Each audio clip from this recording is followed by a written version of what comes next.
isn't right. You need some meditation. Don't let them ruin your vibe. No time for rumination. Let's leave it all behind. Take a flight, aviation. Want you, girl, by my side. Let me show my appreciation. I want you here with me. I miss your body, baby. No, I cannot believe that you're still single, lady. Wishing I could retrieve. I want you here with me. Be my lover, be my trophy, be my woman, be my lover, be my trophy, be my, the only one I want. Be my preliminary. Let me caress the way I think it's necessary. Monday, Tuesday, Wednesday, babe. 7 days, are you ready? I don't need to say you know it, girl, you're extraordinary. I want you here with me. I miss your body, baby. No, I cannot believe that you're still single, lady. Wishing I could retrieve. I want you here with me. Be my lover, be my trophy, be my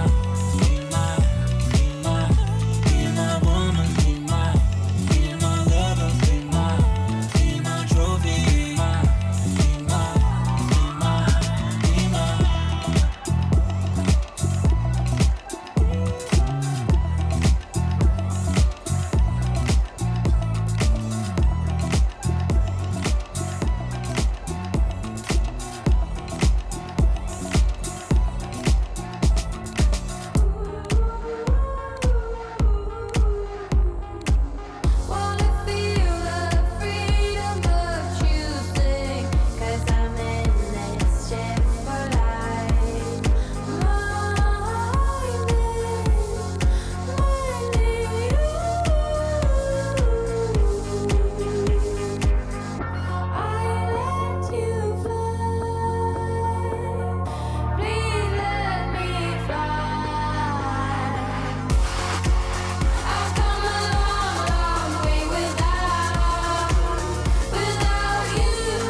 chasing good vibes, chasing good vibes, chasing good vibes. Too busy chasing good vibes.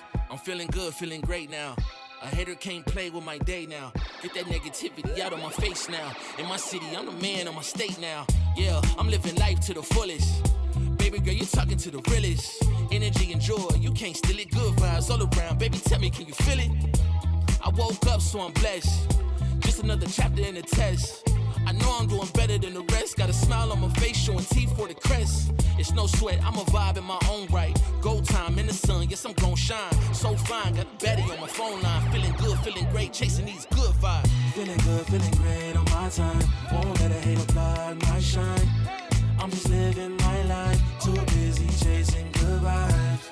Chasing good vibes. Chasing good vibes.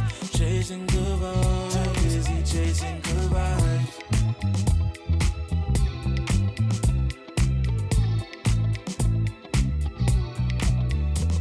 Put my soul on that beat, I'm ready to feast. Margaritas with some divas, I'm pouring the drinks. I'm living life to the fullest, the blessings in me. Don't really care what you say, whatever you think. Nah, unequivocal miracles with the lyrical. With the homies tryna pop like the cereal.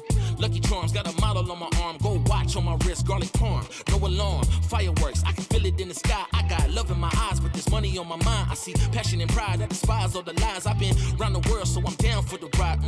Good drinks, good people, and good times. Fast cars, pretty women on FaceTime. More money, more fun in my life. I'm just chasing my shots with good vibes. Feeling good, feeling great on my time. Won't let a hater blind my shine. I'm just living my life. Too busy chasing good vibes. Chasing good vibes. Chasing good vibes. Chasing good vibes. Too busy chasing good vibes.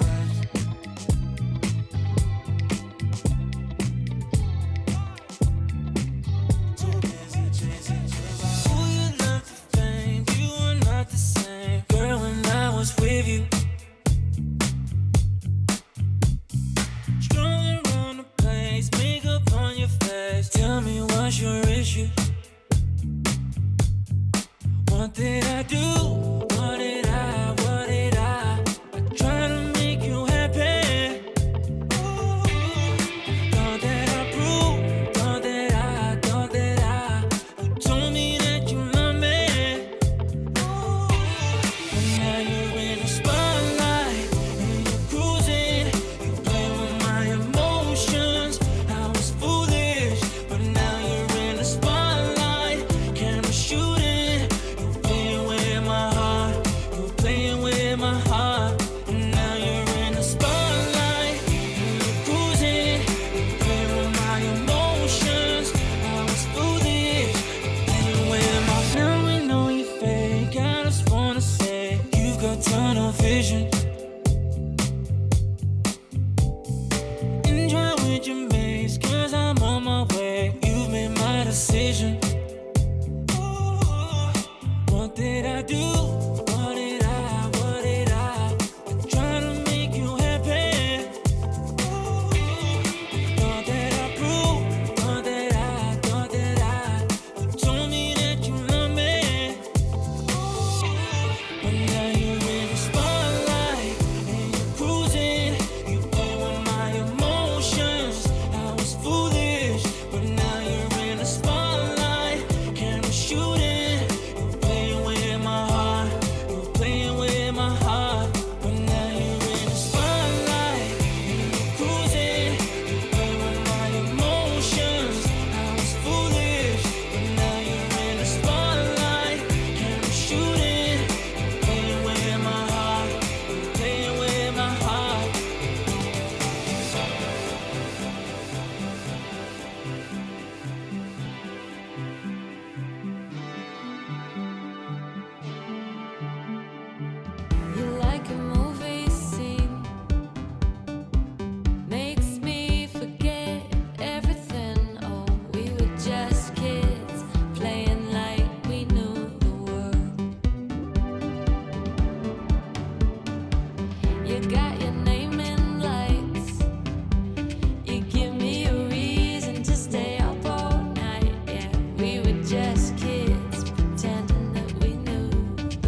body knows.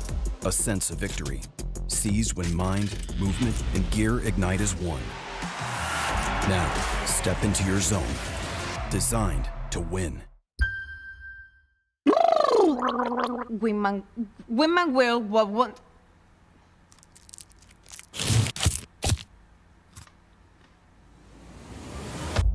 Have a break. Have a Kit Kat. Wingman World while wanting a well won't break. ¡Vamos!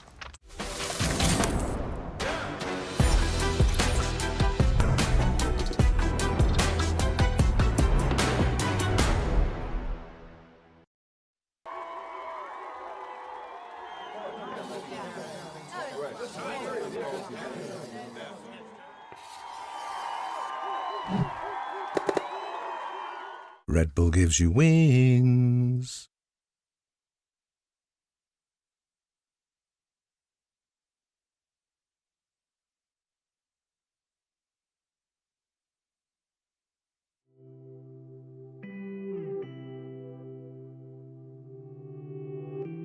Walking down the only road that's available, the only person I see is everybody else but you. Try to get a one-way ticket, but something's missing. I'm on my knees. Lord, please, Lord, save me. Come on, come here, come out and let me breathe. Oh, let me breathe now. Come on, come here, come out and let me breathe. Let me breathe. Oh, what? And I pray that my jealousy don't turn into evil. And I pray that the world doesn't shape up my ego. I pray that my jealousy don't turn into evil. And I pray that the world doesn't shape up my ego. My ego, my ego, my ego, my ego. That the world doesn't shape up my ego. Heaven sent you, but I'm broken. Why cry every night when I think about how much I'm losing? I put my life on it. I lost my life on it.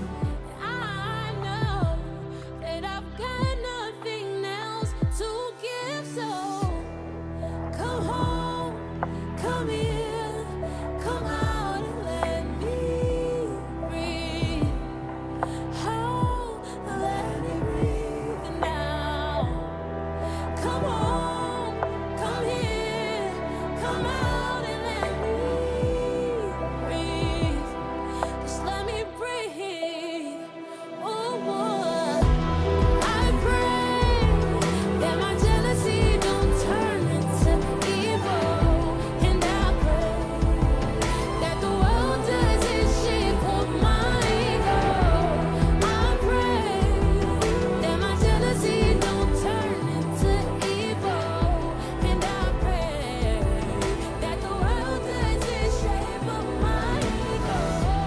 I pray my ego, my ego, that the world doesn't shape up my ego. I pray,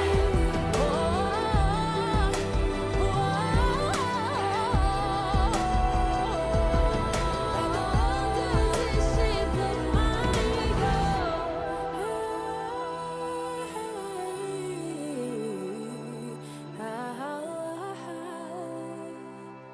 That the world doesn't shape up my ego.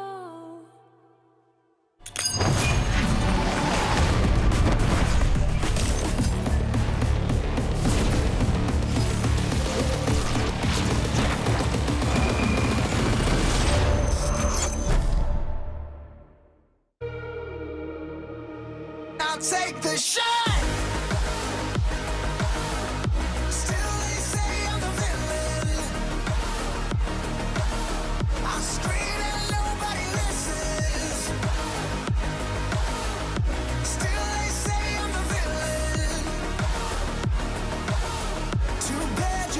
take me down.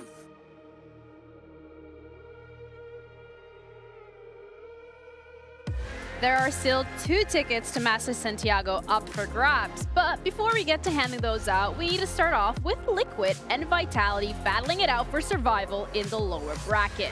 The main event for today is going to be that middle bracket final.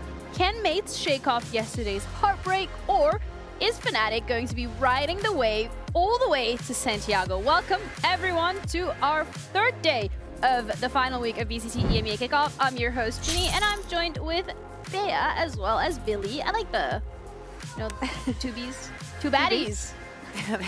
That's what we're here to do. That's exactly what we're here to do. Happy Valentine's Day. Yay. Happy Valentine's Day. That's your plan, no? For Valentine's Day? Valentine's Day? I only know Valorant. Valorant Day? Valorant Day.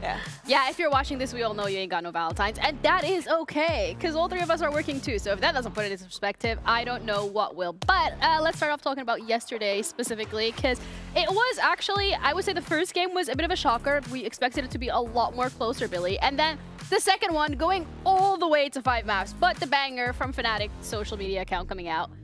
Wins are made, not bought. I love to see social media managers battling out with other social media managers to be able to battle for those impressions on socials, and I feel like this is one of them. I do think it's interesting, though, the wording of that tweet.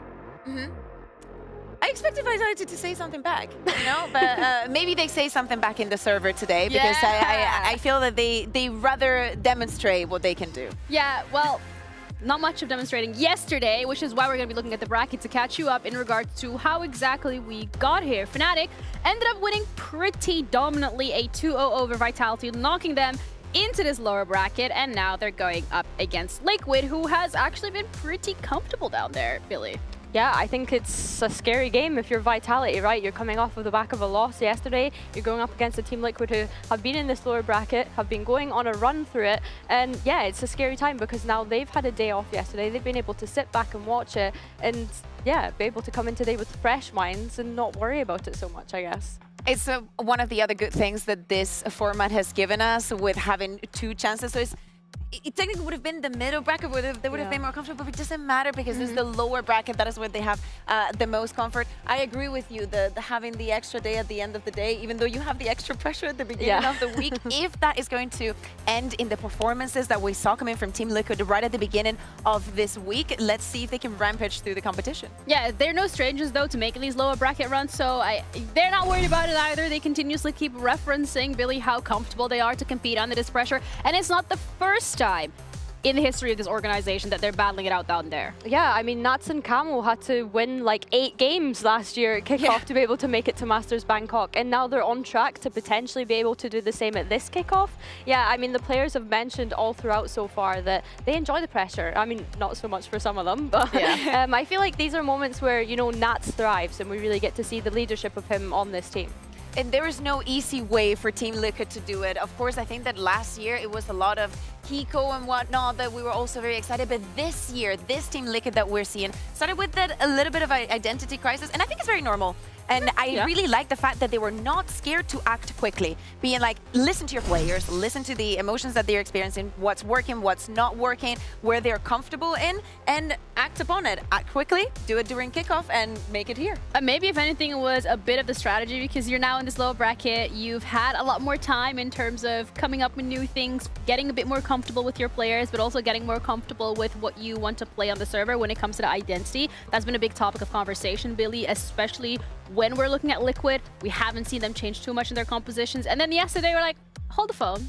Let's show you what we got. Yeah, no, they have been like kind of teasing us with things. I think for Team Liquid, one of the things that when I saw this roster first put together, it was a question of, okay, well, you could look at it and think, okay, Minibu's going to probably be playing the duelist, but there's so many options on this roster as to who will be playing it. And of course, initially they kind of opted to have Purple on that secondary duelist, and they still have been on some of the maps that they've shown. But now, from what we've seen, it has been Camo jumping onto that secondary duelist. This bind composition at the bottom where they had Camo on the Gecko, I can't believe we're playing Gecko on bind in 2026. It feels a bit odd to see something like that. So yeah, I think now that they've been able to figure that identity, know that Camo obviously has reps on this that he's been playing from last year's Team Liquid. Yeah, it looks like so much better for them.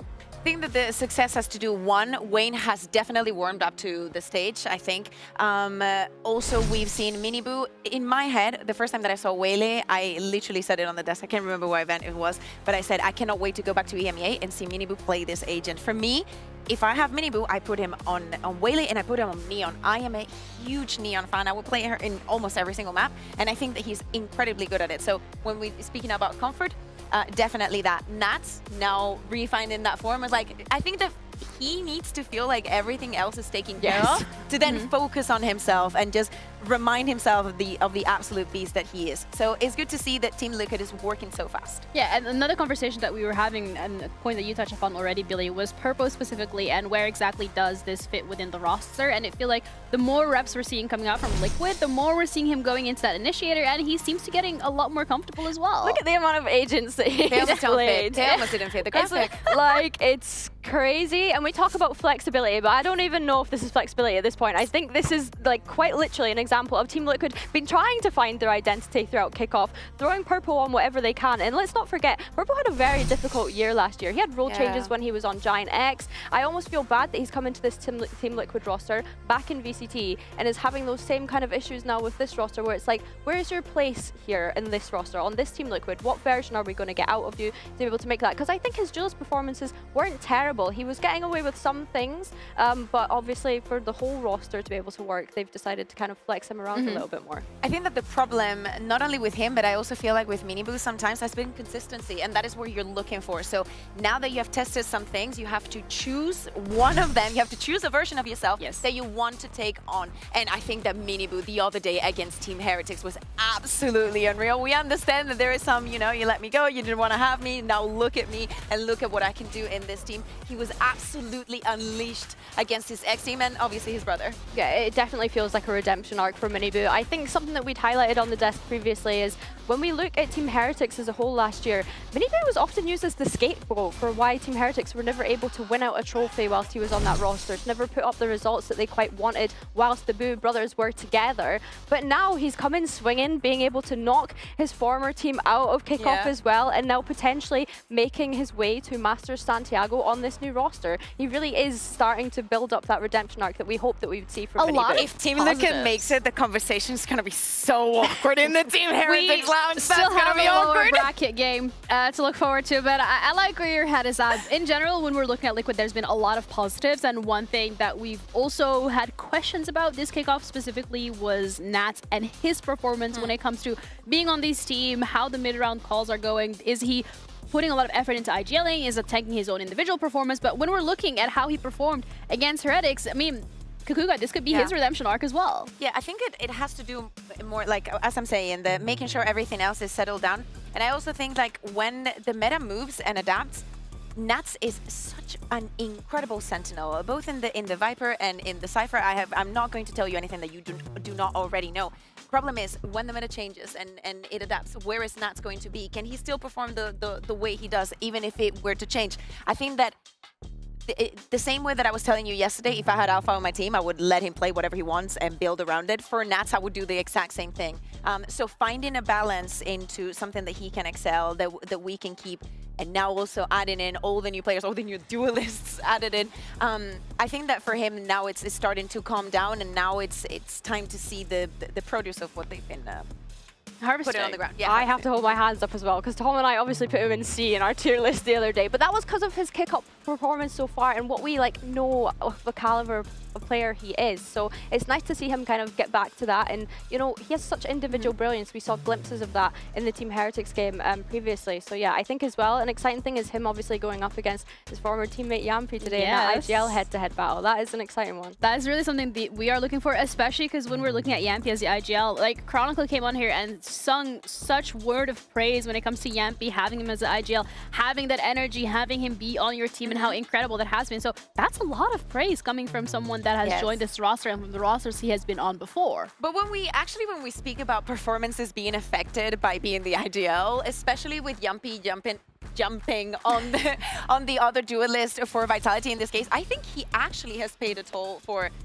trying to cover up all the holes just himself. Like, oh, I will be in the duels. I understand that is, you know, it's not his decision only. But I do think that there is some glimpses here and there, and that we can obviously tell yesterday where it maybe was too much. So I feel like we put a little bit more trust on Nats, especially also like if we remember the history that we saw between these two last year, Billy. Yeah. And the rest, there's history there. I do think Yumpy being on the Yoru is obviously a temporary solution until they have the full roster that we're expecting coming into stage 1, right? But the history between Yumpy and Nats, there actually is like low-key a curse between Team Liquid and the core of the BBL boys from last year that are now on this Vitality roster. We think back to Kickoff last year. Team Liquid eliminated BBL from potentially being able to make their Masters run. I believe it was like the very last round of Lures. And then we go ahead to stage 1. They meet again in Lures. Guess who sends BBL away and stops them from making their first global event? Of course, it's Team Liquid. And then we get to stage 2. I believe BBL only had to make it to that grand finals, or Giant X had to be eliminated. They finally get to meet Team Liquid in the upper finals. The upper semi-finals, sorry. What happens? Team Liquid send them to the lowers to face an informed Giant X, and then Giant X beat them too. So there is a curse here. And also like some of those games, you know the feeling that they're incredibly close, like the final that we had yesterday, like any of the teams could have won it. That is the kind of feeling that you get. We were taking a look at what Yumpy was saying yesterday, that the performance wasn't good, that they couldn't find themselves in the server, and he promised us that today was going to be different. Let's see how. We surely have to hope so, because for Vitality, it being a 2-0 against Fnatic, I think was not expected from a lot of people. Everyone expected this to be a very close match. Then to me is like, what went wrong? What didn't allow Vitality to actually make it more competitive of a match? Alpha. Alpha. Fair enough. Alpha. And Abyss! Seriously, there's a couple of things that we saw in Abyss that I kind of expected to be different, because it was one of the compositions that made us very excited. But if we take a look at this and see the way that Chronicle is playing with the veto, the fact that you have a KO in front of you, but that you also want to go with on the aggression, acting and using it a little bit as the chamber. I understand that the idea is you either get the info, okay, you can drop out of the map and then TP out. It's just too slow. It's very difficult to play like that, and it was not given. It was not given much, but also on some of these executes, they were not very aware of the utility on the other side. As I'm saying, this is also still alpha, like not acknowledging that there is a wall that you have to break, that your plan has to go beyond that, that you need to be aware of the utility being thrown and how much you have, like the interceptors from the veto. I don't think that they were used properly also. And then also things like Yumpy, for example, you should jump over that box with the ultimate. Again, just the KO knife slows them down. There's a miscommunication. Kron does not get affected by the knife, but they cannot use the Waylay ult. Everything happens in the matter of a second, but the round is already lost. Fnatic look absolutely incredible. Do not get me wrong, they are on the other side of this. But it is this kind of moments where you still see that the synergy is not there yet. And there's no excuse, because a bunch of these players have synergy. Derka and Kron have played together, and then the other three, well, Unfake obviously coming in as a sub, but played with Derka last year on Vitality for a stage. And then we've got the BBL boys. There's no excuse. There's literally no excuse for them to not have synergy. I think watching some of that really was like frustrating, because we know they've shown us such hope, especially on Abyss. They did a 13-0 against Giant X, right? So I think even they were disappointed in their performance. They know that they didn't show what they're capable of. Yeah, and that's today them redemption arc, but also it's the last chance for them to be able to do so, because you're now in this lower bracket, and we touched upon this Liquid curse already and how it's potentially maybe not going their way and Liquid being so comfortable. But for me, after what we saw yesterday from Vitality, this happened before where they had a bit of a questionable performance and they bounced back. So if anything, today could be good. But it's Liquid. I mean, if it gets into their heads that it's going to happen again, I think that we're going to get 100% coming in from them. But there is, the timing is so different right now. It's like from one day to another, you do not get a break. You need to get into the competition. You have two very different stories here. You have Team Liquid, who have been able to have an incredible lower bracket run, and now you have Vitality, that last week were 2 games away from making it to Masters Santiago. They're still 2 games away from making it to Masters Santiago and on potentially being eliminated. And this is the final chance for either one of these rosters to continue and get one step closer to Masters Santiago. Vitality against Liquid starts now.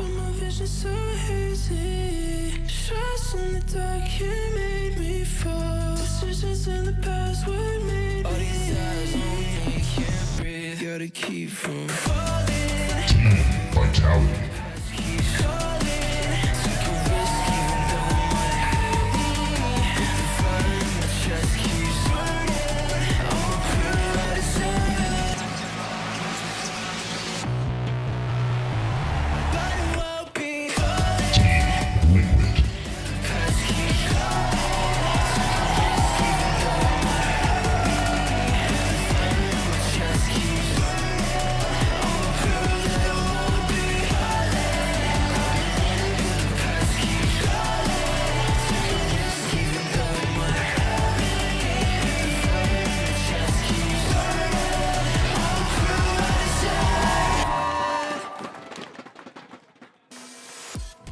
The last fist bump for one of these coaches, the last walkout for one of these teams as we are in this lower bracket. Vitality against Liquid, both rosters that we had expectations for in terms of seeing them at an international, but one of them will be going home today. This is best of 3, which is not as exhausting as a BO5, but Corrode, Bind, and Breeze. Kakuka, I'll start with you. Corrode. Yeah. So obviously no skirmish because Vitality are coming in from that middle bracket. This is so weird still. But remember that this is also a rematch. The first match the Team Liquid had in this kickoff was against Vitality. Kix was playing instead of Wayne. And the bans were the same, but the picks were very different. Corrode was that decider, and it was, I believe, the first time that we saw that composition coming in from Vitality with the Phoenix and whatnot.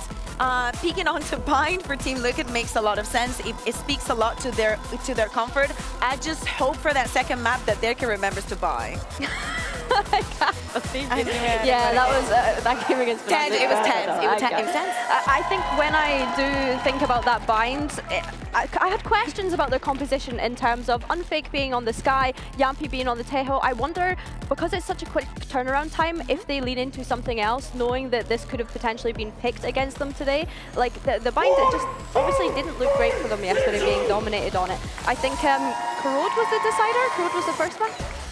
Corrode and then Bind, Breeze. Yeah, Corrode for the first map. Okay, I think that's exciting because I really enjoy watching Vitality's composition. I think we've had moments. You like the Phoenix? Yeah, I honestly do. Like, I think if they're gonna get any confidence going up into this game today, it needs to be with this. Yeah, the teams are also getting comfortable on their Razor chairs as they do every single match. But Bind is one that I would like to highlight a bit further because that is a second map that we're going to be looking at. And for Liquid, they had a great trajectory on that map. If anything, they're super comfortable here with this map, Vito. Yeah, I think that we've seen crazy performances from the players in Team Liquid on that Bind. I think that it's a very, very good... Oh, good signs.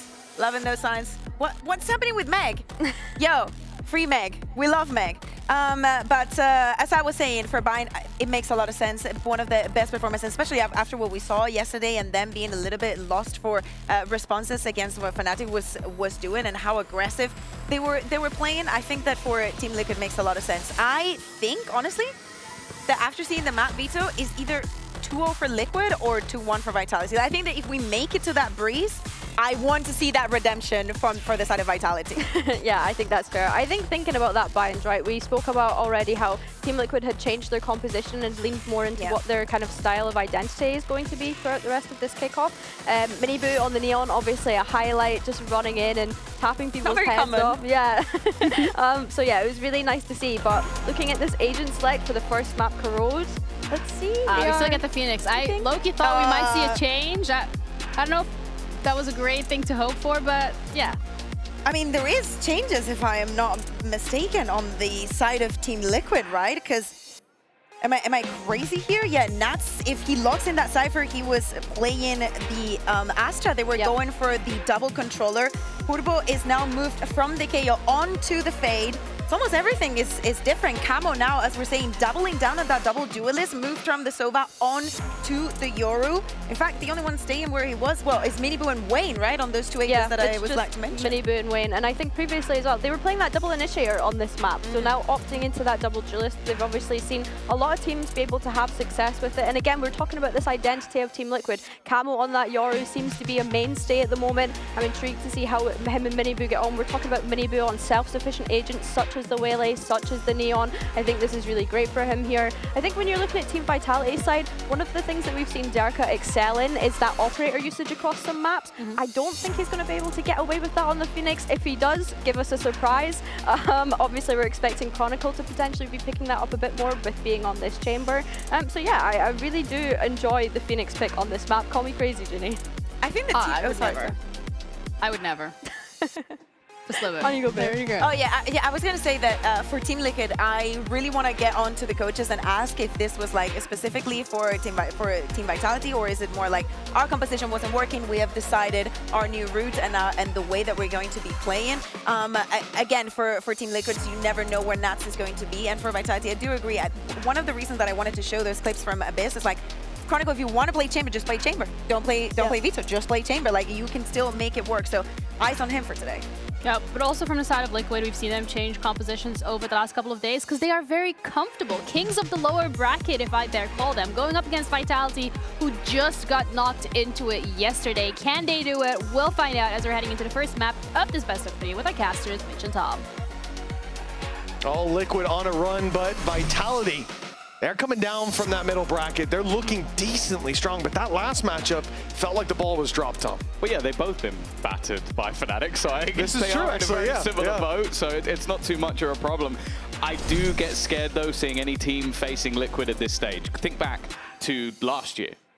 First loss, immediately Liquid into that lower bracket. They had to win 5 games in a row in order to make it to the first international of the year. This year, they fell fairly early. Fell again, because we do have now even a lower bracket, but they had to win 5 games in a row in order to make it to an international. And they are well on their way. On the other side of things, Vitality, yeah, you go back to 2025, they made the international straight through the upper bracket. So sure, it's a different roster, it's a different look, but these are 2 very different teams when they hit the lower bracket, and I want to see if Vitality have what it takes. Oh, there's already a bit of an engagement brewing, and it's Camo that falls right away. But so much presence towards this B site. He was the lamb to the slaughter, but it's all a ruse. The re-aggression does not work, though. Team Liquid find one, but Durka keeps claiming heads, and Nats, the last man standing miles away. That's a convincing pistol by the looks of it. Yeah, it's also even an orb too. I was about to say, it's a nightmare in terms of the early game, because the one man you really don't want to be giving a hell of a lot of kills, orbs, a plant over to in round 1 is the guy that could potentially have his ult in round 2. They've spotted him too. They know where Nats is, they've tagged him, and now Durka's the one sent out to find him. We could have a round 2 ult online from barrier up. And whether he gets the kill or not, it would be. All he has to do is find Nats. The one thing I will say is I almost don't want him to get it, because the likelihood of using the ult in the next round is almost 0. Maybe give the orb over to someone else, but hey, I don't think there's a good safety net, though. Yeah, it's a nice little thing to have in your back pocket, and for Vitality, that is one hell of a start. And I think this is a man, and there's many sort of like very high characters in this matchup, but we've seen Durka throughout the stage so far.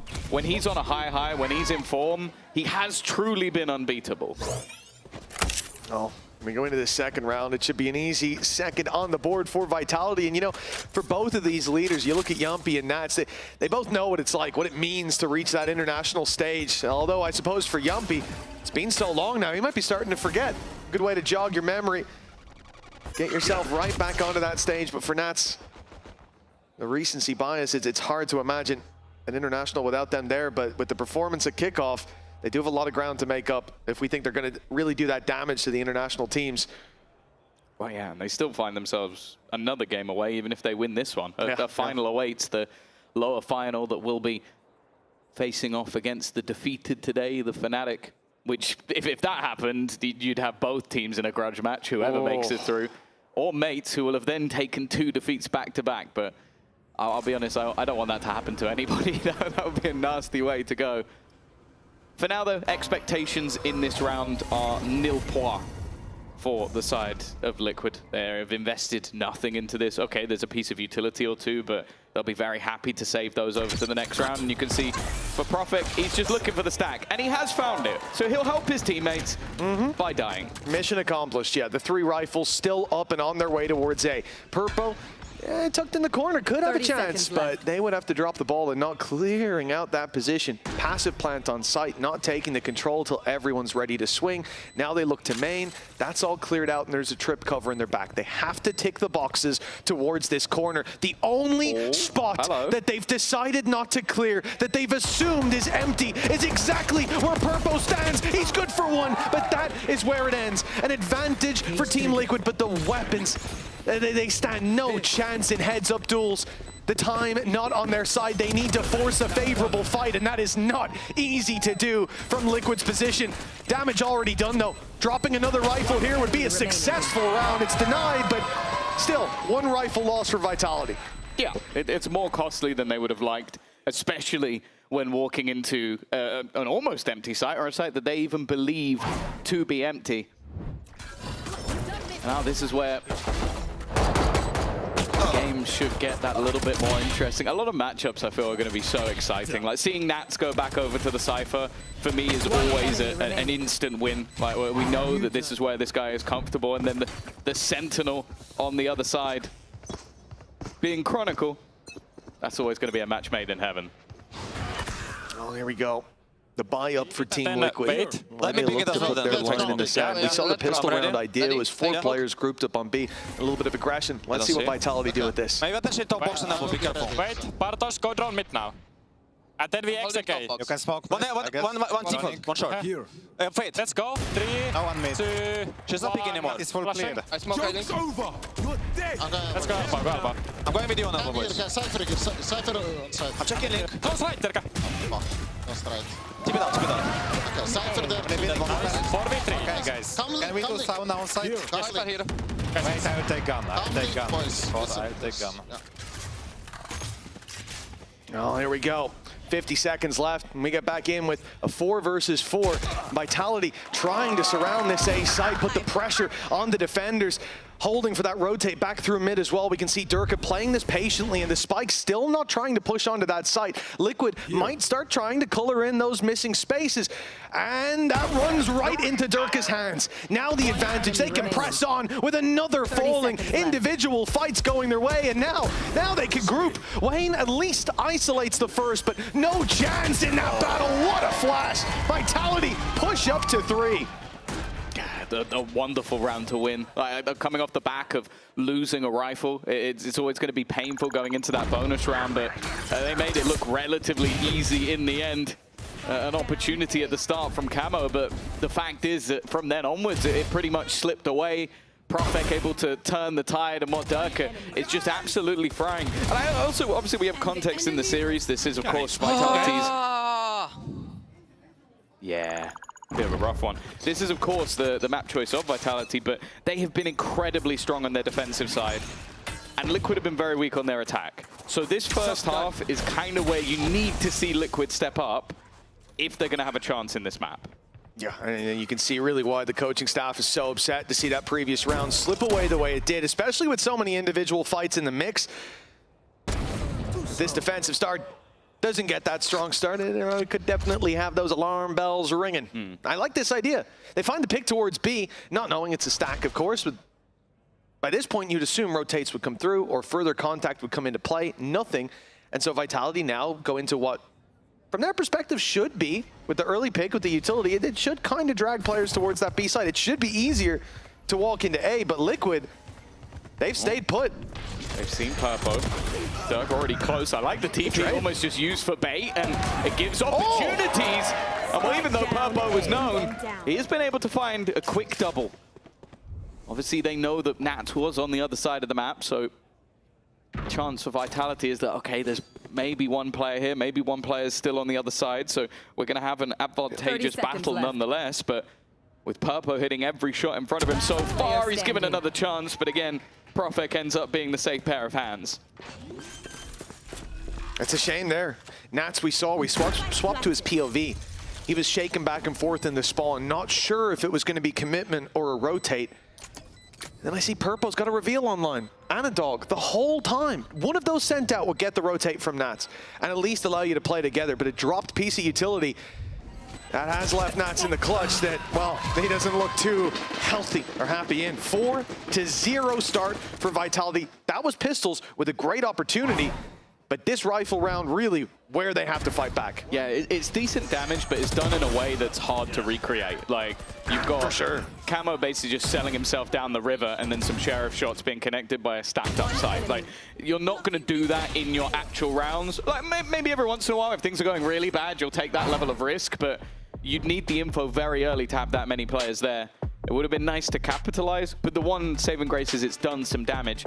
Fact is, though, clearly, Liquid already feeling the burn. And as I said, like, I want to go back to how they performed on the attack. Just in their last matchup versus Fnatic, they managed 0 rounds on the attack side out of a possible 6. And the time before, they went 4-8. So both times they've really struggled. They had an okay defensive half. Not amazing, but much better. If it goes like this, let's look to bind. It's very early doors at 4-0. Where do you draw? Is it the next round? Is it that, yeah, like, what scoreline here is too strong of a start for Vitality? I feel like at this point, I almost want to see the 6-6. Like, wow. I think realistically coming in, I would have liked to see them win the half, but I feel from this point onwards, that's going to be a little bit difficult to do. Like, I look at the fact that Yumpy's got an ultimate online. A lot of them are already close, and the way Dirk is playing, he'll probably have his this round. It's kind of just, it's a very scary territory. And also, they have a very steamrolly comp. Like, when you run a Yoru alongside the Phoenix, if you start rolling, those ults just start grabbing you more and more rounds as you go along, because then you get Hunter's Fury in the mix, then you get a Tour de Force, and in case you didn't already see, Chronicle already has an operator, doesn't need a free one. Exactly. But he might have it fairly soon. For Team Liquid, this defense, a big round, sees aggression from Miniboo posted with the op. Will he go a little bit further? Will he push the envelope and give Chronicle the opportunity? Who will make that mistake first? Because that is what it comes down to. But the shot doesn't land. And now Chronicle knows what waits on the other side. Well, yeah, I mean, he's not going to take that refract. I'm guessing 0% chance. Did he assume he already put it down? I guess so. Because otherwise, I want to go back to where I die. Like that, I don't think that was the plan. Yeah, just push the button reactionary, and that's a piece of utility gone. Dimensional Drift sent in, and well, it is at least information. Now they walk into Nat's domain. This is the scarier sight. Yeah, kill trip's not as effective as they were in the past, but they're playing behind them towards the spawn. Durka, not quite close enough to hear that.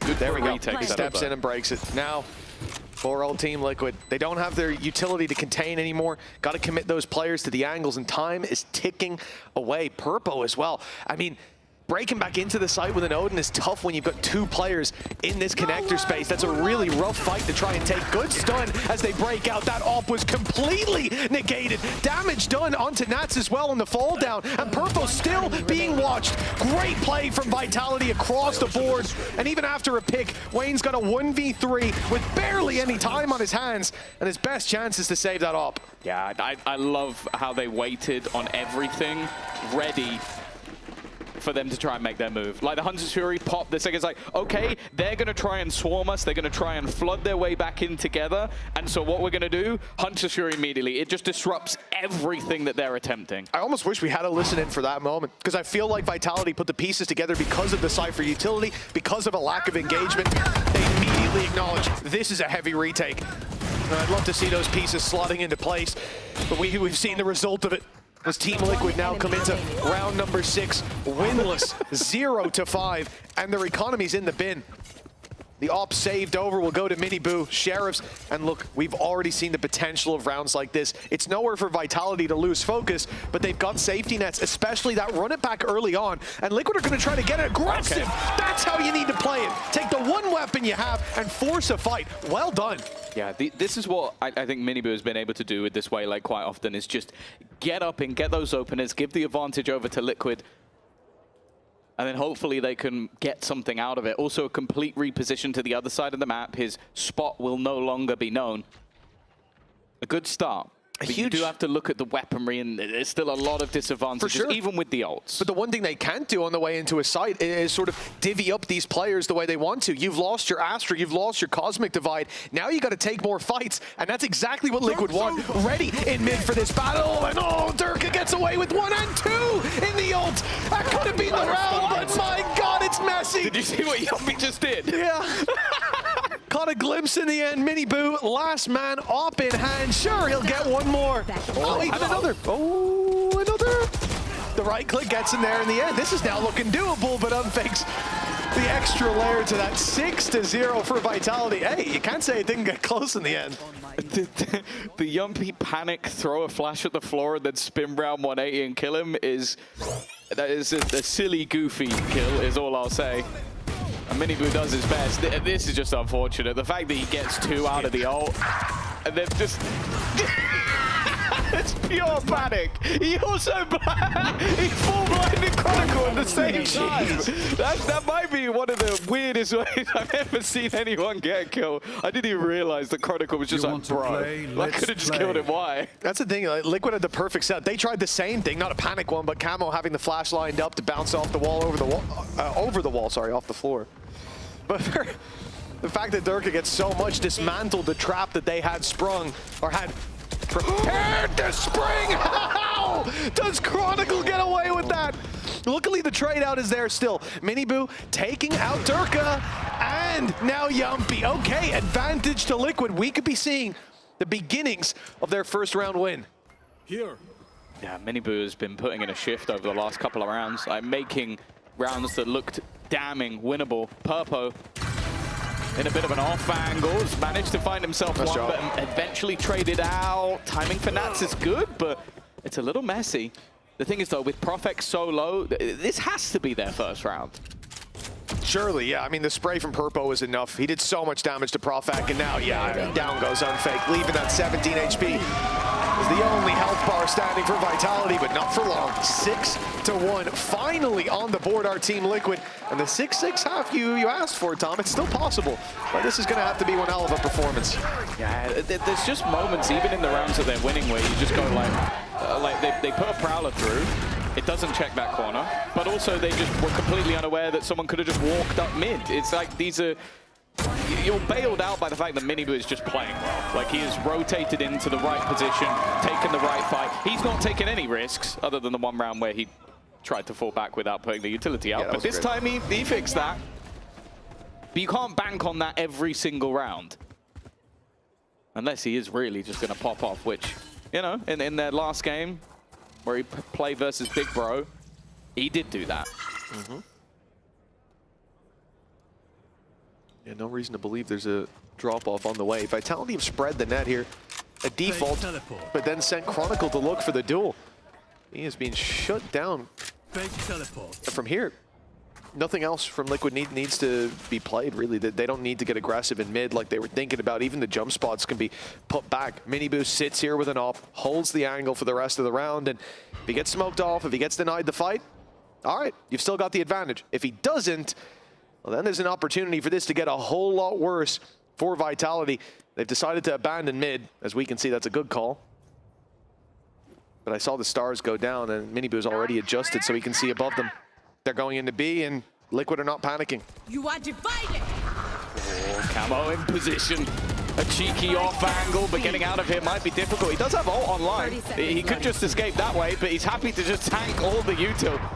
Expecting the backup to do the work and maybe not wanting to expend it in a round where you already have such a hefty advantage, 20 seconds. If Vitality are going to move, it has to be now, and I think this might just be a save. You have to save. I mean, especially with that player in the corner, you've already used up your molly, you've already used up your shock darts. What are you going to do to get him out of there? And they didn't have anything. Even the Astra stun was put through.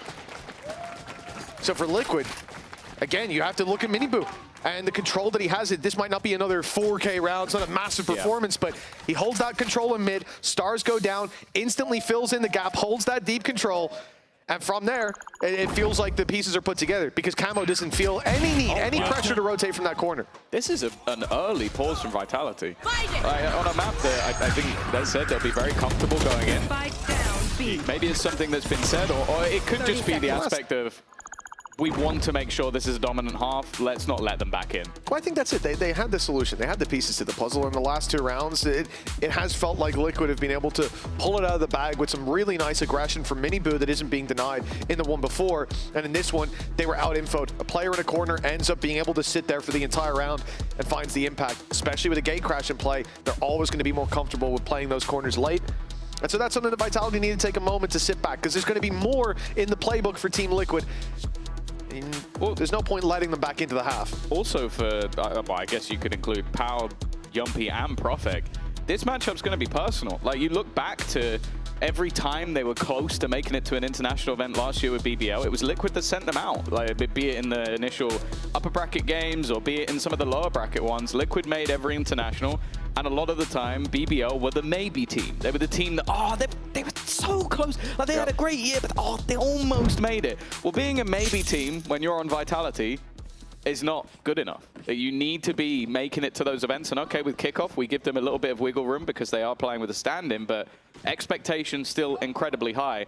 And I think for the coaches on the Vitality side, it's like, okay, we've already spotted some stuff we don't like. We're far enough in the lead. Let's make sure this is a 10-2 half and not that 6-6 that we were talking about. Yeah, I think a lot of the times we see pauses when it's already panic stations, and here, just being that bit more proactive. Yeah. For Vitality, let's see if that translates to a couple of rounds on the board. at least a lead at the halftime. They only need one to secure that. Liquid, for me, my eyes are on Mini Boot and how this op is going to be played. Again, that deep control, so important. But this time it will be Camo that's sent to find it in middle. Again, tucked in a corner. He had a lot of success. I mean, single-handedly almost won them the round in the previous by doing the same thing. Let's see if Vitality have wisened up to this kind of play.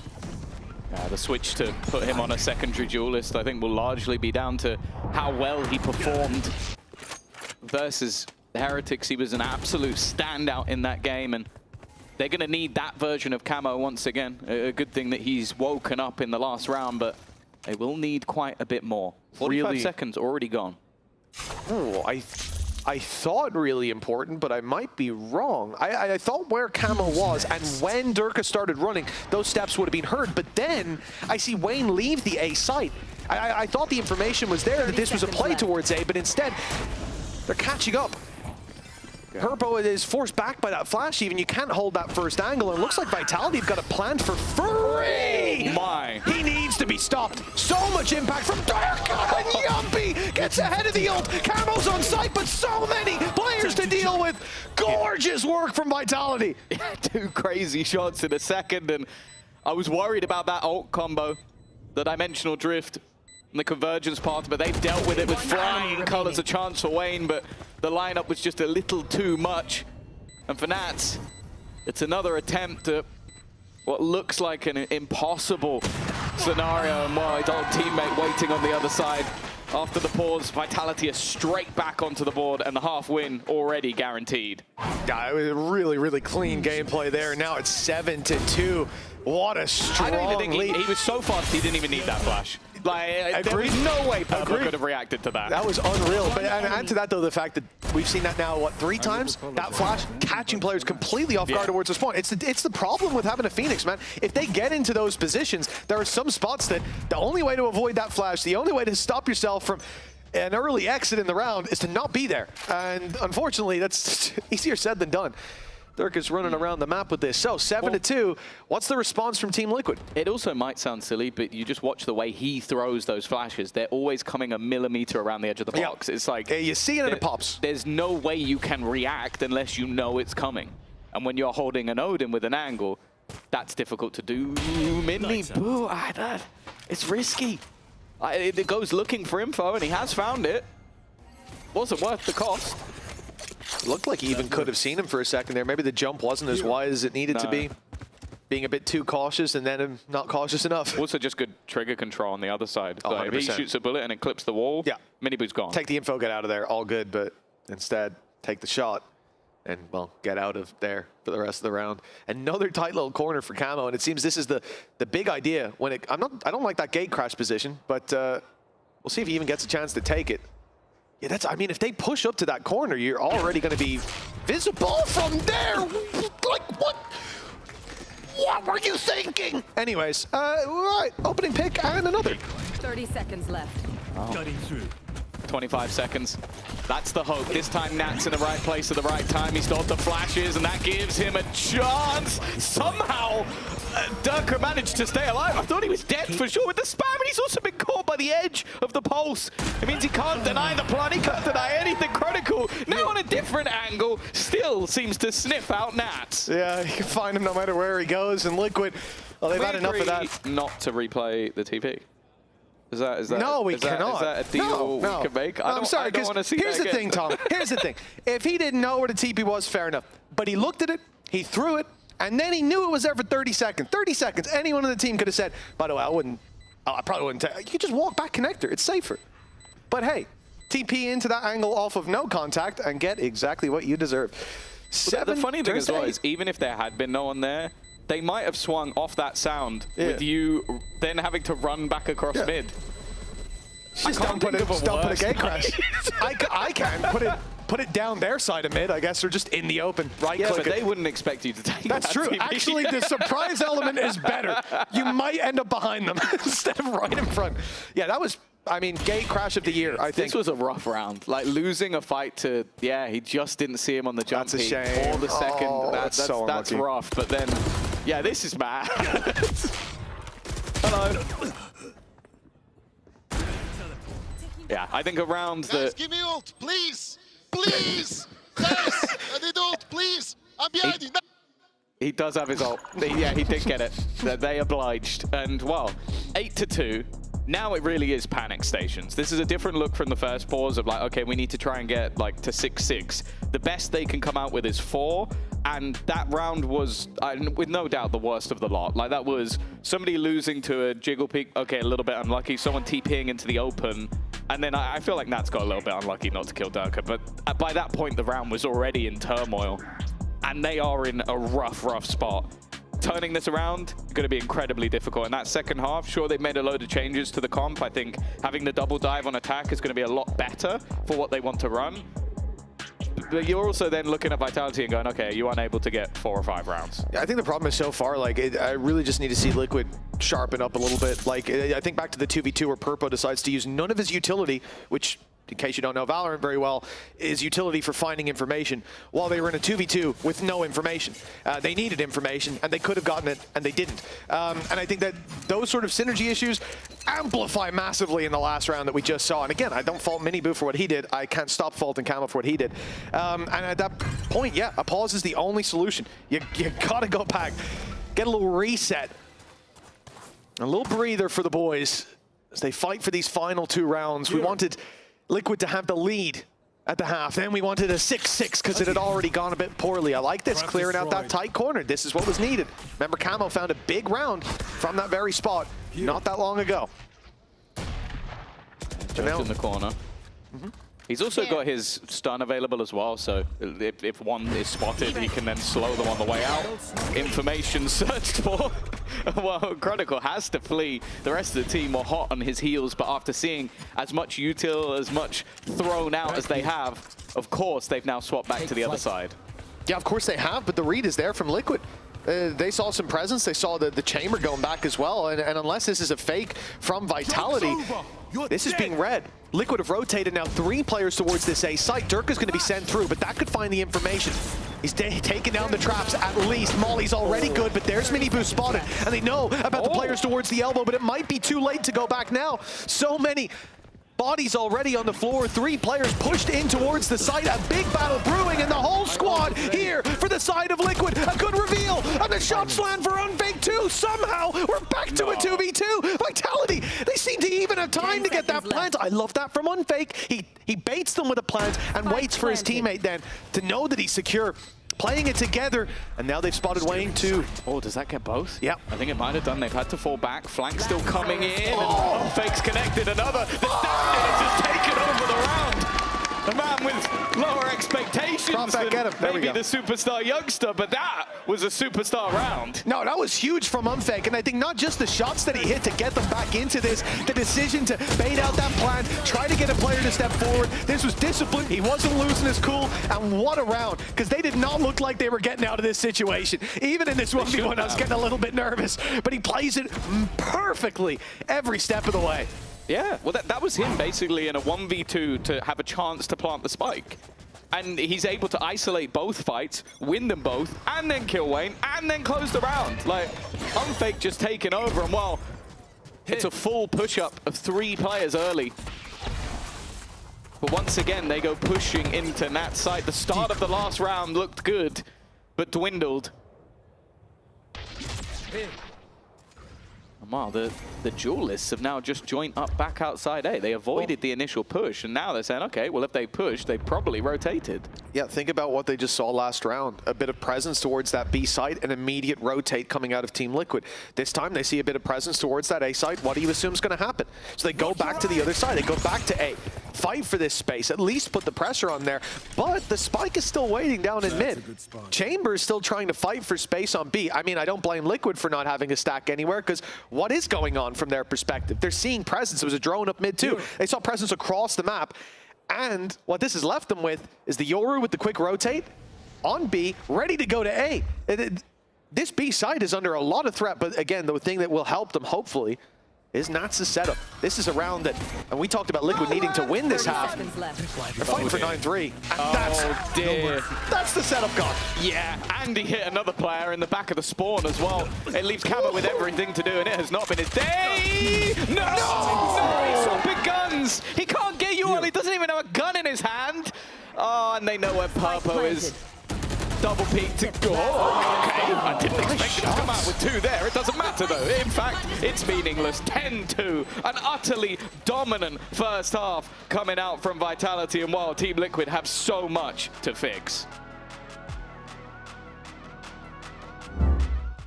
Your body knows. A sense of victory. Seized when mind, movement, and gear ignite as one. Now, step into your zone. Designed to win. Come easy, but this double swing should be difficult to do. The EMEA season kicks off at full throttle in 2026. Right after the conclusion of VCT EMEA Kickoff and before the start of Masters Santiago, a brand new competition enters the arena, VALORANT EMEA Clash. With 3 VCT EMEA slots on the line for Masters Santiago, 6 of the remaining 9 teams will earn a chance to battle the best teams from the Challengers regions. VALORANT EMEA Clash features 2 interconnected double elimination brackets, Alpha and Omega. Each of these brackets will then crown its own champion. The top 4 teams from VCT EMEA Kickoff will be seeded directly into the second round of these brackets, receiving a bye, and the remaining 2 VCT teams will join 6 Challengers teams in a shared pool. From there, a fully randomized draw will determine placements, with one rule only: the 2 VCT teams cannot land in the same bracket. Starting from round 2, a loss in the upper bracket of Alpha sends a team into the lower bracket of Omega, and vice versa.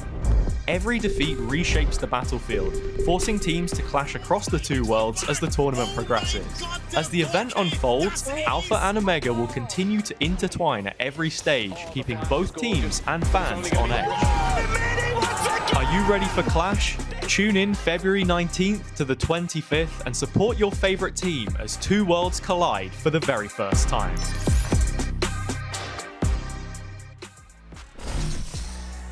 And welcome back, folks. It has been a, well, let's say dominant first half. Hasn't been much of a clash, teams. that's all I'll say. Not much of a battle indeed down on that stage. An execution with Vitality swinging the axe in almost every round. Team Liquid 8 rounds behind. Hell, the vibes look good down on that stage, and maybe it's because their map picks up next. I think Corrode, well, a pistol will very much decide whether it's too far gone. But even then, quite a journey back. Well, yeah, not to put a dampener on the mood of the comeback, but this is both teams going into... well, no, sorry. This is Vitality going into their favorite side and Liquid going into their less favorite side. So, if anything, the writing is on the wall. This should be a quick one, but you never know with Liquid. They always like defying the odds. That is something we've always loved about any team with Nats in it. Now they look to enter straight in towards this B side. A couple of players holding the line, but Prophet has been dealt with. Yeah, as you said, Nats always a player known for finding those results from behind. But BS. Yeah, behind by in the scoreline isn't normally what we mean. A chance here for Yampi to even numbers, but he's taken down right after Liquid. Keeping these fights together, that's what we need to see. Nats is tagged up low, but his cam's covering their back. So much info in their hands, thanks to him. And Dirk has got players on either side. Here's the reload up top, goes for the fight, but the swing should be there any moment. Nice dodge. Oh, it did come in from Wayne, but Camo had already landed the kill. Nicely done by Team Liquid. A pistol round found, and the climb back, well, I guess it starts here. Yeah. An integral pistol round. I do think this is the side of the map that will have been the focus of their changes. Like, you bring in that double dive, you bring in the opportunity for Miniboo and Camo to play off of each other. And although Camo started incredibly slow, he has been getting his way back into the game. The rest will be about leaving space for Nats, which again, I think has been something when you look back to their bind, for example. He was able to get a lot of backstabs and cause a lot of problems, something he's a master of on that Cypher. So there are positives of what this comp change can bring. There's just very little room for error now. Well, a fourth almost assuredly to follow. Only one bandit invested into for Vitality, the rest on classics. And well, I think they might have an idea where Durka is after that molly goes down. Gonna avoid that corner completely, a spot the Purple found a lot of success from. And no doubt they'll be wary of in their anti-eco. And somehow, Durka has won a heads-up duel against Camo. Through someone as well. Yeah. He headshot him through him with a classic. Okay, trade's at least instantaneous. That's what we needed, but we're on even numbers. And yeah, okay, Vitality winning this round doesn't look very likely. But the question of damage, very much valid. Hey, you still have Headhunter available for Chronicles, so that's at least one weapon that will be able to drop a gun. See the Bulldog there to be recovered as well. It's just whether they want to actually go for that level of damage. The second they cross in, it's the opportunity for Purple. You can see Profik is just trying to bait him into a heads-up fight. Okay, that was a little bit too close. I don't think the time was gone anyway. Yeah, sure. But I don't think you should lose two players there. It's not a great sign when you need that comeback. You really want it to be convincing and not Camo whiffing against the guy crouched with a classic. And then, yeah, I mean, the trade. I can't fault the trade. And the Headhunter is, well, it's a one-of-a-kind weapon, really, isn't it? 2 shots out of that, though, and that's a big blow dealt. Good pickup for Vitality. 10-4 scoreline to Liquid. They found the first 2, but here is the full buy of Vitality. And let's see if they can hold off against this. I'm already seeing aggression as well. Being lined up, that smoke might have changed things. Liquid are going for it. Like, look at the credits. Like, there's only going to be 2 players that are able to buy into the next round. They are not playing this as a bonus. They are playing it as a full buy. So if they lose this round, that genuinely might be game over. There might not be a proper buy for them for the rest of the map. That's kind of crazy as well. The full buy, the full invest, and they end up with a stinger in the mix. This scoreline, you kind of have to go for it. I agree. Yeah. You got to bet on yourself in this one. Now the attempt to drag rotations towards the B site, they've already gotten the Blaze out of Phoenix, and a bit of a reaction. But then everything freezes. Vitality should see soon that the hit isn't coming their way. They still have a reveal. There's one ready to roll. I think Unfake's keeping it for when the push comes in, but eventually you're gonna want to fire that through. It's actually the drone that's sent in. So now the timer's ticking. Very soon Vitality will realize nobody's here. They'll send the rotates. In fact, they're already coming through. The Astra utility will start to be focused towards this site. And it looks like Liquid have pushed before the rotates come in. But if they're delayed, if they're slowed here, this push could fall flat completely. And they're being picked, they're being damaged. Nat's down to 40 already. Yeah, Yumpy's done his job. And the rest of the team are already here. They're ready and waiting. Dark Flash, nice counter though. Nats just hitting every shot. He's given them a lifeline, given them a chance, but needs someone to step up alongside him. It was close, but it wasn't enough. Profik takes the round, and more importantly, maybe the map. That is economy in the bin, and what we will see as a buy is going to be rough for Liquid. Yeah, a huge round. And again, I think so much of that comes down to the timing. It just took Liquid that little bit too long. When they come to push into the site, you've still got that utility to deal with. But most importantly, you've got the rotates coming through from that B site. When they put boots on the ground, when they try to plant the spike, there are 4 players, all 4 remaining, coming through that barrier and spawn, breaking through that choke point, and Liquid weren't ready for that. Good read by Vitality. The drone from Unfake really turning the tide in their favor towards that B site. Camo's almost dead. Yeah, Camo's not having a good time to start this one, and look at the equipment that they bring in. Right. Wow. Well, that's the spike down. Well, he's just got 3 bursts, one to the body, one to the leg, one to the head. Control. Nice Okay, stuff. it's been given up now. They have the advantage, but Chronicle was pushed all the way up on A. That's a decent trade back, though. And in fact, that gives them weaponry. That's far more important than a pick than maybe realized. This is scary, though. Again, you have this 1-2 punch. Nat's waiting on the other side, but it's the flank from Miniboo. There's the main talking point. They've spotted out Wayne, but they still don't know where that snake in the grass is. And now he looks to strike, stunned up his Durka, and he does win both. Integral from Miniboo. Spike planted. And a chance a round that looked almost done from the beginning. Even for the recovery of this series here for Liquid, because it is so far gone, but every round here helps, and this has to be one that they take. A 3 versus 2. Time now on their side. Yeah. Look at the positions as well. Yeah, this is it. You have to pick them all off. And that relies on them giving fights, which Camo just did, but he wins it. And now Chronicle should have an impossible task. He gets in and taps the first. The problem, someone has to peek. There's no longer someone up in heaven to confirm that he's not diffusing, but Chronicle misses the window. Doesn't catch the kill. They know it's not half, and off time alone, this one should be sorted. Another for Liquid, a 6-round gap though to make up. Yeah, both duelists in this round having high impact.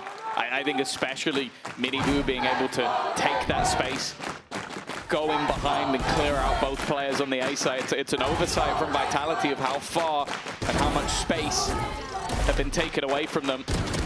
And just smart in the way he took the duel, like gives himself an advantage in both cases. And then Camo is there to close the round. Puts them up to 5. And more importantly, after killing 4 off in the last round, it sets Vitality on a path where they don't have any finances. Now, what they are going to do is potentially try and get the Tour de Force in play for Chronicle, but it leaves the A site barren. Yeah, in this round, it's not a bad idea, though, right? That gamble to play your 5. Tour de Force or Hunter's Fury available for Vitality. And probably both available by the time this round is over if they do throw themselves at it. And especially when you look at Liquid right now, what are you worried about giving them? The Cypher or an Omen ult? No. You take the orbs here, I think. Well, certainly on the 2 players that want them. And Profec, why not?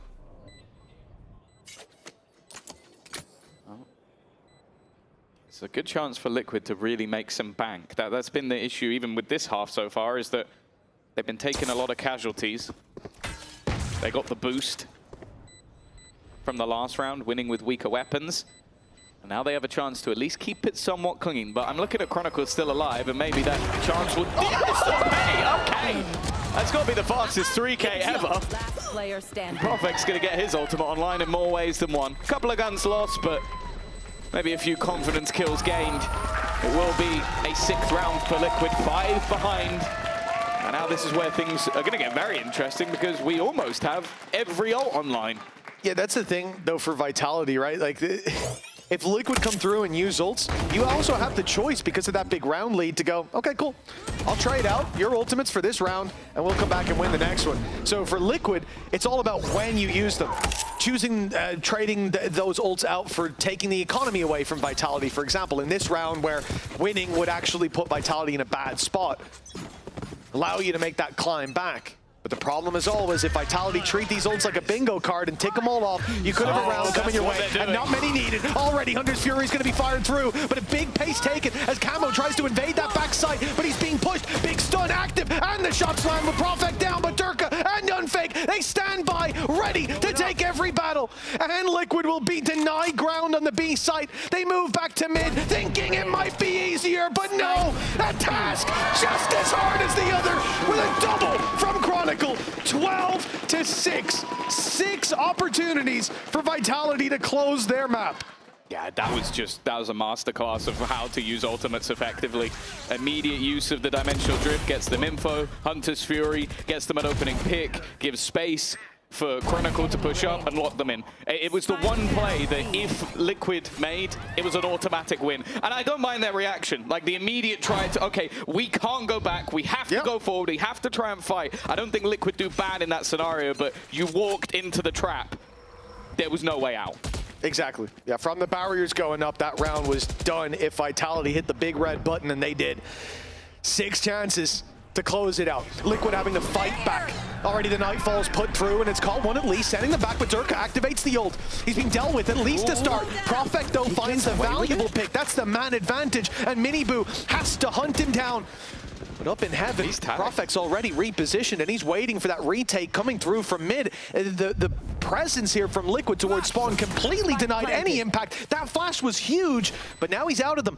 And those 3 players on backside looking to brawl. Miniboo leading the charge, Camo by his side for 2, and the round seems to be tidied up as a result. But Profec still breathing up top will buy them a chance, an opportunity if he can find the shot amongst the chaos. But look how patient they're being, hiding behind cover, not giving him a shot, and then as he jumps out of heaven, he finds himself in hell. Very nicely done.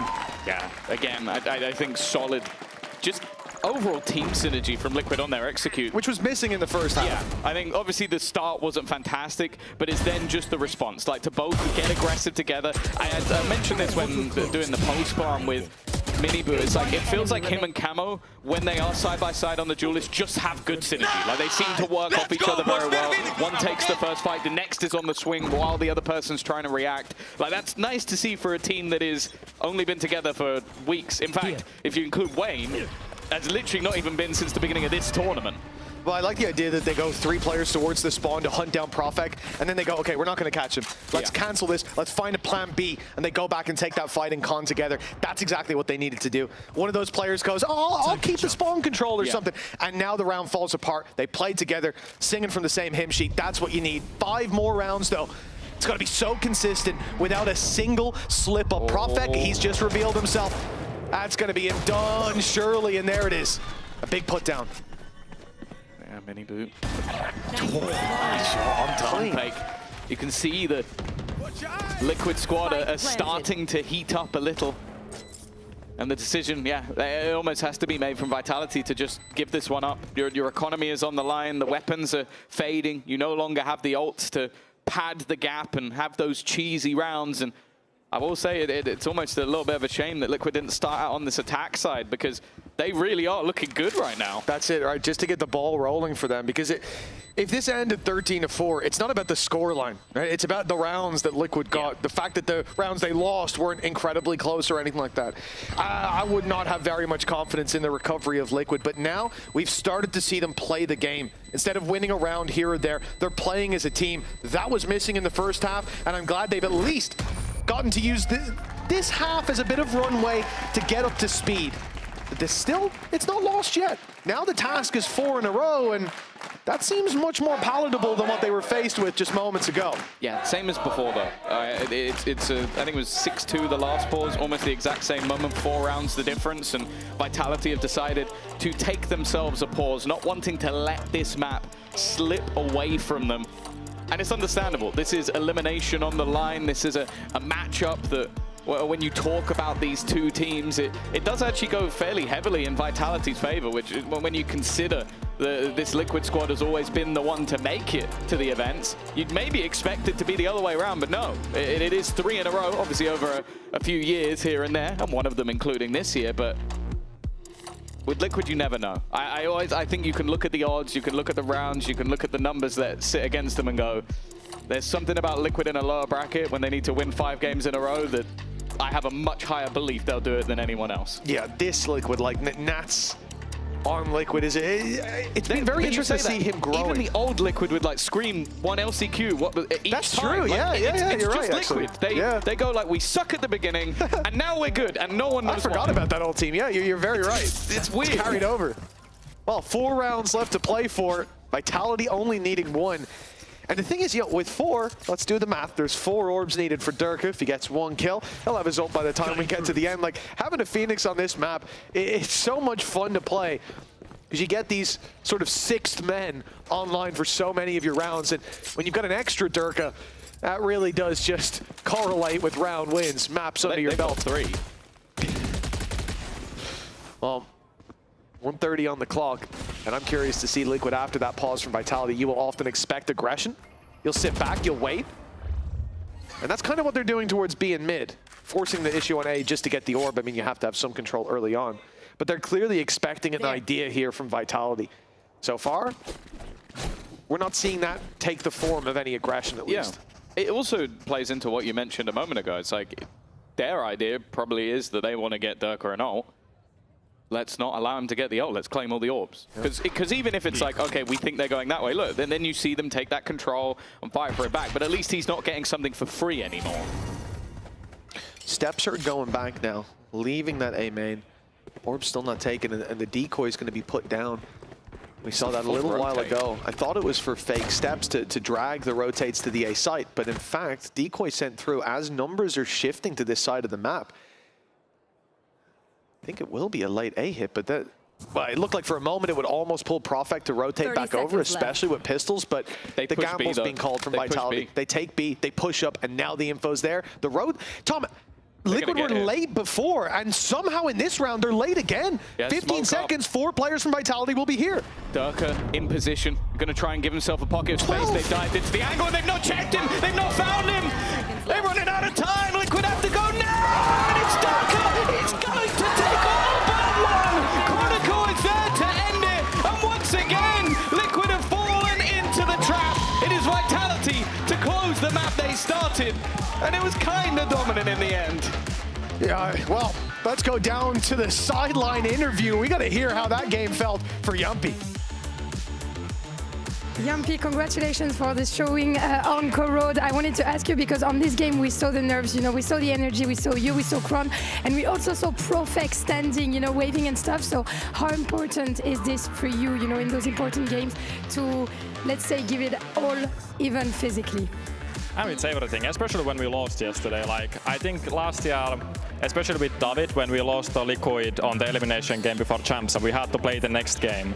And I think I learned a lot from that, how to prepare them for the next game. And I think it's just David told us today that he's going to give it all out, because maybe there was some regrets last year when we didn't qualify the Champs. And, you know, when you see David, who's normally quite a quiet guy, and he's absolutely sending it, it gives everybody much more motivation and energy. It gives motivation, energy. It was the same on the broadcast. So thank you so much for joining me, Yumpy. Good luck for next map, and we'll see if Team Liquid can bounce back on Bind. Stay with us.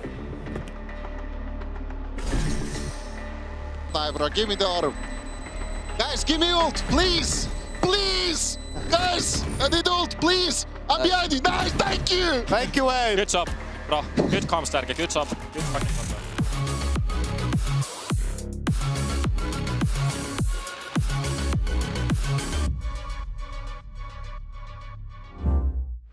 Your body knows.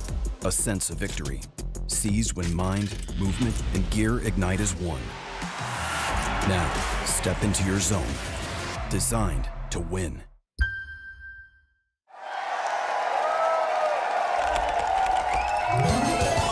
Red Bull gives you wings.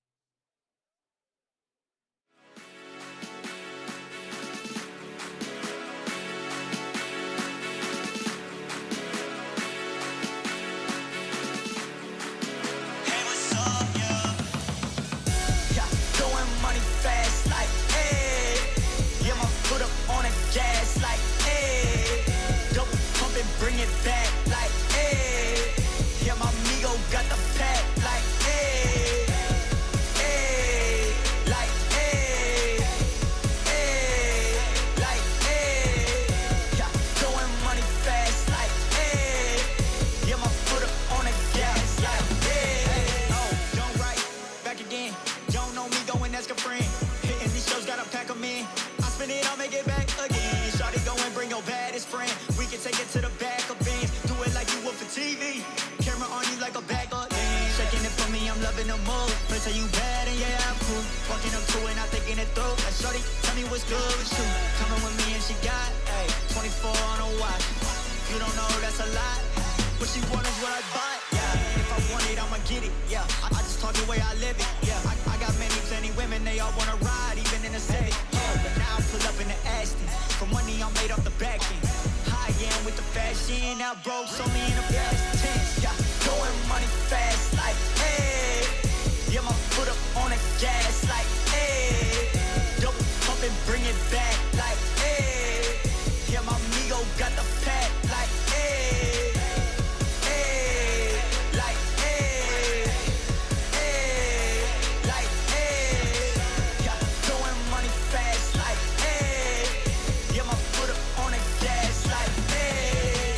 Wallet in the bank, I'ma check. Whoa, VVS all on my neck. Whoa, we talking power, respect. I be blowing no gas and I'm high as a jet. Like, whoa, shorty can't breathe no air. Yeah, red bone body, long hair. Yeah, everything I do real rare. Yeah, can't buy one, need pairs. Yeah, I get paid now. I was in them streets and I ain't never do no playground. I just kept it real, stay 100 and I stayed down. Made it out that jungle, now we shopping when we touch down. We riding around, my windows down and my speakers loud. Hate my grind down, like my shine, I'm one of a kind, no stopping mine. I'm certified, can't copy me. Got the bank like Monopoly, my tie fly, that's all design. I'm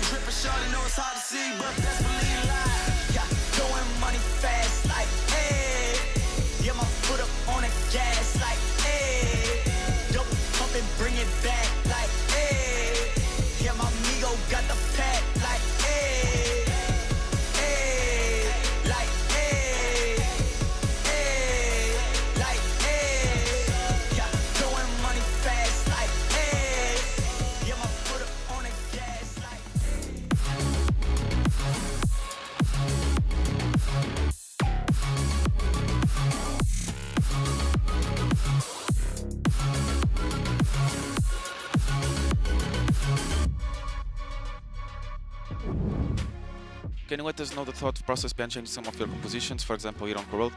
I mean, just trying to play more towards our strengths and what fits best the team. Didn't work this map. I'm quite confident for the next map we're going to be doing better. And yeah, that's it. Playing to their strengths. We've seen it from Liquid. Unfortunately, not enough because Vitality does manage to get this one out. Good for them because this was their map pick and that's what we expected or at least hoped to see from them. Yeah, I think that if you're Vitality coming into today, you know what it's at stake. They decide to go for Corrode and they know their strength in this map and also the fact that Team Liquid still had not found the right foot into it. This composition, I don't know if it's exactly the composition. I did see the players being confident, but maybe some of the tools were missing at some points. Like, Minibu was trying his best there on the defense, but there were just a lot of gaps, and Derka was actually playing pretty well. Yeah, there was a couple of mistakes coming up from Team Liquid, especially in terms of utility. I guess that is just, again, like getting used to the agents that they're playing. I like that they're leaning into the strength, though. I like the composition that they brought out. But Derka and Yampi on the server, by the way, they were absolutely popping off. I'm sorry. Yeah, I think we need to find another name for that duo, but it's great to see because we kind of highlighted Derka as well yesterday, specifically stating that it wasn't necessarily the performance that we were hoping to see from him. So to actually be able to dust that off yesterday, come back into today, start off hot, start off strong, that's what we need to see from Vitality, especially if they want to continue this lower bracket run too. Yeah, especially also considering the bind is next. For him, I think that if you look at the replays, if we were watching during the match, Derka did not shut up for most of it. He was incredibly communicative. Sometimes that is not for the best, but we saw Derka that was like hunting for the orbs, hunting for the ultimates, and really focused in getting the most out of this Phoenix. Do not get me wrong, when they moved on to the defense, things got more complicated because they do not have that much stopping power in their hands, but they managed to get the rounds on the board, and I really like the fact that he was feeling so comfortable. Yeah, I agree. I think it's nice to see this Team Vitality bringing so much more energy into today. You see them all getting up, shouting. So yeah, it's really nice. Even just now, right? Look at them. They're hyped. They know that there's a lot on the line here. They don't want to lose to Team Liquid. Of course, we've already framed this as it being like a personal thing. So yeah. Let's actually hear from the coaches themselves when it comes to what they're looking forward to and why it's always Liquid. An elimination game versus Team Liquid whilst being 2 wins away from qualifying. You dare. What could possibly go wrong? Don't you dare. Go for it. I think history has shown what could possibly go wrong in this situation. But hey, we're off to a good start. Now we'll see what their map pick has got. And yeah, hopefully we don't have to relive through some of the evenings after these elimination games afterwards. I'm surprised you didn't put from Billy. What could go wrong? I think from that reaction, like he definitely knows that question came from me. Yeah, but it's funny. Like it is. You have to remind people of what's at stake here, as if the eliminations in the prior years haven't been that reminder already. So yeah. Yeah, and for those of you at home watching, wondering what the context is, it's just the fact that Vitality is yet to win against Liquid when it comes to an elimination match. So we're looking forward to seeing how that plays out, especially with Bind coming up next. That is what Pal also highlighted. Like, our map went our way. He's looking forward to Bind, looking forward to see what Liquid has cooked upon for this one, because they picked it. Yeah, exactly. And as you can see also in that graphic, Team Liquid is now going to start on the defense. The other day against Heretics, they managed to start on the attack, and that led to an 11-1 half. Like, do not get me wrong, with the composition that they're bringing, having Minibu on the Neon, something that we do not see a lot, and the performance that Nats also had on the map was amazing. But we did not get to see a lot from the defense. And as I was speaking about the composition and Corrode for the side of Vitality and how they had to get more proactive because they do not have that many tools to like that much stopping power, that is a little bit of the same problem that they might face in this map. So I want to see that proactivity coming in from the side of Liquid. And the Neon, I think that's something that you highlighted earlier, Bea, saying you really like the Neon, you want to see Minibu on it, so... I mean, maybe I'm blind, that's where I feel like no, just because I honestly think that Steel Race is incredibly good for this, but I can still see it work out. But maybe this is like the one map that I'd be like, if you don't want to run here, it's alright. Yeah, I think the one thing that Team Liquid need to be cautious of here is Camo diving in with this Waylay agent into potential trap setups that Vitality are going to have when they get onto that defense. I think, yeah, something that I had mentioned already was kind of comfort here. Yampi didn't have a great performance on the Tejo the other day, so we need to see if that's going to kind of help him throughout today. I think as well, Chronicle, Nats, Viper head-to-head is kind of iconic, especially on Viper. I think one thing that is super, super important for me for Vitality, awareness. You need to be aware that they might be aggressive. I do not want to see untraded deaths. I want to see them playing together and actually facing up to those duels. Yeah, I agree. I think that's something that they had kind of lackluster on, I guess, yesterday. Like so many kills were impossible to trade, so many risks that were not well measured. It's getting back to, you know, the standard of what their fundamentals are, right? Not letting them slip, not going into this map too overconfident, knowing that you have one under your belt already. And I think as well, they probably expected this map to be played coming into today. He's locked in. He looks zoned out, if anything. Yeah, wow, I don't think he looks locked in. He's using the a really cool angle from the stage. Just this is what the players see while they're sitting down there and playing, and this is it for Liquid. They have to win this if they want to continue their run into this low bracket and push it to this decider. But for Vitality, they're one map up in this best of 3. They're sitting comfortably so far, but the lower bracket for Liquid's dream to continue needs to start with a win on Bind with their casters Mitch and top. Thank you very much. Yes, map 2 ready to rumble, but the question is, are Liquid? I mean, we saw some blips on the radar there, some moments that I think they will have been talking about in the intermission between these maps, Tom, but the bounce back, do you believe in it? Remember, this is Comfort. This is their map pick they're going on to. I think their attack side of this map was incredible last time around, so I'm quite excited to see a little bit more of Miniboo especially, but also we got back to the Nats we know and love. Like, he has had some up and downs. I think it was a down in the last map. He had a rough time. They beat his setup, but when he gets on that Viper, when he gets on Bind, this is where historically that's actually a very fun talking point, because him and Chronicle genuinely might be 2 of the best players on Bind in the world. And I think in the past, when they were on the same team, that was where I was most excited to watch them play. Putting them up against each other in a survival match, it doesn't really get much better than that. Up against each other in a survival match, both on Viper. Yep. What more could you ask for? My favorite map as well, so really feels like a treat. We come into round number 1, the pistol round, and for Vitality, already a lot of space taken towards A. Now, Liquid have pushed down B, but it was Liquid who had those slow attacks, who allowed those rotates to come through. Vitality don't suffer from those issues, at least not normally. For now, though, Durka goes down as the big play towards Tallbox comes in. Camo will be shut out of the play, but Wayne still keeping it alive on site. Great work from Wayne. That's the man advantage. No need to throw it away. Spike planted. Util gone, and patience from Nat. It's a little bit labored, but he gets the job done. And now Profek left into a clutch scenario. First comes easy, but anything else should be impossible. They're holding that cross as long as Purple doesn't completely weird from well. Luckily, it's already too far gone. It will be the pistol round under Liquid's belt, and an important start to this defense. Yeah, you expected that little bit more cover to be there on the way across, or a little bit more respect, I mean, sorry, from Purpo just sitting there, tucked in, but down you go. It wasn't a big. Spike planted. I think Nats also, like, a great read after he takes that first pick. He instantly guessed where Profek was. You can see him clearing the spawn, ready for it.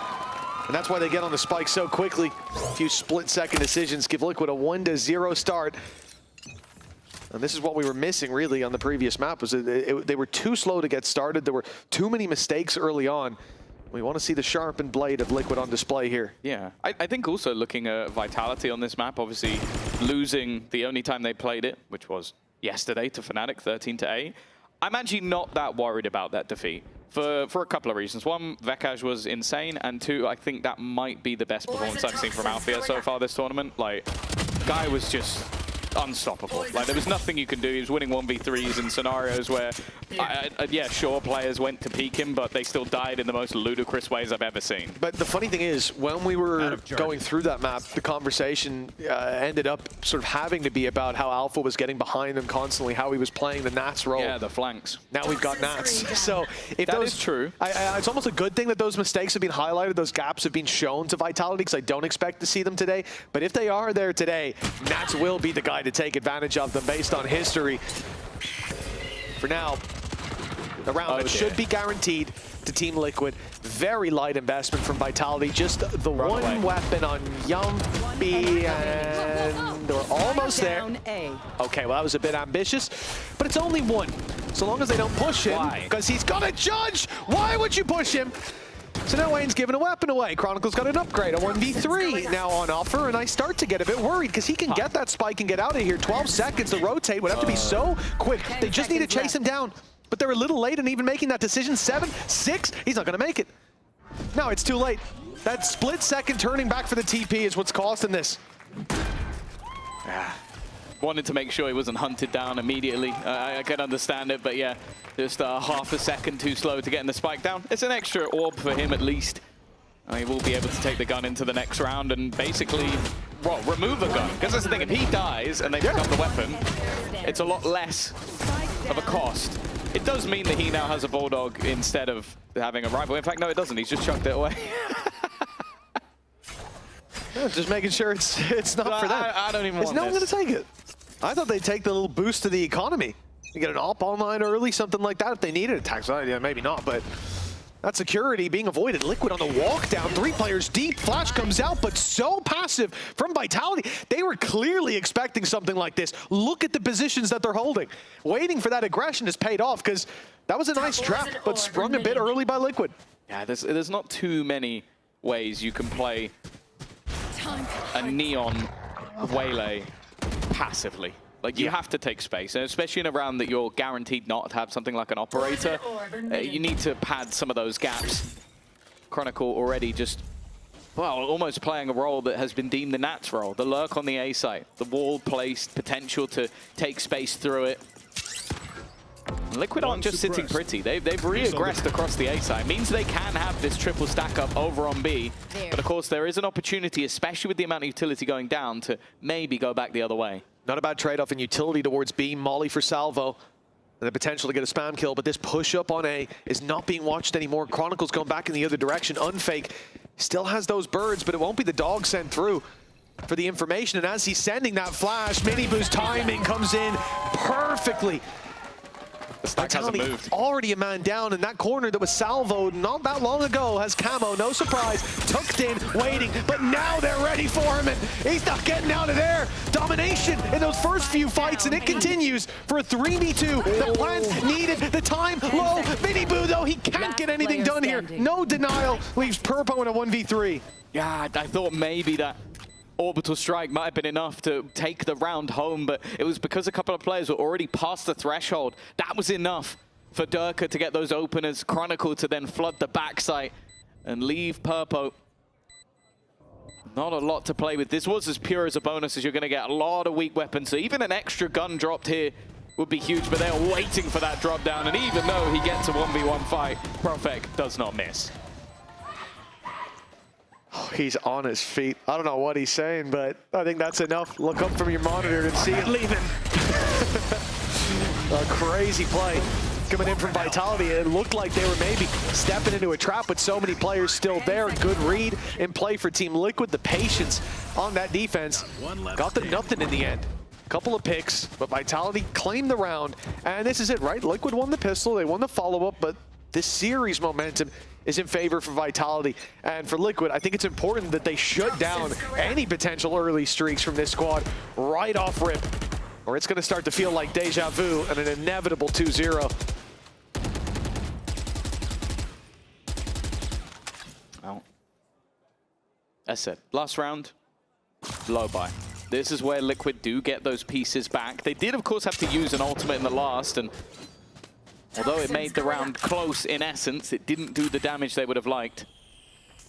Now with Yumpy having a lot of potential for clearing out this B site, they're going to get aggressive. I don't mind this. The back site is a normal target for an Armageddon.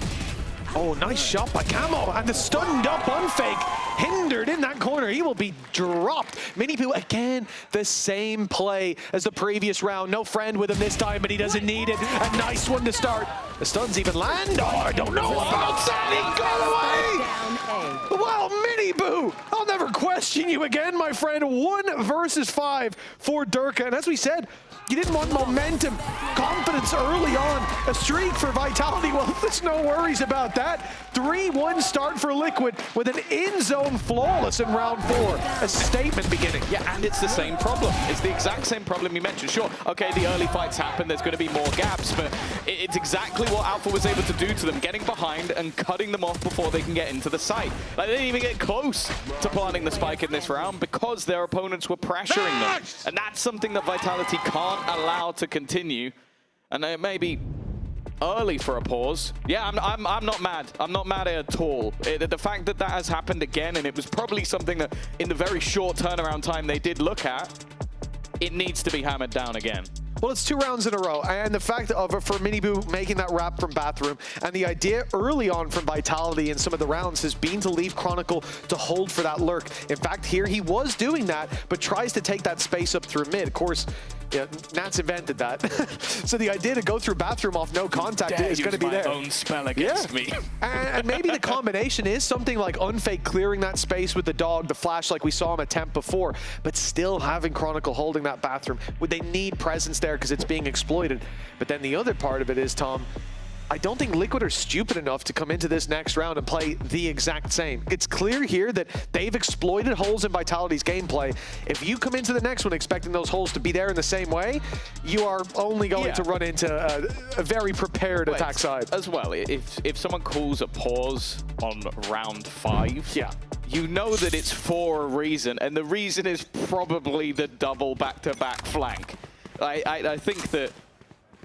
Then again, though, Miniboo is still one of those guys who will want to try and put the pressure on. He has no fear! Just a straight push-up. Durka, I believe, I don't know if he sold it in the end, but he was the only guy who had a gun. He invested into the Outlaw.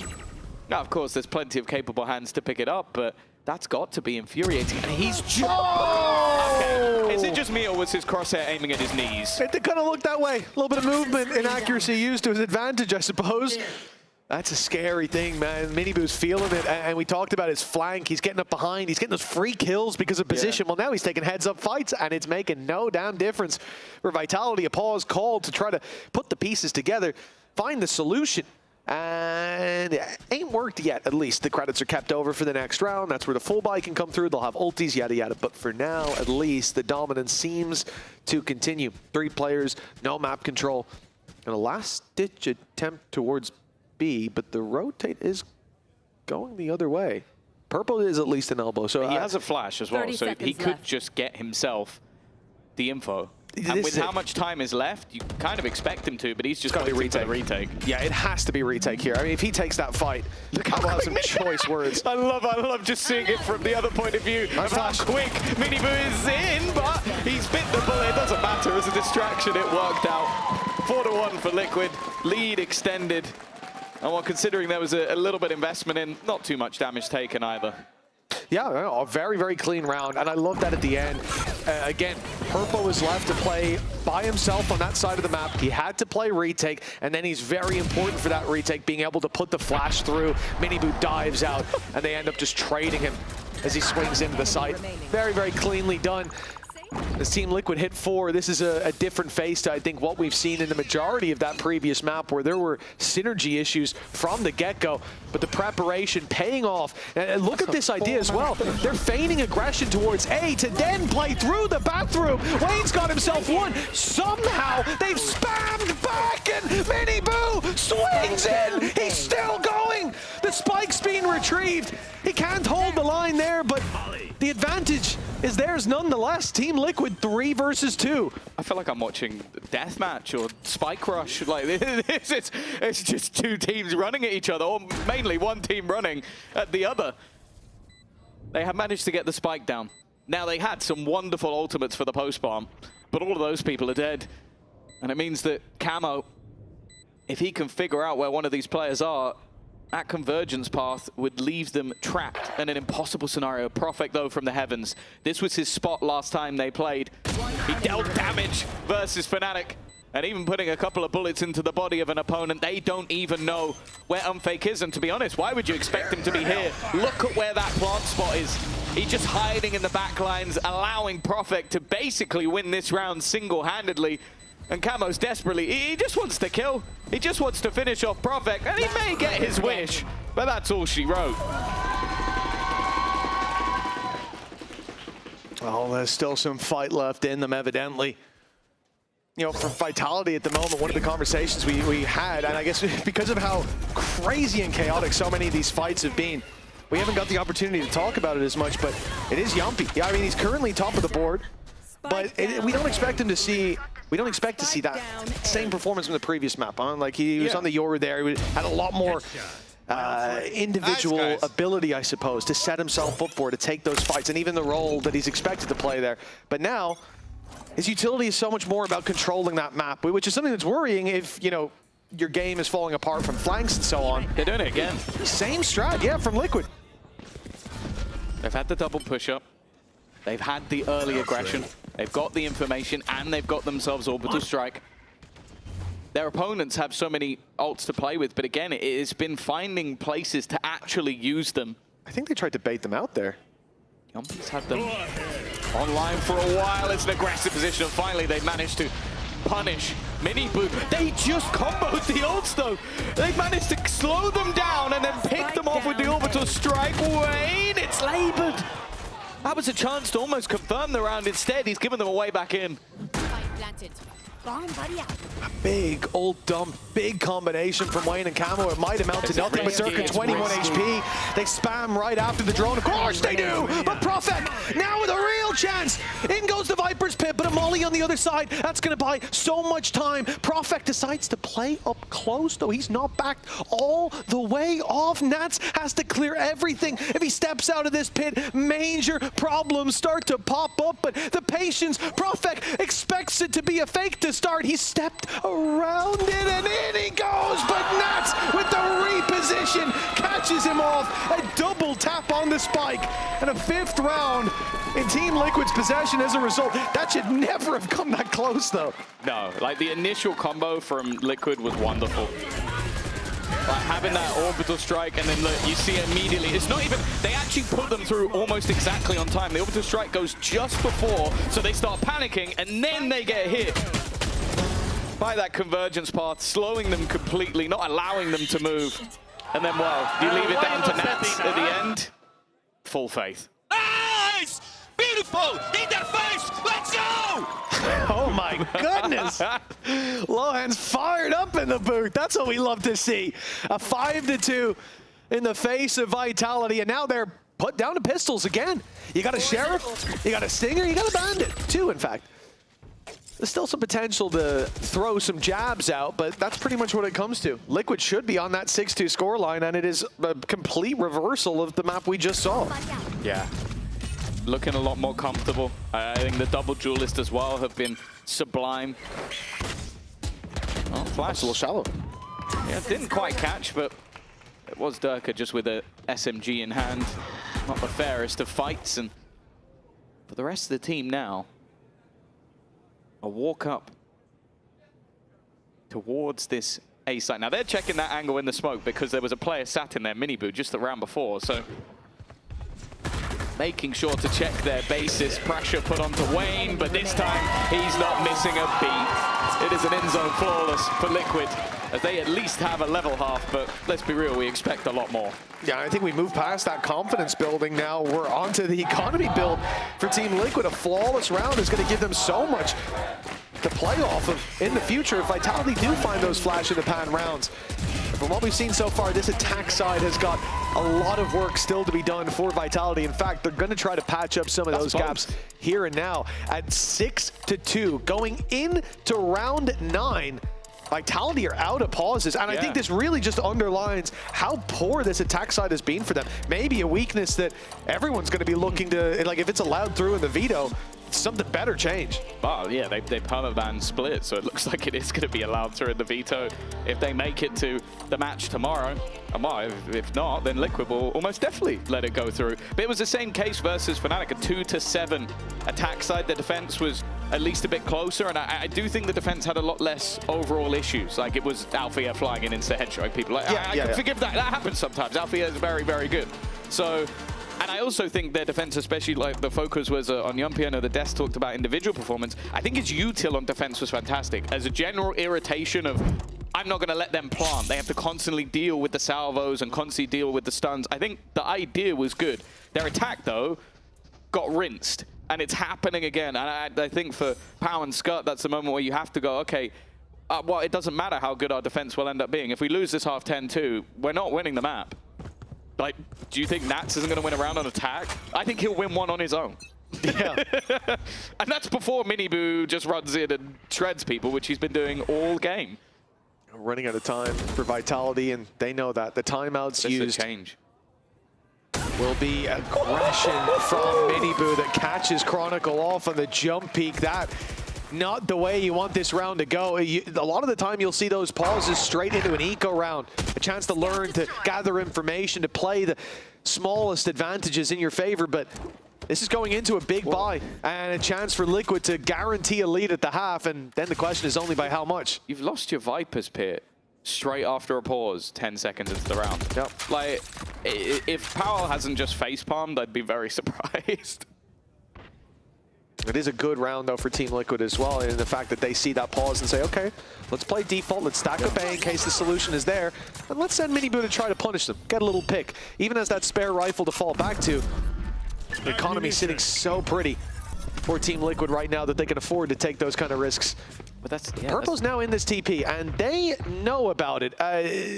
You know, luckily there's no salvo online, otherwise that door will be open very soon. Seeker's used. 25 seconds left. Miniboo, the operator, was the spanner in the works this round, but he's still got that rifle to back up on, and he still has Nats as backup. And sometimes he doesn't need the backup himself. In fact, there you go. You could just be the distraction as Nats kills everyone. Another in-zone flawless. Liquid, they're back in the race. What a difference, night and day to the previous map. Liquid, again, it comes down to comfort and the lack of comfort on the other side. I think we saw it from Liquid, and I'll be honest, how abysmal those attack sides were on Corrode. Their timings were horrendous. Some individual plays made no sense, the Camo Calamity in particular.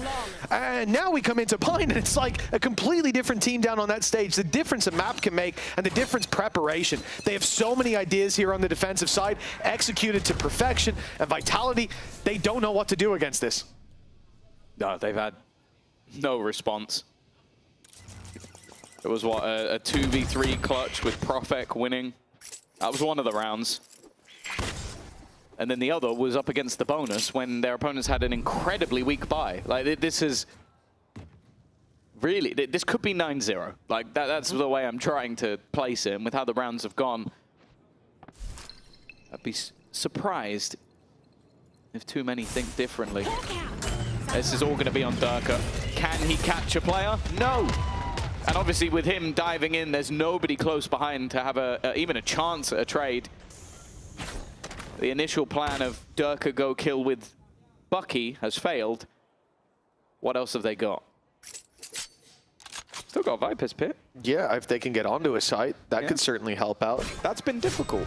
2 smokes for Profek, positions on for Team Liquid right now. There is a danger. I think Vitality are choosing the best spot to go to, and now it's no longer the best spot. Because here's Miniboo. He's rotated in, quick on his feet, ready to roll. 25 seconds, snakebite and wall. There goes the snakebite. Here comes Miniboo. And now we got the numbers to face off against, and Nats is taking down Chronicle through the smoke. So there goes the Viper's Pit idea, and pretty much the round with it. Yeah, in fact, they kind of just need to die at this stage. It is going to be at least a kill or two. Yumpy's doing well. He's making this one costly, but he knows there's going to be someone nearby, and eventually costly is all they can muster. At least, you know what? It was back-to-back in-zone flawlesses. This one at least wasn't flawless, but that's about the only silver lining. At least it's not like round 11 we're going into where they have enough money to fall back on for like 3 or 4 more rounds. Yeah. And there's 2 left. So at least they did damage. That's always good. It's unfortunate that it's taken this long. But I think, again, we go back to the previous map. The vibe at round 10 or so was, ooh, Liquid, they're a bit too slow to start here. But maybe they can get back on the horse. No pun intended, for the next map. And it seems like Vitality now take that mantle. Like, the comeback into this. It needs to start now. It needs to be clean. It needs to be dominant, and they're getting nothing. No, Liquid, those individual. Oh my God! These were individual fights. They were not winning in the last map. Hell, Nats had 5 kills for most of the map. Wow, this is just getting disrespectful. You got your Viper pushing down B short just to kill everyone. You've had Chronicle dead, I think first in most rounds. He's just getting wrecked, and every turn they take, another Liquid player is waiting. It's a completely different beast. The horse has evolved. A 9-2. I can't see any path back for Vitality in this map. No, no, it really doesn't feel possible at this. Oh, Jesus, that is crazy. Again, for a guy who, he finished last map like 9-15, honestly got a couple easy kills there as well where people weren't looking his way. He had an awful map when it came to individual fights. 14-5 now. It's fair to say Nats looks a bit more comfortable here. It's his map, man. It always absolutely has been, is. it always will. Chronicle has got an opening kill. He has still died within the first 10 seconds, but you know what? We take that. We take that. It's an upgrade. Nats has just run down. He's just running it down. He's finally dead. It's almost like he was testing the waters just for these last few rounds. How far can I go? I've never seen a fight here. Can I push? How is Mini Boo alive? It's a 2v1 fight in this. I don't even know. He's got to die. There's no way he can get anything here. There's no way he can get away with this. He's fighting. How is Mini Boo alive? He's turning back around. I don't understand how anyone can get away with this much disrespect. Bro, that looks so stupid.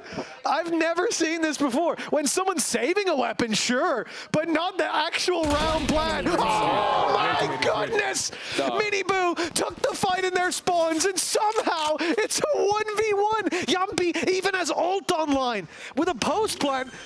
I don't know how this round is flipped like this, but it could be going into Vitality's favor. It could be Liquid fumbling, and 9-3. Yeah. Hell, I mean, it's more palatable than a 10-2, that's for sure. No, he has the advantage. He's looking for the fight. He's got his ult. He's got Salva. He's got so much, but instead he takes the fight knowing a Red Bull clutch that I never saw coming with the beginning of a round that I never saw coming. It's 9-3. Yeah, I'm not sure I quite understand what's happened in this. I certainly need a moment to think before we go into that next half, and I'm sure our players down there will as well. This fight, again, yeah, mark your calendars for the day you saw it. This fighting out of the attacker spawn on bind into the attackers, and looking unbelievable doing it. Hell, this game has certainly dropped our jaws, but you know, we got plenty of people here watching along in person. One very special guest though, Tom. I've heard our halftime interview is going to be with Boo. Yes, Mitch. They were facing each other only 2 days ago, and Boo just joined me in order to support his, of course, his brother on the side of Team Liquid. So thank you so much for joining us and for being here. I think it means a lot to your brother, of course, first of all, Boo.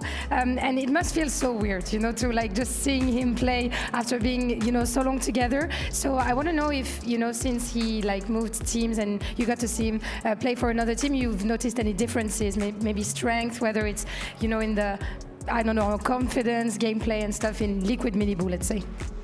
I think Liquid Mini Boo now is more confident and more self-sufficient. I think he takes the learnings from our team, and now he's like a new player, maybe even a second leader in the team. So yeah, I think like he grown a lot since moving teams. Kind of a flower that would have blossomed a little bit. That's a little bit of poesy, of course. And you guys with Heretics always used to be kind of the leaders when it comes to new metas and stuff. And we know that this one is a bit different and it's a bit, you know, shaky sometimes. What do you think of the 2 duelists that Liquid have been putting up, and how has it been for you also in Heretics? Adapting to this. Specifically this Neon compound bind, I think they cooked. They put Domi on his comfort. Right. And yesterday they didn't need to show their defense stuff, which now they're using on Vitality, which is working really well.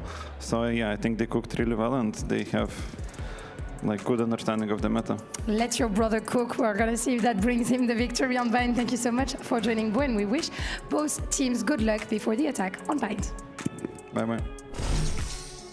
Oh, thank you. Always good to hear from Boo, watching his brother down there on the stage. Of course, used to play together not that long ago, but Mini Boo's gone his own way now. Had to walk his own path. Well, yeah, it's a very similar circumstance to when they played them on Bind. It just Miniboo was just insane.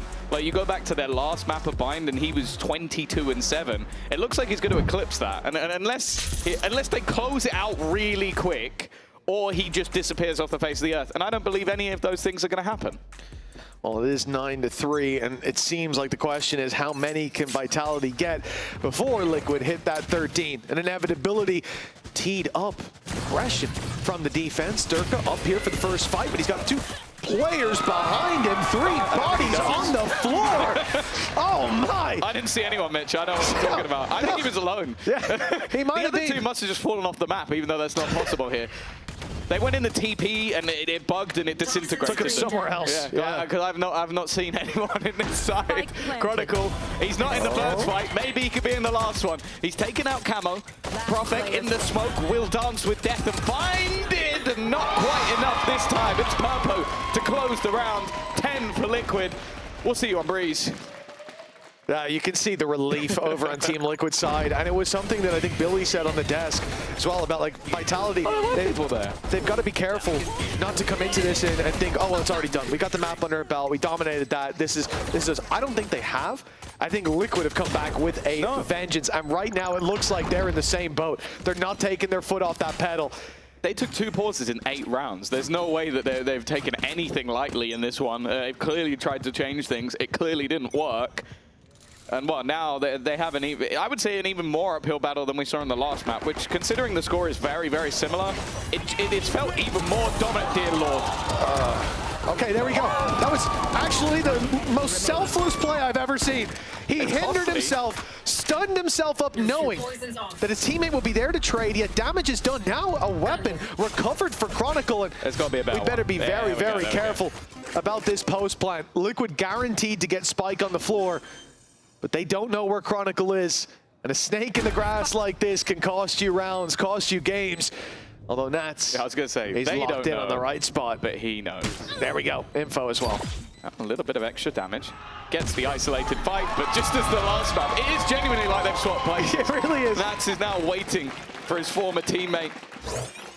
This is building us beautifully towards the decider, a map of Breeze where both teams have looked their best. I think neither team wanting to pick it for that reason. No one wanted to give the other the same good pick they'll have. But it has been brutal to watch each team on the opponent's map choice, because Liquid have looked utterly insane after a really rough map 1. Well, I don't see any road back. Even though this is a weak purchase now, like, Vitality would genuinely have to just completely flip the script of this map. Considering one of the 3 rounds for Vitality was a 1v3 from Yumpy. Yeah. When they were fighting deep into his own spawn, it almost feels like Liquid have given the rounds to Vitality that they've got. Hard fought in this even as the trade started out. Liquid drawing the first blood. The trade back, great flash. It's caught them, but the second not so much. Adjustments still leave things neck and neck. Purple, well, I thought he was going to get out with the spike instead, wrapping around, checking the angle just in time. And Nats helps out. The alley-oop and a slam dunk with Liquid. 2 versus 1. Again, Purple and Nats. Again, against Chronicle. The same site. But will it be the same result? He's jiggle peeking every angle. He's looking for Nats, and instead he'll be found by Purpo.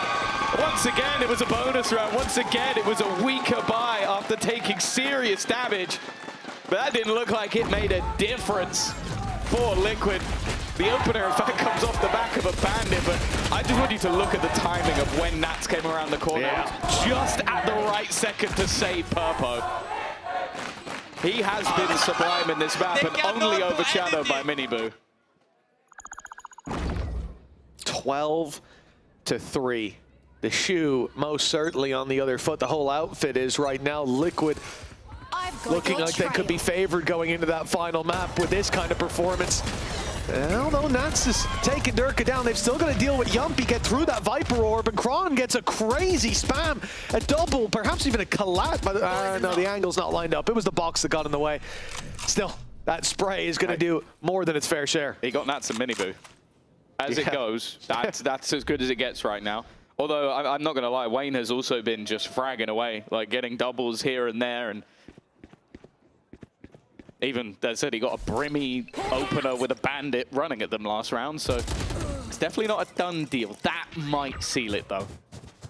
The thing is, they will get a post-plant, and actually... Wayne planting? I hope Wayne's planting, because Purpo currently has Purpo, is 0 Wayne gonna orbs. plant? Purpo? So... Give him the spike. Yep, he's looking... No. Okay, they're just baiting out. They're baiting out. He's going to give it to him. No, he's not going to give it to him. Okay. Actually, to be fair, 2v4, if you're playing post-plant on that ult, you're a fool. Better off to put it on Purpo. Wayne will probably die here in a 4v2, get him for next round, or still nice to get a pick. And, I mean, if he can use it to win the round without getting a pick, I would be flabbergasted. I think this gives them more orbs total with a 12-3 scoreline, more chance to play back. And most importantly, if Wayne can find a pick, they have that online. But if they sit on site and wait against 4, I can't see this working out. Oh, the first, I think, I was going to say, that needed to be. There's the ultimate. Immediately looks to use it, but he's got a man behind him. That time is already taken place on himself, needs to turn, and he has turned. Now looks to try and isolate a 1v1. He's going to find it, leaves it down to just perfect, and the time is gone. He's done it, he's closed it. There was no way they should have won it like this, but the youngster Wayne with the Red Bull clutch. It said he'd been making plays, Tom, making waves. He's washed them away. Vitality shut down on map number 2. It all comes down to Breeze. One of these teams, their kickoff ends after the break.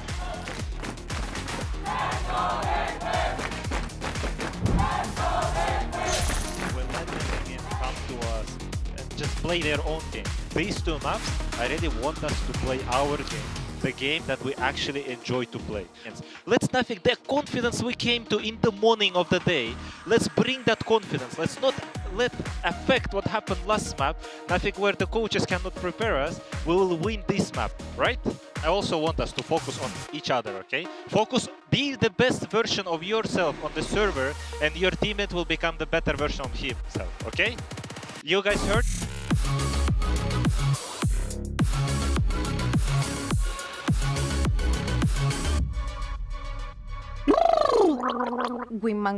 Women will want.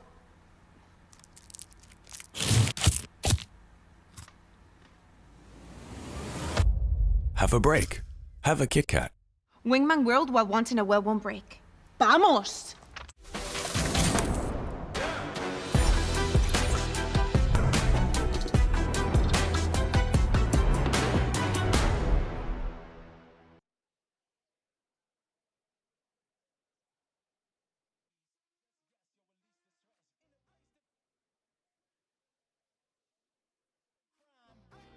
Everybody know it's time.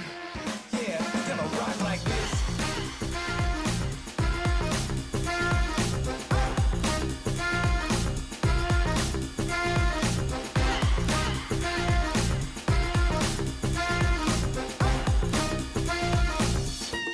Yeah, we're gonna rock like this.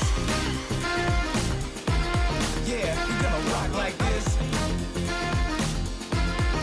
We're gonna rock like this. Yeah, we're gonna rock like this. We're gonna rock like this. I just can't stop. No, no. Yeah, you got me, yeah. Ooh, ooh, I just can't stop. No, nothing you could do. I just can't stop. I just can't stop. I just can't stop. I just can't stop. Rock the party not stop like this. Gonna rock the party not stop like this. Gonna rock the party not stop like this. Gonna rock the party not stop like this. Yeah, we rock the party not stop like this. Rock the party not stop like this. Gonna rock the party not stop like this. Gonna rock the party not stop like this. Yeah, we rock the party not stop like this. Run it up.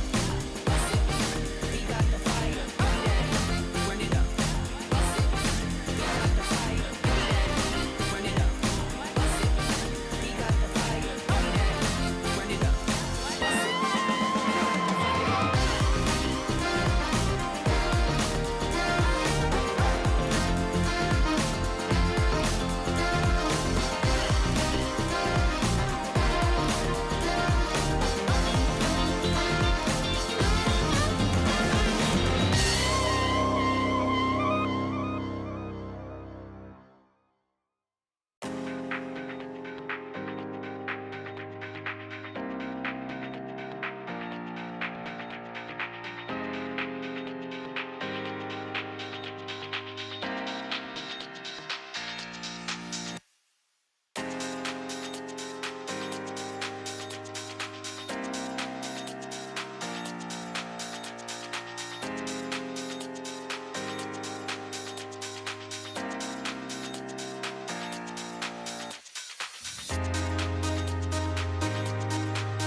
Liquid equalizes the score against Vitality as we now find ourselves 1-1 for both teams. Welcome back, everybody, to VCT EMEA Kickoff, and welcome, Uli, to the desk as well. Lovely to have you.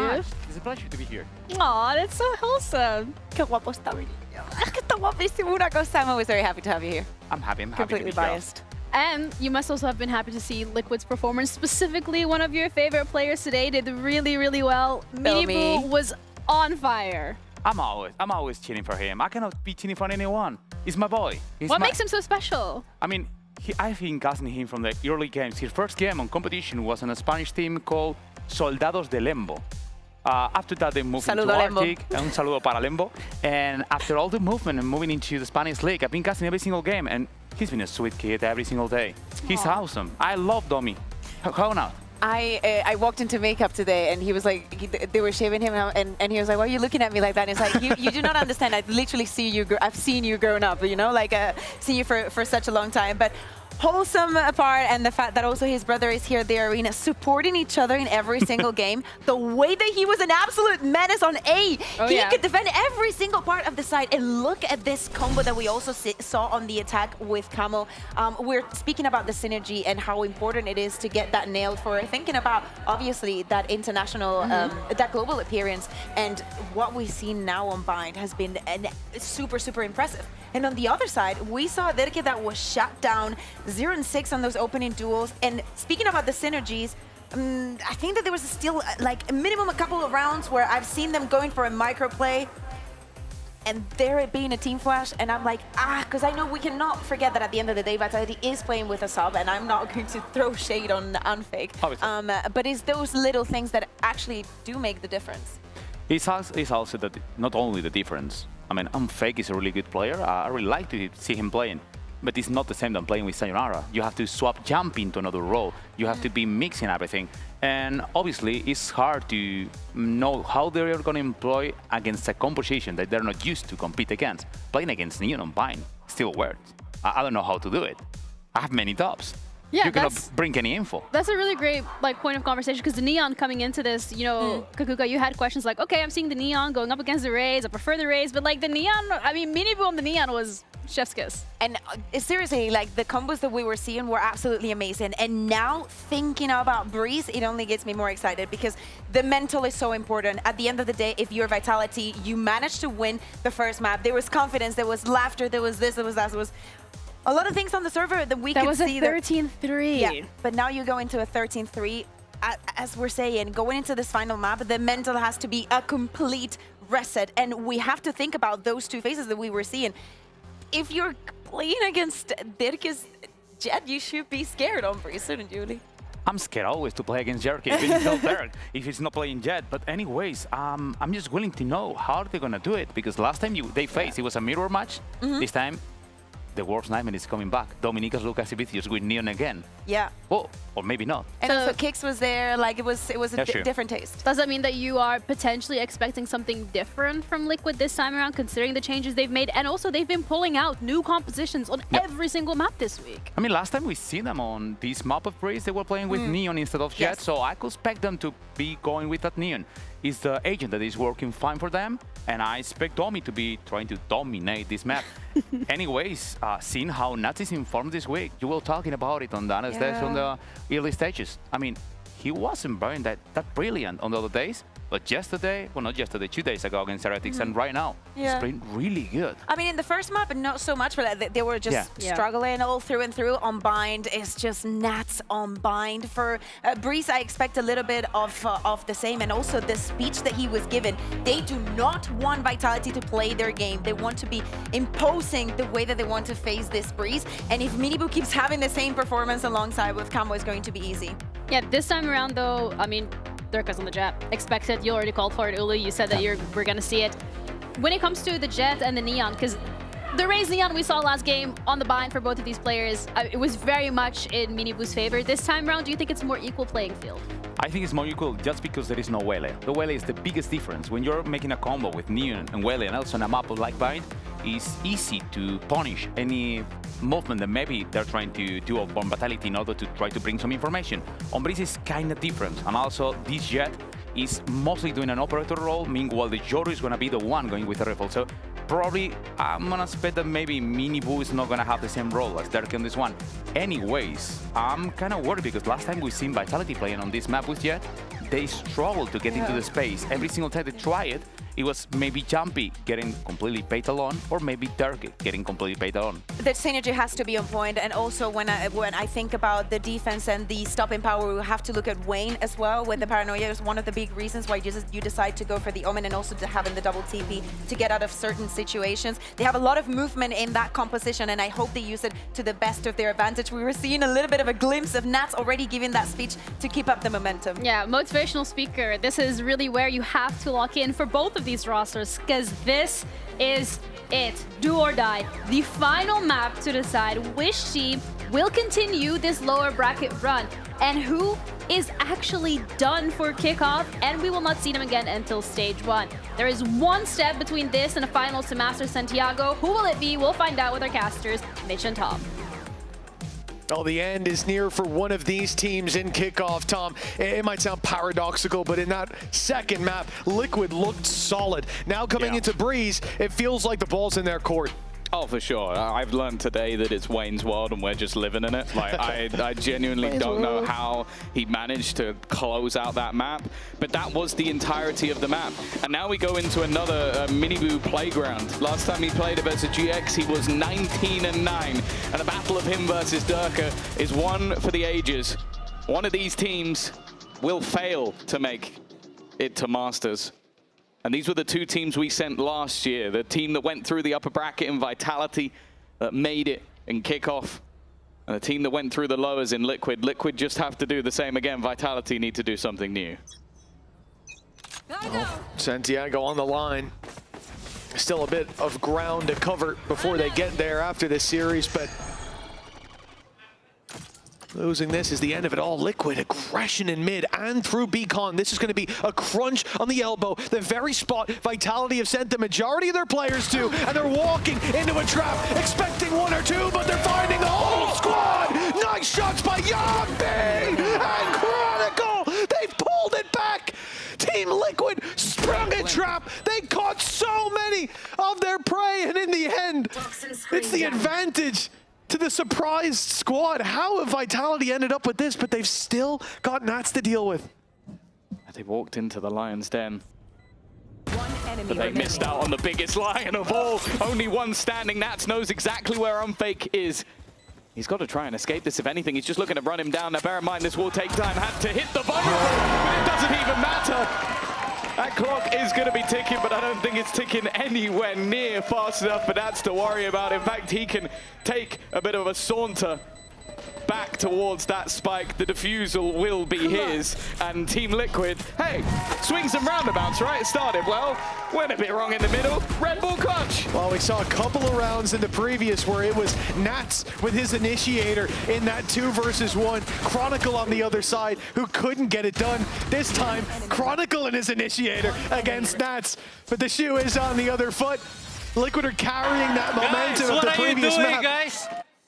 And they are bringing it into this one flawlessly. A 1-0 start for Liquid. Big investment.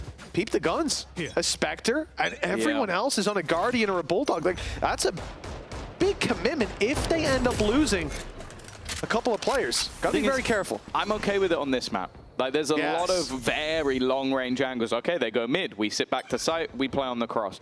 They go towards A from mid. It's the exact same thing. You can watch it from either angle. You can sit back on A side. You can sit back on B side. So there's a lot less of a threat, especially if your opponents don't buy upgraded pistols. Long-range classics, they happen, especially when you have Chronicle. But I'm not expecting much. You think that normally you want someone to have the rifle, maybe the Guardian, in the position that Nats is in, but he's playing information. He's letting them get close and looking to use the Spectre where it's best, running and gunning. But they wait for the rest of the squad. Really nicely played. Shock Dart goes through. Damage was already done to a couple of these players. They've taken tags, but that man advantage not being stolen back just yet. The downside, weapon irretrievable. And the whole rotate from Liquid here. They're playing this as a group, as a clump. That's the way that you beat this. Don't give the pistols individual fights. Don't let them overpower you with numbers and then shut them down when the favor is yours. The stronger weapons prevail. 2 players falling, not the end of the world for Liquid. A Bulldog and a Spectre lost. A bit more costly than they might have liked, but especially considering getting into the post plant.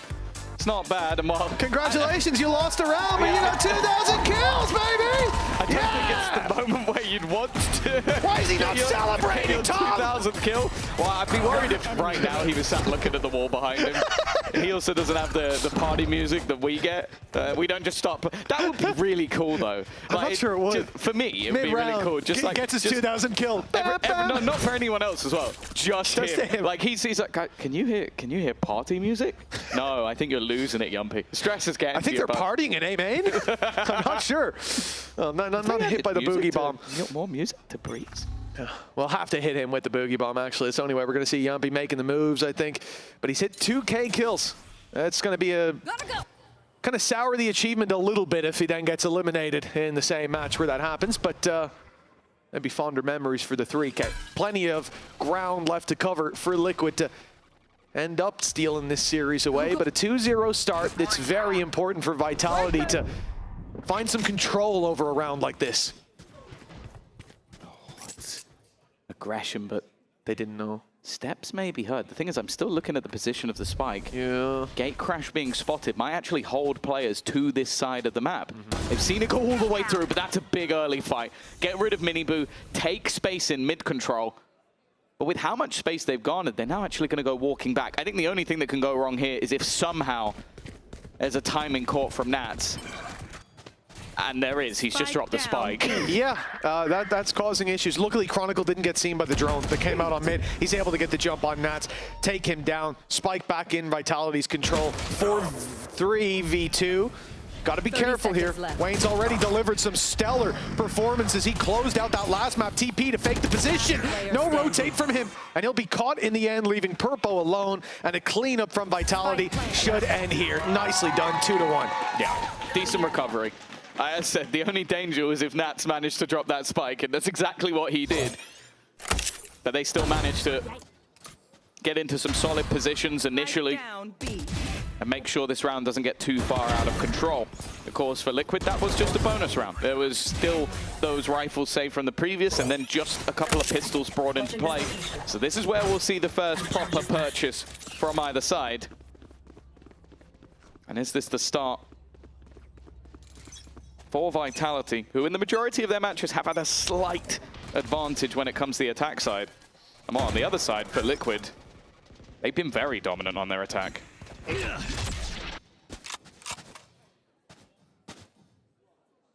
How much ground can they cover here in the defense? That was a good start to it. I love the idea in the pistol as well, that 4-man aggression. That really caught Vitality off guard, at least to start with. And that spam is deadly from Chronicle. And even caught by the drone, but now the trade is there so quickly. 4 versus 4, we're back to square footing, and it looks like Camo's the one ready for this fight, but Vitality are walking straight past. They've wrapped their way into heaven. I think they just got spotted. The second player, not so much, but Purpo was clean to start. Aim desperately low. And Nats now going probing into mid. This is clearly something that Vitality are targeting. Durka pushed it in the last round. They've done the same in this one. It must be a gap that they've seen in the defenses of Liquid. That gap has been filled, though. Well aware of it, and Nat's now looking for the kill onto Durka. This fight is so integral to their defense. As the remaining players look to come out of A main, they will at least have a post plant, but in fact, they're going looking for more. They wanted the fights. Decoy. Camo, they know that he's here, at least was, with that decoy going down, but he's gotten really, really close. Maybe a chance to catch them off guard. Depends on how long's left on that reveal from Unfake. And well, yeah, actually just going to get swung by 2.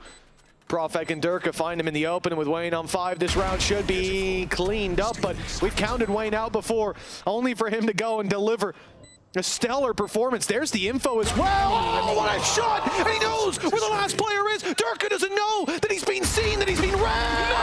It is Wayne's world! He's got dominion over Breeze, over Bind as well, from what we've seen. This man, 5 HP, and a dream come true with the Red Bull clutch. He's outdoing himself. Like, at this point, it's not even like he's doing this to flex on other people. Like, oh, could I out-clutch somebody else? Last it was a 1v4. This is a 1v3 with 5 health against the super team.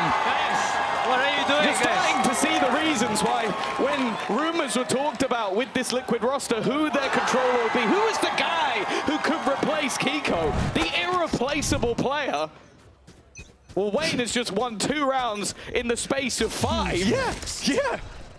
2 rounds. Showing you why. 2 rounds in the space of 5 that could be in the top 5 of the EMEA, depending on how this goes. That one, there's no questions. Yeah. I think 5 both HP, are, yeah, I'll be honest. I really do think both get in there.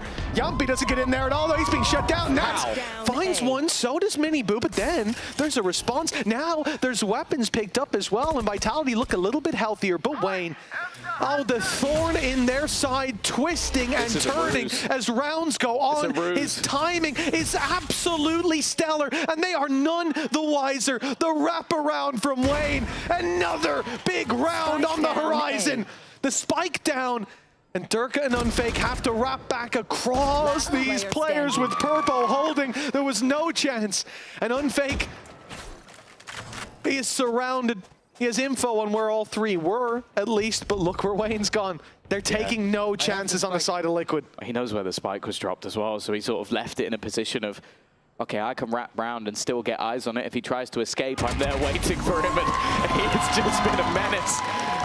Getting the flank, repositioning into the only escape route.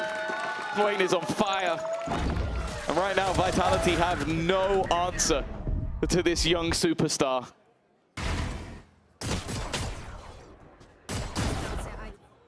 Just a stellar performance from this guy.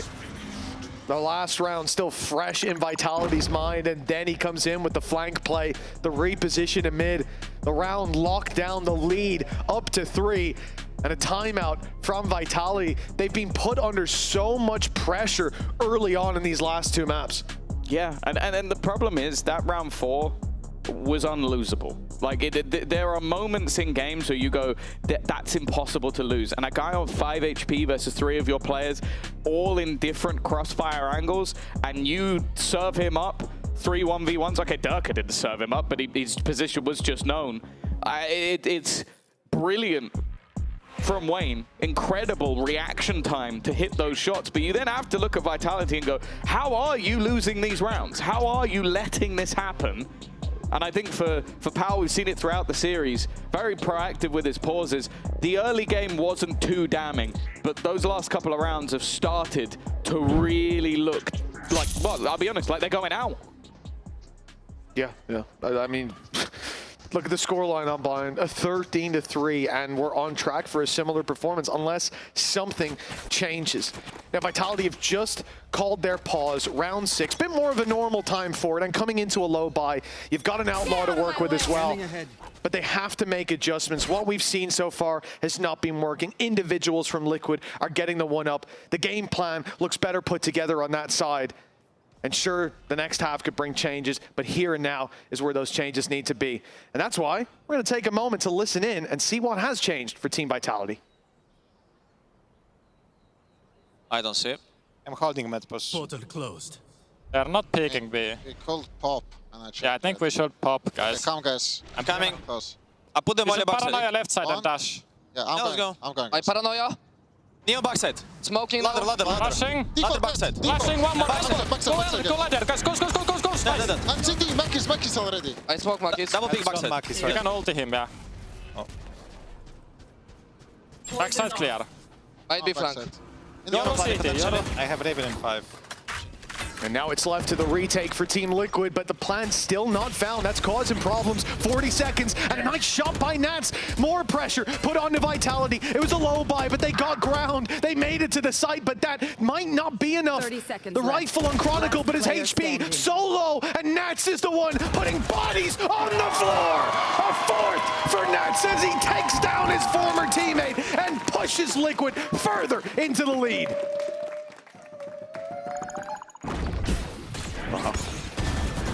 Again, there were moments in this round that looked like it could be possible. Especially we heard the talk of ultimates, what they had on the board, the availability of the Hunter's Fury, if they could get into the post plant, but that was the issue.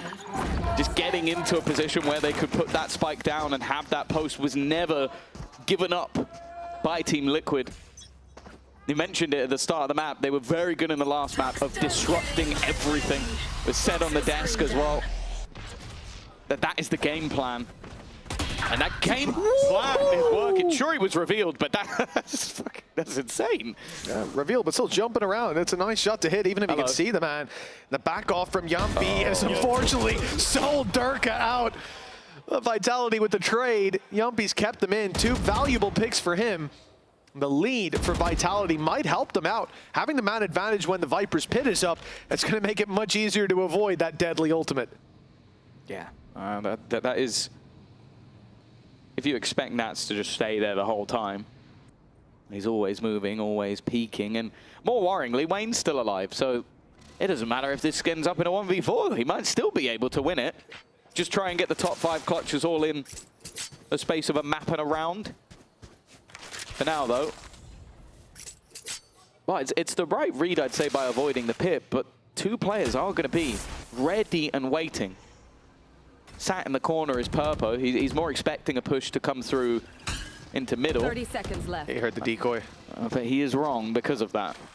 Yeah, they pulled him into that fight with the decoy and through the smoke. It's just taking Purpo out. After a big play to backside onto Wayne. Yeah, I mean, this round should be Vitality's. Even going into those 2 players, the only fear was that corners aren't cleared. Balls are dropped and you end up in a position where you don't have trades set up. Now there, the first one's fine. You don't know where he is. Now we need to see them give no opportunity to Nats. This is a man who will take the clutch if you give it to him, and Liquid have got too many rounds so far in the last 2 maps that they shouldn't have. There we go. A literal firing squad waiting for him, as it should be. Yeah, they're not making the same mistake again.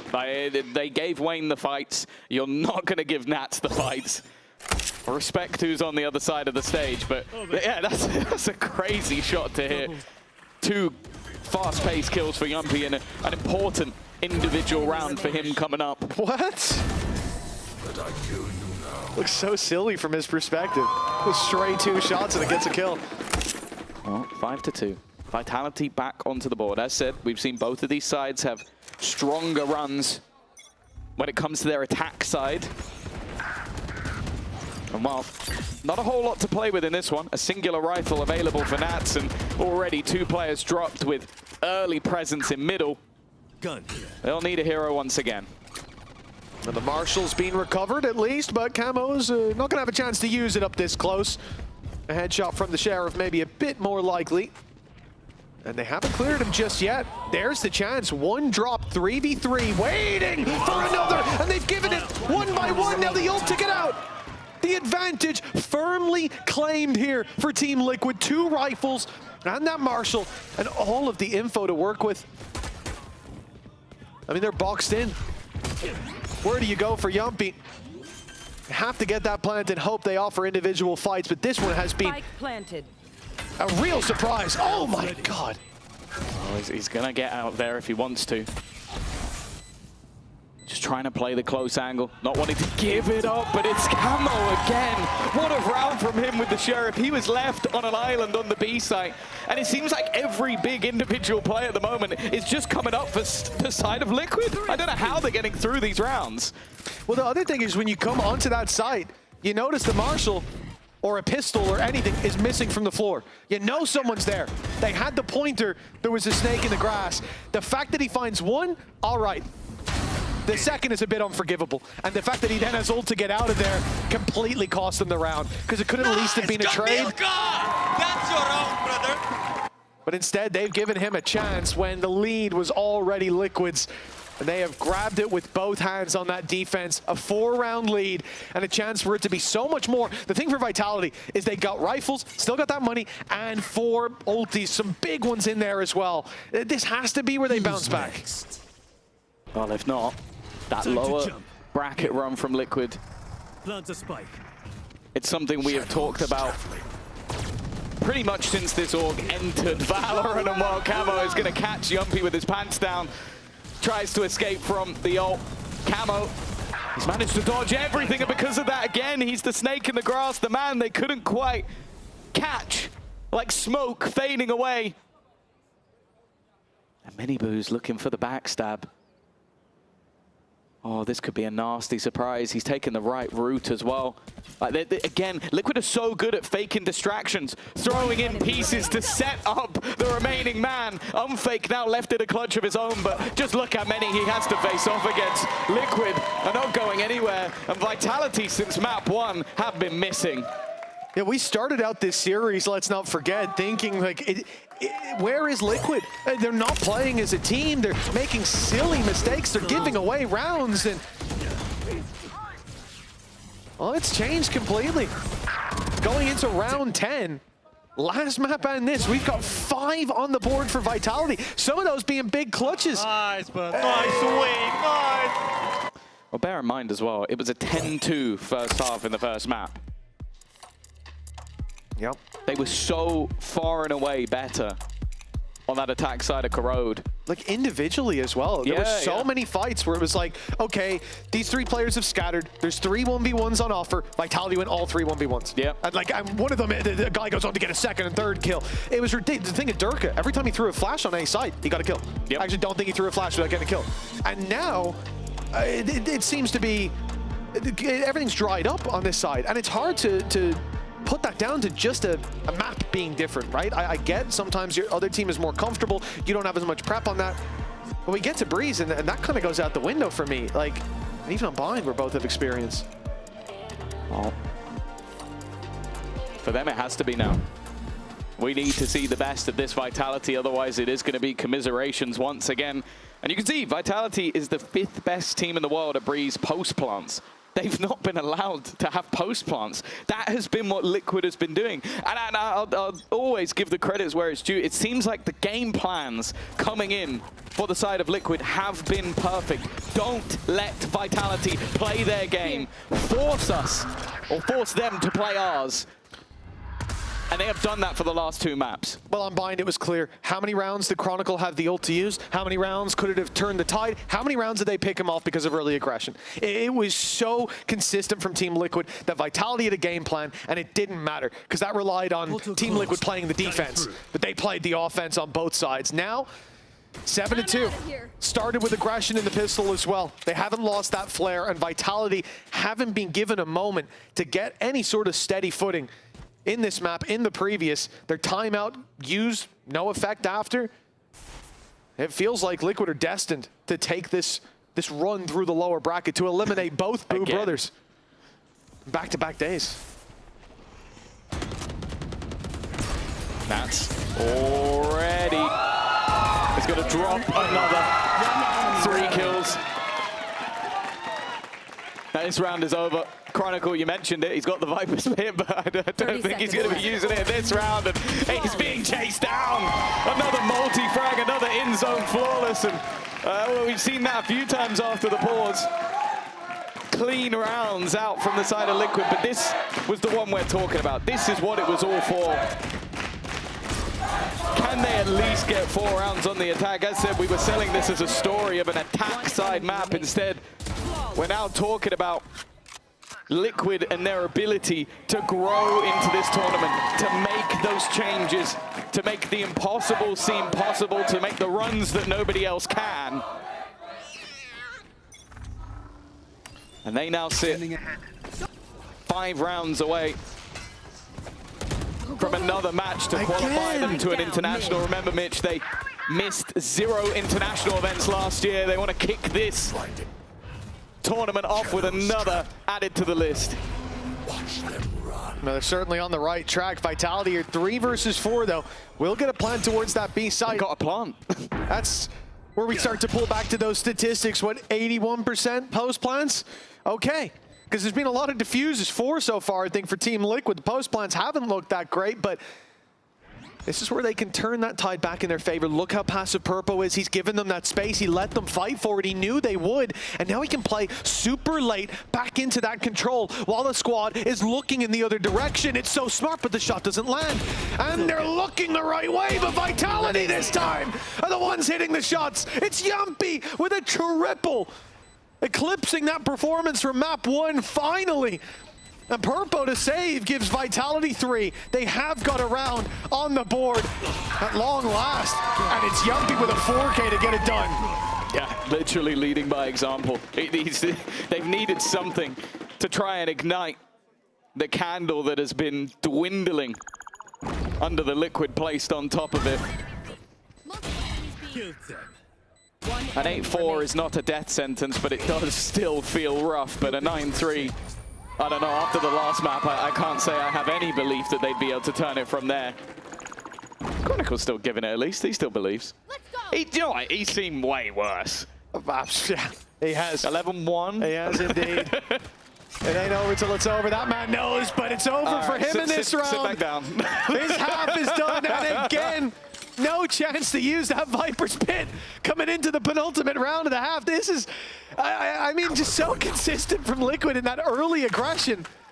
And Vitality, yeah, you get that one round, that 4K, and then you're immediately reminded why you're so far behind. Yeah. It's not been the Miniboo show so far.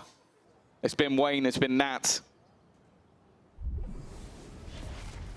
But never forget, and he's now the defender.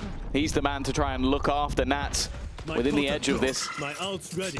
Dimensional Drift claimed an unorthodox way to do it, push a man out of his Viper's Pit and then take the orb, but it's clear that they can't just allow that space to be had, and one ult that is good for countering him is that one, but then you go straight back into the operator again. A 3v5 just to claim your 4th round. Well, he's found those 2 picks in mid. Same spot, actually. The X is almost overlapping. And now the rotate's in. Mid has been left open, and instead Miniboo is now sitting, waiting on the backside. But he's been spotted at least, and then goes sliding in! The shorty claims a double, but hold on! Being picked off after, and the spike retrieved is now potentially given a plant, but look at Camel flying under the radar. He's now the last man standing, and the mistake shown 10 seconds. Camel needs to be what? Yumpy took the TP, a fool's errand, and 9-3 to Team Liquid. A big final round from Camo as well. Oh, dear Lord. I don't know what's gone on to end that one. It is somehow again another Liquid victory. But nonetheless, let's send it down to Lou for a quick chat with representatives from Liquid and Vitality's management. Spike down B. Clutch. A lot going on behind the scenes, especially on the side of the managers. So thank you, Kili and Brittany, for joining me, of course, today. And the first question I wanted to ask you is, I imagine how stressful it must be, as the job and also as watching, the players here. So I wanted to know, what is the biggest lesson that you've learned throughout the years working in esports with Liquid and Vitality? Do you want to start, Brittany? Yeah, sure. So for me, I think the biggest thing I've learned is that communication and empathy are the most important things. So you have a lot of young talent who are dealing with high pressure situations, public scrutiny, all this stuff. And the most important thing is to be empathetic to them and communicate so they feel comfortable. Do you agree with that, Kelly? What are your thoughts? Yeah, I mean, it's as stressful as you let it be. Yeah. But in the end, you got to be ready for everything. Like, there can be simple problems, big problems dropping on you from out of nowhere. And you just got to be ready for everything. You got to be ready at all times. And now I want to discover your players, but from your point of view. So my first question is going to be, who is the most responsible player in your team? Like kind of the team dads on the side of Liquid. Yeah, I think no surprise, it's Nats. He's basically like a 50-year-old in a 20-year-old body. Super responsible, taking care of everybody all the time. Yeah. And on the side of Vitality, are you going to surprise me with the answer? Who's the most responsible? Nah, it is Yumpy. But to be honest, the hidden one might be Chronicle. Like, he's aware of everything. Like, he's very professional. But Yumpy's more vocal about it. Fair enough. And on the other side, who's the kind of the high maintenance player? The one who always asks for something, like he always needs something. I'm going to say Nats again, actually. Just he's been pure volume. He's been here so long, but also because he has high expectations of everything, he's often asking for high standards. Yeah, high standards for things. Makes sense. And on the side of Vitality? I'd say it's Prophet first. But not like asking for stuff. It's more like he makes sure that we are active in the office. Okay, fair enough. I'll take that answer. Thank you so much, both of you, for joining me. And we, of course, wish the best of luck for the team to survive in the lower bracket on this second half. Prophet keeps them active in the office, Tom. Somehow that doesn't surprise me. He's always jogging around backstage. No, he's a very talkative man, very funny man, and I can imagine that's got to be fun to have around. What's not fun, if you are on that Vitality side, is the fact that they are currently down by a significant margin, and this is looking far more like Bind than the first map. They got decimated. Yeah, it really is not looking good right now. And, you know, the problem is we started out yesterday, we finished yesterday saying, well, Vitality's problem today was Alpha was playing like Nats. Now they got Nats on the other side, and he's also a problem for them now. Already taking a few shots, and will be first blood. Yumpy to drop the leader on the other side, and this pistol, I mean, worth its weight in gold. This is one that Vitality desperately need. We're not just talking about for the map or the series. We're talking about for survival. We're talking about to still have the chance to book their tickets to Santiago and not just to sit in the crowd. Yeah, we can always talk about sides of the map, the fact that both teams have favored the attack so far, but when it comes to qualifying for events, when it comes to the final half of a final map, anything can change.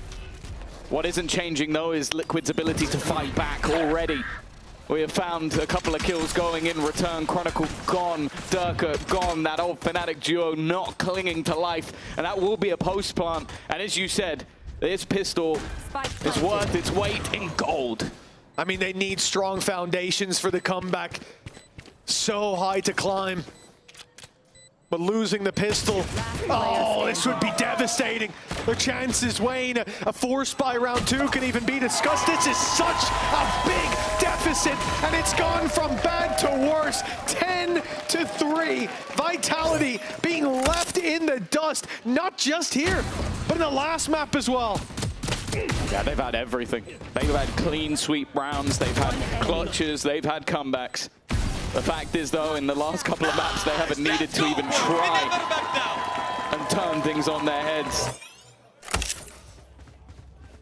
They are looking to be the Liquid that we've always known them to be that squad that can look like they're already out of the tournament. Go back to the KC game they played, to looking like a team that might just contend when they get there.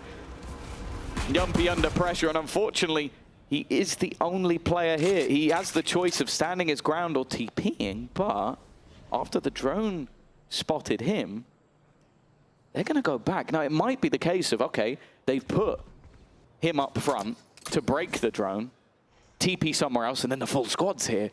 So Liquid have to be careful that that wasn't a stack, but it might mean they walk into the other stack. Camo's about to get the info, though. And they, okay, it's good info. Yeah, good I was going to info. say, if he gets, nothing. There's one guy on A. Yeah, if he got 0 there, that would be fine, because you lose a ghost, and in exchange, you know that the B side has one guy. Fantastic. Instead, you're now in a 4v2. I wish my teammates got info like that.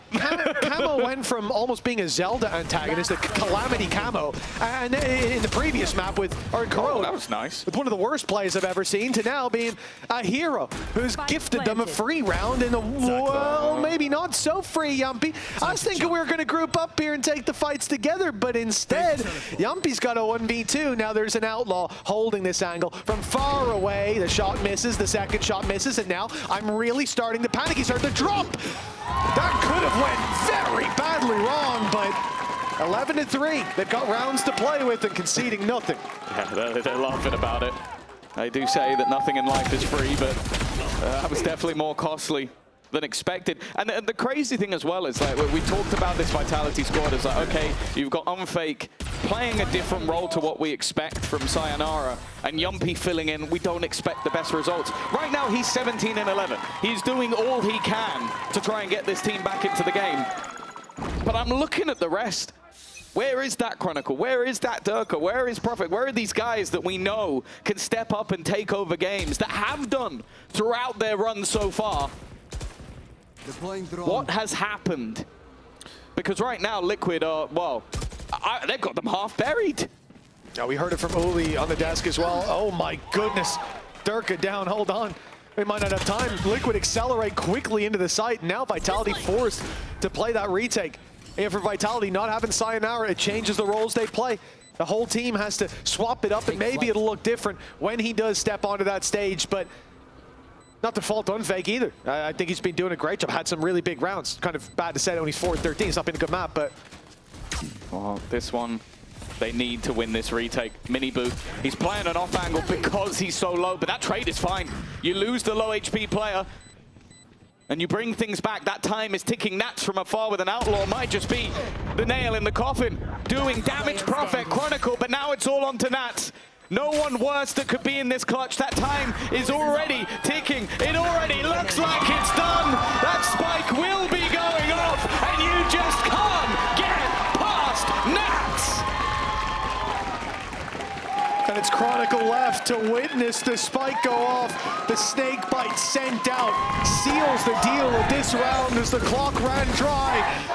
Team Liquid, they were shut out on Corrode. It was a little resurgence, a fake comeback towards the end, but for the most part, that map, it felt like it was Vitality. Are we gonna try or what? Dominating from the start, and now Wayne, who closed out Bind with one of the clutches that I'll remember for a long time to come. He's asking, are they gonna try? And we're asking the same. They didn't even need a Red Bull clutch there.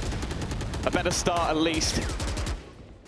Durka at least going to try and deny some of that space being taken, but it's already gone, already sent through. Camo looking to try and close it. Durka fighting tooth and nail. He does not want to go out of this tournament. He does not want to miss out on another Masters. But now it's in his teammate's hands. Chronicle only with the stinger, but at least he's got a little bit of space to play with. Up close is where this gun I got Spike. does hold some value, but the fact is, Liquid don't need to go this way. They don't need to fight this. Now, the good thing for Chronicle is that probably gets him an upgrade. The bad thing is they're going to be on the wrong side of the map, and it's a big map. Hell of a long rotation indeed. The plan's set to land on, well, perhaps Miniboo. If it goes to Wayne, they've got good information to play with late. They can have a guy sitting on site, the TP out and the relocate, but it will be Miniboo for speed.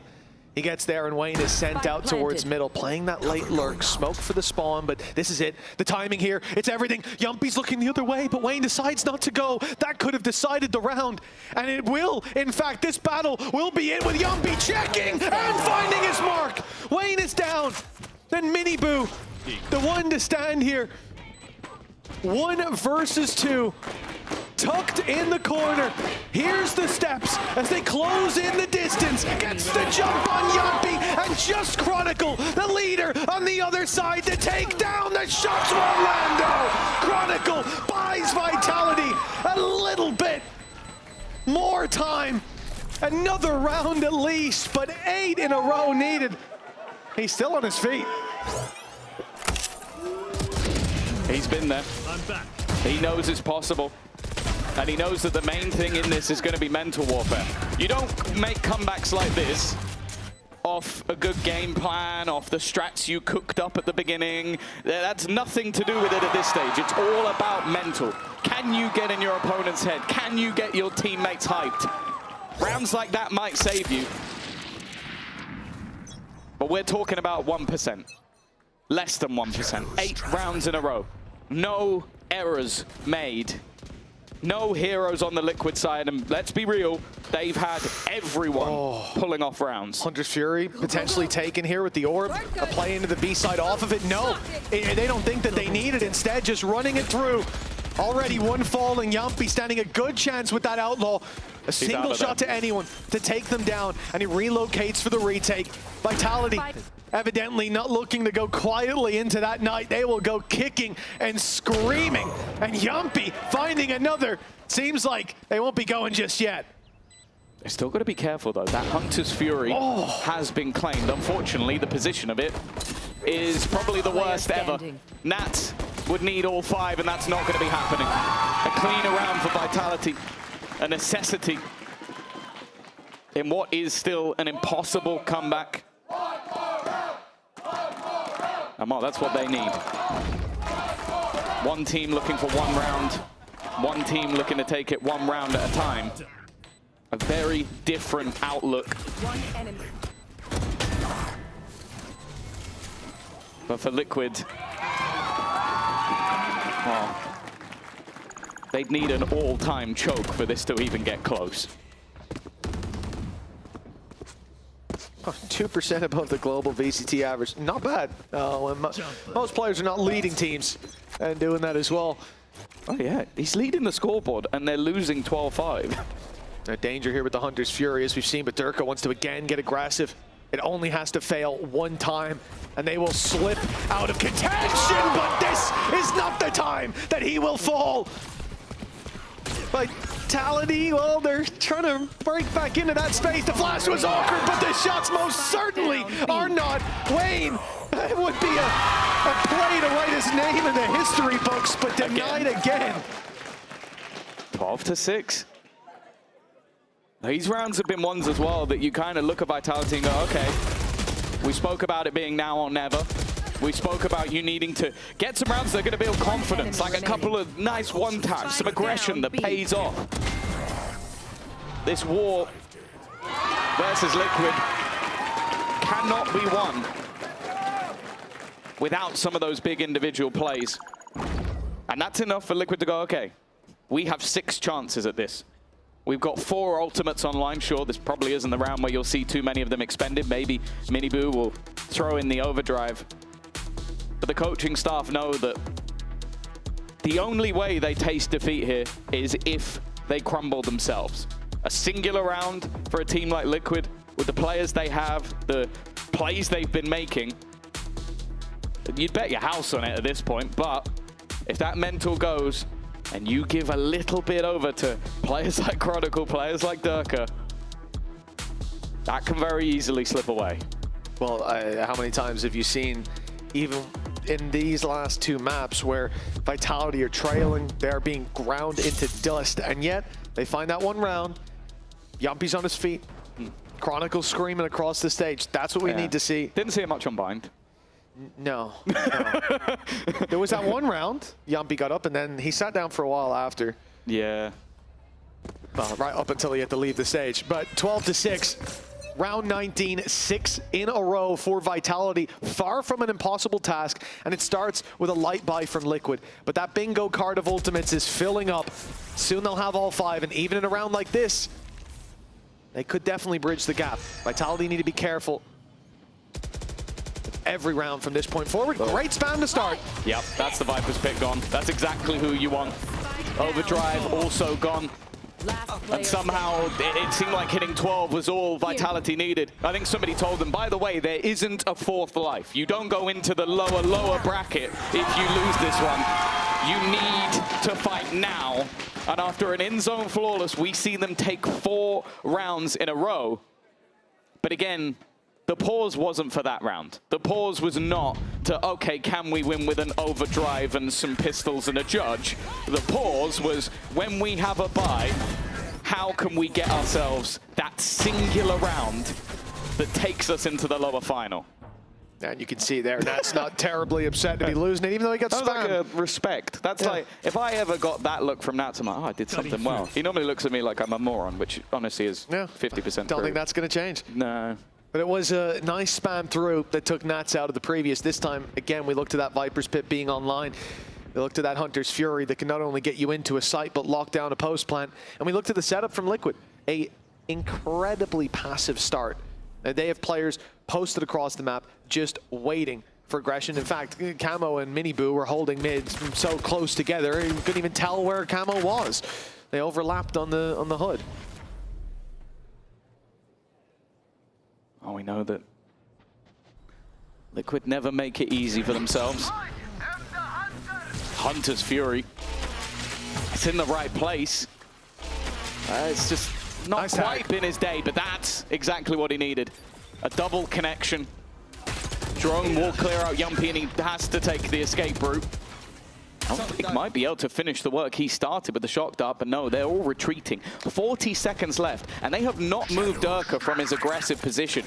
He's going to be the same spot he's been for the last couple of rounds, and he also has Chronicle with him, who has both the Viper's Pit, but also a Snake Bite, which I'll be honest, I think is more deadly in this scenario. Well, with 25 seconds, without a doubt. The thing Liquid are doing right here, though, is splitting through mid. The thing they're doing wrong is waiting so long. 20 seconds. Any delay here will be enough for Vitality and 2 picks. And that almost puts this play to bed before it begins. Dirk is wrapping around on site. They've even committed to using the Hunter's Fury on that massive deficit. And I have to say, that seems like a huge mistake. I feel like there's a point after those 2 kills where you say, okay, this round's gone, let's save it up for the next. And I don't know if Purpo had just hit the key or if he just makes a mistake later on, but that's a big win for Vitality. The climb back continues, and they've removed some very important ultimates.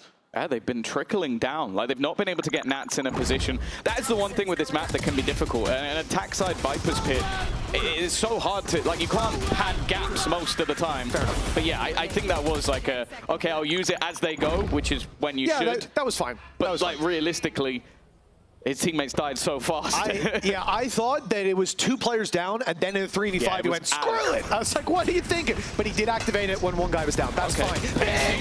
What? Okay, he swapped to the wrong gun. There's no way that he swapped to the wrong thing. Clicked the wrong button. Somehow still did some damage, and hey, he got an assist. He got an assist. Not like this. You can't win a round where you've ran in, trying to slide knife someone. Perfect. Trying to make sure of that. And that 2K may just have done it. Purpo left in a 1v3. Imagine a reality where instead of a knife, a shorty came out. This could be a crumble from Vitality, but instead, well, very well may still be Purpo as a player wrapping up behind him.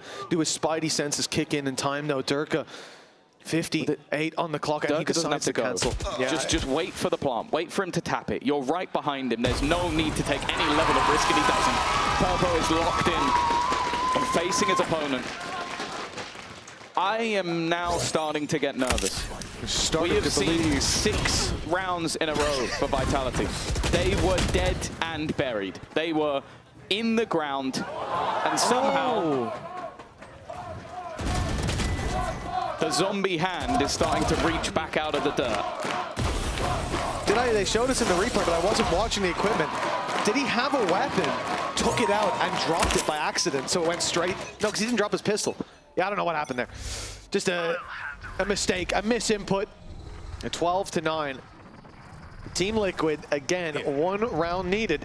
Look at the amount of space Yuppie's taken. Gate crashes and he's on the A side, but for now, at least, for the next 10 seconds, 15, Vitality know that these players are boxed in outside A. Yeah, this is the thing. It wasn't just 1 man moving. They had 2. The thing is, it's actually not a bad read in the end. Even though everything happened, Profek is immediately going to use that paranoia, but the pressure is in. Minibu spamming, that's the start they were looking for. We haven't seen them with an opener in a while, and now the pressure goes back onto Vitality. Sure, you won 6 in a row. It means nothing if you lose 1. Oh, except for Vitality, they had some serious fight left in them. They haven't been willing to go quietly into that cold, dark night, out of kickoff. But this could be where it all goes wrong. Minibu whiffs the shot. 2 picks for Vitality. Numbers back to even, but they've got to go. The time is ticking. The wall buying that space, and Purple will fall. But the snake bite here, making it so difficult. A spam could end this. They need to drop that pit. And with Wayne around the back, this should be over. Team Liquid, they keep pushing on this lower bracket run. While Vitality, their run ends here. A disappointing end to what could have been a glorious story, coming in with a stand-in. Dominating map number 1 here today, but they went missing. Ever since that map. You fight Liquid in the upper bracket, you don't need to worry. We even added the middle bracket, so you don't need to worry there either. But if you face this damn team in the lower bracket, you better be prepared, because they are beating everybody on their road to recovery. Just 1 more match remains for Team Liquid in the lower bracket, and they make it to Santiago. Tell me if you believed at the start of the run. 4 BO3s, a single slip-up would have cost them this chance. 3 of those, by the way, they went to the distance, all the way to the 3rd map. It could have been the end of Team Liquid, but instead, the final bow and kickoff taken by Vitality. They've made a good run, and we know that there's plenty of hope for the future of this roster. But for now, we say goodbye and see you in stage 1. Team Liquid, well, their BO3 lower bracket run is over, Tom, as well. That's true, actually. They can't win another best of 3. That's it. But a best of 5 now stands between Liquid and Santiago booking their slot in another international event. Yeah, well, with the way that we saw the sort of beginning of this team, some of the early results that they had, struggling versus an Ulf with 2 stand-ins, struggling versus a KC who bombed out, even losing to this Vitality already, and then getting battered in map number 1. It just seems like there's something about Liquid, and it doesn't matter who's on the roster, who's leading the team, who's in charge, who's coaching. You put them in a lower bracket and you tell them you get one more chance, and they take it with both hands. Highlights of today for me have to look at Wayne. Some huge plays from that man. I mean, he was the one that closed out Bind in a fashion that I think, frankly, we cannot replay that enough. I want to see that in every broadcast, every highlight reel, and it better be top 5 plays, I'll tell you that. For Team Liquid, the story will continue. The run keeps on going, and a BO5 is all that's left, the icing on the cake. For now, it's the end of match number 1 of the day. We've more to come, including an interview with Miniboo right now. Thank you, Tom and Mitch. Against all odds, Team Liquid survives in the lower bracket by taking down Vitality, and I'm very glad to welcome you, Miniboo, on stage. Congratulations, first of all. I wanted to start by asking you this, since you left Heretics, a lot of people started doubting you, etc., yet you are 1 match away from qualifying to a Masters with your new team. So do you have anything you want to say to the supporters and maybe also to the haters? Actually, no, I don't mind people just talking on internet, that's what internet is meant to be, just people talking shit, and that's fine, all I care is how my close ones feel about decisions, but rather than that, you're not as good as people say, you're not as bad as people say, so, I like those words. These are very wise words from your side. And it seems you guys as a team have been kind of powering up, from the previous weeks after your loss against Vitality, after your loss against Fnatic. So I want to know, what was different today to make you manage to, get that full lower bracket run before tomorrow? I mean, I think we just needed some reps on the stage. With Wayne, with full roster, we lost only 1. We started a bit late the kickoff because of the problems. Yeah. And I think we got the vibe. We kind of found our identity on the server, and we are just playing our game. We're playing in their faces and setting up the tempo for the game, not reacting. We are being proactive. Yeah, kind of getting used to the stage also as a full roster, right? And on a personal level, I also wanted to say that the amount of energy you've been giving, in the comms, in the reactions, you've always been like this, but with Liquid, it's also insane. And I had the chance to interview your brother before, and Boo said you were looking as confident, as unleashed as ever in your game. So I want to know if you agree with him, and can you tell us about this journey, getting confidence and farming everyone? Yeah, I mean, I think it's I just have more freedom, to express myself on the server, and I just do whatever I want to do, and if I go for the play, I don't feel bad about it, even though it doesn't work. Or, I'm just doing it, and on the stage, usually those dump plays work out because people are just shaking, Right. So on Prax, everyone will punish you, but on stage, they're not expecting that, so I feel good. I don't know. I'm really confident for our next game. And keeping crazy on stage. This is what we like to see from you, of course. And real quick, we see Fnatic and Gentlemates taking the stage right now because there's 2 more spots to get for Masters Santiago. Who do you see victorious tonight? I think today Fnatic are gonna win. I'm cheering for Fnatic, my boys. Ooh, there's a little eye contact with Crushies there. I don't know if you saw it. So you see them victorious, you see them win. Yes. We're going to see if Miniboo is right with his prediction with our second game of the day. Gentlemates versus Fnatic. Stay with us after a short break.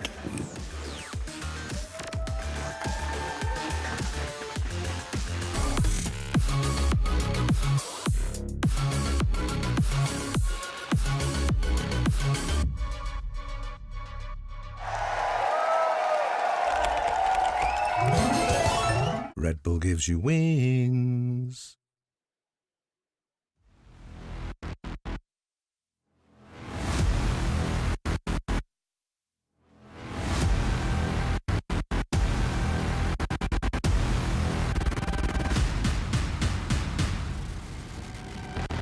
We ain't the same. Get in your lane, stay in your lane. Wait, this ain't a game. Been through the flame, now get out the way. Whole lot of change. Still been the same, put that on the name. I had to go through it just to get to it, look what I became. Elevate, level up, way to the top, headed to the peak. them boys wanna talk, hit them out of law, but don't got receipts. I do it with ease, to you it's a burden, to me it's a breeze. You feel that? That witness degree, that kickback. You coming at me, boy, sit back. Came out the womb like this, hit the pedal in room right quick. Gotta get it, we going up, way up, might land on the moon. Who step in a room like this? We breaking the rules right quick. They killing the mood and up in the few, might land in a tomb. I ain't gonna lose it now. Gotta keep it moving now. Elevate, level up, way to the top, headed to the peak. All them boys wanna talk, hit them out of love, but don't got receipts. Elevate, level up, way to the top, headed to the peak. All them boys wanna talk, hit them out of love, but don't got receipts.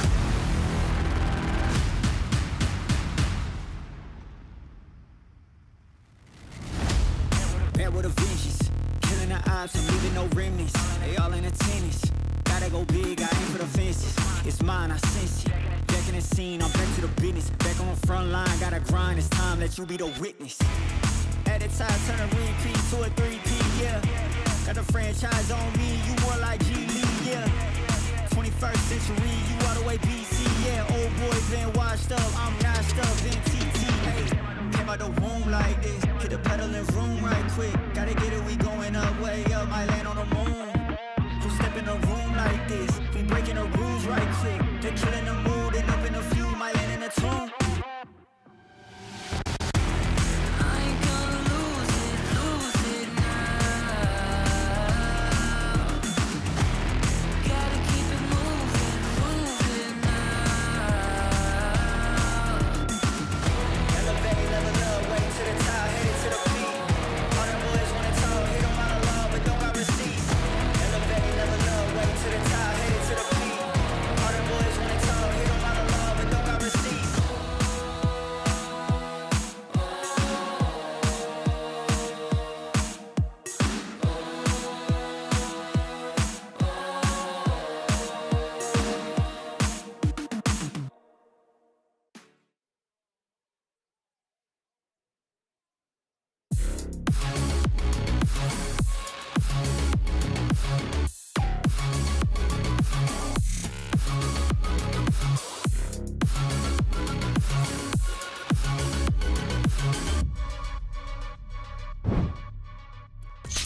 Welcome back, everyone, to VCT EMEA Kickoff, where we just had Vitality knocked out of this low bracket. The middle bracket, however, remains, and that is the main event of today. But before we jump into things, I know you guys are seeing these beautiful, shiny, incredible capsules on the back of the wall, and these are going to be live on February the 19th. You can back your team and unlock your region, obviously preferably the EMEA. We're not biased, just correct. I was paid to say this because I do think the pink is the prettiest. China. Yeah. I mean, this too. Do you guys remember when we had red? Yeah, that was a time. That was a vibe. But yeah, I like them all. Yeah, I like them. I agree with you. I will be rocking it in game. Oh, okay. Did they pay you to say that as well? But a bit of a preview as to what you can expect from the knives. I mean, they look beautiful. Not my style, I would say. What is no, your style, I like Billy? the inspect. I like the inspect. Yeah, I think that's pretty cool. Let's see. Oh, yep, nice. Yeah. We saw Miniboo trying this on Breeze. I think he thought he had a Bucky, but it's okay because Team Liquid won, so. And that is our trophy. That is That's actually cool. That's very cool. So That's very cool. That's a cool thing to flex. You know, that's what Vitality might... Whoa, I need to stop. I'm not finishing that sentence. But maybe if you can't lift the trophy, you can just buy it in game and then you can pretend like you lifting it. Yeah. Anyway, swiftly moving on. Moving on to the main event of today, the middle bracket final. Yesterday, Gentlemates played the longest best of 5 in EMEA history. Let's have a look at how that played out, because they must be exhausted. I can only imagine. Literally, it was, as we're saying, incredibly long. I think you could feel it. Watching, we could feel it here in the studio. And the players, especially, spent such a long day here yesterday. After barely playing for the rest of the tournament and not dropping a single map, we're faced with a Mates that is now having to play back-to-back best-of-5s. Yeah, and Gentleman's also yesterday played as many rounds against BBL as they previously played in the entirety of Kickoff. Billy, that brings the conversation that we had about stamina, about energy, about just being able to show up and give it your all to a whole new level. I think that's where we come back to, like Bea just mentioned, you know, only having to win like all of their maps so far throughout Kickoff, to now having their first challenge when they went up against BBL yesterday. It kind of saw some flaws in their performance, and now, like you said, coming into today, they need to be able to reset. It's a clean slate. They're going up against Fnatic. It is going to be difficult for them, but yeah, it's the bounce back that we need to see. It's a new level of difficulty because at the end of the day, if BBL would have been in this spot, they have been together for longer, so we understand that those conversations must be easier. But for a roster that has been formed the way that Gentamace has, facing the first loss in such a long filled with overtimes kind of game where so much is at stake, having to do then now back-to-back with all the tiredness from day one, move on to day two. I guess it's one of the best teams in EMEA is not an easy task. I think another point to that as well is they'd been able to hide majority of their map pool because they had played such few maps throughout Kickoff so far. So now, obviously yesterday, we got to see some ones that looked a little bit iffy that Fnatic will be able to play into today. They would have had an absolute field day with the VODs available from the side of Gentlemates, but Martin also had a field day himself yesterday. He did set the EMEA best-of-5 kill record. Great performance that we saw from him individually. He needs to be able to replicate that today. Yeah, you should have never let this man go, Casey. I mean, look at the performance that he's been able to have. I think for me, some of the maps where he was popping off and was still losing was so heart-wrenching. I think, honestly, the way in which he's performing showed so much confidence, and yeah, I'm excited to see him hopefully be able to put up similar numbers today, but I'm also expecting the rest of the team to be able to put up better numbers today. I feel like he kind of over-delivered in some of the earlier maps and probably lost a little bit of fuel the more than the best-of-5 was getting longer and longer. Do not get me wrong, I don't think that he had a bad performance in the slightest, but definitely I think that the time took a toll. Yeah, absolutely. I mean, he was a beamer. Mini on the other side on the team as well was another beamer, so they really had something going on there yesterday. He has also been very consistent on this roster, which is what we wanted to see from him as well, Billy, considering last year in general, just the redemption arc that we've been touching upon now. Yeah, I mean, redemption arc we could say, but I think Mini's performance last year was great. He was obviously put onto this IGL role, which we didn't expect when you consider Gentlemates' starting roster when we think back to Kickoff last year, right? So he kind of got forced onto the IGL role last year. Darkso coming in this year, and I think that he's always been consistent. It's very understandable why he was retained as part of this Gentlemates roster and built around him, because he really is just such a great performer. He was a rookie coming into VCT last year. It's a reliable player. Whenever we speak about this, like, I think that we say it a lot about some of the players in Liquid, like we're looking for that consistency. I mean, it would be the other face of the coin.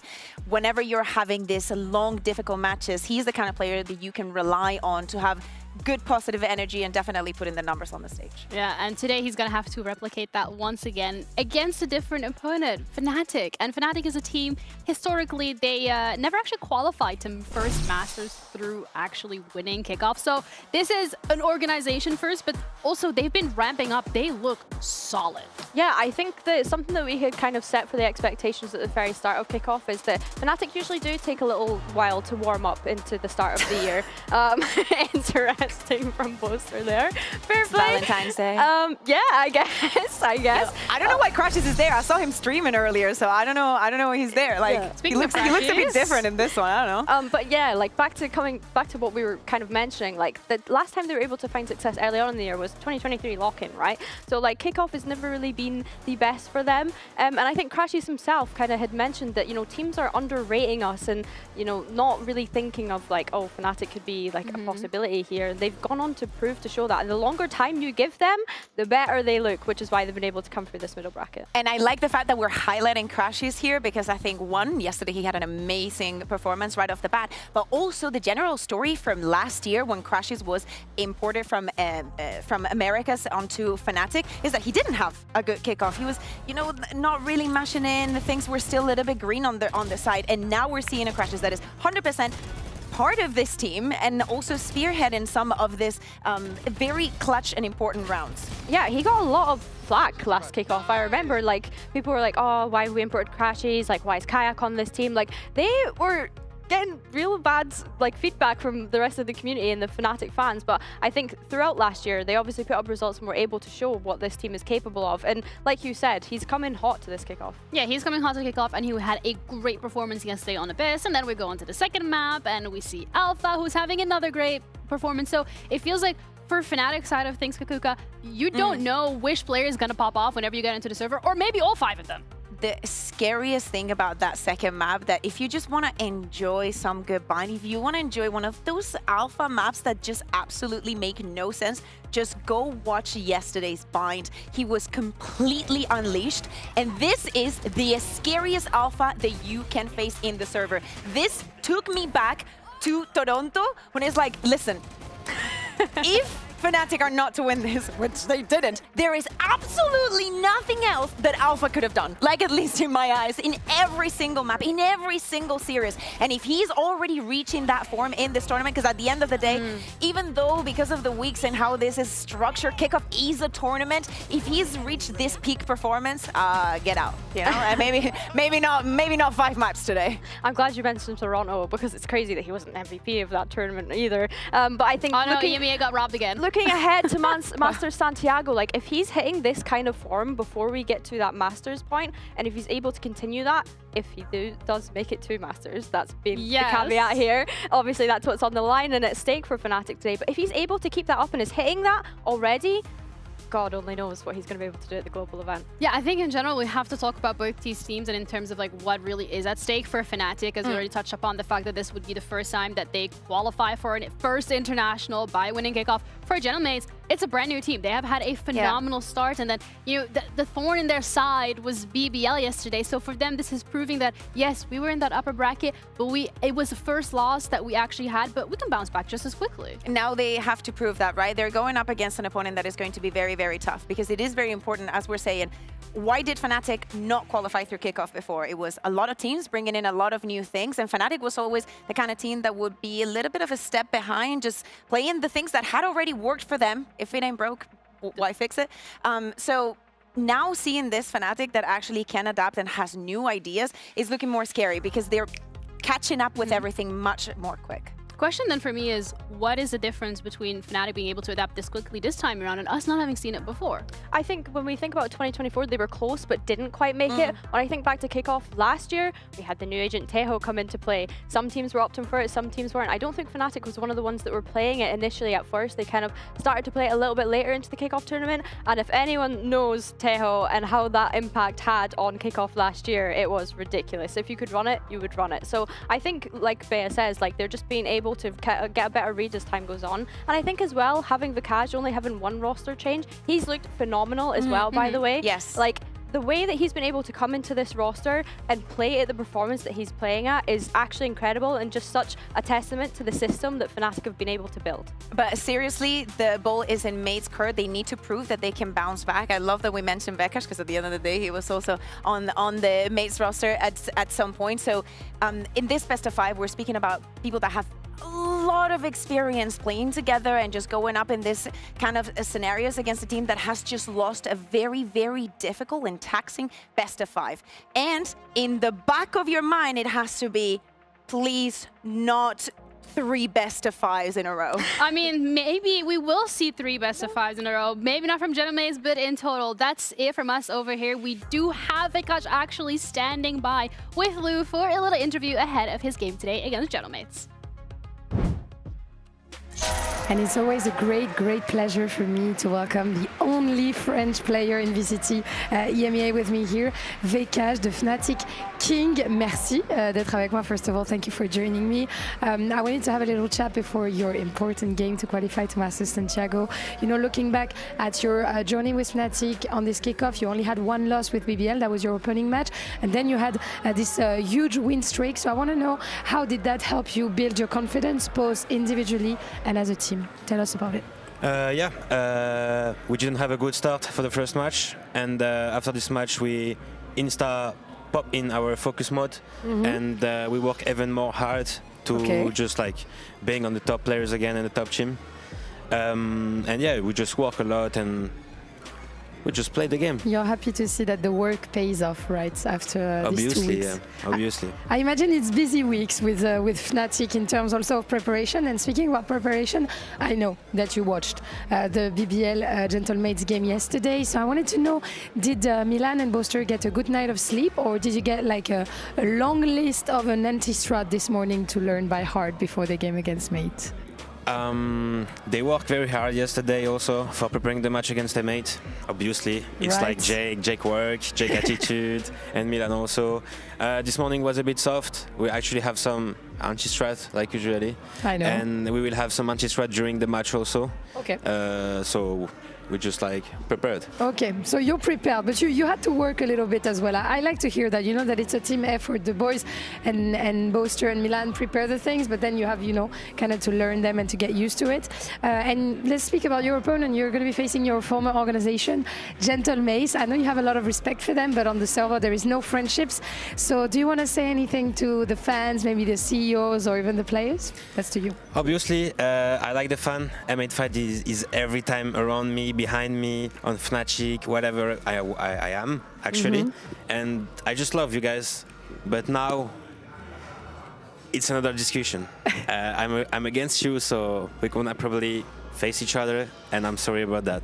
Oh, you're sorry about that. That's sweet, actually. I had trash talk yesterday in all the interviews, but you're being very sweet, Vikash. I take that. And on a less serious level, if you had to pick one of the Gentlemates player for, you know, Rage and Grind duo queue session, who would you pick amongst Glyph, Pipo, Martin, Starkso, and Mini? Obviously, I'm gonna pick Mini. This guy is grinding every time, and he's just so good. He's talented. He have aim, like he have brain, he have everything. He's a good player. But you're gonna diff him today on Viper and stuff. Obviously, I hope so. Obviously, he's gonna diff Mini. Let's see if you're right or not. Thank you so much for joining me, Sylvain. Thank you too. And it's time for you to hit the stage and see if you have what it takes to beat the Gentlemates boys. See you soon. See you. Valorant all the time. Like, Valorant is everything for me, you know? There was no other option for me than becoming the best. Success needs to come, you know?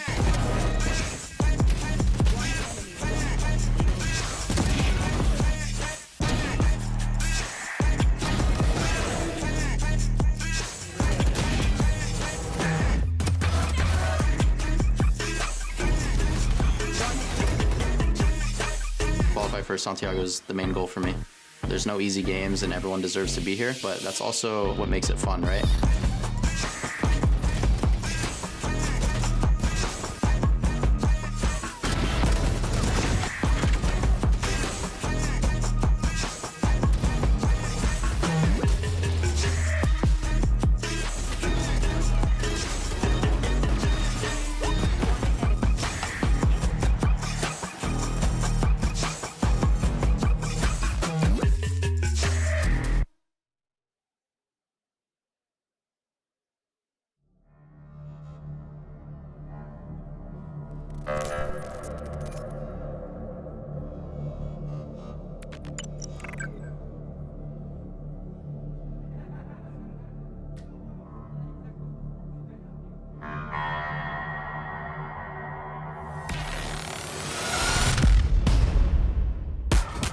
Tonight, two teams clash. One fueled by momentum. The other driven by redemption. It's the second EMEA final.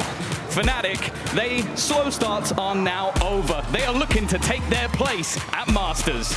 Meanwhile, yesterday, mates fell on their biggest stage yet. But tonight, they come back with something to prove. Here to remind the world why we fight back, it's Mini!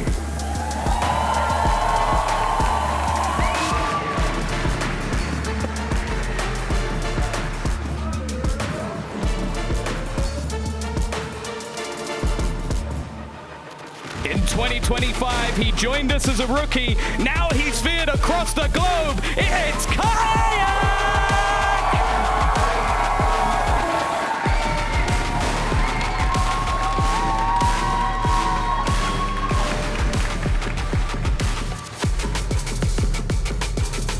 Last night's record breaker could be tonight's Masters maker. It's Martin!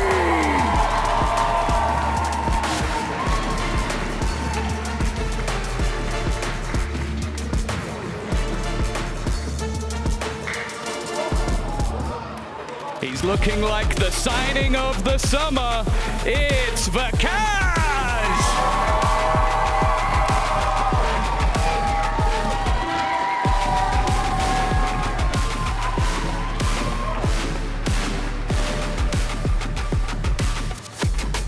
Well, yesterday was the appetizer. Welcome to the main course. Cooking up the coals, Starzo!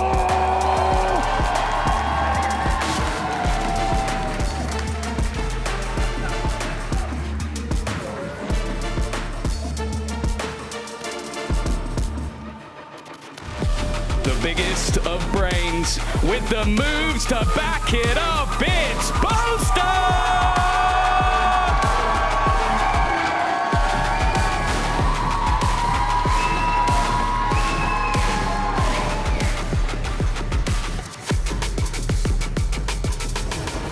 Well, their last match might seem like a bad omen. Luckily, this guy only plays Astra. It's Glyph!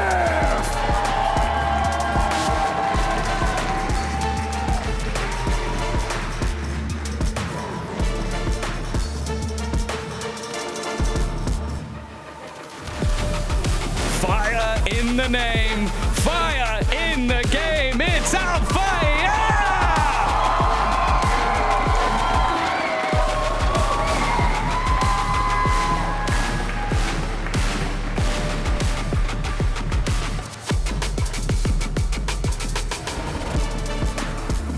Put your hands together for the other duelist in their double dive. It's Beebo!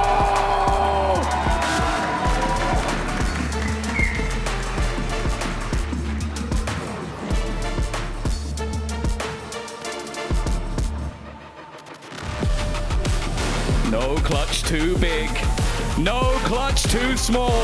The closer crashes!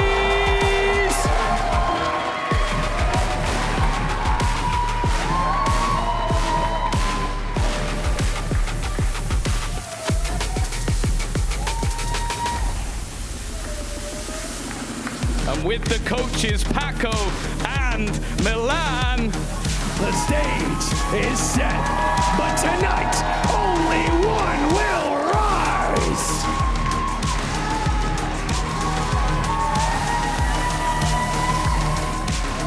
Another fist bump. One of these will drop into the low bracket and the other will punch their tickets straight to Santiago. A best of 5 though this time around, Billy, so it means that the map veto is going to be a little bit more complicated. Not so much. I think both of these teams have had their insta-ban throughout kickoff so far and looking like they are just going to stick with that. Abyss first pick for mates. I think if your mates in this situation is kind of difficult with what you do first pick because they have such a similar map pool, I feel almost, but leaving Having as that decider is the first thing that drops out to me. We've not seen Fnatic play that since week 1, I believe, and it wasn't the best performance. Granted, it was against BBL, but mates were able to beat BBL on it yesterday, so I'm a little surprised why they've left that all the way until the end. Yeah, I think that they're just playing to their comfort. Something that we did not get to see yesterday was the Kuro, but it doesn't matter because we will see it as the second map. We're speaking about the similarities in the map pool. I think this actually kind of favors Fnatic as well because we're seeing Breeze is gone, Pearl is gone. Yesterday they had the question of banning between the Breeze and the Pearl, so literally everything is good for them and it should be a comfortable stake. As we're saying, of course, they have a lot more experience in the best of 5, and especially in winning them, or at least going the distance. So I expect another very long best of 5. Yeah, I mean, think of Fnatic and best of 5. The last one that they would have played in would have been that Champs final when we're considering VCT. So yeah, definitely a lot of stamina amongst these boys when I think back to that Champs Paris run that they had. Yeah, I'm super excited to see how Gentlemates are able to bounce back. And, you know, this is a time where you really want to see this team, as much as they've not been together as long as, you know, their opposition. Like, it's a time where you really need to be close-knit. Yeah, absolutely. This is it for Gentlemates. Of course, there is still that lower bracket, but again, Liquid But you don't want that. No, you don't want that. not. You so don't want that. That has to be so exhausting. No, for sure. Liquid also is already waiting there, and the advantage that Fnatic had yesterday was they were able to watch all 5 maps. Liquid saw all 5 yesterday. However many they play today, they'll be watching too. So Abyss is the first one that we're going to have to dissect here when it comes to both of these teams and our expectations, because BBL for Gentlemates, they only lost it to BBL. Yeah, I think that also something that Vekash was saying in regards to the preparation and coming into today, to not forget that not only they had to play today, is they had to wait until the end of the best of 5 that either of the teams could have won to actually start preparing for today. So it's not a lot of room to go and focus on your opponent. But I think that Abyss is one of like the most open books for them. For Mates, it's understandable that they want to go here because they just saw it yesterday. But I honestly want to see if this is going to measure how much it was Fnatic stopping Vitality and being well prepped and like giving 100 on the map, or Vitality being lost. Yeah, I have to agree. And looking at the agent select, it doesn't look as though we're seeing any changes on Gentlemate's side, which is no surprise really. The only loss that they obviously had on it so far was that overtime loss against BBL yesterday. Fnatic though, hovering still at the moment. Yeah, I mean, no changes from the Jet, the Vice, and the KO. That's what they played as well. So wondering if we're gonna stick to the Whaley and the Sova? I mean, yeah, I think that I don't expect changes this deep into the competition, especially like on the first maps and whatnot, and like with one night turnaround time. But on the Fnatic side, I still have the two people that I want to highlight the most. One, Alpha. Seriously, even on the attack, there is no Thorns that have no bad intentions. On the post plant, when we speaking about that. That kind of synergy that they have with the Boaster and him, the flashes with every single piece that Alpha is putting in the map is being so incredibly intentional. And when we see a double duelist on the left side, we need to highlight Vekash as well as that stopping power. During today, we showed how it worked against Vitality, and probably it's intention that it will work against Gentlemates, and probably a response to that double duelist and double dive. For sure, yeah. Gentlemates need to realize that they won't be able to run down the clock against this composition that Fnatic have on that attack side because of the stopping power that Fnatic has here. Someone else I want to highlight from Fnatic's side is Crashies, who had an incredible performance on that Abyss yesterday. They had so much map control that at times Vitality couldn't quite figure out where they were. They were getting surprises, which is kind of crazy because Fnatic have always kind of played Abyss in that way. So yeah, I think for Gentlemates, I love the unusual kind of composition. I don't think Fnatic have had to play against anything like that in Kickoff so far. So let's see what adaptations they have. Absolutely. The road to Masters Santiago does start here though for both of these rosters. That really is the stake that we need to put into perspective, because this is a best of 5. Yes, it is in this middle bracket, but if you do lose here, you still have one more chance in that lower bracket. But ultimately, how much more relieving would it be to just play today? You know you can book your tickets. You know you're done. It's over.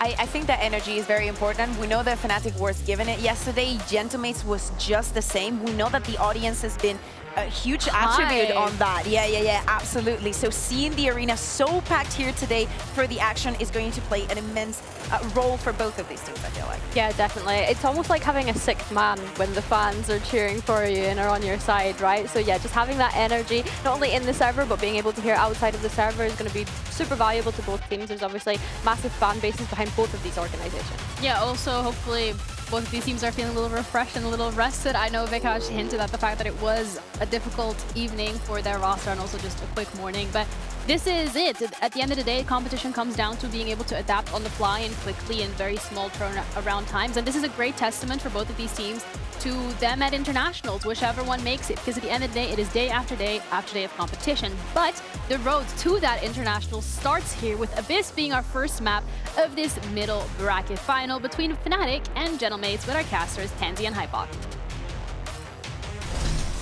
Thank you so much for the lead-in.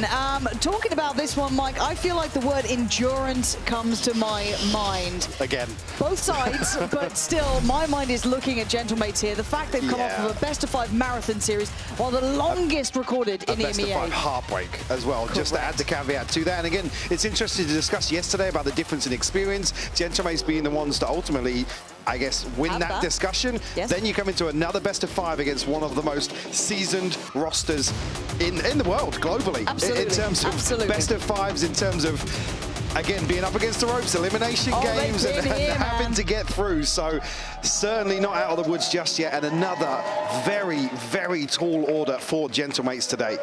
It's the difficulty of you couldn't hit a worse opponent at a worse time. Out of the frying pan. Into the fire. It truly is. So starting off, Fnatic will be on the attacking side, Gentlemates on the defense.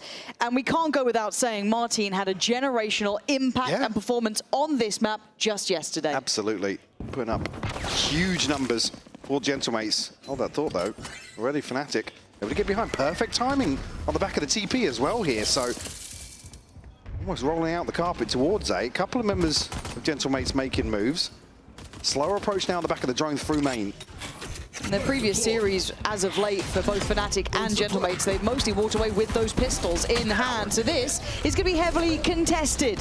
So far, effective work from Gentlemates, but Fnatic not out of the fight yet. Trades back and forth, and the site now somewhat available for Fnatic. Alpha, yeah, still here, though. Beepo's got to do God's work to dig him out. Alpha actually slipping even further and might even call the rotate. Plenty of time left. Not often we say that about Fnatic, but an opportunity here to actually pivot. And this was something that really stood out to me up against Vitality for Fnatic on this map. Their willingness to hit these rotates, their willingness to kind of call a great game as well. Oh, Beepo's gonna catch Alpha. That opens up the map now. So Crashies, look, even in the intro, discussing his clutching capability, it's been sky high. Well, let's see Glyph and Beepo have also been very, very solid. So what does he have to work with? So he's got a reveal still in hand, and that's about it. And just that classic. So I don't know how he's going to figure this one out. Does have the shield, but obviously two ghosts on the other side of things. Gotta say, this is stacked against him. Yeah, biding his time here. They are already out towards heaven, so Crashies gonna hear the drop. Gonna note one, maybe considering the second, but again, it might be death from above. Isolating one, spots the second! You saw it! You saw it there, but an excellent beginning for Gentlemates, picking up the first and carrying on a very good pistol round record. A little bit of mystery there, but Alpha being caught when he tries to transition towards B, ultimately makes this so much more difficult. So we get a chance to get the free plant, but Crashy's not many options there. The 1v2 in a classic, he has to play up close and personal. And even there, with Glyph not even checking underneath on the backside of the default. Still an opportunity. And the only internationals Fnatic have missed his partnership, Bangkok and Madrid, which is an insane record in terms of attendance for the organization. Die out here dealt with very quickly. Fnatic stacked up all but Boaster over towards the A side. No investment here. Just classics to try and make something work, and fully fleshed out in terms of a round 2 purchase here for Gentlemates. And for Gentlemates, you almost want them to just feel comfort so far, right? They've done that hard fought for first round, came down to a 2v1, well, even a 1v1. Low-hanging fruit, but these early rounds are very indicative of where the mindset is for Gentlemates in general. So obviously looking for clean rounds, establish some control early on, because it's not something you're given versus Fnatic. Certainly going to be an uphill struggle for them.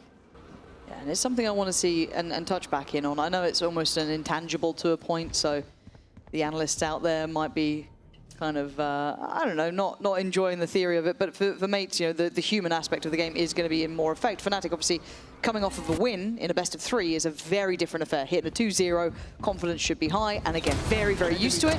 Starzo, though, one of the more experienced members, of course, and 30 seconds left. captain of the Gentlemate ship, doing well so far. Going to keep control over towards A, and it becomes very, very obvious at this point where Fnatic are probably going to head. Dart dealt with here, so not going to be a freebie. Boaster probably going to be caught on his cross here. Beepo to clean up as well. Alpha can't get anything done. Beautiful hold here from Gentlemates. Vekaz will get at least a consolation, but it's a second on the board for the mates. Crashy's already up on the Hunter's Fury, given that 3K and the plant in the pistol. Yeah, late round just to try and see if they can catch Gentlemates off guard. Again, similar to the confidence discussion for Gentlemates for Fnatic here, just sending out the feelers. You've got basically the benefit of sitting back and watching a much deeper map pool demonstration yesterday. Not expecting any major adaptations from Fnatic, but certainly you'd hope identifying some weaknesses to try and bring into today's series. Again, the previous time, second map in that series against BBL, going 15-13 in the end. So hard fought for plenty of info. And contact made. Glyph actually outdoes Crashies. Hold on. There's something about this one. A nice little temperature check there, keeping Fnatic honest. See Martin falling here. Obviously Hunter's Fury off the cards now for Fnatic. Trying to make their way back towards B, but Still 2 players comfortably tucked in here on B side. Beepo actually stepping forwards here, and you're absolutely right, Mini. Looking to get into backlines. Oh, this is marvelous timing too. Couldn't be better. And he just has to play patient. They have the numbers on the site. Bekash given a freebie. I don't know where Starzo was hoping to get to in that. Maybe not expecting that level of progress, but Alpha gets caught off in the back lines. So now caught in between a rock and a hard place. Mini gonna get cleared. Boaster's giving them an opportunity to fight forward. It's Bippo on the site and Glyph still with just that Sheriff to try and keep this in check. Now they've stabilized there. I thought there was more of a chance for Gentlemates in that. But Fnatic are able to get across the line in that first buy. Again, not sure if I caught it, but you saw the wall placed in the pre-round, but I'm not sure where it's adjusted to. The fact that Mini's got here undetected. Again, Alpha's eyes are always going to be towards site until they get a kill or get some sort of control there. You can't really fault him for being the one to fall, but again, I'd have to go back and look at that. You saw it placed in the pre-round, and then I'm not sure if it did catch it elsewhere. I'm really not sure. And look, in reality, a great bonus for Gentlemates. Like they'll be happy even in the loss, but you saw a chance of a win, right? It's like that potential was there. So a really nice first attempt at more of an even battle, but now we have Beepo's ult ready to go. Glyph only 1 off as well, so a couple of key ults there. Crashies has his ready. Bekat's just 1 point away though. I'm probably going to get it off the orb here. So 2 big ultimates here in terms of the initiators for Fnatic. Okay, so they've already got 1 on site. Waiting for the flash up behind. They seem completely unawares that Kayak could have been this deep. Absolutely caught off guard. Maybe expected them to scale up with that ult, but with Kayak so deep on this angle already, gives them the freebie on Mini. So Plant now in play, and Fnatic very diligent in their investment of ultimates, but here we go. Going to try and build off the back of this. Nice. Crashy's caught and does get taken out of the equation. Kayak's still here though. Kayak is still here. They should be aware there's a chance, and Martin maybe picking up where he left off. Fabulous impact, and he's been cleared. Here we go, maybe. There is perseverance on the Gentlemates side. Pulling that one off. I didn't think Martin would be able to even look towards that level of form again. Keep in mind, he was on for a 39 kills at the end of that series. But here, exceptional work. So we're calling a Misty multi-kill for a reason yesterday. Another 3K to the tally. David, Kayak just able to get forward, but it's only 1 kill. In this situation, he has to go absolutely nuclear to turn this back in their fate. Oh, Martin just hit fantastic shots. Certainly a huge positive if you can get a player like him, especially considering yesterday, as you've said, online early in this series. If the system allows him to play like this, if whatever it is works for him this consistently, I'm really impressed. I'm thoroughly impressed already with this start. Fnatic looked like they had the keys to the castle. Again, they had good access towards site. It felt like they'd scaled up well, but mates are in decent control here. Still a bit of a broken bike. Kayak gonna have the rifle. Guardian out for Alpha. And then just a couple of pistols to round it out. So nothing major. They certainly haven't had their way of things with this B take. Something that Fnatic kind of spammed a little bit. We see them kind of go for these over and over again hits, which have worked relatively well in the past. Here, not the case. Now, calling a full pivot here towards A. Already Mini has made moves across. Yeah, not sure what they saw that set this in motion. Stars are going to be put on high alert though. Both are looking to pressure towards his position. Nobody holding the choke point right now, so they might even let them pass. Yeah, I think they're going to let them through here. Maybe a refight towards Heaven? Yeah, okay, so a check for Boaster. The call should be made, but again, mates seem like they want to try and keep a bit of control here as Kayak's trying to get behind the wire. Not able to go too far, going to feel some of that resistance already. Now, with late presence towards Heaven, maybe they can control some of this retake space and funnel them through CT, but it's still a massive overwhelm and an outgun in favor to Gentlemates. Absolutely is. Both are the one to be a late round piece here. Time is ticking away for Gentlemates. Yeah, they make moves. And there is going to be an ult. That's Crashies coming through. So that does buy a fair amount of time. Looking for hopefully a tag as well in this Vekash. So try and play around the smoke, but Kayak's only going to get 1. Needed a bit more than that. The one with the weapon, and the rest being cleared up. Out for the Guardian, can't snap in time, but Boaster. Nice try, but mates, very calm on that playback through. Wondering if Boaster did have another star remaining here to try and buy some more time. It was a little bit dicey. Hunter's Fury sent out in anticipation of potentially losing that fight on the site itself. Unfortunately, Crashies can't convert much on the back of it. Maybe just a tag here. I believe I saw Kayak got an assist on the back of it, but point there, Gentlemates effectively won every single engagement they needed to. We'll see a Fnatic timeout here very early on at a 4-1 scoreline. Maybe just to check in with Milan. It'll be interesting to see how this kind of adapts and evolves throughout this series, because we kind of thought maybe they could have prepared a decent amount coming into this, been able to see Gentlemates run this as well. Obviously, Fnatic themselves would have needed a break too. They were in that best. Oh yeah, so it's very hard to kind of see it in that aspect so cleanly. Again, talking about the series yesterday, I doubt that Fnatic have made huge changes, but certainly have watched that series back, at least here, probably an anticipated veto. There has to be something they've taken away.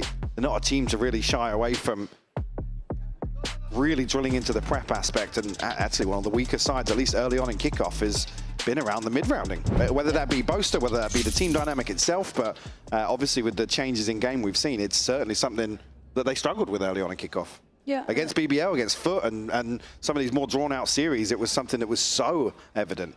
And speaking of kind of the previous series as well, it's a head-to-head that I'm interested in, because we kind of got to see the side of BBL, Vitality, Fnatic throughout the kind of build-up to this. We didn't quite see mates into the same conversation. It feels like this is the first time we really get to see this team tested by some of those more established teams. They were on the more Na'Vi side. Mini, I mean, it's a dream beginning. They have such a fabulous understanding of what Fnatic are wanting to achieve. Now, unfortunately for Crashies, the outrun doesn't go too far, but the hinder's good. And now there's some issues. Crashies could be dead, 30 HP. He is in the trenches, man. Huge investment towards converting that kill. Alpha now backfilling this space as Mini did rotate towards B. Boaster, a chance here to find a kill, maybe. Can't find it. Mini with a second on the round. Backash a little late to the party, but Alpha, meanwhile, has got all the way behind them. Down. Can he give him enough, though? The fact that Mini's still here, right? There's still enough space being garnered. The rest can then backfill to it. Alpha trying to slip away a second reset. And Martin wants to find it. Yeah, look at the respect being shown. The Hunter's Fury being invested as well. Now Martin happy to throw in his ultimate. The 4v2 to try and convert. Alpha will find the first, but Mini on the third for the round.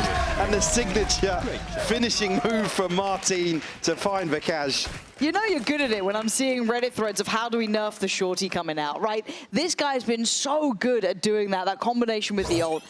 More often than not, he's got the kill, and he's so confident with it. So, again, iconic in how he's approaching it. But overall, this felt very well handled by mates. And this was something that we were going to be curious about with Fnatic, I guess, stylistically facing off against a team who can play quite fast tempo, who can, you know, be willing to take high-risk sort of approaches. A little bit more, I guess, BBL than it would be a Fnatic style, right? So it's like, Gentlemates so far coming out very much on top, willing to challenge those deeper lines, willing to pressure someone like Crashy, sat on that very passive line. That's not passive at all.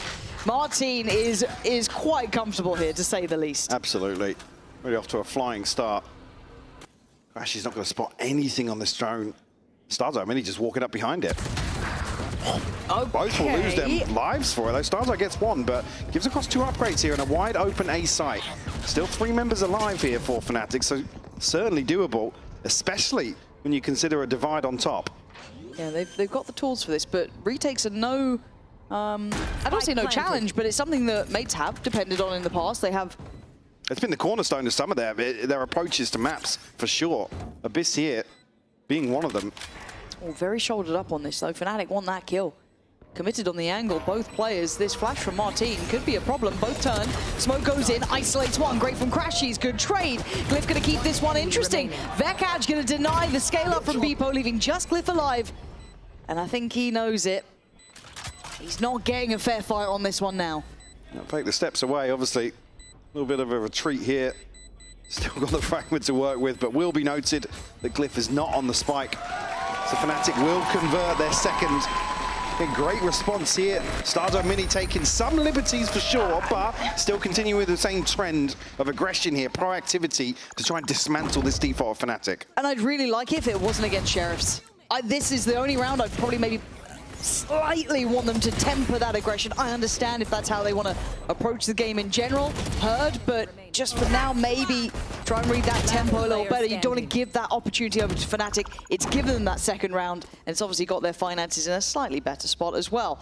Now on the other side, still fully able to get a purchase going. Operator in play for Bippo, but again, still got Mini's ult as well. A couple of key tools to be playing with. Same scenes for Fnatic. Bippo's got hunted again. Still pressuring this side of the map. Vakash will fall. Again, Fnatic suffering early casualties time and time again in these rounds. And the game plan for Gentlemates is to not allow Fnatic to just sit back on their laurels. And it's something we've been dreaming of, right? How often we said, why, you know, I want to see a team pressure this Fnatic side, push them a little bit, show them that lack of respect at times, maybe challenge that deeper default. Now, this has been good from Mate so far. Kind of good tempo on it and able to kind of fall away, not overstaying their welcome either. So Fnatic can have to build their way back through. And this then banks on the likes of Kayak. Clears front side, gets himself in, smokes in play. Martin, oh, that's well controlled at the end to take away Boaster, but eventual death is there. But numbers still good for Gentlemates. Certainly is. A Bippo on an off angle here will catch Kayak. Down to just 2. Crashes one off the ult, but it's a 2v4. Crash is trying to ignore what's in front of him. Oh my God. I mean, he's still got one. That's outrageous. He gets away with one of them. But it's a great clear up from Mini. And again, their composure here, Mike. I love this. It's really hard to get a beat on the speed they're playing at, what they want to do. They go from this fast contact approach, initially trying to get that body down, drop them, sit super deep. And even in terms of the micro here, throwing out some ultimates, you're not going to expect in certain timings or certain situations here that Fnatic are just completely caught off. What a shot, by the way, from Bippo. Oh, that is beautiful onto Kayak. I thought, seeing it from the outside, I thought he was holding that angle on top side. And we saw a little bit of highs and lows from Bippo too. We saw a couple of misses there where he was just, it seemed like he couldn't hit him to save his life. Here, off to a belting start, top of the board. 8-4, same as Martin. So, by all accounts, it is smooth sailing for Mates. Whatever that read was, however they wanted to approach this, has been the perfect solution for dealing with Fnatic. Cliff wisely, I was going to say backing away here, but maintains control of his abilities here. Ready to get back up on top. We'll draw the rotation, we'll draw the TP, more importantly for Martin, but not taken just yet. He's still in mid with the operator, holding down towards Link. I'm looking at the two players at the bottom of mid there. They were looking at it for a sec, but they've actually decided to cancel on the lower approach and go up towards that catwalk. Martin's still safe on this. Martin's probably heard a step or two. Not sure of the exact distances here, but you can see Fnatic almost anticipating him at top mid here. Divide invested, but there's an immediate confirmation. There's nothing behind it. Yeah, it doesn't feel threatening at all. And Alpha has to be fast to be able to do that, but still, it is just Alpha trying to create that advantage so far. Starzo, it's a lazy clear in the smoke, but Vekash just on the spacing alone, gonna punish him. Alpha trying to keep them at bay. Trying to buy some time, but one slip through. Plants in, Fnatic with a man up here. 4-3. Ooh, can't land that one. Has to peel away, but then sets up Kayak. Composure key. Gonna get them too. Leaving just Glyph alive. And I think he might have to cancel on this one. That was brilliant from Fnatic. Crucial catch from Alpha as well. In terms of seeing the reposition, knowing the numbers and exactly how to approach a site there. Again, a little limp-wristed in terms of the fake towards B. Immediately the confirmation. So great work from Gentlemates to make the right decision here, but unfortunately, information game still in Fnatic's favor. Crash is on the hunt here, looking for, yeah, catch the timing on him. Got him. Good recovery.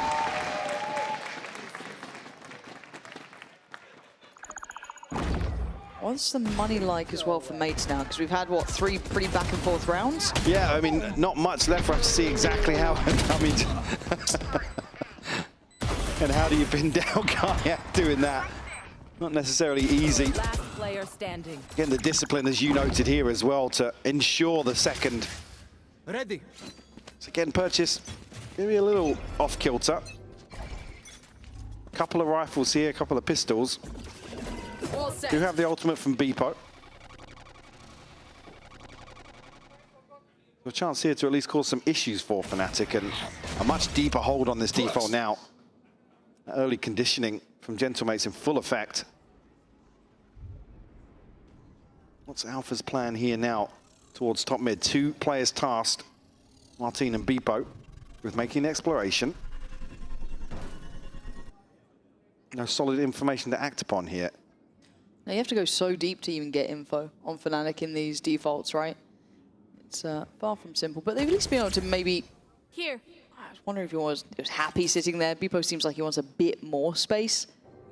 And maybe the lack of attention or resistance starts feeling like it might be this B approach. Again, you're just trying to put together the pieces of a very elusive puzzle. Did Beepo hear any of these steps? They've got to know now. He's going to be noted on the flank at least. Yeah, but they're willing to take a ball. They're going forwards. Ah, Martin just can't quite do it, but Kayak can. Fnatic clearing through the sight. And this should be easy stuff from this point onwards. Again, a lighter buy here for Mate, so don't think it... Certainly like still, yeah, certainly still threat, but dismantled very quickly by Fnatic. And the decision to go forward can't fault that either. Beepo catching a headshot onto Kayak. And just 5 HP now. Still going. Yes, certainly wants another chance at this, but crashes to clean things up. Bringing it within 2 now. Vekaj and Crashes both catching a second cycle on their ultimates. Yeah, I'm about to say, did they invest 2 ults here as well? Yeah, there's no knock-on and the Hunter's Fury, it was the Hunter's Fury, yes, you're right. I didn't quite catch that one. But again, that's, if you're looking at it big picture, for Fnatic, it makes sense to invest it. They kind of needed this one. This is a necessity. But for Mates, they just cost them 2 of those big ults. It was a bit of a half buy. Not too bad, not too shabby. Now, can they handle the potential early aggression? Does Mates go for it again? I don't think so. Crashes at least catches a little bit of damage. Vekaj's on the flash out. Just to clear this close angle here. Oh, Beepo's been noted. Could have been caught there, isn't. Kayak. Gonna have to wait for this one. There's so many bodies here, Mike, but look at the mid-slip. It is Boaster go. Walkabout is Mini on the Casey. Oh! What a shot! And that's got to be an instant pivot, right? You see Mini there in middle, you got to go. Glyph's going to hear this, though, noting the intention of Fnatic to repivot back towards B. Double pump. If Kayak shows presence here, or Alpha towards mid, it could really throw a red herring in the mix for Gentlemates. They're really trying to clear mid, and they are. Martin's pried out Boaster from that top mid position. Alpha gives it away, and Starzo's going to know the crossback. No, Crashes, you weren't safe! Starzo goes back for seconds and gets his dinner this time. 27 HP, doesn't have to do much more. He's seen where they're going, he's got the plan. They can invest the ult. Martin going to take it through, spot them away here. Oh, what a bit of work! Fnatic making Gentlemates look a little silly there. Running rings around them. And the investment comes through from Martin, but Vekaj easily handling the pressure, as he has done time and time again throughout kickoff. Boaster winning out, finally, in one of these situations we've seen him struggle previously. I think Crashes just anticipating Starzo's going to back away, but it's such an open angle. Crashes is drifting onto a free angle, untradeable. Now, round 12, the byproduct being a broken buy once more for Gentlemates. Yeah, looking for that same answer, right, to the same problem, which is run at him, give him a bit of a battle, but apparently Boaster's up for the challenge, and as is the rest of Fnatic. Had enough of the naughtiness, the silliness, as it's just Glyph, who hasn't felt much pressure this time towards that B side of the map. It has been a little focused at the end towards A. The time for Alpha, checking all 3 angles. At least we'll get the confirmation. And it feels the second they've identified that weaker side of the map, they have abused it. Handled very well here. And kind of closing out with a strong end for Fnatic. Brilliant start from Mates. Don't think it wasn't easy, but what an adjustment from the Fnatic side.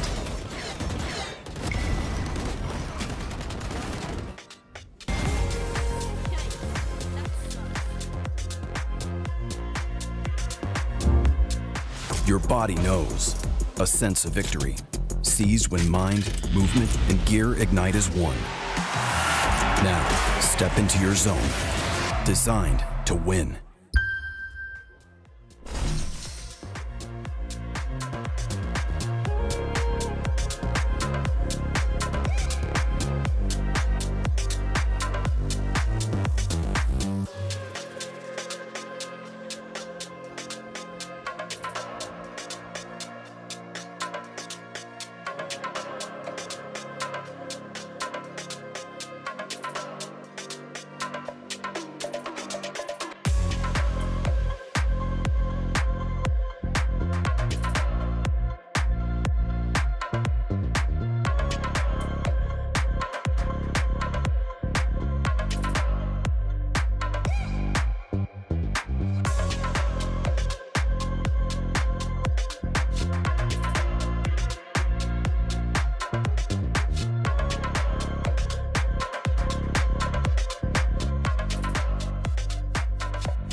Well, if you tuned in at the start, you might have had some high hopes there for Mates, and rightly so. It was a brilliant beginning, but the problem-solving came through, Mike. Fnatic identified which side of the map they wanted to start abusing and pressuring.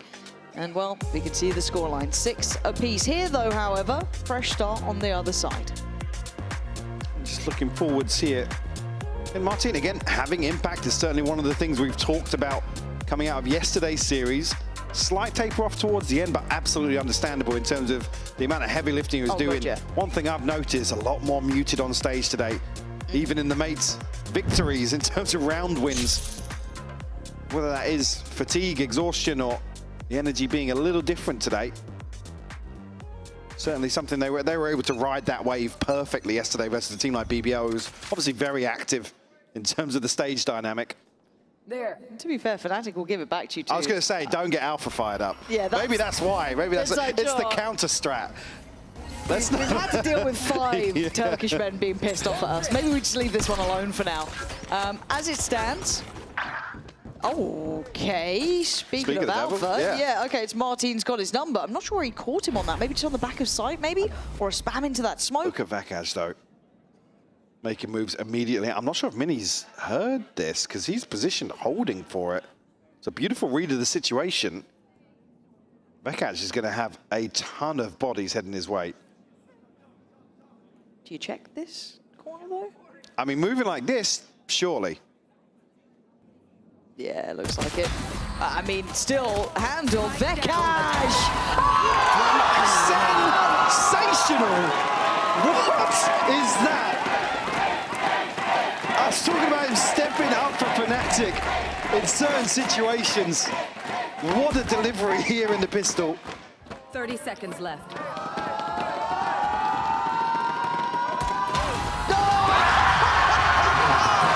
all 5 for Vekaj! Getting the ball rolling on the second half. Any hopes of establishing themselves here for the pistol for Gentlemates after Alpha falls so early. But again, I think the paranoia is it. Glyph's not on the angle, Martin's not on the angle. They're expecting a second player to be pushing out from A. No way Vekaj is there solo, right? No way, surely. The spacing just allows Vekaj to absolutely pick them apart. Too suppressed. Looking to line something up again here. In towards the smoke, crashes here. Alongside Kayak as well. That's a big shot, Dart. Yeah, that's winded me seeing it. Kayak. Oh, Vekaj, just simple stuff for them. Again, easiest round. Martin. Oh, still got 1.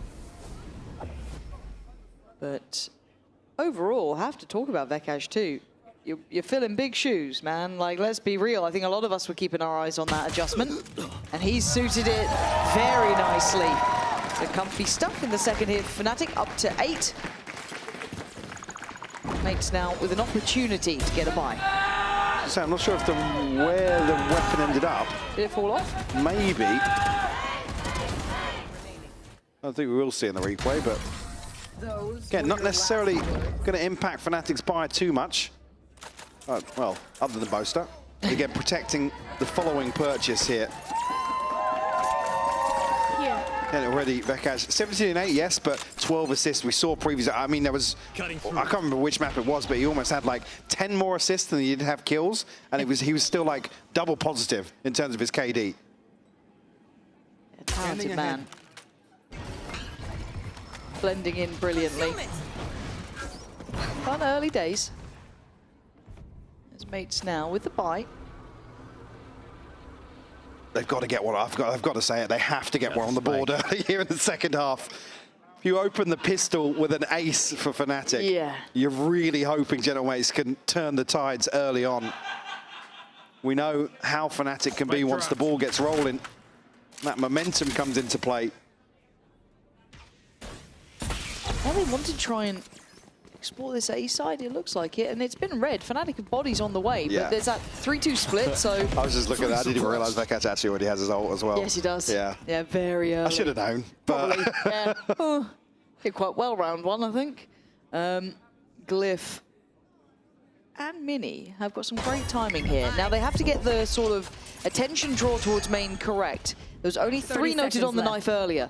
So the penny has dropped. There's something Alpha's going gonna clear on. this. Yeah, Alpha's absolutely like a dog with a bone. He's hunting him down, man. He wanted them dead quick. They have exchanged sight for it, but they've addressed the split on this. Beepo's kill, though, might give him a chance. Still have the ultimate here. Got the upgrades as well. It's only crashes on the Bulldog for sure, but rifles in hand now for Fnatic. Yeah, but Crashy's position might be an interesting one here. There's the ult. Crashy's getting closer. Starzo's looking here. Well, now he's not. Ah, the turn. But he doesn't get the kill. Crashy's just going to force him away. That's not quite good enough here. Fnatic. They flipped the site, though. Yeah, they've herded them back site, but they still need to get these kills. And the wide swing for Beepo. It's brilliant. Vekash! Observers, it's time to learn the lesson. Today we are watching Vekash every time we can. This guy is having a game. Show me those last two again in the replay, because I want to see how he got them both. So much space for Fnatic to play with here in the retake. Even with Crashy's struggling on the first, certainly struggling on the second. Oh, Vekash, the accidental onto Martin. What are you doing? The gods are smiling for Fnatic now. Come on, man!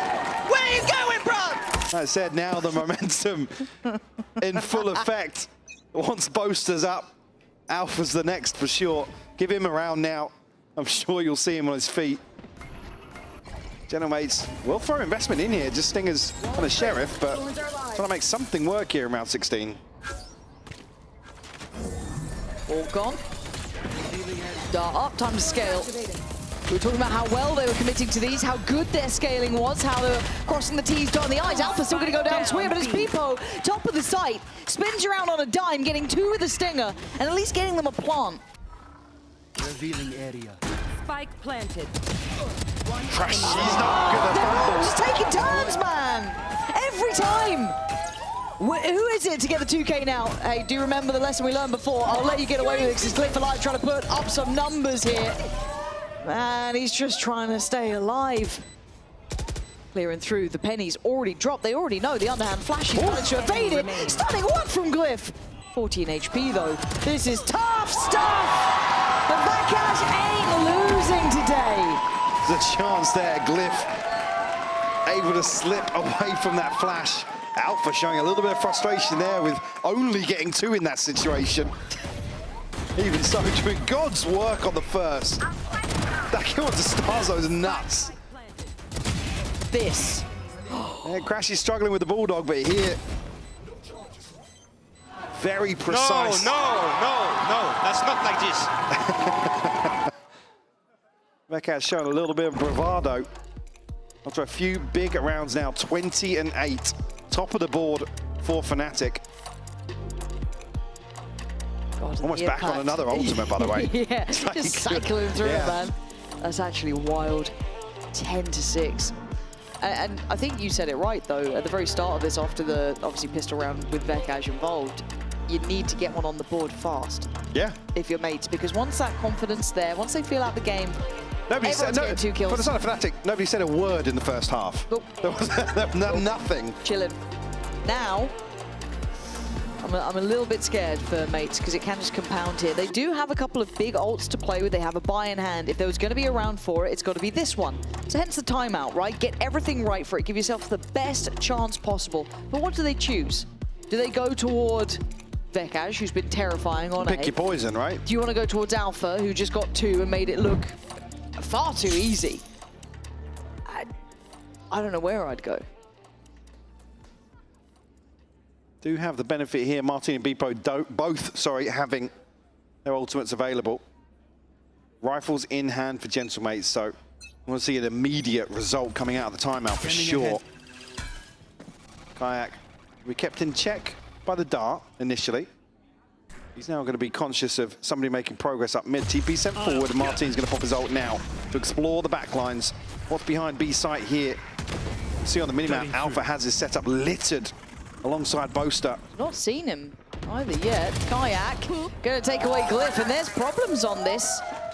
It felt like Fnatic were quite ready for it, sitting very deep here, allowing almost space to be taken, and then crunching on the way back. Look at the ult on top here. Alpha's going to get that going. And now a chance for another strike.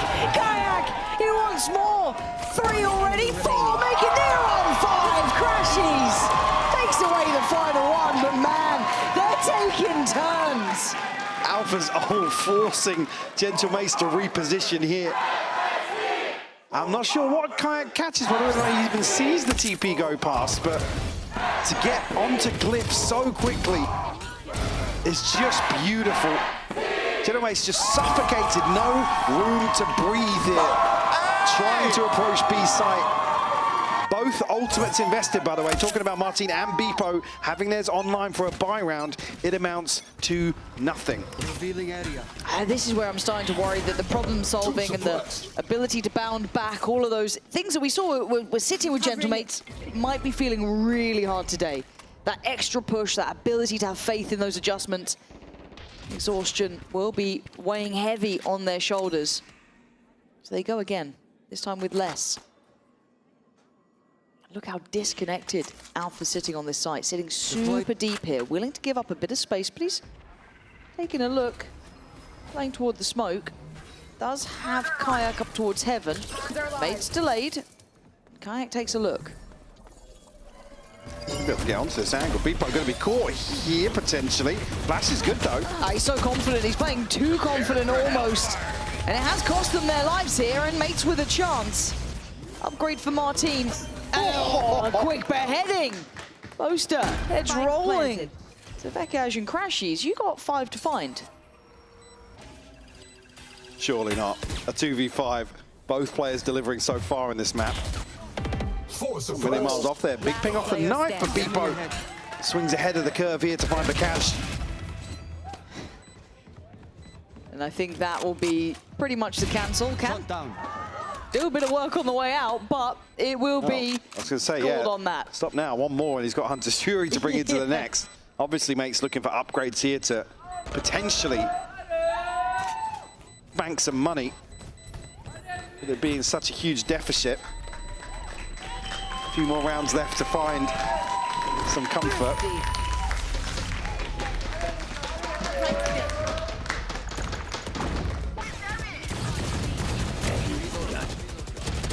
Yeah, this is almost just brute force and ignorance from Gentlemates, and I don't think Fnatic are expecting them to... Well, we've seen Gentlemates do this a few times, right? If our plan is just dismantle and we don't really even get to play the round, let's do the same thing again the next. Yeah, pretty much. We've seen it happen.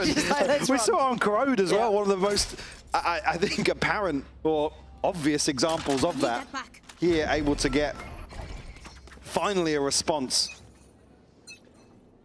to address that deficit.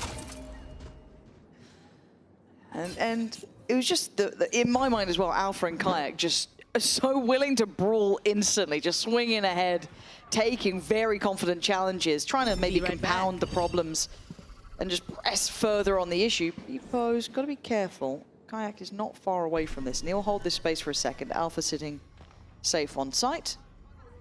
I think Beepo's got a good idea. That was, I mean, maybe a little bit too far for Alpha, unnecessary potentially. Giving Beepo the opportunity to crack open one of these sides of the map. Kayak, though, there's no way he checks this close. Yeah, it's perfect for him. Now they know they can dig their heels in on 8. Beepo's considering a rotation now, but actually, with the stars being placed... I don't want to go towards this man, though. He scares the life out of me. You see what I mean? Like, it doesn't feel like it's normal with him. Martin's trying to put up a performance, but Vekaj is looking like he is literally inhuman right now. What the hell did he just do? The immovable object for Fnatic. Again, he literally shoots the clone and just gets a freebie. I'm sure that is a clone. It wasn't even through the clone. No. In the kill feed, it doesn't say it's... Where's that gone? It was the first bullet as well. He's done this twice now. What's happening? Riot Games might need to check him PC. Check that gun. Check that skin. Oh no. That's something you don't want to say. You do not want to hear that name coming out of the Fnatic comms today. Will be a timeout called here by the Gentlemates. ahead of round 20. Every now and then you see that elevated trash talk, and of course it's Crashies. That Oh yeah, America's dude, influence, you know what I mean? Yeah. Like we've had some... You can take the boy out of Americas. You cannot take the Americas out of the boy. No, it's the second, even my stomach dropped, I'm just like, oh no, leave him alone, man. It's been a rough couple of days, bro. God damn. Ooh, okay, 7-12, right?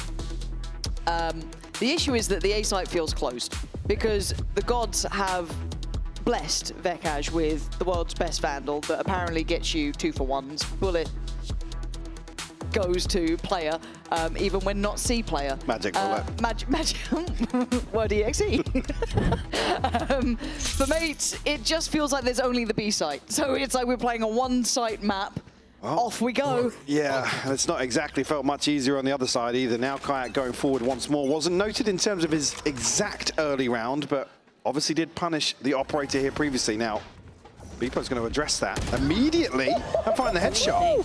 Beepo's kind of nice with it too. Like, if he gets more consistent, really exciting prospect to watch. But at this point, he wants more than consistency. He wants the damn round. Alpha's still on the side. Boaster's here with him. And they've not even played a little bit deeper on this. They've sat a little bit further back. Maybe could be caught off and unawares. But a great trade from Mini, and Boaster just feels irrelevant to the impact there. Thank God for X-Ray, is all I'll say. Yes, I didn't know what was happening. No. I just looked in the kill feed. Hunter's Fury here. And it's they have to get away from default. We just heard Mini's reposition on the backside of the divide. Right? Vekaj is getting closer. 2 flashes, still got the nade as well. He can clip. I mean, yeah. Ooh! Oh dear. Oh! All right, Starzo. I'm sure he did like 90 damage from there, by the way. Like, what? How far has that just worked? Okay. Able to turn things round. Vekaj and Crashies obviously having ultimates here, but not necessarily a clear opportunity to use them. Nothing was clear this round, it felt like. There were 2 smokes that went up there, just everyone was just like, guys, you stand on the outside of this one, I'll stand on the inside of this one. You wrap around to default. Great call to freeze, though, from Gentlemates to wait out. Initially, Alpha's wall going up. Like I said, the smokes to support that. Oh, Crashy's feeling some... Oh, awesome pressure! He's been absolutely slaughtered, and Vekaj has to respect this. Maybe it took that level of confidence to come from Martin, but they've opened the door. Finally, the A-side looking back and available for business. One will come in here. See, tons of info here. The back of the knife, but not necessarily painting a picture of this post plant. Glyph got to go huge again here on the flank. And the timing's a bit weird. He does have help here. Mini's kind of nearby, but Mini just kind of left a sacrifice. What is that? Oh my God, I thought he was going to do it again. This is now getting a bit messy. It's down to 3v2. Boaster and Alpha. Boaster's noted. Where the hell's Alpha in this one? Oh, okay, another shorty kill. Are we being inspired by Martin here? Like, what is this? My shorty doesn't do this stuff, but Boaster, the time's gone pretty much on this. And I think he knows it. There's Beepo. Ain't gonna get out of that one. Again, potentially here. I'll have to see what the knock-on effect is. I think Gentlemate's going to be able to get 5 rifles on the board, but certainly a costly round. Have to see exactly how it settles. I mean, Fnatic, last few rounds, quietly been stacking ultimates. Vekaj's even in slow-mo, still able to find headshots with relative ease. And actually, the purchase isn't very well protected behind this. I mean, obviously, Fnatic win. Necessarily caused a very different issue. But you want to see this clean now for Gentlemates. They haven't got any ultimates online here, closest being Starzo and Mini. So again, these next few rounds... Good turn things. They're going to be up, well, still uphill. Yeah, for sure. But I'm liking they're still fighting them. I'm impressed. Martin, it may not be on for the 40, but he's still sitting way top of the board. He's doing really, really well here. Kayak, got to be careful. Costing a little bit of that util on the way in, but tentative in approach. Mate's not really wanting to overcommit yet. This is the furthest they're exploring so far.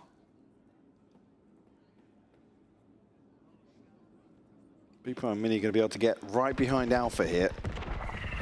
And only Sheriff in hand for him. Some util to work off. Rotation coming through here. Kayak and Crash, he's going to potentially get caught here, completely unaware of the possibility. Brilliant read, absolutely brilliant read. They've done everything right on this. Completely manipulating the rotations. Lovely work. In zone, flawless. Mates are showing some of that, I guess, resilience at this point. The fact that they've fought back this far and forced Fnatic to the timeout. The second positive, to be honest with you. Talking about early on getting some confidence rounds on the board. At least here showing that they've still got something left in the tank to at least approach this best of 5 versus Fnatic with, but not necessarily a fresh outlook, but maintaining the same sort of tenacity as they did yesterday versus BBL. So it must have been, just in terms of outcome, but the nature of those first 3 maps going the distance time and time again, they are exhausting maps to play. And trying to reset mentally is always the interesting part, and if they can, because it's one thing to look at this detached like we are, right? We're watching the game, we're not in it, but you've been conditioned so many times throughout that series of how it went, how you felt, you know, it was going to go, maybe losing out at the very end there. Absolutely devastating as a player to go through. So to come back in with a fresh mindset, not feel that sort of influence from this previous series is a skill in itself. Now, Fnatic have learned that lesson, right? Some of maybe the players are a little bit newer to it, sure, but still it's something. Yeah, they've been there. They've had to come back and kind of reset mentally and approach it as a fresh game. But for Mate, yes, there are some more experienced players, but maybe not to this sort of, I guess, extent, right? So we go back in. Now, they've forced enough out of Fnatic, but they still have 3 ults on the Fnatic side to potentially lean on here. Caution. They're not far off the other 2. I was going to say, Fnatic quietly have been stacking chips the last few rounds. Able to, I was going to say avoid there, but Beepo actually revealed. Kayak going to try and get onto a deeper line. Starzo now trying to posture up a little bit in mid. And no harm, no foul in terms of this early default for Gentlemates. Kayak, again, holding nothing back, or reveal the operator is on the table. Good work from Mates to even clear that though as well, right? They're doing that protocol list really nice. Making sure they're crossing the T's and dotting the I's and just forcing Kayak back a little bit deeper. Keeps that information game, I wouldn't say in their favor, but a bit more even, right? Gonna clear the wall. This is all around the minute mark. So they've done kind of good things both sides of the map here. Now is the read on point from Fnatic here, because nothing past the wall. Alpha slips deeper towards site. Already Vekaj making moves across. Yeah, Kayak's just hard anchoring with this operator. Mates might be walking into the blender here. Once more on B. They've been really good at this scaling though. The synergy's been right. They've been able to make it work. Alpha is going to be noted as well. They know 1 towards heaven. I don't know how he's alive. Martin is living by a hope and a prayer, but he finally goes down. Good trade from Starzo, and he tries to dig a bit deeper, goes for a follow-up, but it's back. Vekaj, out of all of them, don't face him. 10 seconds, and it's all on Mini. 10 HP as well. Oh God, this is a rough set of numbers for him to work with. As Crashies and Kayak get closer, the shock darts are still in effect.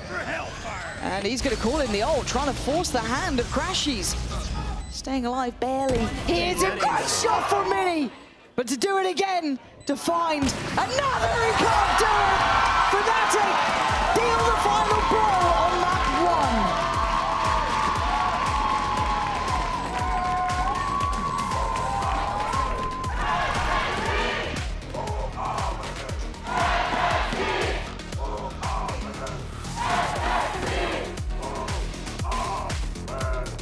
Kayak, let me grab you 4 seconds. Kayak, congratulations for this first map. I just have one question for you. What did you have for breakfast with Vekaj? Did you have like a Valentine's Day date this morning? What happened? To be honest, didn't have breakfast. Maybe Vekaj had, maybe some French breakfast, but I didn't have anything, so yeah. That's it, and we need to keep going on map 2. Thank you so much for joining me, and good luck for next map. Let's see if that Valentine's Day buff can work as well for Fnatic on map 2.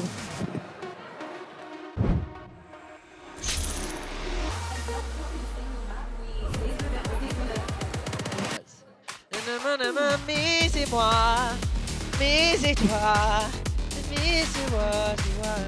Ma meilleure ennemie, c'est toi. Oublie-moi. I love you, baby. It's quite alright. I need you, baby. The lonely night, oh pretty baby. Trust in me when I say. That ain't right. That's not right, bro.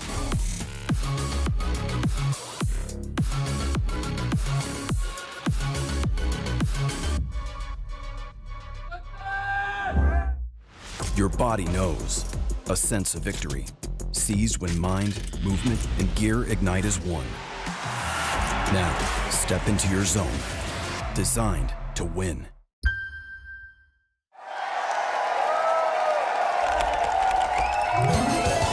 Red Bull gives you wings.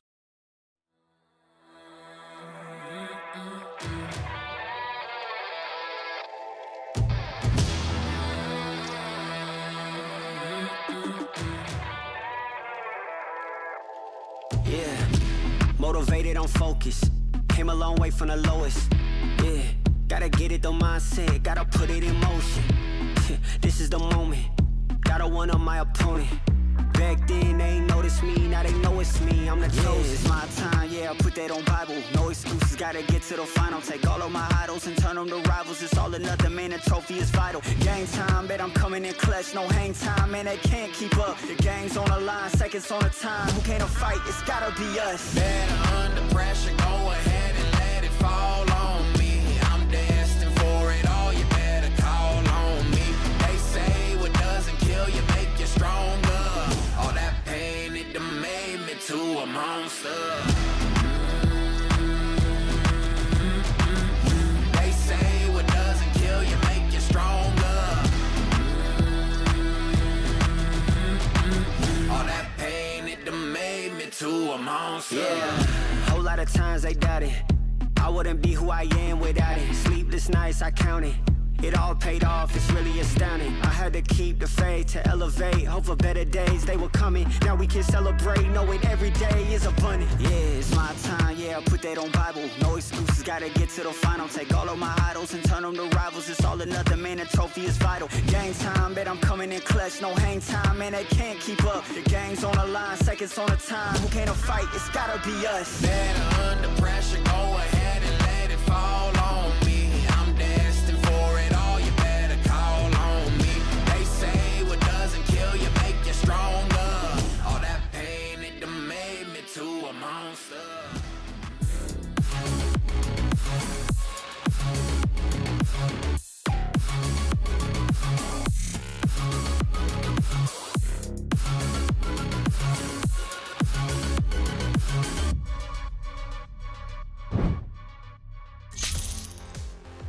Welcome back, everyone, to VCT EMEA Kickoff. Fnatic finding themselves in the lead in this best-of-5 middle bracket final. Crazy to me because Billy Abyss was Gentlemate's map pick, and we were hoping, considering how strong they've looked on it before, that they could replicate that here today. Yeah, I feel like I kind of set it up as not so crazy to me. We know that they kind of have like a similar map pool, but I think Fnatic's definitely looking stronger here when we think about Abyss. They were able to win that map, obviously, with it being Mate's map pick, which makes things more difficult for Mates going forward now. Yeah, I think that there was, I think that the composition worked for them. I do have to say that it got very close towards the end. Like, Mates start very strong on the first half, but actually lose a little bit of that power the moment that Fnatic starts waking up. And one of the players that starts waking up to me is Kayak with those entries, just focusing a lot. The retakes for Mates were very, very strong, as I'm saying that at the beginning of that, but also Vekash coming alive. Oh my goodness. Absolute crazy, especially on the second half. Yeah, on the second half. Literally close this one out for Fnatic. I do feel like that's a lot of information to digest in one go, so maybe we kind of like start breaking it down. Starting off with Fnatic specifically, and the players that, as you touched upon already, Kayak being the player that was a spearhead and really allowing Fnatic to excel in some rounds that maybe would have even should have gone in their favor. You know, we were teasing that, and speaking about Fnatic, they're finding their pace way quicker this year and about how things are looking. And one of the things that made them super successful last year was Kayak. So seeing him in this form, I know that we've highlighted the duelists a lot, but playing in a composition without the double duelist, you think that he has a lot of tools to work for himself, but in so many of these occasions, he's completely alone to make this plays. I think as well, this is the only map that he plays the Jet on. Yeah. And for anyone that hasn't watched Kayak throughout the years, he was an insane Jet in Challengers when I think about his time on Apex. So it's not like, oh, he only plays Jet on this map, he can't really play it. Like, you know, he shows like how great he is on this Agent. And yeah, I'm a little bit sad that it's the only map that we get to see him on the Jet, because he kind of does go a little bit crazy. Yeah, we could look at it, but we can also look at it from the perspective of like the glass is like half full, and we actually get to see it at least one time, which is a great thing. But besides Kayak, another player that was really strong from the side of Fnatic was Vikaj. And I feel like in general, he has gelled so well with the team over the course of these matches here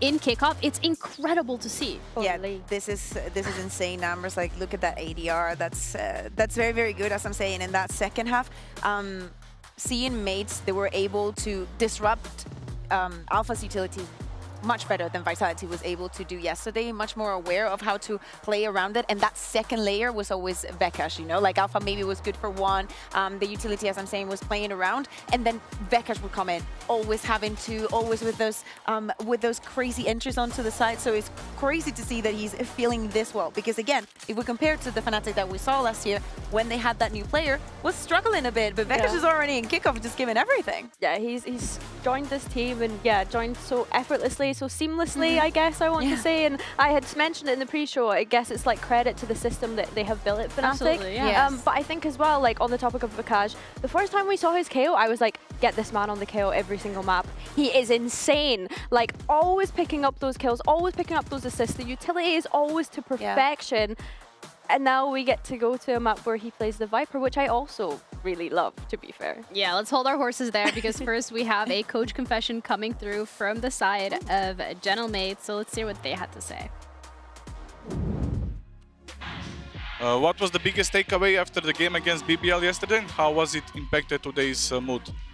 The biggest takeaway is that, yeah, it was our first best of 5 as a team, and yeah, it was an emotional roller coaster, so definitely a great experience for us. And regarding today, it didn't affect us. It was just a lesson that we tried to learn from, and yeah, let's try to bring better things today in this match.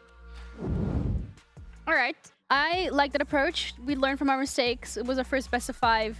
We know what we're doing differently. Still looking pretty good, which I know from the side of Gentlemen. I mean, the coaches don't look sad or worried or disappointed. They're pretty calm, cool, and collected, which is great, because Corrode is the map that we're going to be heading into next, and this is a best of 5, so once again, it's a marathon. But this map, Kukuka, was a Fnatic's map pick. Yeah, and I kind of understand why they want to do it. Of course, it was the last map that we saw yesterday, and also in the scene of the best of 5 and thinking about BBL and their map veto and the maps that they like and they do not like, if Mates was comfortable on Corrode, we would have seen it coming earlier and we would have not seen it as the last map. So for Fnatic, again, if we're thinking about after this is Santiago, Corrode should be one of the maps that is ready to go for them. So it makes a lot of sense that they decide to go for this one. Also, I lied. I got excited thinking that Split was next. We are going to see Vikaj on the KO on Corrode. You made me down. You made me down. This literally makes me think about the map veto as well, though. Like, I was like, oh, it's Fnatic's pick. It's Split next. No, it's Corrode next. So yeah, I think as well, something that I want to touch on after that coach confession from Gentlemates is, let's not forget, these two coaches just came up from Tier 2 as well, right? This is their debut in VCT, and I think for them to get to this point so far, so quickly is so incredible. And I think that coming into today, obviously they've had a little bit less of prep time, so for me, I want to see the adaptations coming in now. You've just lost your map pick, you know that you're going on to what Fnatic have chosen, but you also have footage on that, and you know what to expect. Yes, the turnaround time hasn't been as long as you would have liked, but they had a whole week before this point. And they knew who the top teams were going to be getting to this point as well. Yeah, so for the side of Gentlemates, we want adaptation. We want confidence as well. Not saying there wasn't enough of it last map. I do believe like Martin has put in a lot, and even down to a potential clutch for Mini to be able to push it to overtime, but that didn't happen. So you lost the best of 5, you lost the first map here. I want to see that mental reset. I want them giving it everything they've got, and of course they will. Yeah, of course they will. For the side of mates, this is something that they could see coming 100%, and they should be ready for. I think that Beeple was having an incredible resurgence, especially towards the end of that map, and that is something I will cling on to, being like, you know, you're feeling it, I'm just going to be following you. We need to keep seeing that Maripo synergy. The Maripo synergy. And that we will, because of course they played double duelist across majority of their maps. So yeah, I think that Beeple is a good one, because I think he had a couple of good maps yesterday, but then kind of quieting down in other areas as well. So I think, again, it comes down to the stamina perspective and endurance, right? If people can have such a good first start and have that confidence going into the second map, we need to see it continue throughout the series. Yeah, also would like to see it from the Vikaj's perspective, because this is his first best of 5 with the roster as well. But of course, Fnatic and best of 5s, name a more iconic duo. They are absolutely more than comfortable. They know they have the systems in place as well to make this possible. But Asian Select now coming up as well. I'd like to highlight if there are any potential things that we might be wondering or hoping to see. No changes, honestly. Like keeping the alpha on the Vice, Vekage of the KO is going to be very, very similar to the composition that we just saw on Abyss from the side of Fnatic. Yes, Kayak is going to be on that waylay, and I want him to keep having that resurgence, because next step, as I'm saying, is the global event, is the global stage, and Kayak needs to be in the form that he gave us all throughout 2025. Oh, 100%. I think that not seeing Kayak at a global this early on would be quite sad. I want to see this resurgence, like you mentioned. I think when I look at Gentlemates' side, obviously sticking with that same composition, I'm looking at Starkso here as the IGL and the leader of this team. I need to see that energy. Like, where are the Fortnite dances gone? Yeah, absolutely. We asked the coaches about the mood. Yeah, saving them for map 3. We asked about the mood, and especially towards Corrode and what we've been seeing all across the globe and also here in EMEA. Mid is a very important part of the map. It's not only about the operator usage and whatnot, but Starkso just making sure and keeping people on check. Maybe trying to find some inserts. I would like for Fnatic to get a little bit creative here. Yeah, also, I would like to see something creative from the side of Gentlemaids. The last time they did lose it was against BBL. So that's, you know, kind of questions on how they have adapted and how they're coming into today. But again, that's what we want to see from them. We want to see that they have what it takes to be in these competitions. Yeah, I think when I look at Gentlemates, obviously yesterday was the first time that we had synchroned from them. And I like that you mentioned the mid space, because they were struggling to get any sort of map control against BBL's aggression. When we look at Fnatic's composition, you just know Kayak is going to be in there with his little waylay moves and then dashing back out again. So Gentlemates need to be prepared for that. I feel like I've seen Boaster die in astral form in this map so many times, so I want to see those timings being checked. Yeah, that's something that both of these teams are going to have to deliver today. This is Gentlemate's chance to be able to push this a little further, to stay alive in the game. It is a best of 5. It is about stamina. It is about making it to the international for both of these rosters. So we're ready to start our second map of this best of 5 series. Corrode coming up with Penzi and Hypod. I honestly don't know. I just love that Billy wants to see Fortnite dances out of Starzo. Just self-reported.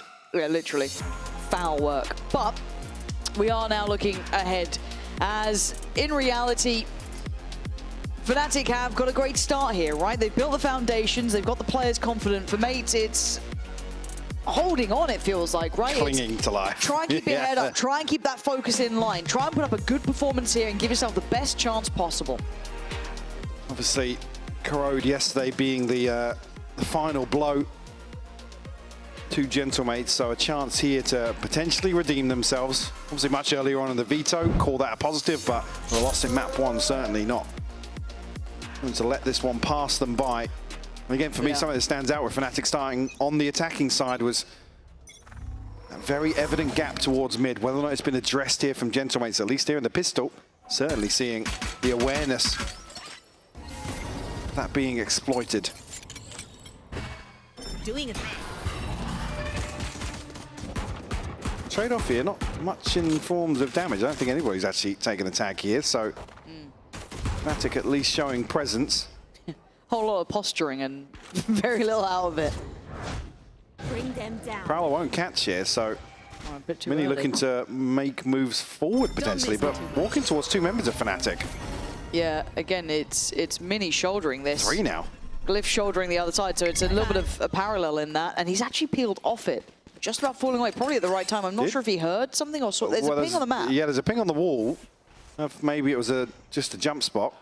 But Fnatic haven't necessarily achieved anything here. Are we on for like a 20-second execute with Fnatic? Okay, Alpha. Well, you've kept my attention, but Starzo, were you noted?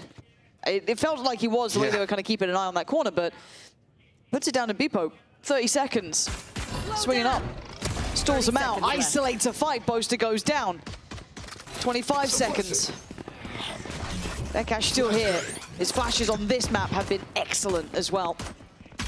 Probably one of the best, and the cross gets caught here. It's Alpha bailing them out. A lot of these moments getting a bit dicey. But Starzo in the 1v1, he's got util as well. He's got that horn he can play into. Just needs to be patient enough.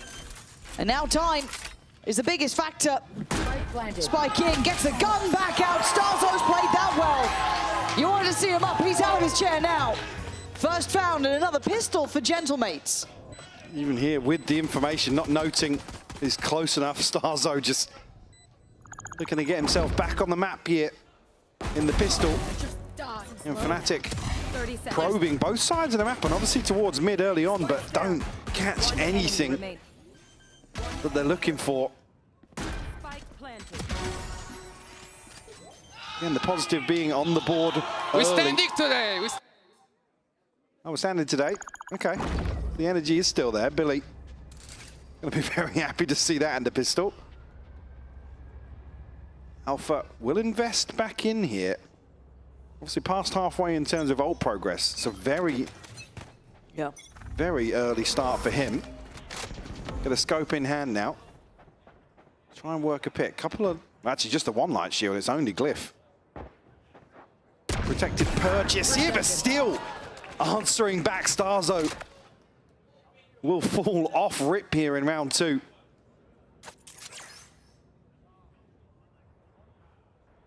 So where do they go now? Grouping up. Passing each other in spawn.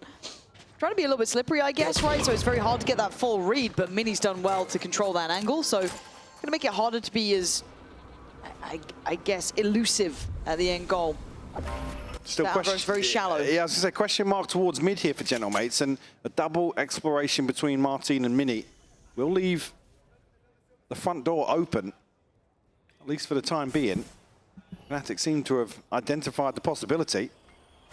Now the investment coming through, and Kayak will take the space. Yeah, they've been given fair passage, right? 30 seconds, and Mate's just going to let them have it for now. Looking at the back line, it's going to be Crashies to be potentially pressured if they did continue that way, right? Going to stack up here. And nobody going deeper towards elbow here for Fnatic, so it's going to be tucked into sight. Kayak here, Mini. Shut down Alpha, remove that weapon. Yeah, this then becomes a little bit more formulaic, right? This shouldn't be as much of an issue. They are going big flank, though, so maybe you can buy a little bit of time on the plant here. Not much. Yeah, not a great deal. Do they get there in time to challenge? No, they don't even have line of sight here. As much as they did at least get the weapon back, maybe try to make a fight from it. They couldn't stall out. There was a little bit of a quickly made plan, it felt like, off the back of maybe Alpha's success, but this is good for Mates. They've been able to handle that challenge. A little late to consider, obviously, trying to find that weapon upgrade. Stars are so unlucky to get tagged with the second there, but beautiful shots from Alpha. And maybe Kayak can survive a little longer on site, can buy a bit more time. Alpha just 1 point away from the ultimate here in round 3. Rifles across the board here, other than Alpha. For Fnatic, and Mini going forward again. Finds a tag, but walks away with 24 HP. Fnatic not following through just yet. My ultimate's ready. Well, they do get his ult from this one, I guess. Placing wall trap. It's the second objective here, and Gentlemates, you can see already the difference between yesterday and today in terms of this focus shift towards mid. And this is actually fast from Fnatic as well, right? Like, we've been seeing them hit on 30 seconds rather than the general 10 that we've been kind of getting used to. So a very different tempo for Mates to deal with as well. If you kind of had your mind set on the previous time they played this and we got to see them on here, much, much slower in approach. But it feels like Fnatic's actually going at a bit more of a regular tempo, kind of clearing out and feigning. I say that, let's see where they end up if they do continue. As it stands, 47 seconds, they swing onto that mid-contact. So Martin getting cleared will at least create some space to pressure Epo drawn attention, but adjusts in time. Stars are going to find one as well. It feels a little bit similar to the start of Abyss almost. This slower pace actually paying quite well for mates. Starzo uncleared, going to get away with one. Headshot as well. Oh yeah. Onto Kayak.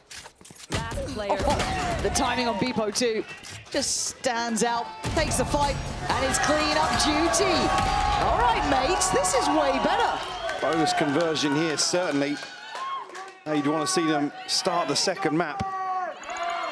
And certainly early probe sent out here by Fnatic, maybe getting a feel for some of the intentions here for Gentlemates on the defense. And like I said already, have to potentially make an adaptation in terms of their approach towards mid. Gentlemates have certainly identified what BBL were looking to exploit yesterday. And nobody really winning out in some of these 50-50s towards mid. Mini under pressure again in the early round, but not going to be any commitment from Fnatic. Looking at the buy, I'll be interested to see how... Well, there we go, Util coming in. They're going in, it's a three-play site. Gayak's got to try and break that line, but again, there's that backfill space to this. He was nearly on for that as well. It was pretty close. Good little stall from Mini coming in, though. It does burn the utility around the minute mark, I mean minute 10. But still, they can re-hit this site now, maybe with slightly easier access. Again, Gentlemates are here to greet a drift back into mid. Yeah, not everything burnt up here. And again, it's just going to leave Glyph tasked with holding down B site. Yeah, nice little second wave of a hit. You can see much easier on the way in when you don't have to worry about all that Viper util, everything else on top of it. But there's still the players here. So Mini does well to find one, but great trades from Vekash. We keep this a bit more interesting into a 2v2 Boaster. It's the upgrade as well, and finds a body. That's Starzo out of the equation, just Martin, and he's got the Outlaw. He was nuts with this. Maybe he is again. Crash is already gone. Gonna spot out where Boaster is. Martin, does he expect the reposition? I was going to say, is Boaster going to tuck in there? Obviously, we'll note the TP. Martin taking his time here, does have another 5 to 10 seconds to find this, but Boaster slippery on site. Yeah, trying to work the clock. I quite like that, actually. He's smart about this one. Reposition Martin. Can he guess it right? It's a tap on the spike. Boaster's going to hear the steps. He knows he's got time on this, and he plays it to perfection. Very calm and collected from Boaster to get Fnatic there first. And with the freebie onto Crashes, maybe an opportunity. And Martin just has so much of sight to clear, and with Boaster repositioning quite a few times here. Just unable to pin him down, a 3K. Thank you for participating. For the leader of Fnatic. The conversion comes in round 4 for Fnatic after the bonus favors Gentlemates here. Ultimates online for Fnatic, just missing 2 from Vekash and Crashes actually to have everything available to them. Mates, not sure who was caught on that, if anybody actually. Yeah, Martin was. Yeah, and Beepo. Bring them down. It's a good info, at least to sniff out that early round aggression. How do they want to deal with that then? Do they assume it's the heavier side of the map? Wouldn't be the wrong assumption, but now look at it. I was talking about the focus towards mid. Look at the minimap. Yeah. And we've seen Boaster getting caught with some atrocious timings, right? I think even the desk was alluding to it. Yeah, they're here quick. Alpha's still not even turned his attention to this yet. They have slipped through way ahead of schedule. No way they read this early. Especially this invested in terms of the number of bodies. You might think maybe 1, potentially 2, 3. No shot. Okay, that's already Vekash gone. Mini on the follow-up finds Boaster, and now the rest becomes almost choreographed, right? You can put together where they're going to be. Can they buy enough time for Alpha? Alpha's going around the world. Martin's got another 2 kills here for Gentlemates, and Alpha all but irrelevant. Starzo's even heard it. Yeah, big stuff from Starzo. Gonna let him pass, maybe just kind of gambling on it. There we go, let him move safely. Everyone in line. Job done. Clean from Gentlemates, and very decisive, Mike. They got the info early. They kind of took a gamble of a guess, but that mid walk was excellent. Yeah, great commitment towards basically a lack of information on their side. Identified early in terms of aggression, and then when they don't really feel the pinch towards mid, they play the map really well. Let's go! Let's go! We'll get them a 4-1 lead to start Corrode. Fnatic the ones to call the first timeout. And we'll come just ahead of this culmination of first ult cycle for them. Only missing one for the null command. Inside the Gentlemates do have Mini and Martins, Beepo and Glyph just one away as well. Obviously saw the investment from Starzo previously. But a quick check-in with the coaching staff of Fnatic, maybe to switch things up ever so slightly. Yeah, and it does feel reminiscent of Abyss, right? A really good start for Mates, kind of getting away with their initial game plan, able to rotate well, kind of take that timing in middle, but Fnatic did find solutions kind of halfway through that first half as well. So could be similar here. Yet to see Crashes get the ball rolling either, so a quiet beginning from him. Vekaj, quiet as well. They're nothing terrible. I mean, no one's under-delivering, but at 4-1, you know, gonna have to look down the list and have a little bit of a glance towards who's able to activate here.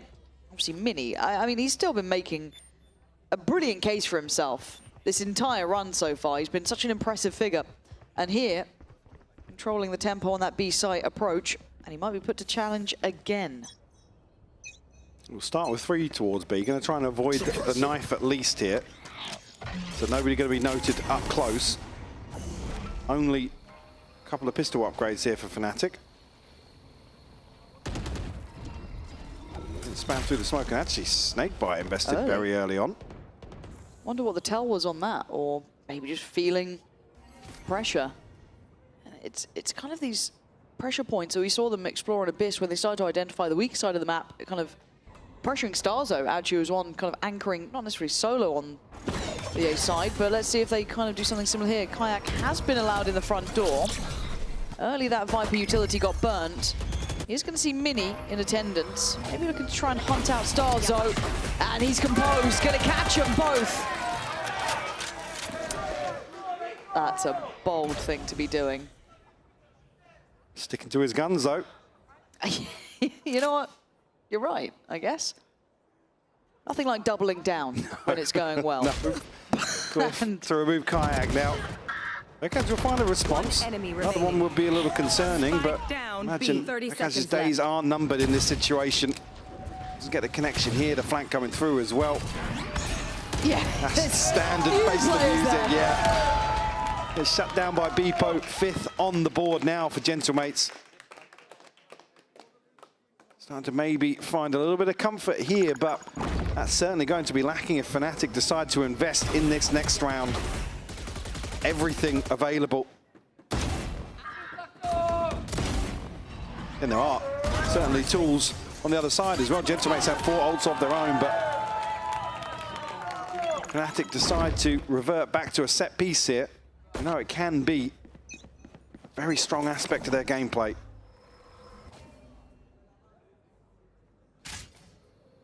This time, heavier investment towards the A side as well from Mates, leaving Mini kind of the singular on this. So a good actual read from Mates, I think, to invest players behind this.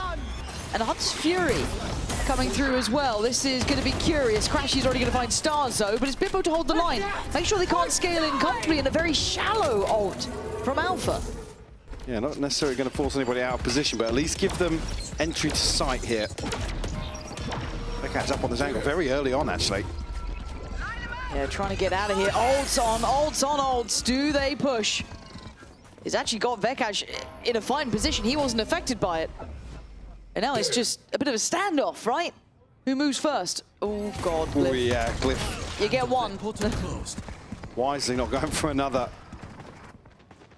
Martin going to relay this information. The swing is good, but it's a trade. Yeah, a little bit messy on that, but it's fine. It's still a 3v3, and they've retaken a little bit of that courtyard space. You're right. Vekaj has found some timing here. Now, is there awareness? Is there any sort of inkling that someone could have stayed in this position? But now they know it. Plants in. Supposed to walk in this? Spike planted. You see, he was thinking about it. But they've got to know someone's still sat by elbow, right? Doing that solo feels madness. They still need the support from Mini as well. He needs to get over here. Close to sitting a little bit further back. Does he get cleared? He's one of the players you'd want to get rid of. He knows it. He's on the chopping block, and he just looks panicked. Handled by Martin. Maybe a little lackadaisical in keeping himself safe in that. It's now Vekash and Alpha. Gonna have to try and hold the side of the bucket. Oh my god, up against 3. Hold on. Oh, Vekash. Close but no cigar. And they're out of their seats, and they're getting defused. It's 6-1. Starting to find some comfort now. A big gap already posted on the scoreboard.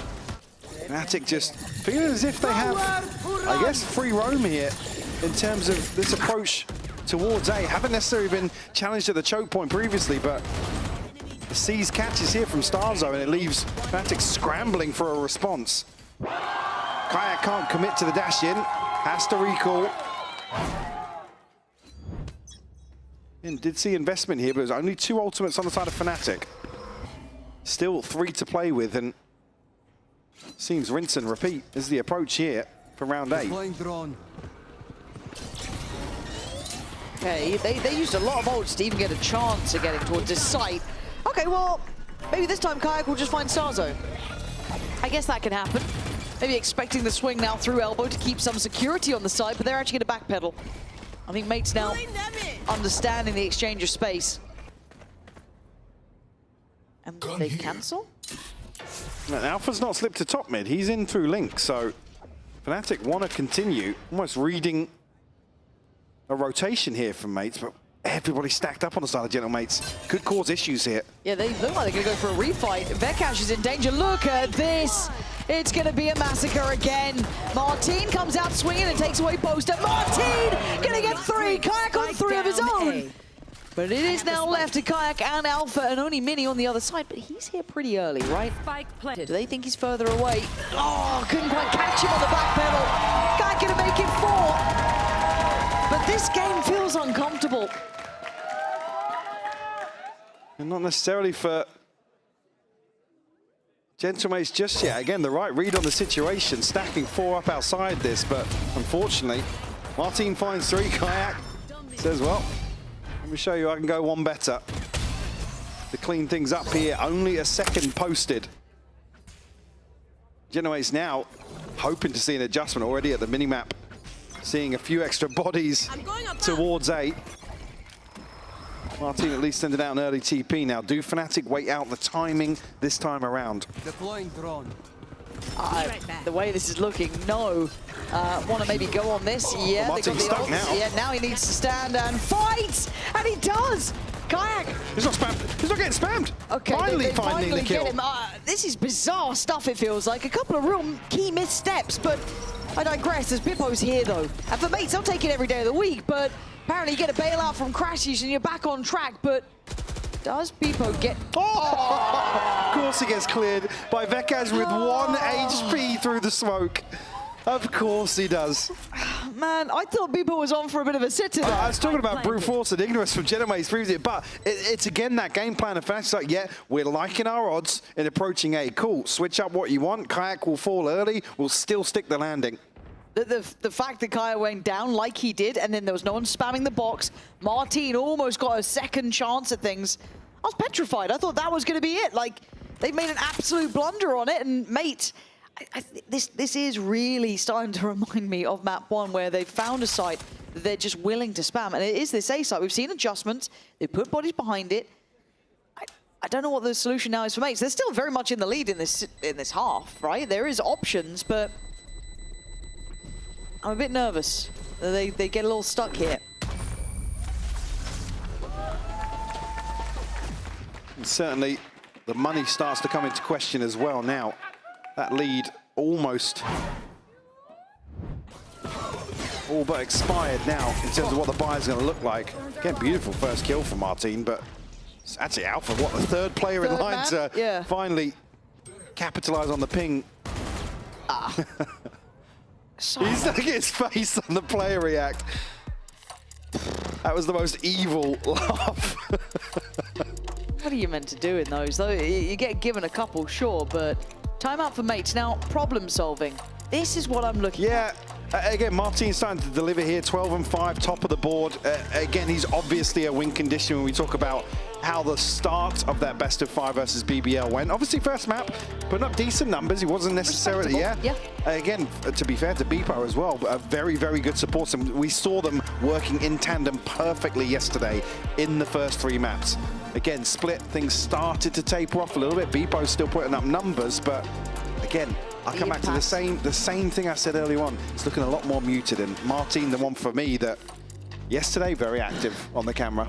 Yeah. Today, not so much. Hasn't necessarily had the same sort of rounds, but we already see him posting multi-kills. He's obviously having a lot of impact in terms of the early round here, but the question becomes, how long can you maintain that? Obviously, he's one of the more experienced in terms of this stage in EMEA, in terms of appearances. But it's asking a lot of a player to be the front man for potentially 10, and if not 15 maps across a very short period of time. Yeah, I don't envy him. It's hard to be at the top, right? That's the simplicity of it. And Fnatic looking like they want to still repeat this. Now, I'm wondering how much that Aldrone saw quite a deal of it as Martin is tagged. So Starzo going on in with the shorty. Not going to catch Boaster on this, and they've adjusted slightly. I love this, though. Again, putting pressure towards the choke point, coming out of the timeout here, reading that they're going to be stacked up close, potentially to isolate a player towards pocket, but it's Starzo to fall, and his hand is forced in terms of having to clear out that space. Alpha now hasn't been noted in the previous few rounds in terms of progress towards mid, but caught here, and the trade is good for Mini. Yeah, going to identify Mini's position, but that's fine. You'll take that, the trade out, but now they need the plant, which is coming up next. And Glyph, is on the stinger. The other two, full rifles, ults as well. So, I don't think this is a safe bet just yet. Mini, steady clearing. The other two need to start getting proactive as well through CT. Now is the go signal. Martin starting to clear through on elbow. It's Vekash on the other side. Just takes another glass. Mini, there was smoke there. I know there was smoke there. There's no way you saw that. But Glyph struggling on the side, though. Can't do much. As Mini, Mini's making a go of this. Hold on, and look at Kayak's HP. It ain't impossible. Can't say he didn't try. Nope. Fnatic now started to get into the groove. You just saw there on the stage, Alpha, 2,500 lifetime kills in VCT EMEA. A huge milestone to hit.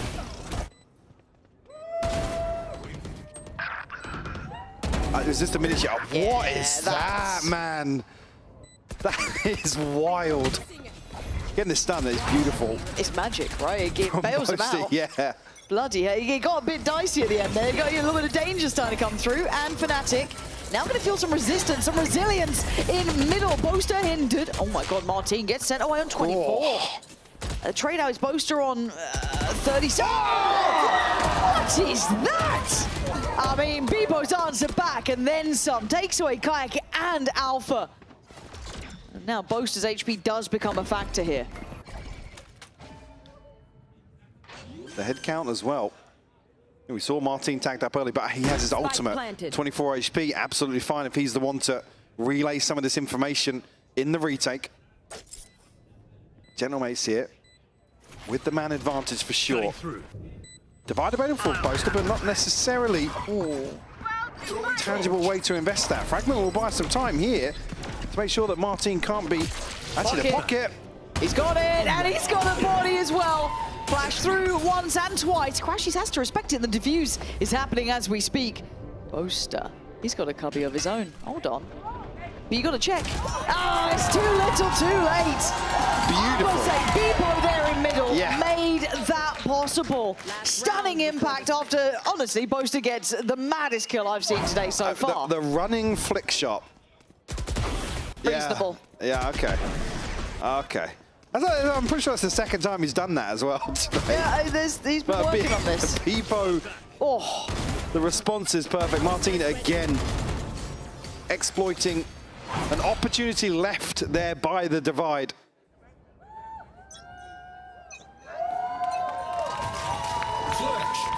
Starting to heat up a little bit here towards the culmination of this first half of Corrode. Investment here, Kayak able to get away. Alpha's still stuck, but the counter util's great. Yeah, they've actually managed to somewhat stem the issue on this. That's very well dealt with. I'm a bit surprised that all of them kept their life. I thought Alpha was dead. Yeah. Oh. There's a lot of people there. Boaster shut down here. Mini to find it. Crashy's got a spike on the other side. Alpha's been removed. Kayak will find the trade, but getting a little bit awkward here. Yeah, it is. Stars are not affected by that. Look at the spike. Look at the spike on Crashy's, though. He's going to get his ult off this as well. Now, plenty of opportunities to take some space, but it's certainly risky. He wants to be diligent about the clearance here. The longer Mate's he waits. reading this as, yeah, as a full commitment to B. Needs Vekaj to at least get through the choke point here. The Kayak's going to play in mid here. He could cut off this rotation perfectly, but you want to see the plan in the next 5 to 10 seconds for sure. Yeah, he kind of needs that now, otherwise they're going to be all over the shop. Mini on the readjustment. Another crucial kill from him. Mini's been such a godsend with so many key kills in this. Crashy's going to get the info, but what are you meant to do? Oh my god, okay, If he gets tax here. I think he's good for at least one. Can't quite shut down on Mini. He's trying to puff up the chest, but he's been having a shocker of a half. 2 kills is all he's got to his name. Viper's pin on, and Vekaj takes that as an instruction to fight forward. Glyph removed, Crashy's 1v3. He spotted 2, he doesn't even know there was a wrap behind Gentlemates. Digging deep on this half. Beautiful response after losing the first map to come out here with a huge advantage in the first half of Corrode, Lauren. Time to jump. Right there.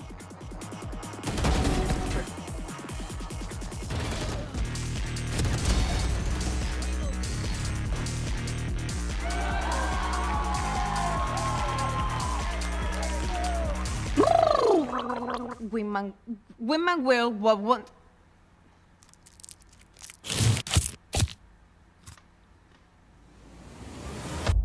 Have a break. Have a Kit Kat. Wingman World while wanting a well-worn break. Vamos!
Funny looking at this one at 8-4.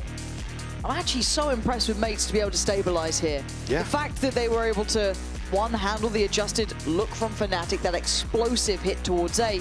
And it wasn't just the Martin show. He had Mini being essential. Beepo landing some big shots. Certainly a way to get themselves back into the series. Talking about early on wanting to see some confidence builders and really establishing themselves. Already seeing a different energy down on the stage for sure. Absolutely necessary in terms of toppling a team like Fnatic in a best of 5. Don't get put back in their shell. Forced into a corner. Fnatic here. Ooh. Again, a pistol round would be huge, but Vekaj already tagged off this angle down to 50 HP. Early presence shown here. Mini nearly looked sharp for that adjustment once more. They've got 3 sheriffs out as well. Yeah. Beepo, Martin, and Mini. All opting for it. Just Kayak on the other side with his. 1-3-1. Right there. Trying to get the lay of the land for Gentlemates. Right there. Kayak's contact coming soon. Oh! That's a banging shot from Martin. You ever one of those like playing against a pro POV, that's it. That's what it's like to play against Martin, and it hurts. Boaster can't help out right now, smoked off, and Crashies. He's in a spot above the man. The site's going to be lost. It's swarmed. Oh, you shouldn't be getting away with that. The fact he just swings the smoke. Beepo, I think, still tasked with holding on to pressure from mid. Plant still not coming through here. Yeah, Genomate's freezing, yeah. And waiting for Boaster potentially to go sniff him, but the trade comes through. Alpha shut down by Starzo, though. Look at the HP bars. I like this. Boaster spotted somebody. His timing is really good. The positioning needs to be right as well. Glyph going to play the game. No fear against the IGL. And he was ice cold yesterday in a couple of clutch scenarios, delivering a much needed pistol here for Gentlemates. Boaster looking baffled. What a shot from Martin to open up, and didn't even see it on the other side. Nope. Then Crashies with a chance to snatch this one away from Gentlemates, but only amounted to one. Martin's up. Get your boasties! Get your boasties, Connor! Flash will catch here. Martin, chance to farm once more. Find Alpha and Crashies. Certainly getting fired up now. You said you wanted to see it, right? Back on his feet, a little bit more bravado. But back with a double headshot there. It slowed down the push, yeah. Yeah, it's enough to send them away. They don't like what they've seen there. I doubt you're going to get anything else out of it, though. It is just classics. Well, Kayak's got the upgrade. He's actually following them. What the hell? Gentlemate's got the fear of God in them now.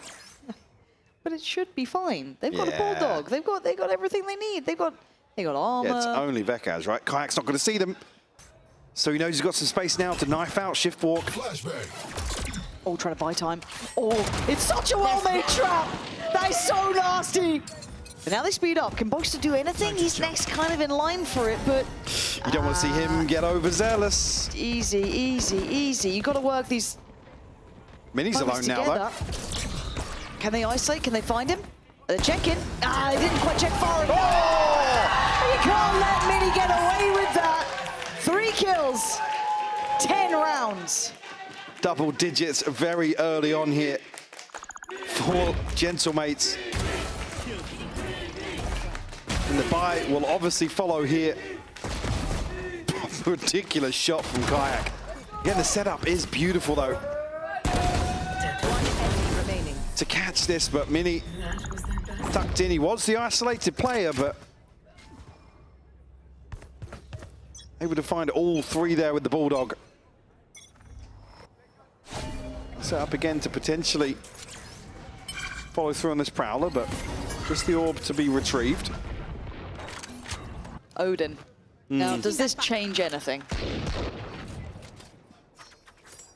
I mean, Mates don't often really rely on some of these slower contact plays up, so not necessarily concerned about some of these spam angles, especially with Mini. I mean, he is contacting up, but he's going to catch Boaster. Just so good right now. Entering in on the Viper, I guess. Crashies going to avenge. Standing ahead.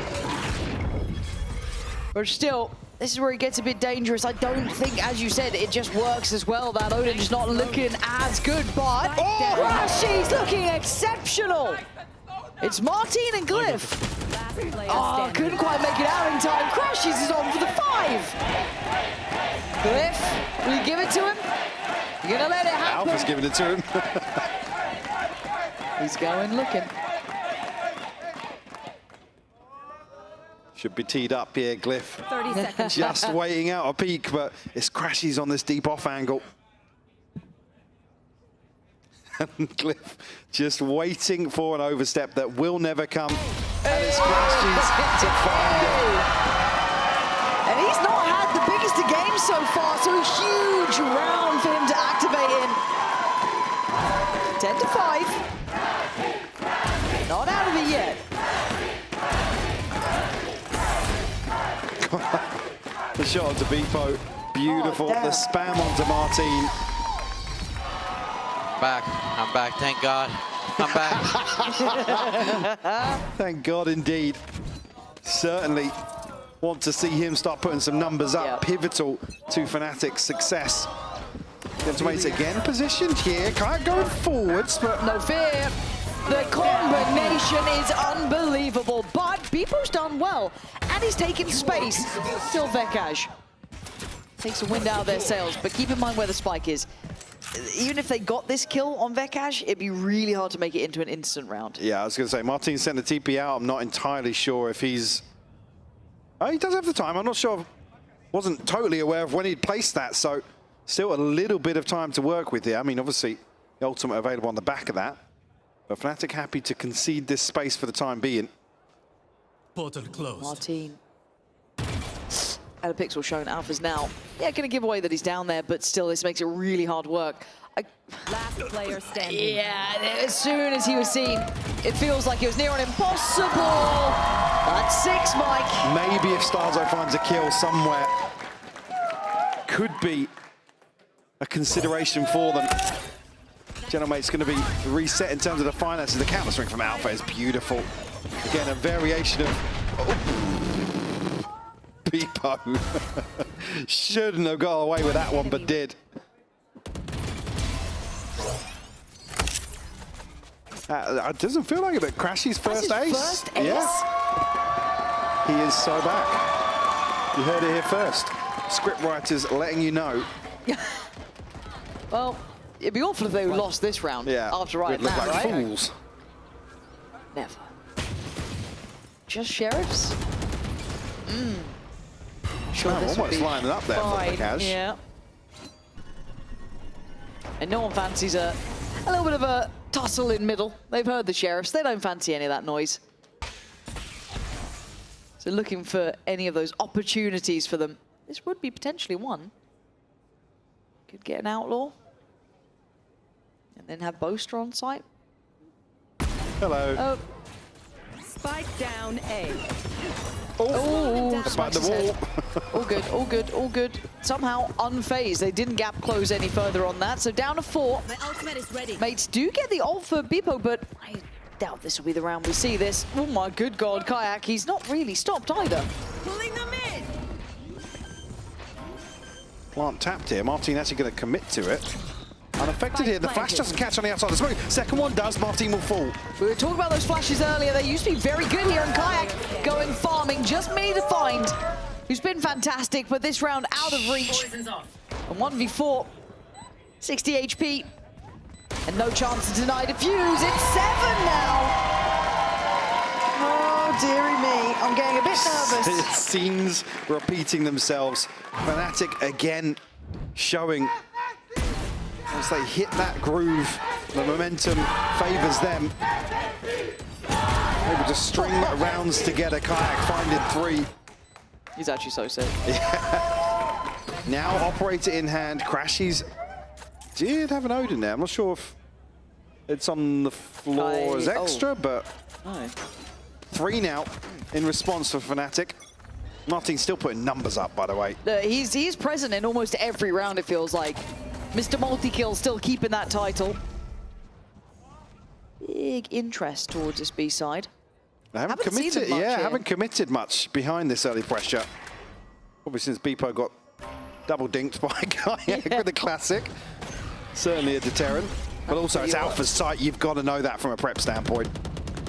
And he's good at holding these. Yeah. He really is. Deeper line, though, on the other side. We were complimenting Mates' ability to go through the protocol list of identifying that utility, then clearing operators off of corners. But now, though, Kayak has been given a bit of freedom here, so they can gamble a couple extra bodies. As just noted here, the util not You are divided. removed just yet. Big investment coming through. A pocket to play from, and Martin again. That's his position, but Fnatic still hold the site. More than just one body here. Boaster comes out swinging on this. Glyph and Mini, the 2 still by main. And the counter divide just going to send them running. There's nothing they could do now. 30 seconds left. Kayak. Whoa! Just caught off on the timing. Great shot from Mini. And they can keep going now. He's going to hear the steps on his side of the divide. So he knows now he's got a bit of freedom to get timing here, but the pick goes down for Mini. Does he go fast? Well, I mean, he can do. Mini's giving up some space here. Glyph might be Oh my God. Oh, it is just heaven sent. Oh, and a foul as well. We've seen absolute disasters from that man in that position. This time, he makes it look good. A 3K to deliver another successful defuse here. Added to the tally for Fnatic. We saw the stat pop up in terms of retake success. And even here, the odds stacked against them.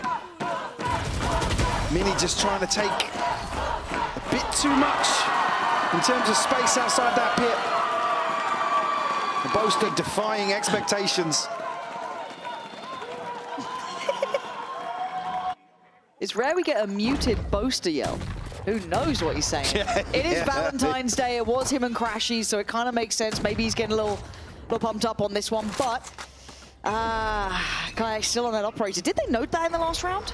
Yeah, in mid, yeah. Okay, they shut it down yes, when, you're right. when Mini caught him just behind the divide. But again, rinse and repeat for mates now. They're going to try this B-side hit once more on a lesser purchase. Oh, that's pretty why you don't do it, man. Martin's just caught the first hurdle, divided by the wall. This is exactly why you don't go to alpha side of the map. If it's avoidable, don't go here.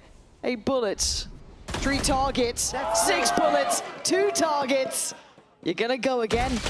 You're gonna give it a damn good go. Starzo gonna at least take down one. Just making sure as well. Just pushing the weapon away. Smart. Can't retrieve that one now. Yeah, different game. Fragment sent in. Same mechanic though, surely, right? Right. What else was he doing? That's true. That's true. Ekaj now on red alert and returns the favor. How the turns have tabled, Michael. Beepo down to 60 HP. Bucky in hand. Would have to be gifted something here from Fnatic. 30 seconds left. Maybe, yeah, at least here in the jump. Now we'll see it. I mean... Oh, yeah, gifted one. Time for the Bucky, right? The other 3 would be a surprise. Oh, there's a lot of utility in the way. Yeah. And there's an upshot. 9 to 10. Now look, I'm all one for heated rivalry, so I'm okay with a little bit of shooting the bodies. Or, sorry, pushing weapons away. Yep. I love a bit of it. No, I'm all for it. I'm down for it, so don't think we're ever against this stuff. Committing to the villain arc for sure. You might as well. We'll never be sad to see that. Alpha just dismantling this B site hit once more. Martin, will we invest here and operate in hand for him? Yeah, perfect. That's what we need, come. Vekaj alluding to the fact it feeds into the beast that is Fnatic. Crashy's operator removed, Glyph to pick it up. Try and make something work now. Mates left struggling to find an answer here. Well, it just feels like the maddest scenarios just work out in Fnatic's favor. I doubt Crashy saw someone down middle then, if I'm honest. Nah, just a spam, and it works. Now, Boaster punishing Mini, walking the smoke there. Feels like a bit desperate from Mini almost, just hoping he could catch someone.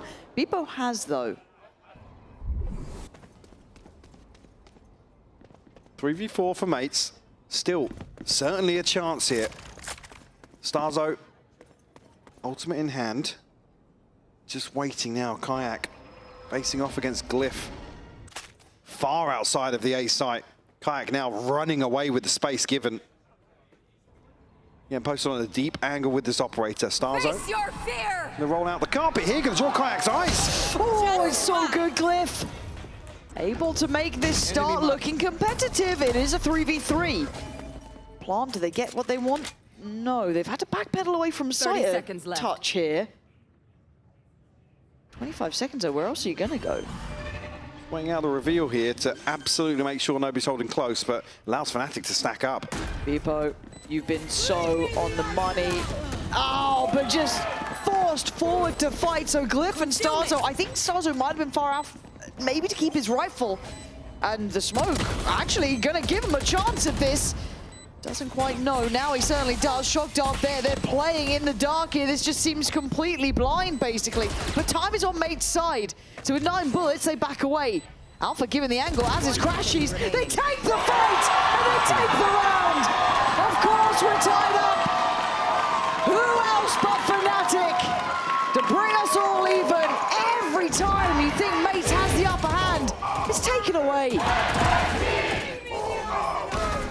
the scoreline flipping on its head now.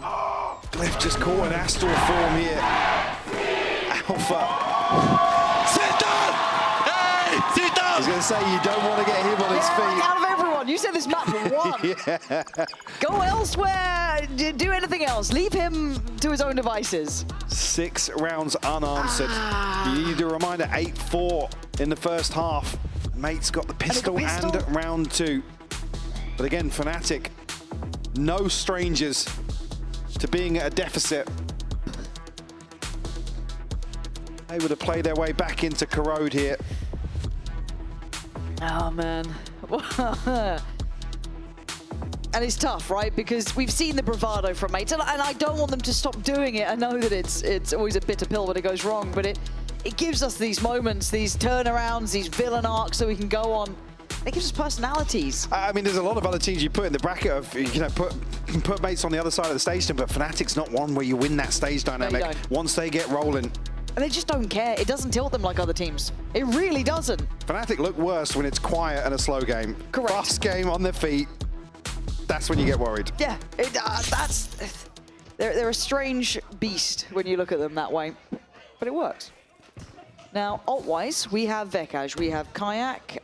No one else has it there. On the other side, we're one away from Glyphs. That's about it. They don't have anything to lean on now. Not many positives, no. No, and they haven't had great success towards that B side of the map. A's feeling a bit hit and miss. And I want them to find at least something, a pressure point to get into. And they're trying to opt towards Alpha again. And Alpha being tasked with anchoring this site opens up so many opportunities for Fnatic elsewhere, but I think that's probably what's deterring Gentlemates the most. And now, the benefit being Kayak's on an operator, he can solo anchor the other side of the map as well. Again, if he does feel the pressure, invest that ultimate towards the choke point, you can buy a ton of time. Take flight. This rotation. Gentlemates pings through to mid. Obviously hearing the drone now. Boaster looking to potentially get onto a deeper angle, but Kayak seeing nothing here is very telling. It does allow Crashies and Boaster to both keep their eyes trained toward any sort of scaling in middle. That's a player spotted. That's very indicative. There's more bodies than just this. So Crashies now needs to be on red alert. He's got the corner, but there's just too many to handle. They may be underestimating how many were coming this way. A different approach to try and deal with that B site. And it's opened up a chance here. Alpha's still worried about main, and rightly so. There is a man there. But he's got other problems. He's got the whole of Gentlemates just around the corner now. Do they swing it in time? He still gets one, but great trade from Martin. 2v2. 13 seconds, 1v2. And a plant now coming in. Kayak wants him. Kayak's going in. It's Shorty against the Master. He's got to know. He's got to know now. Denied on the way through, but Kayak, 10 bullets. They're double stacked up. Trying to play this out. Going to spot one. Goes back in. Great adjustment from Mates. Exploring through middle, finding new pressure points. Again, reading that it's Boaster and potentially somebody else to counterbalance this heavy focus towards both choke points. Really well navigated by Mates. Fantastic calling. And Martin again, a multi-kill. Kayak's unlucky not to find one here, maybe just misreading the plant position ever so slightly. And again, a bailout in terms of the finances here. Gentlemates would have been as close to broke as they could be. It makes me nervous every time. Every time. It's a big switch up here, actually. Oh, no. It's a Triddle. It is a Triddle, but will they be in trouble? Mini. Oh, gets cleared. That's 3 spotted. Now, do they take that as a green light to go towards B because they've seen him? No, not really. They can reset off this. That's so a huge proactive, yeah. After a slow round of Gentlemates exploring the map here, maybe feeling as if they had some freedom, Mini is removed immediately. That's going to be the green light for Mates to hit B once more. At least deal with some of this utility early. Spike has pivoted to mid, though. Yeah, this is looking like maybe what they want to be doing. Well, the one person they were expecting to find on B, potentially Alpha, is actually over towards A side. They're just freezing for now. Fnatic do like to re-clear these sort of spaces. You can see it here with Vekaj. That's a player noted. Martin on the other side. Gonna take a little bit of a chip damage, but nothing major. Who's next? It's more, does Alpha get spotted here? Oh God, out of everyone. Okay, great from Bippo. Yeah. Really, really good. And now there's problems for Fnatic. They pivoted very well here, gentlemates. Creating mid-space, answering back from that triple middle walk. Aren't going to come through. One towards elbow. There's going to be Starzo there. Flash on site. He could be the... Flash is beautiful. I mean, come on. How is Vekaj lacking Martin? You have no right to lose. What is that? What has just happened?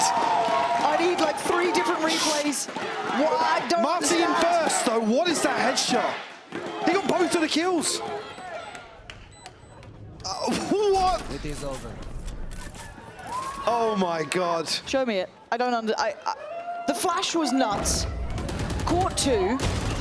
This was, oh my God. Unbelievable. But Martin's just got nothing left. No, he's everything is gone. One enemy remaining. Oh wait, the shorty wasn't reloaded. After killing Boaster. Yeah. I don't think he'd reloaded the shorty. So close. God, it's 11-11. I was going to say, if they lost the previous round, they would have been broken. Look at the byproduct now.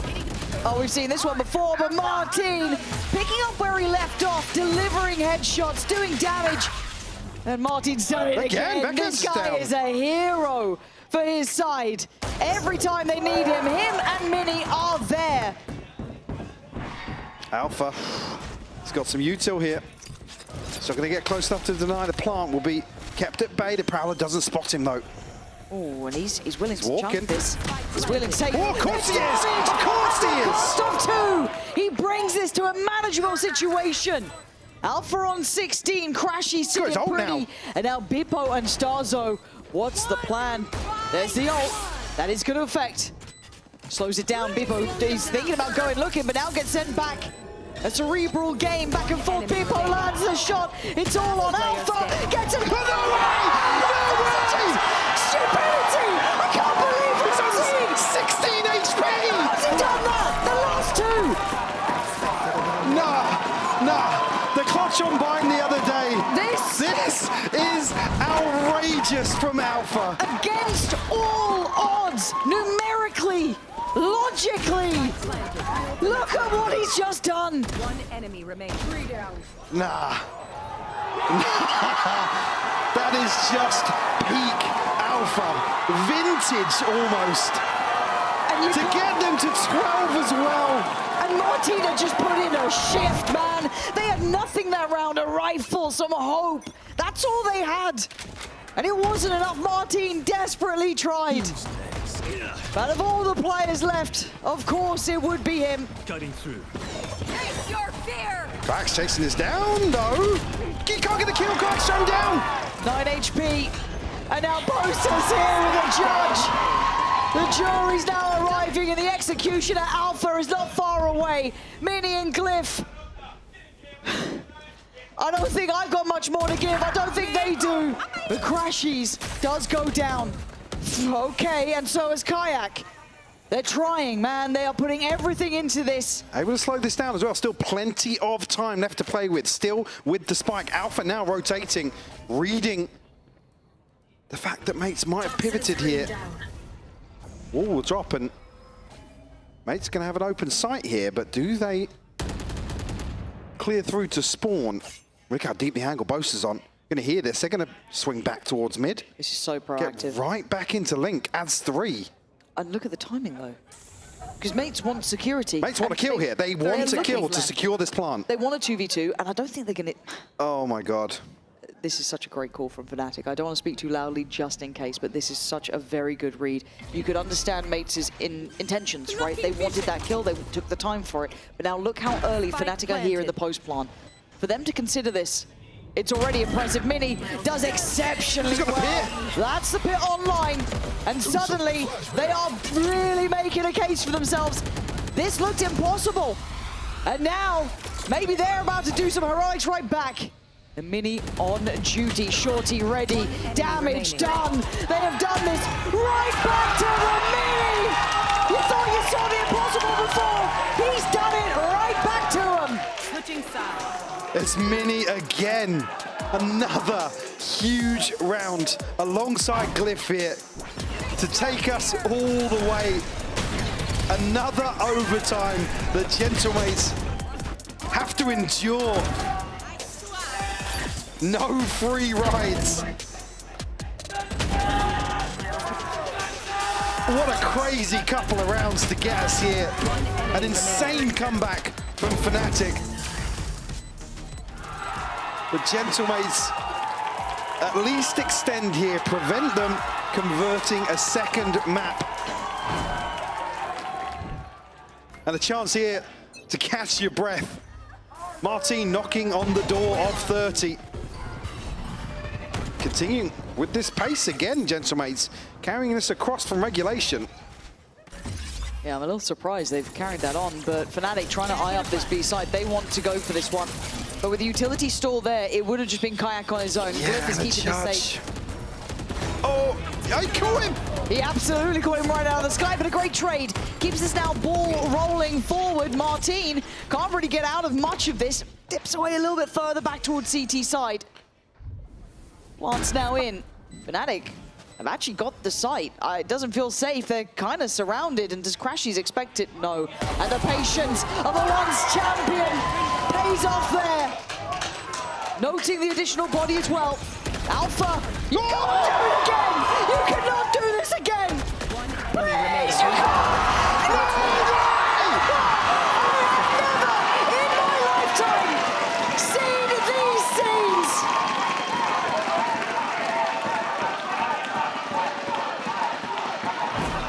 It's just unbelievable how talented this guy is. Just insanity. Well, I said it was Martin knocking on the door at 30. Alpha's just posted the same numbers. I can't believe it. One round to the good now. Gentlemates have to find a response here. Boaster on the OD, he's going for the spam. It didn't work out well last time. Remember that. This was hard for them to make work, and Mini is doing damage. Vekash gone. This is brilliant. They're clearing through middle. Kayak is none the wiser. Now he knows. But a great decision from Mates. They're going to go blow for blow, though, so numbers still on their side. 4 to the good. Alpha repositioning towards top mid here, just in case Mates slip the net. But still, sight set towards A. Man advantage here. 3 left for Fnatic. Martin potentially... Yeah, we'll definitely hear that jump check. Mates call another freeze. You see Martin relaying that information now.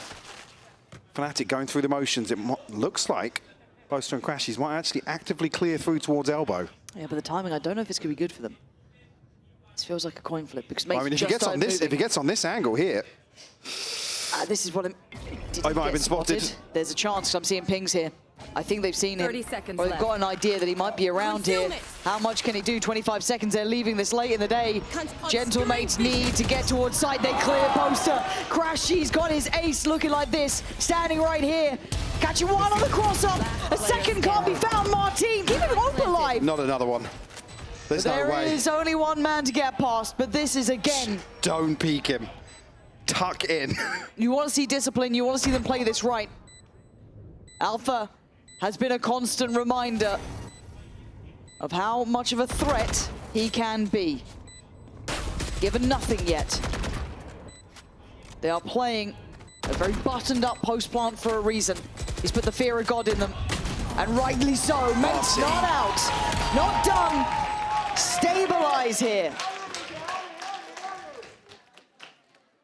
Great response from Gentlemates. Another crucial time to call this freeze. Vekash just caught in transition here. I think a little bit of a misread in terms of the pacing of the last few rounds. Gentlemates pounce on the opportunity. Martin now up to 30. Sides swapped once more. Oh, dearie me. This might be another long day, eh, Michael? And I'm here for it. Look at what we are seeing. The quality these two are bringing now. Nice flash for Kayak. Didn't quite get around the corner in time to catch, but forcing a reaction from mates. Boaster's posted up, though. Inserted towards top mid. Again, drawn a ton of bodies. Look at the minimap right now. They've got to clear this well, though, and you imagine they would. How long's left on that smoke? I'm a little surprised. There was pressure top middle, and then they just didn't think so I would still be here. Well, they should swarm him now, but still. There's still a window of opportunity here to get onto B site and set up, but no Boaster in the post. Which is tough, right? Losing out on that Astra is going to be a little bit tricky. Kayak could be a curious element to add to the blend. How quickly can Kayak get to top mid here? They're all stacking up. They're all through connector. This is all coming one way. Vakash on the corner, going to send them at least packing with a headshot for now, but they're going to scale in. Vakash falls back further, finds a 1v1. Numbers still sitting pretty even here. Look at You're Kayak. looking at Kayak. He is finally getting closer. He's Glyph spotted. noted it, and they're on the defuse. They have no Astra to take him away from this defuse. And Alpha took away Martin. Glyph has so much work to do in so little time. Half was achieved. And there, on the swings, crashes with a shot dart in the end. It took everything to get there. Getting the reveal tagging after the kill onto Beepo. Crucial information for Fnatic. You could see immediately capitalizing here towards B. Mates nearly pulled off the unthinkable here. Down to a dart, man. Like, look at like this I said, timing. Kayak, those trades almost suit Fnatic, right? If they're going 1-for-1 in some of these situations. Kayak capitalizing, but that last second glance from Glyph, crucial. And Glyph was one of our standouts. He's not had the same level of impact, I'd say, here. He's doing fine, but last time around we saw him hit some real highs. So if he can maybe just activate at the end of this, could be something. And you can't say the Gentlemates aren't working, man. They've come out of the best of 5 just yesterday, and they've had to pick themselves up, and they're putting this in again. This team is putting in graft. Their turn on the attack. Very different starting pace. This time around, maybe anticipating Fnatic to adopt a shift in tempo, but Starzo now ping-ponging back in spawn. Will settle just outside of A for the time being. Vakash, info on Martin, not necessarily too telling. And with this mid-split coming through once more, can Crashy spot anybody? Kayak just giving up the angle here. Starzo mini straight pass. Boaster! He's got that kill again, How did man! Mini get that kill? He's been so clean with it. This guy, an unsung hero at times, but now Kayak gonna see what's coming his way. 3-2 split. It's him and Crashy's on the side. He takes, well, not much of a way out. He's right back to it. Do they expect it? They're gonna see it now. Try to swing together. They do. Mates trying to keep in this one. Just 3 more players. 2 more players. Just 1 left to find. And it would need a 1v5. And look. I keep saying he can't do it, so I'll shut up for a bit. Yeah. Once he gets 3 kills, Mike, I'm back in the room. No way he pulls this off. Martin will confirm again with the TP. Alpha. The respect he gets given now. Waiting to be gifted one, but I doubt Mates will do it. You've sent your message. Yeah. People now know. Yeah. You can't do it 3 times. That's not allowed. Twice, already barely unacceptable. Now, at this point, we've seen the stars align for both sides. We have seen the elevation from Martin. Mini doing exceptionally well. Alpha just looking for a couple of exits to play the mind games here in overtime, as Mates will tie things up. Martin at and Mini. 33. Mini, yeah, up to 27 now. But he's finding these entries onto Boaster so many times. They get in situations where there's an Odin or a Judge in this situation. Mates will call a timeout here. Catch their breath. Yeah. I think we like I said, I mean, no free rides, but my God. Another overtime after yesterday. Going the distance and having overtimes along the way. the longest best of 5 in EMEA history yesterday. Now we're into double OTs. Yeah, no, good stuff. It's going to be one of those days, isn't it? I mean, the quality we're getting as well, Mike. I'll take rounds like this all day long, yeah. Because it needs those individuals as well, because look, you can play a standard game. OT, everything goes out the window half the time, right? It all gets a little bit weird. Yeah, it's a feel on the game. It's especially when it's been as closely contested. Yes, Fnatic clawed their way back in, but again, these rounds were saying yesterday how many versus BBL were down to the wire for Gentlemates. To do the same here against Fnatic, and a notable improvement in terms of obviously the round score overall here on Corrode. Gentlemates definitely stepping up to the challenge.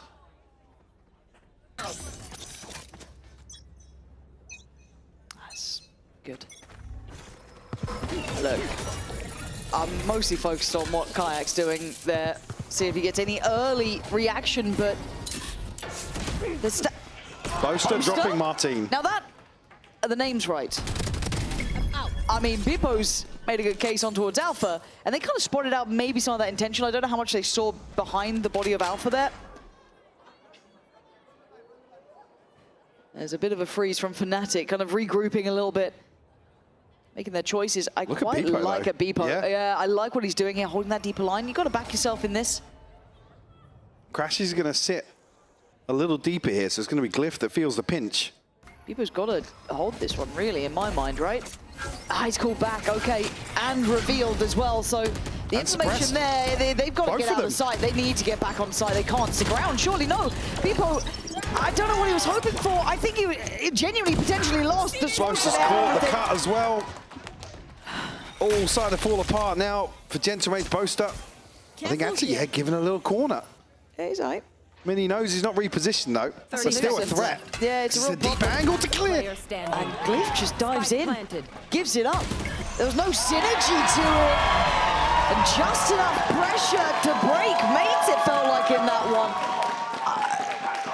Just at the end there, didn't like what I was seeing. Yeah, a little disjointed, maybe caught off guard in some of these situations, but Fnatic capitalizing here. I mean, call me toxic, but the most surprising being Boaster catching Martin here, who's been just lights out so far. I mean, he's above Alpha on the board, but I know that the crowd is very much behind Alpha. He is on and whipping your ass, but just for that round. Martin is 33 kills. This guy has been filthy with it. So it's like, again, putting it in context. Mini, not too far behind either. Alpha resorting back towards this A-site setup. There. And how quickly can mates figure out the lay of the land on another attacking round. Again, very shallow reveal here. Now reset in terms of that util timer. Switch up being the Boasters over here with the Odin now to apply some pressure towards the choke point. Again, you have to dig so deep to get these little fact finders, right? That's the tough part. Well, that's what I'm saying. You want to identify Alpha setup here, being the most telling piece of the puzzle.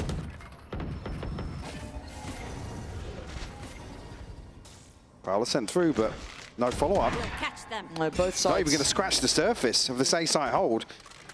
This sets in motion Fnatic taking a lot of space towards mid-back and potentially pinching this B-side here, especially now the timing from Vekaj. Kayak going to find a crucial kill. Potentially a second Starzo shuts him down. But again, I have to say credit in this is to identify what was working. Mates have been pressuring up middle, splitting towards B in regulation. Now they are falling. It's all on Glyph. Fnatic 16 to 14. They woke up the original Wonder Kid. And there's a lesson in that for everyone. Sometimes it's best to let that man rest.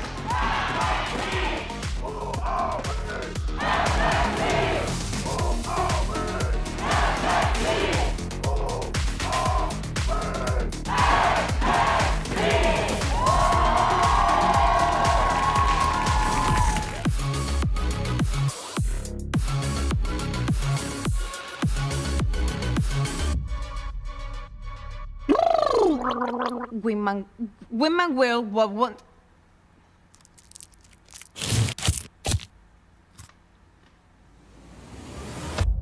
have a break. Have a Kit Kat. Wingman World while wanting a well-worn break. Vamos!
Welcome back, everyone, to VCT EMEA Kickoff. 2-0 lead for Fnatic in this middle finals against Genomates.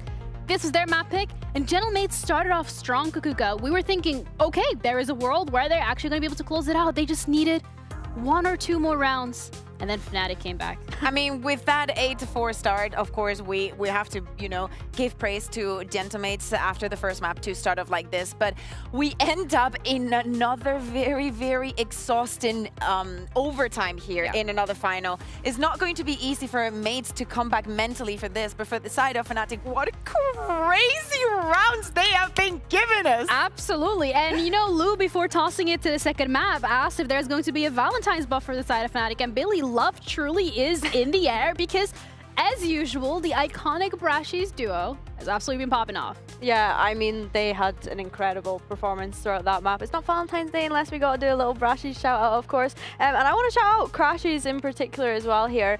He got his first ace in VCT EMEA today. Yeah, I think it's great. I thought that as soon as we saw it, I was like, this has to be his first ace in VCT EMEA, right? And yeah, it was. So yeah, I think these two being able to pop off in those kind of high pressure moments, I think that whenever it gets to overtime, that's usually when we see players like Crashies, players like Boaster thrive because of the pressure of the situation. They're just so cool, calm and collected under that pressure. The only more iconic duo than Fnatic in a comeback is Crashies and Boaster here on Fnatic. I think that right off the bat, with Boaster closing out that pistol round, just giving them a little bit of getting numbers on the board, and for Crashies, that control over mid that we were talking about, but most especially in this later round with those clutches. I just simply do not understand how he can be such a successful streamer and also be in the server just having this performances time and time again. Like, again, love to see that this is the energy that we're given. We're seeing them standing up, just giving it completely. Not only them, Alpha as well. Absolute nuts. But also on the server, Alpha was absolutely insane. Like, every single time we talk about Fnatic, we have to talk about Alpha, Billy, because he just does not stop. Yeah, I mean, Bea mentioned it at the start of the show. Like, he's in Toronto level form. Like, the way he is performing, you just cannot. Like, if you're in a situation where you have an advantage and it's alpha left alive, you just don't peek. You heard Pansy and Highbox saying that on the cast, and it's so true. That run previously there, when he just tanks the snake bite, goes to swing, like, he's just so good in these situations. You can never, ever count alpha out. He has eyes everywhere. It's impossible. He is the best player in the world. I am sorry, even in a 1v3, if it's alpha, there's always a chance.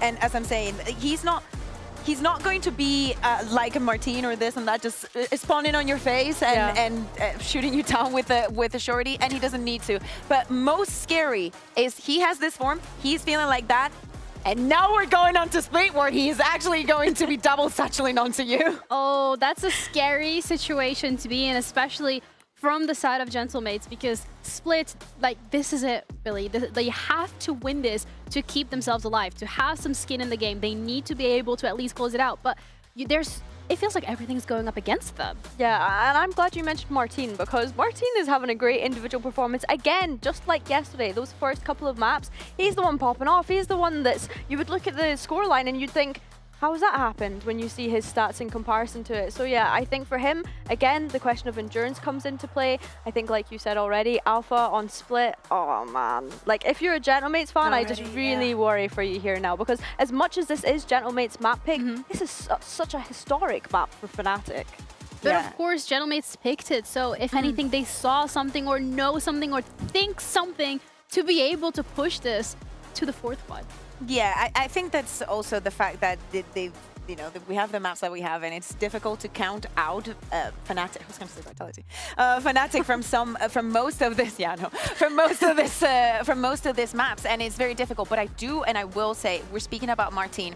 Some of the most iconic performances that he had were on Split back in KC. I think that Glyph is playing super, super well. Mini as well. He had incredible, crazy rounds to keep the momentum going. I like to see. So we heard the coaches saying that yesterday was an incredible, emotional roller coaster. Yes. And we understand it fully. And today is looking like it's going to be the same. But I like to see still that when they got to that overtime, love to see Starkso calling everybody out just by their name. Mini, you're absolutely amazing.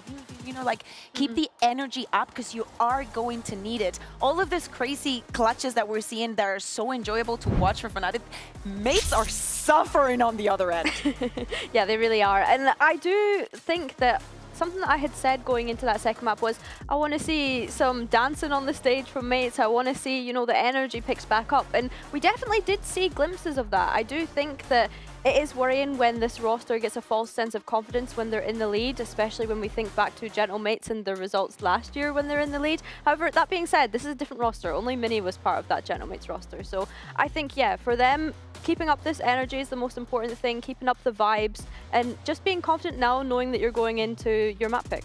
Also, really important here to highlight what these teams are fighting for. For this point, Gentlemates, they're fighting for skin in the game. They want to stay here for as long as possible. They want to be able to push this to map 4, to push this to map 5, to potentially go to Masters Santiago. Whereas Fnatic, they are one map away from booking their ticket, one map away from going to Masters. This is incredible for both of these rosters when it comes to expectations. For Fnatic, it's more on the, okay, like, we need to stay calm and cool and collected. We cannot overheat. We can't go crazy. We can do this. And then for Gentlemates, it's the opposite side of the coin, Bea, where it's like, okay, we have, like, this is it. We need to lock in. We need to actually go crazy and be confident, and we can also do this. Am I allowed to overreact here? Absolutely. Okay, the strongest start that we have seen from a year for Fnatic was in 2023 with lock-in, and it was their best year competitively, winning 2 titles back-to-back. The pace that they're catching up with, how good Vekash is looking in this roster, how the vibes are vibing for them, how this is not just one player putting up a pop-up performance, but every single one of them has their back in one of the rounds. This could be the best year for Fnatic if they're able to close this in a 3-0. Clip it, ship it, quote it. We want to keep this because I am overreacting and I don't care. Billy, Gentlemates on the other side of things, they had an exhausting best of 5 yesterday.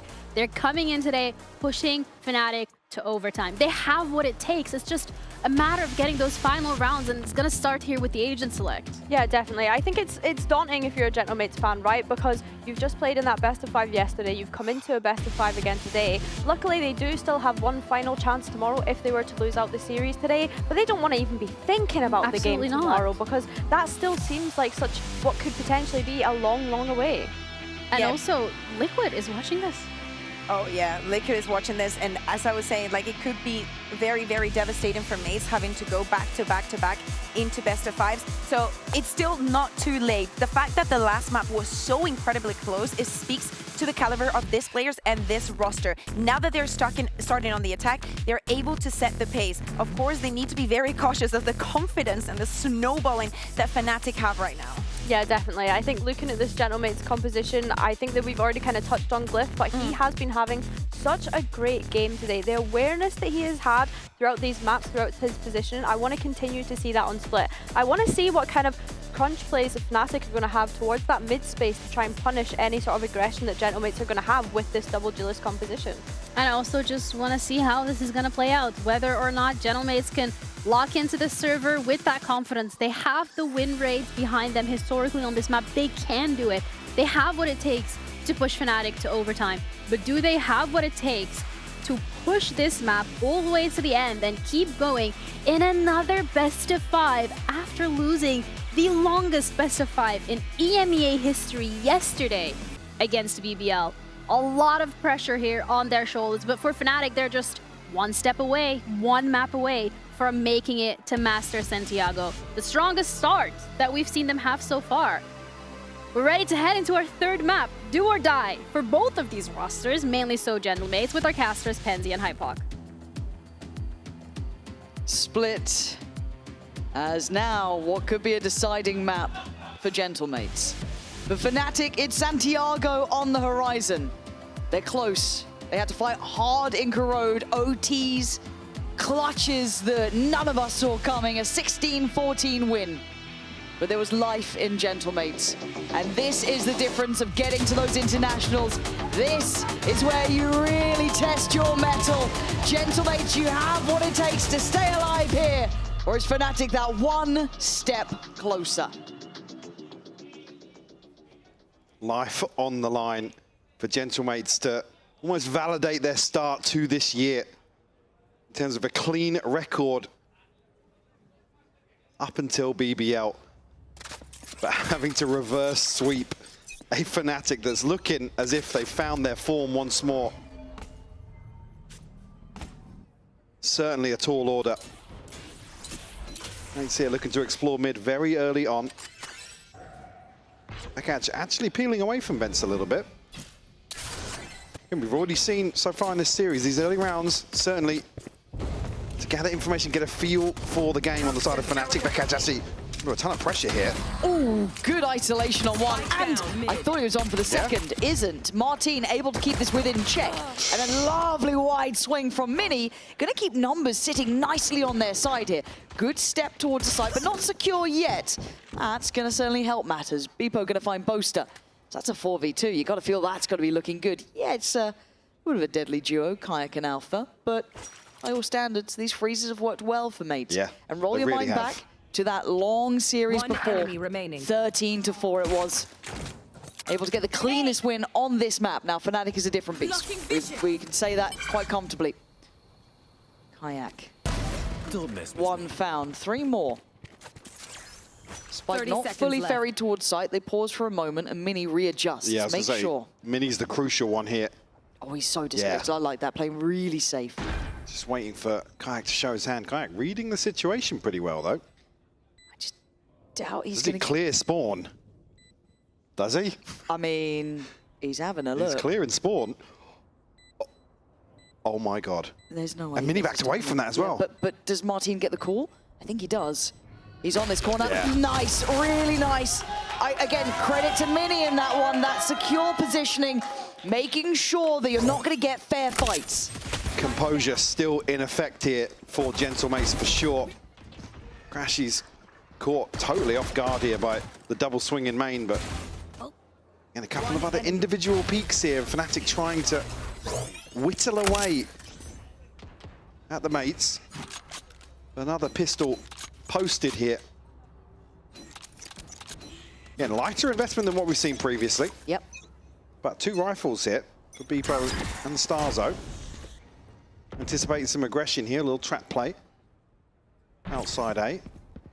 Fnatic goes straight down mid. That's 4. 4 players down middle, and it's a mess for Glyph. Martin's gone down as well. They've got some upgrades. 1 upgrade. Don't think they went far enough to catch the other. Wanted to scramble out, but actually Vekash staying here. Well, I think they've read that that was the only 2 players. Obviously, Beepo didn't want to swing onto that with the rifle as well and risk giving that away.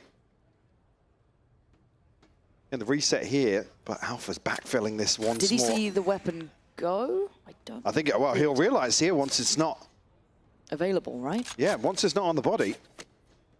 And he's going to get beyond so quickly. He's going to. Oh my God, Beepo's giving up the angle. Oh my God. Of course, the Wonder Kid, the man who made the difference in the previous. Chipping away at them again. Pain Shell back through. Gonna zone them in, lock them in. It is the 2 rifles remaining though. 30 seconds left. Vandal there, Beepo outdone by Vekash. Starzo wants some security.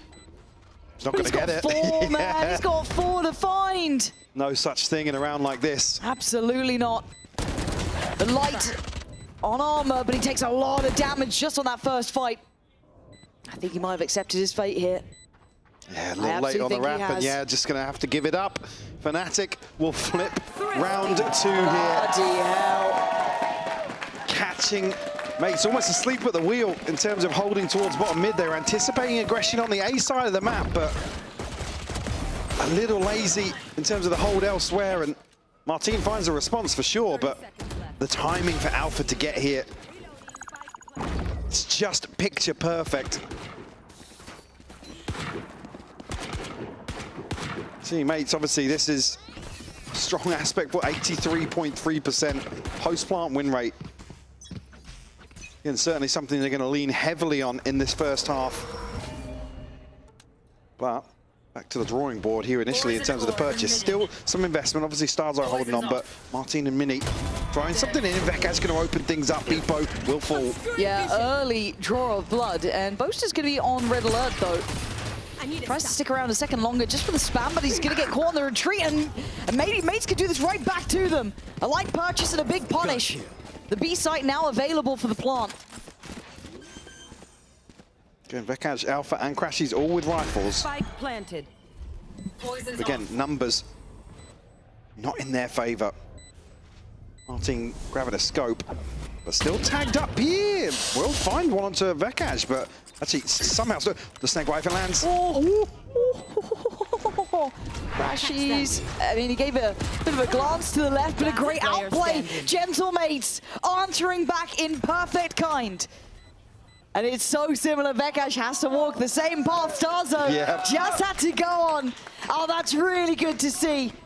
Again, the grit and determination on this mate side, Mike, is just impressing me over and over again. Every time I think, God, that might be the death of them. That could send them down a spiral. That could be, you know, a bit of a death funnel almost of those emotions going into it. But no, able to fight up, able to fight back, and able to keep a lead.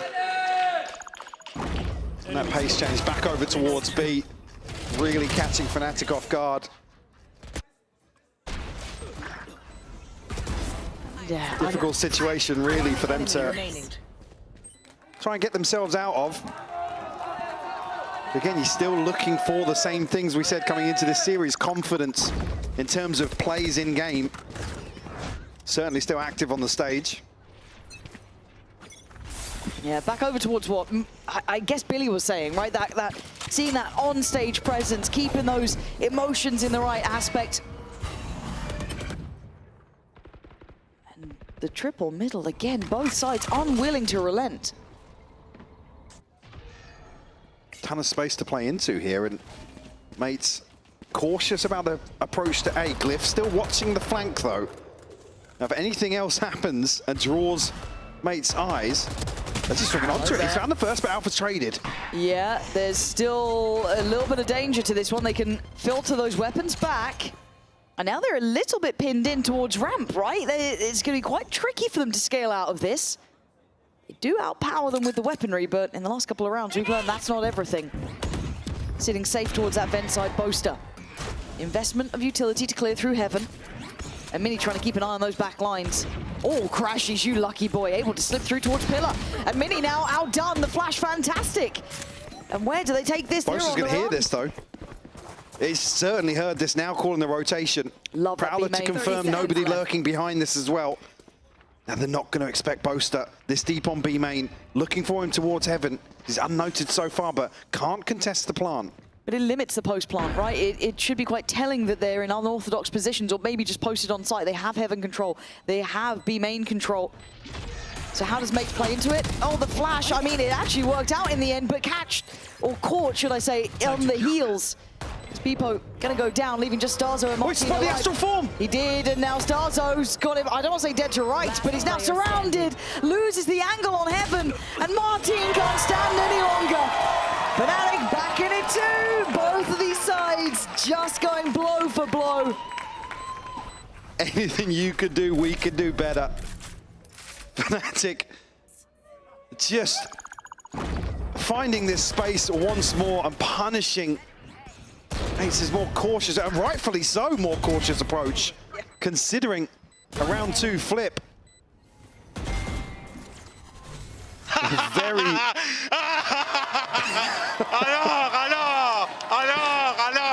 Bekaz certainly establishing his personality within this roster as well.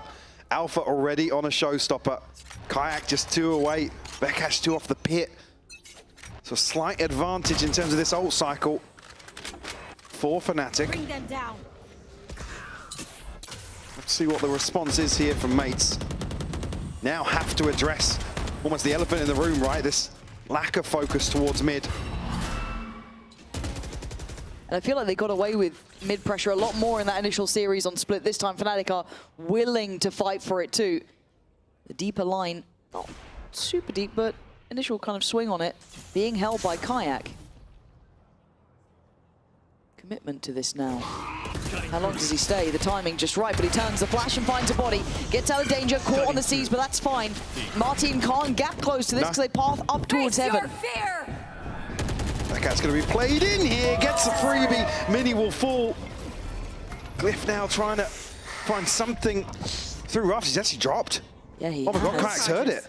And Crashy should be now ready for it too, right? This should be relayed. Oh, it's snappy from Kayak. Lovely synergy. Almost unnecessary, but finally a flawless round, an in-zone flawless coming here for Fnatic. As they have the right reads, they have the positioning, and Mates finally suffering a clean cut against them.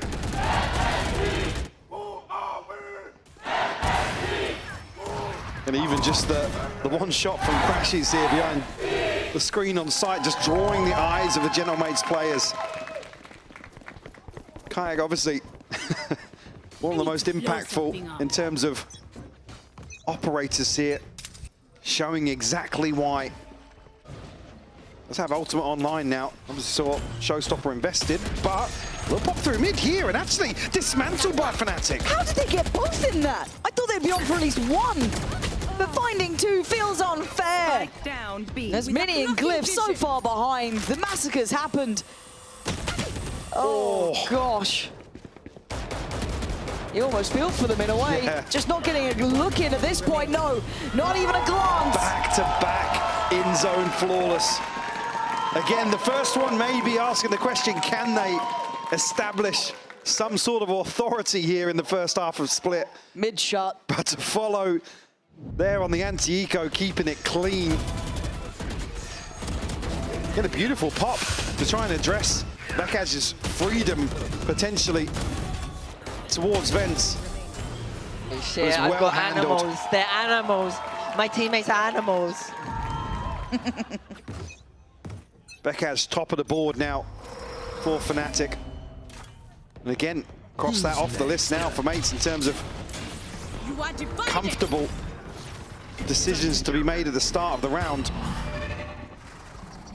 Eyes on Martin though, as an opportunity here, forcing the TP from Kayak, and will take the space. Yeah, God, the exchange between these two is so technical. Martin has managed to find a way to fight forward, though. Vekash gone, and so's Alpha.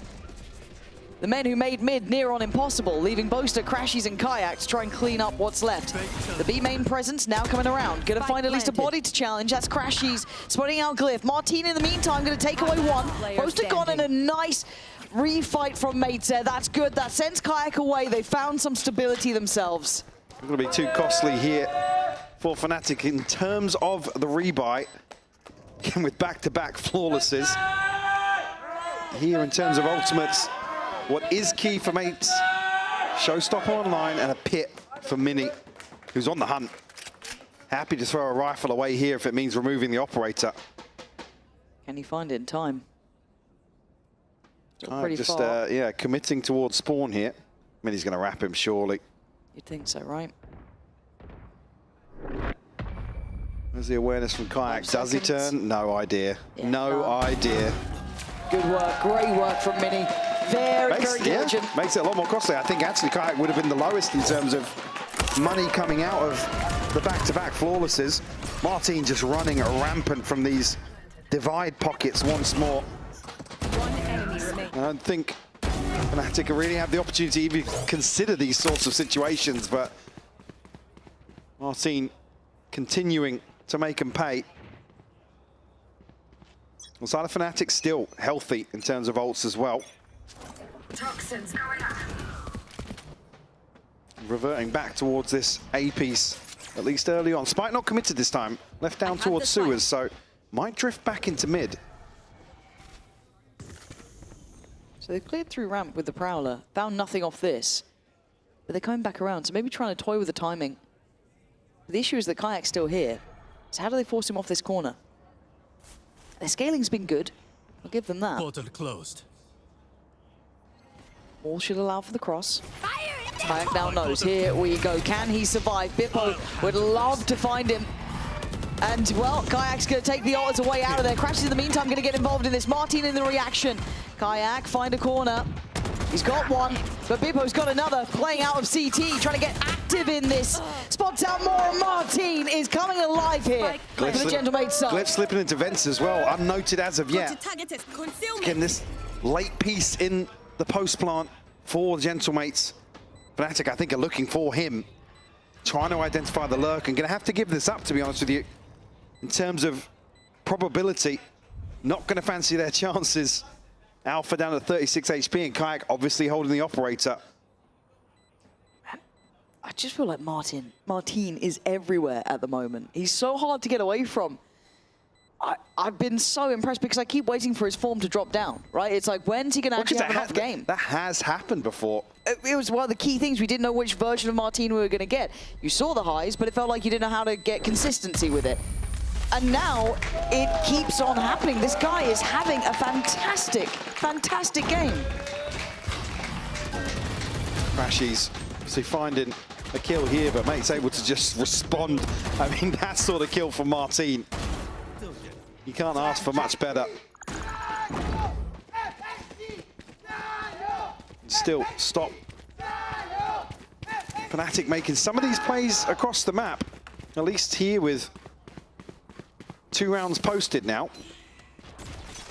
Maybe gonna force them to reconsider their approach. And makes feel as if they have a point of weakness here to try and manipulate. There's a lot more bodies behind it as it stands, still kind of shouldered up, right? Kayak staying pretty invested to this corner. He might just miss the man who's a little bit deeper. Bippo is, That's connection. It is. Martin's going to try and get out. Alpha takes all the down. Oh, come on! Kayak goes back for seconds.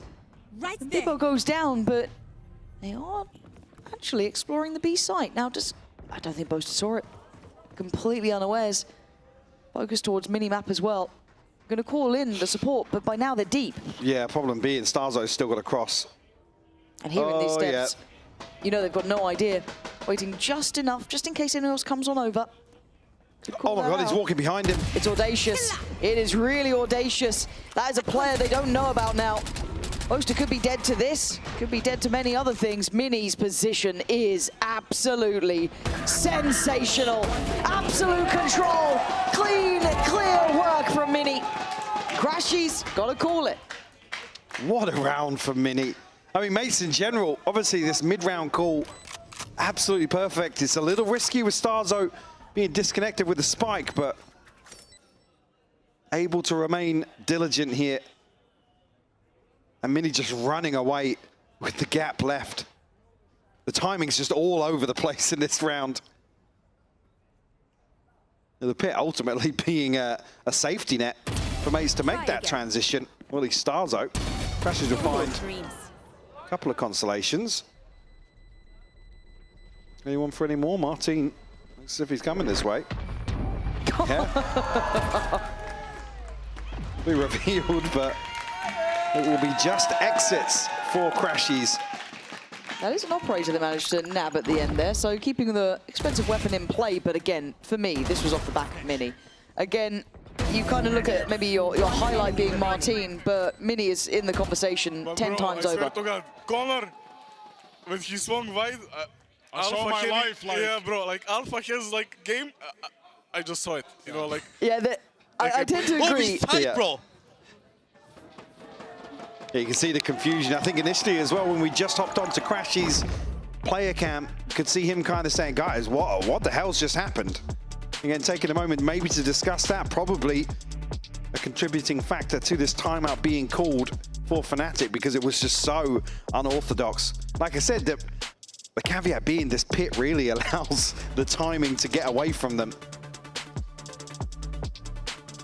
I don't think there is any big switch-ups you can make here. I think we're seeing really nicely adaptive work from mates as well. Yeah, yeah. It's not just like one thing that's working or just generally holistically how they look that's working out for them. They've had some really great decision-making individually as well. They're actually not shying away from the operator either. They're actively looking to challenge Kayak time and time again in the early round, which is usually the thing that you see as soon as an operator player gets a few kills, it's like, right, let's slow default, shift around the map, we hear it, we rotate, but credit to mates, they're up for the fight. They're following through.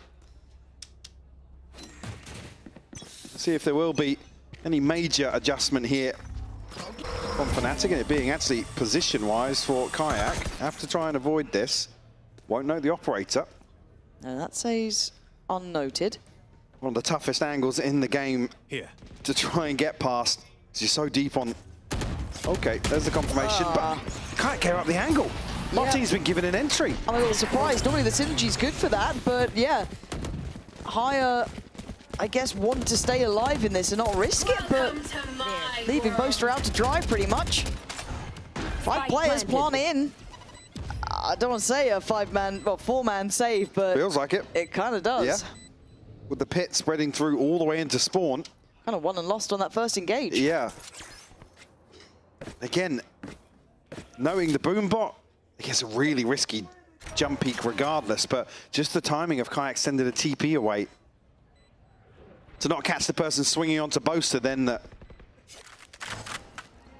very, very awkward turn of events and another opportunity to maybe have a discussion here in trash time of round 10. Obviously, money-wise, Fnatic still sitting okay for a couple of players, but another rifle remove potentially going to cause some issues because it's Boaster and Alpha that are going to struggle financially. Kayak, Vekaj still with a chunk of change, but certainly costly now. Yeah, 4 rounds in a row for mates. Good rounds. Beautiful course correction from them. Again, look, we've constantly questioned, do they have the ability to bounce back after so many pitfalls potentially and some real uphill games and maps? And they have. Every single time they have. They put in close performances throughout. I feel like we haven't seen them completely capitulate ever. It's so, so impressive. Even if they do lose, if they don't, it doesn't really make much difference in my mind. The fact that they have the wherewithal to keep coming back in for more. But now they're in the lead.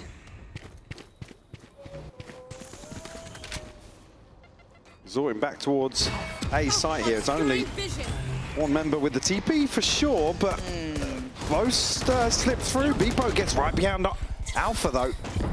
Yeah, Boaster, okay, does get cleared. Great work from Beepo to come back around and just double check. Make sure that it's cleared, and he does it with grace.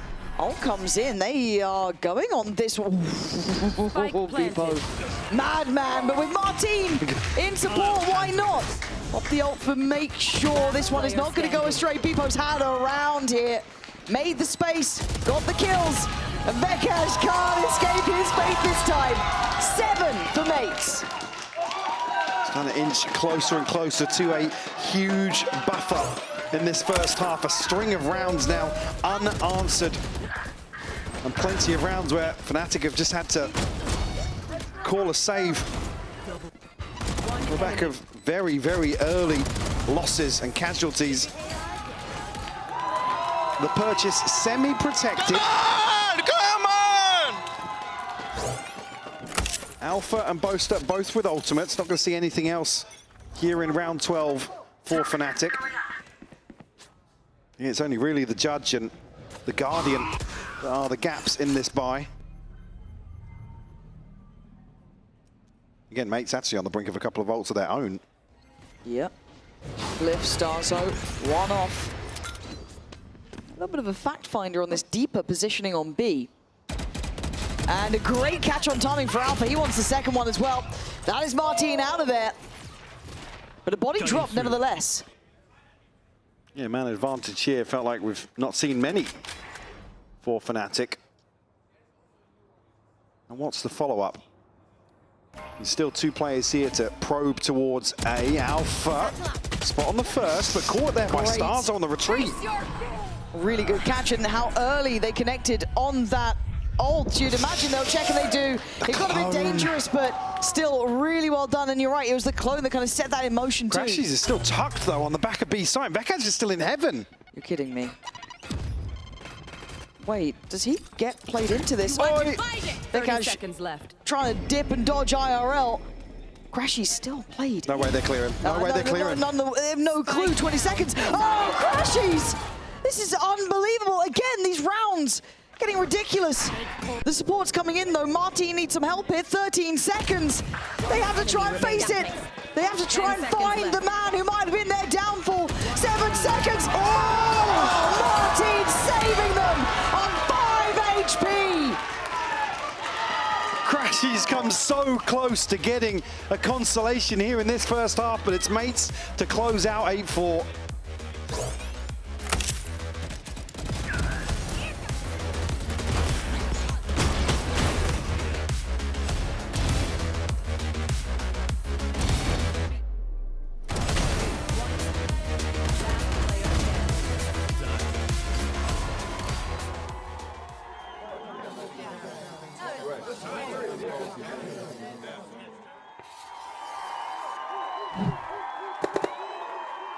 Red Bull gives you wings.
Six rounds in a row for Gentlemates. Mike, that was fantastic to watch. They looked in control after what felt like Fnatic had a really good read on the game. Absolutely, and on the back of Martin putting up insane numbers once more, 13 and 5 on the half here. Obviously seeing the head-to-head between him and Alpha, as Alpha obviously picks up an iconic pick for him. Yes. On an iconic map historically. Always a treat to see, but certainly here Martin having the upper hand in the opening half of Split. Not much separating them by the numbers, but certainly here for Alpha, the bar is set in terms of expectations, especially coming out of Corrode, which, need I remind you, was an 8-4 first half. Fnatic in familiar territory once more. Yeah, good point. But mates this time, I feel like they've got some pep in their step here. Boaster sitting on a 0-8. Gonna need a bit more than that. Gonna need to shoot back a little bit. There is no room for underwhelming performances here. Not when mates are bringing out the A game now. Fnatic on the attack have a chance to determine how they want to address this map. Will it be pacey? Probably not. We are aware by now. And not necessarily any findings here early on. First probe sent out will reveal Mini's position. And lean Fnatic towards a site guarded by 3 members of the mates. Bippo's been good too. Very good. Again, he seems consistent. Maybe not as much of a high flyer yet as Martin, but he's had his... Well, certainly picked up the slack yesterday in terms of the last 2 maps versus BBL. Very true. Fnatic 40 seconds now on the clock. Need to see them make some progress somewhere. Again, shown a little bit of presence, sure, but nothing to force an adjustment on the side of mate. Starzo already reading this and rotating very early on ahead of this hit. Otherwise, Heaven was left very open, so actually necessary. And with 20 seconds, that C's could actually be a bit of a nuisance to say. It's going to be a problem. It just might be 18 seconds, still just about getting towards sight. Mini on the back though, 26 HP. 13 seconds, they start to fall. Spike gonna make it across in time. It's late as ever. But they've got what they needed, a man to the good and the time on their side. And actually all 3 players in this death funnel coming out of spawn. Oh, this could be looking to farm here. Yeah, and they are. Kayak, the kill from above. Gonna get 2. That slow and steady pace, you're gonna have to get your mind used to it. So will Gentlemates, they have to play very disciplined, very calm, very composed to get around this. And against the team, against Fnatic, losing out in some of these slower rounds where it's so predictable what they're gonna do, but there are still just mysteries to be unraveled. That's why it can be so frustrating to have a team hit your site with 15 seconds left, find a kill and it be just dicey, but still convert. 5 on the board for Fnatic. Investment here, and I think the response is, let's leave 3 ready to rotate. Honestly, it's probably not even a bad shout. No.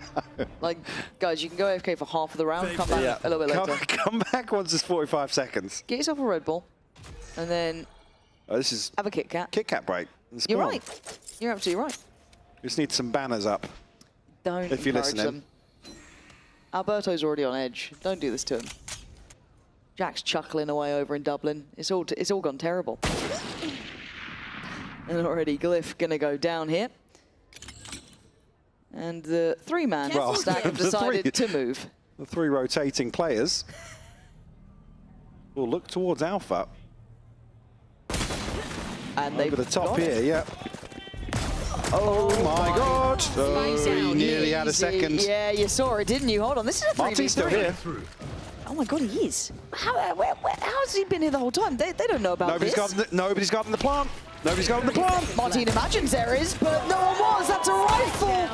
Have they found the way to beat Fnatic on their slow, steady approaches? Keep 3 in spawn. There, Cash trying to catch the cross. Martin's there. One enemy remaining. It's down to a 1v1, and Mini ain't gonna miss. Another round 2 traded here between these teams.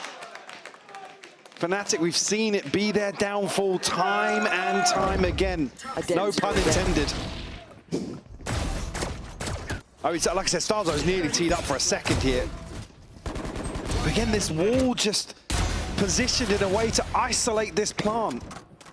So there's no safety net for Kayak. It cuts him off, leaves him on an island. Beautiful adjustment there from Mini. What's remaining? We have a Guardian with Kayak, Founder with Alpha full armor, but a full purchase for mates. That is huge for them. The reality of potentially bind now feeling a little, I don't say likely, it's 1 round, but it's got me on board. It sold me on this. Kayak struggling a little on the backside here, but Fnatic aren't going to give him too much support yet. They're trying to wrap the rest of the pillar, it looks like, but this is getting a bit sketchy. Starzo tagged up down to 20, though. Martin clears backside, ready for the swing, and it's a bit of a miss. Alpha's got showstopper now. As that's a bit of an issue. Starzo is one of the players down low early on. And you're right, there's the showstopper. Alpha trying to just take space. People are going to give away position up towards heaven as Alpha was waiting. Plants in. Alpha needs to play bodyguard in this. Mini trying to buy time. Beepo's repositioned here. Ooh, timing's great for Mini on this. Oh, he's read that well. Spots the change up from Alpha, but they seem to have read the adjustment. That is diligent. That is so diligent. Mini, you got a miracle for me here. You absolutely don't today, Boaster. I said I needed more from you. I'll take that. Alpha, man.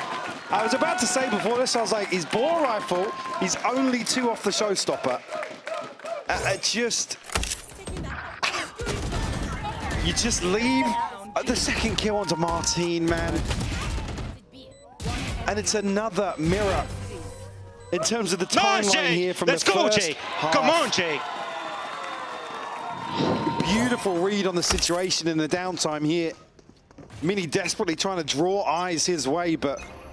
And I loved how Mini played that, getting active on the site at the right time. You think that would have drawn their attention? What a shot! Martin! That was a headshot on the first jump, by the way. That's filth. This guy is really having a game, having a couple of games. And it is only Martin with that Vandal. Again, showing Alpha he can respond in kind. Fnatic still not shying away from this mid-engagement. Got to be careful.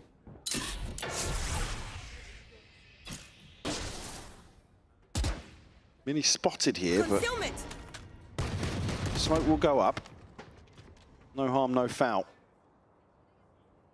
Does Bippo get given something? I doubt it. Oh, he's giving it. Yeah, takes it. He takes that. God, we've got some gunners in the game, right? Even on lighter purchases. Now they've got another rifle to add to the mix. Another anti-eco that Gentlemates have got themselves the upper hand. Still 3 rifles here for Fnatic, and obviously the upgrade is here, but the issue being now they can resort back to a full retake with Martin's ultimate. A deep haunt, and now seeing maybe the pain shell hearing this, you're feeling better about being in the right position here if you're mates as well. Still not out of the woods, but Martin going to invest the ult here. I make the most of what they have, and with 13 seconds, they got them pinched in. It's going to be down to maybe Crashes to save him, but Martin is allowing no saviors today. 6 seconds, nowhere near enough to get to the spike. Maybe they have the answer, Mike. Sorry, the shot at the end there from Martin. The headshot comes through him to 10 HP, and he gets wallbanged, trailing back onto stairs. Also, the headshot at the start was just outrageous. You don't get a look into these rounds. This guy, difference maker. What? Huh? That was mental. Here you see Crashes like, no, 140. Yeah, I'm out. See you later. Martin at 21 and 8 now. 4 rounds ahead. Like I said, mirroring the first half.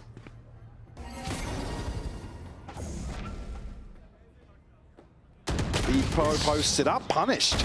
Yeah, and they're not really willing to give up the buy just yet as well. It's a bit broken for Fnatic, but they've invested behind this. Martin trying to control the site itself, but Fnatic are on the run. Now, Vekaj hasn't taken space on the other side of the map. Again, he's only a sheriff in hand, so I'm expecting him to go barreling up towards ramp. Rotation in effect here for Gentlemates. Fnatic might just thread the needle, get themselves through mid and into vents. And Gentlemate's going to want to police the weapon as best they can. Not going to get any sound cues here with both players for mates on site. So they won't know about this vents push just yet. Yeah, Starzo sat that side. Mini as well. There's the indicator, but they've pulled another rotation here. Martin's headed across, no TP on this side. They're trying to be so evasive, aren't they? 30 That's seconds a step left. heard, maybe. They are here. Martin, the big man himself, the man of the hour, keeps on delivering. Every single round, it feels like he's had impact. How is he getting two there? It's just outrageous. Fnatic obviously get themselves the plant, but it's a full 2v4 here for Vekash and Crashies. Waiting for the reposition through mid here from Mini, just to identify if there is a lurk. TP sent through. Does Martin take that? I just want to see this guy's POV all day long. And as it stands, it's just Vekash alive. Yeah, cleared. Gentlemates have such a great read on how Fnatic want to approach this, and they also have someone going absolutely wild every round. Martin, it feels like he's getting 3Ks, 2Ks every single round we're seeing him. Certainly the deciding factor here on Split so far. And again, Alpha finds the entry. Oh. The catch here just before a player dropping. Fnatic will call their second timeout. Martin up to 24 now. What a resurgence for the young man. 24-8. Keeping Fnatic under the heel. Showing it wasn't just a one-off, a singular upswing. No. This guy can do it consistently. 11-6. They are within touching distance of a potentially quite long series. Yeah, an extension. Going to bind to follow. Obviously, this being Mate's map pick. And probably the strongest they've looked in some of their previous series too, right? But certainly yesterday as well. Obviously, just going purely off of start scoreline difference to the others. The anomaly throughout. I guess it gets a bit weird after that. Then we go into, I don't want to say unknown territory, but we didn't see Bind in that previous one. And then Haven was the first, so kind of leading into a little bit of different territory. Also, we've seen Bind twice before for the Mates, so not necessarily something they weren't expecting to play. Yep. And again, when you think about how this lays out, you'd lean heavier for Fnatic in the opener, but again, Bind not necessarily being a bad pick for them. But look at these ults as well. Bippo one off, Martin one off. I think Starzo's only 2 away. So yeah, some big hitters. God, they're so close to a couple of big ults in this. Fnatic, you're gonna have your work cut out. And Glyph, I mean, he's been the quietest yet, really, and he's still fine, still solid. Safe pair of hands, and that's all you need, and this start felt. Yeah, early casualty once more for Fnatic, so forced to call an audible. Stars are running away with this on the other side of the map. Pierre taking a ton of space. Boaster's knife out. He just looked away, but Starzo still gets the kill. Shutting down this rotation, reading now what's going on in the mid-round. Starzo taking absolute liberties outside A. There. Crashies, his death is around this corner. Yeah, look at these two. Scary to face on a good day. Vekash trying to catch some timing, not gonna get it, doors shut. Right in his face by Martin. As it's only Crashies now to accept fate, really. Face the music somewhere. Again, they'll let it simmer. Left. The decision coming out of this timeout, again, amounts to an early casualty and basically an immediate cancel on whatever the call was. Crashies will obviously hear some steps here as Bippo's on the hunt. Bam. Not going to find it. And Crashies already with ultimate, so these exits don't really mean much in trash time. At this point, surely you just play the game of avoid Martin as best you can. Right? Well, I don't want to see Crashies give the rifle away here. Just clearing anybody close. Martin. Flash on, will hold on to him, but Glyph. Caught him at the final moment. We'll remove that. We'll see a repurchase of sorts here. Again, this isn't necessarily one that's avoidable. It's no. God, I swear all he's hitting is headshots too. That's it. Yeah. Yeah, his headshot percentage must be actually insane. I'm scared. I was talking about mirror, and is that exactly the same mirror from the? It literally is. The timeline is the same from the first half. Bloody hell! Bloody hell! Okay, gentlemates, You have worked hard for this. This map was not on a platter by any means. You've got yourself up to 12. Can you get across the line now? Martin switching things up once again.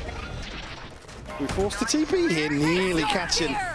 Again, the snake bite doing a ton of damage, it would appear. Martin caught with decay, able to escape with his life. Kayak now looking to confirm the backlines of the Gentlemates. Ults on both sides. Martin's coming in now, trying to make space for Beepo. It's caught in the C's. Where did that just go? The C's? Yeah, you're right. Oh, but what another shot from Glyph coming in. Martin now getting involved. Can't see a damn thing here. But they're flying back on the site. They want this one done. They still want that lifeline. Vekash and Crashy's trying to deny, but it's all on Vekash here. A monumental performance from Martin. Who else to close it down? 13-6. Gentlemates are not out yet. Not dead. Not done. They stay alive for another. Bind coming up next. This would be a tale of all time if they can pull this one off.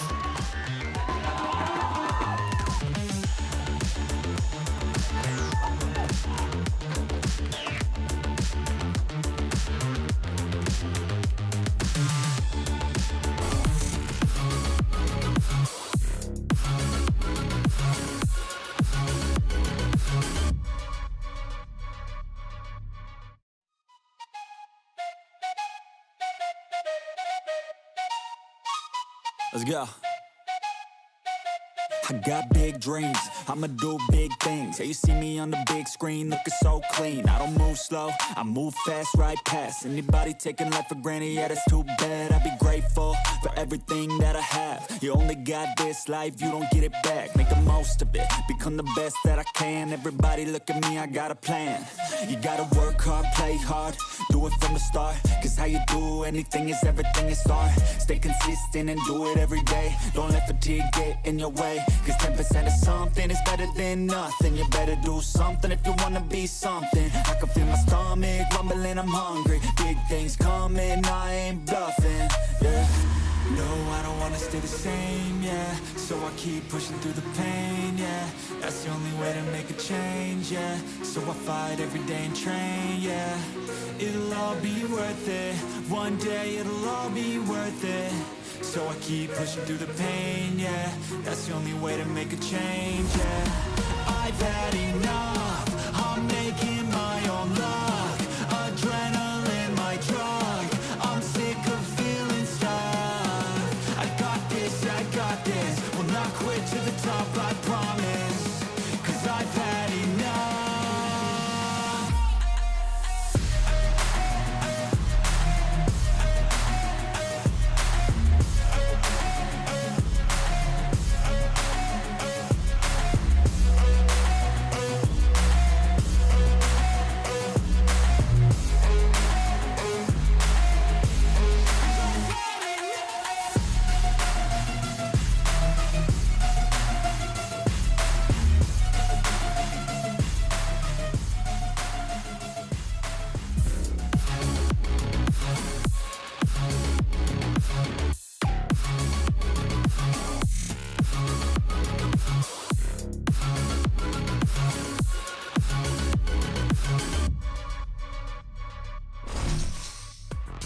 Welcome back, everyone, to VCT EMEA Kickoff. Gentlemates have managed to get a score on the scoreboard.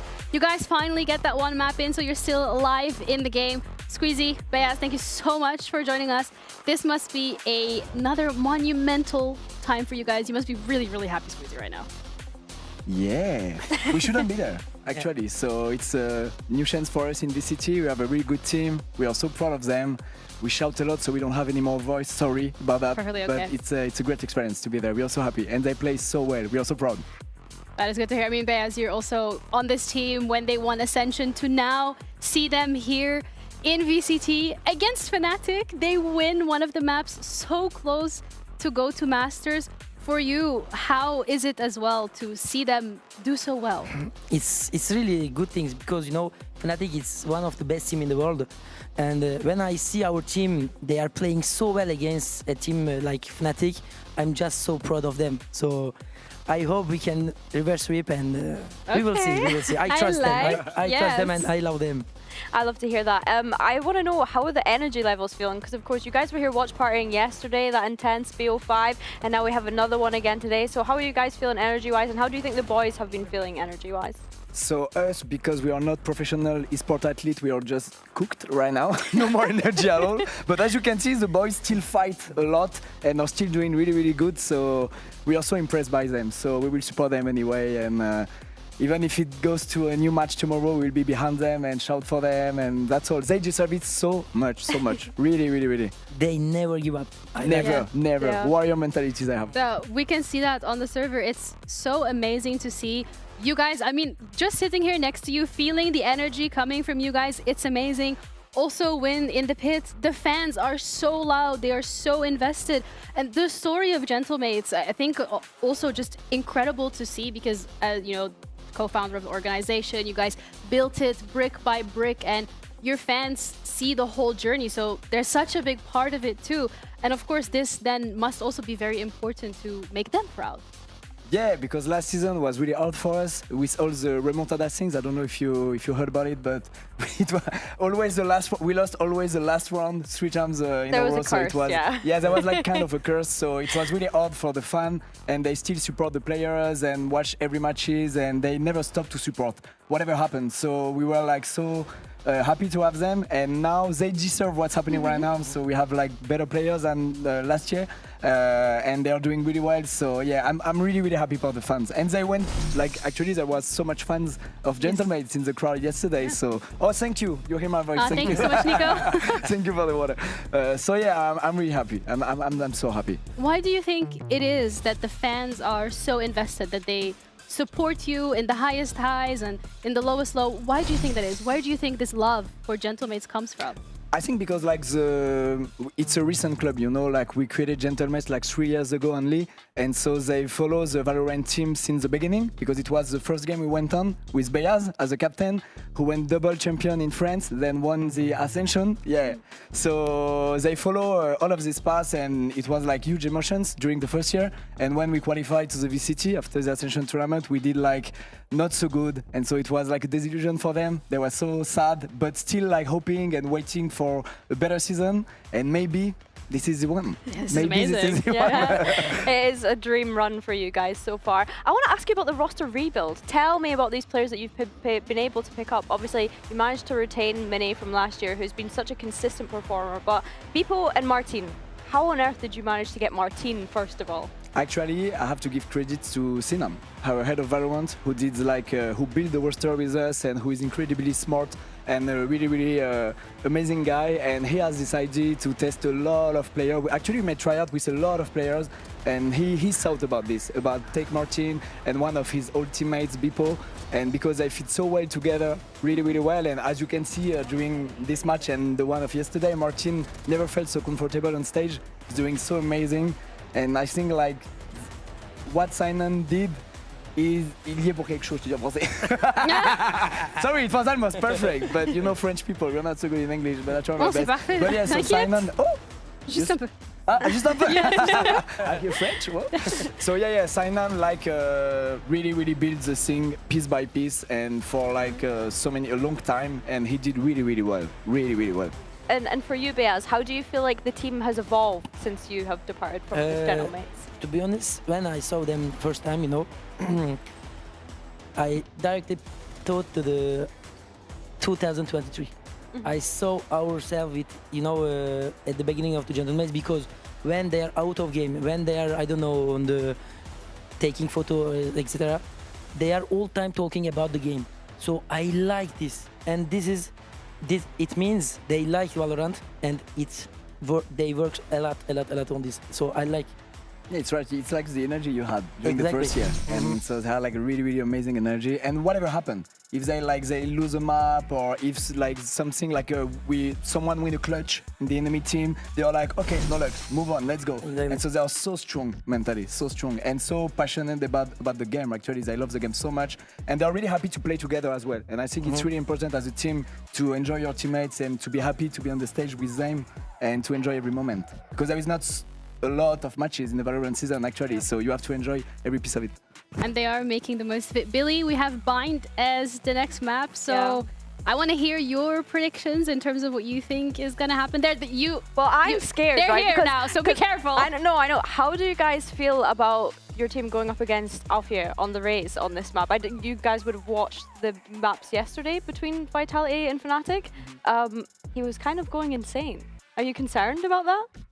No, I think we can beat everyone on every map right now. So I'm not concerned, but you know, we played yesterday a huge, intense BO5 against BBL Yeah, oh my gosh, with two yes. big overtime. So they have definitely more energy than us, but we can still like manage that and do well on the map. So we will hope to. That was actually the longest game in EMEA history. So you guys played it. Now we're seeing overtime again, overtime. So from your perspective, Bea, as a player, how can you make sure that when you have these really long games, really long series, you stay focused, you stay calm, you stay in the server? To be honest, yeah, it's so difficult to stay focused like 6 hours in a row. But yeah, they are pro players. They're doing it. They know, yeah, out of the game, they try to save their energy. And I think, yeah, it's the most important thing, because when you are screaming all time, you will lose your energy. So you need to think about this and yeah. And you need to also save the voice, because No, that's not. No, we just go full energy every second. Because we don't play. Exactly. We just sit and watch them. We give our energy for them. I think a good thing for you guys and for Gentlemates coming into this map as well is obviously you've been flawless on it in Kickoff so far. So yeah, I think that's at least an exciting prospect of you to be able to bounce back. They're Going locked ahead. in. Sorry? They're locked in. They're locked closed. in, yeah. Always locked in, always doing their best. I think the scary thing is it's also one of Fnatic's best maps. Yes. So for you guys to be able to bounce back into this one, what would you say to your boys right now, if you could speak to them? Come on, boys! Gentlemen! No, I mean, I'm not a coach, but like Paco and Kundi have the right words, not us, but I would just say, guys, whatever you're doing, it's good. Continue like that and keep the good energy, okay? And we are Let's go, proud guys. of you guys. Yeah, we are so fucking proud. Exactly. We are so proud. Whatever they win or not, we are not like result dependent. So yesterday we lost, but we are so proud of what we saw. They played so well. It's still the beginning of the season. It's new for them to play together as well. BBL played together for like years literally, so we are so proud of what we are seeing every day, and if we can have like a good result at the end, it's a perfect scenario for sure. That is an amazing mentality to have, because also then the pressure of we have to do good, we have to make sure we win, it's not there. And maybe that makes it a little bit easier for them to just let all the worries go and play on the server. Yeah, I think it helps a lot. No idea. I have no idea. You're just here for the vibes. Yeah, I we love have the it. vibes to support, but we see like how hard they work out of the game, and so that's why we are not result dependent, because we know that they are doing their best, like really. We never had like players who work so much and who fit so well together. So if we can win at the end, it's amazing for sure. But just seeing them playing like this is just amazing. Right. And again, it's just the beginning of the season. So we have a long way to go and to scale. So it's going to be crazy to see how Gentlemates scale, but right now they are that one map under their belt. They have to push it one more time to be able to get this all the way to Decider. But we got Bind coming up next with Fnatic and Gentlemates, our casters, Pansy and Hypok. A little bit of a blend of the names there, was it? All right, look, it is... You can say Pampok, it's fine. It is allowed. Look, we're all going a little mad here. All right, it is now 2-1. Fnatic are still in the lead with 2 maps under their belt, but Gentlemates made a real statement on Split, and so did Martin, have to say it. I mean, you could hear it with just in between the break there. We are all losing our voices watching this one go down, so stick on board with this. Bind coming up next. Both teams, flawless records as of late, Mike. Where do you stand on this? I mean, just seeing the way that Alpha performed yesterday, this has got to be present in Gentlemate's mind overall here. Had a standout performance versus Vitality. Again, back on the Rays, certainly an opportunity to repeat that here. With, as you said, the benefit of being a map ahead, they can still take some risks. Fnatic must have seen the VOD from the previous. Yeah. Adopting the Gentlemates approach. Waiting here for a little bit of contact. TP sent out, and 3 players now drift towards B to support Crashies. It's just Boaster now, playing under Heaven. Mates yet to really show their hand, but a Prowler sent in. Starzo slipping ahead of this smoke, looking for something. Lucky to get away with his life there with 3 people staring him down. Yeah, but they've read this. They're already sending the rotations the other side of the map. But Boaster is still on his own, as much as he may have a little bit more in form of alpha. And it feels like they don't know where they are. Yep. Fnatic unsure of where they want to commit to. Expecting the hit to come through there on the back of that pressure towards B. Gentlemates certainly taking their time, but not mincing their words. No, 38 seconds, plants in, and they manipulated the map very well. So with 5 standing, they get to defend this. Martin shouldering the corner. 2 players trying to make their way forward, and they're already going to hear that Sheriff rattle off a shot. How do they flood this one back through? Still some utility to work with, but not much. Martin going to open things up. Vekash will fall. Barely saw the man, but Bibbo's done the same. Finding 2 already. Fnatic put on notice here. As it is now just Crashies in a 1v4. So much work in front of him. It looks impossible. It is. Gentlemates with the first. A fantastic pistol round. Really well navigated. You can see how active Fnatic were in terms of the rotation, but not much in terms of fact finders sent out.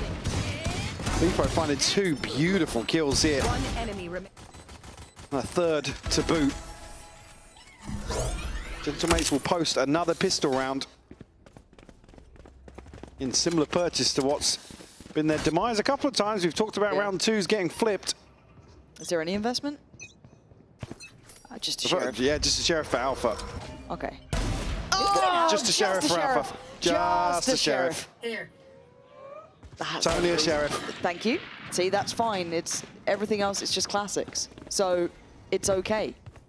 Don't worry about Crashy's position. Don't worry about that. Plant a spike. All good. A bit scared, but all good. Nade will miss, actually, so no chip damage done here. Obviously on the flank here, but not much to work with. Martin will take another tag. Glyph just out of sight line. Sierra goes for the challenge. No. Gets dropped by the classic. Just a classic, Mike. Just a classic and a Sheriff. Oh God, no. How is he down to Bippo and Mini? How are they on the defuse? Oh! Thank God for Bippo. These round 2s, man. Somebody dap him up. Thank you. It's just so awkward to watch some of these engagements. Beautiful opener from Alpha. Yeah, not much else to do in that situation if you're Starzo. This one here, Glyphy's struggled to have the same sort of impact as he did versus BBL across this whole series, to be quite frank about it. Again, if he's serving his purpose, playing his role, fine, but you'd like to see a little bit of a glimmer of what we saw in that previous Yeah, he was best of 5. so clutch. Yep. Imagine adding that to the repertoire that Gentlemates have. That could really make a big difference. But here into the bonus, 3 rifles for Mates. Obviously, quite a costly round if losing this. Bulldog there for Boaster. Fnatic trying to get the right read. This has been hard to pin down, Mates. They've been happy to be quite versatile in approach for several options, but it does look like it's culminating towards the A site.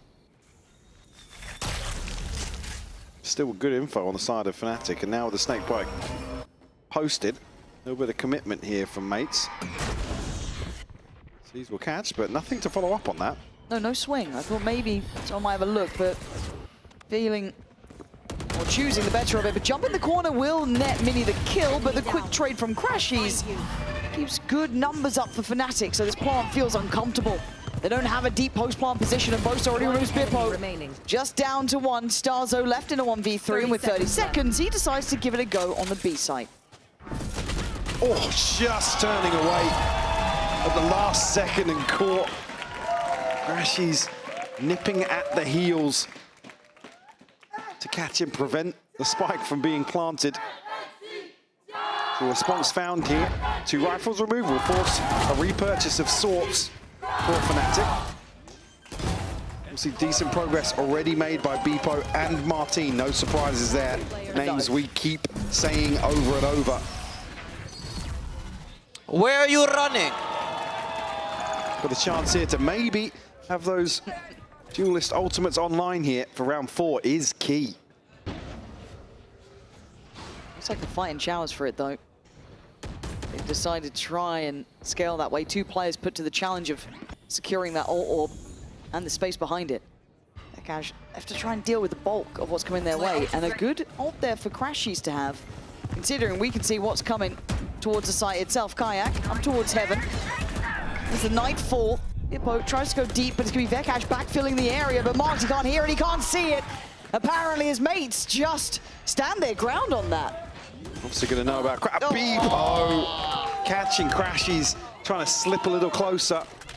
Now a chance to TP away, and Alpha's only got a judge, bear in mind, so all but played out of this round. Boaster, great catch down to Starzo, but can't prevent this spike from going down on B site now.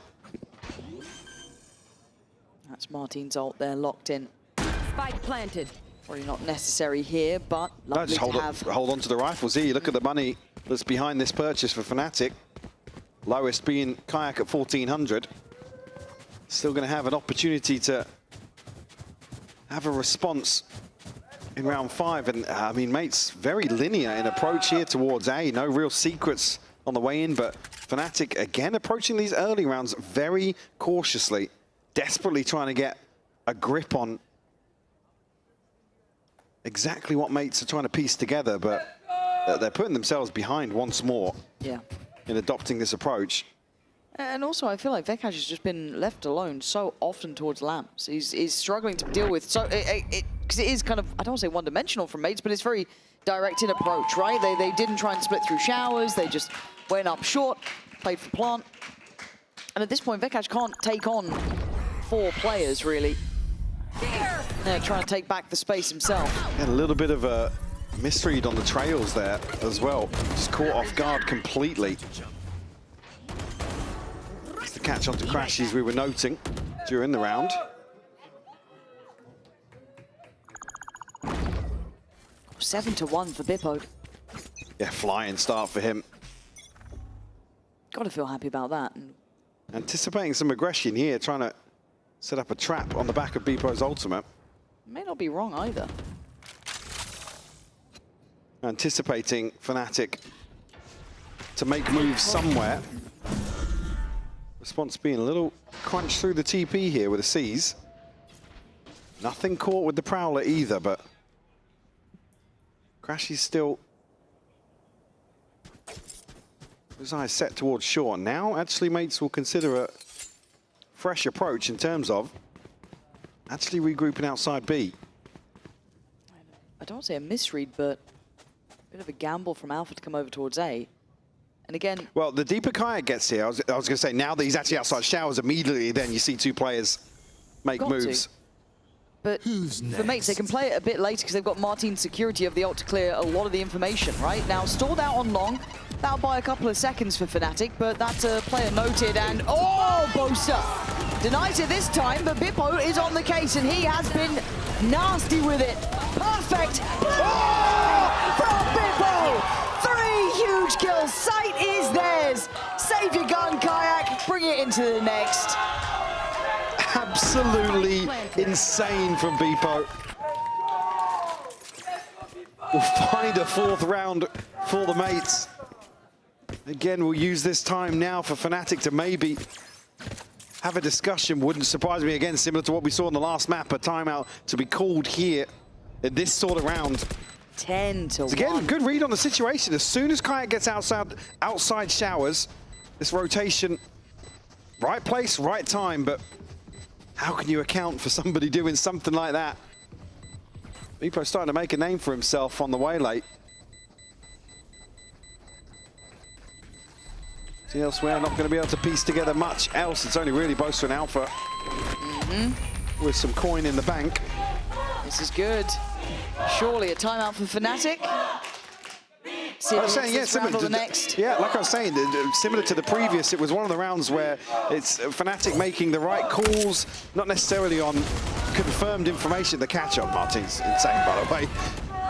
But it's one of those ones where it's difficult to really diagnose. I mean, how do you account for this? It's just a fantastic play from Beepo. I said the sort of thing that's probably going to be discussed right here for Fnatic. Now, mates have been anticipating Fnatic going forwards. I don't think we're likely to see that coming out of the timeout. I don't think so, but we've seen stranger things. But also, just rolling back to that previous round just for a second, I'd love to take a moment to also note how well Starzo did to kind of get that information, fade eye, back of sight, making sure, noting all of that, kind of understanding the layering to this. Something we've been complimenting mates with is their ability to scale into these sites is really, really solid. They've been great at crossing the T's and dotting the I's. They've been great at isolating players, getting the utility right, making it really hard to either deal with Martin or that 1-2 punch of Bippo then coming out as well. And if he's having his upswing moment here on a 10-1 performance, and we've not really seen Alpha doing too much yet, Kayak a little bit quieter as well, it's just a great beginning. This could set a huge run back for mates in motion. Sitting at 10-1. Stealing the limelight away from Martin a little bit here. On bind. Alpha looking to find another opener here. It's Stars. I want the chopping block potentially. Prowler won't catch on his side. Helped, baited in by Boaster. And there it is. That was the reward for that. But it spurs them on forward, but the spike might be an issue. I think we've got Glyph on the case there. Alpha waiting for the cross up and gets caught. There we go, Martin, the difference maker. If things get a little bit dangerous, he just seems to provide so much impact. Crashies can actually now spot this TP expiring. Obviously retrieve Starzo's weapon. Still, 2v3. Glyph has the divide, should he feel necessary. Actually, Crashy's pathing away from the rifle, wants to catch somebody on long. Catch a headshot for sure, but now leaving Vekaj in a 1v3. Nobody giving anything away from the side of mates here, but Vekaj able to drop out silently. Martin, another 3K posted to the tally. And a 5th on the board for mates. Fnatic looking like passengers in this half so far. Finding it hard to instigate, to find impact. A little bit of damage done, but again, the second blast back just doesn't force Alpha out of the line of fire. And I got my first kill. He does really well to find another kill there.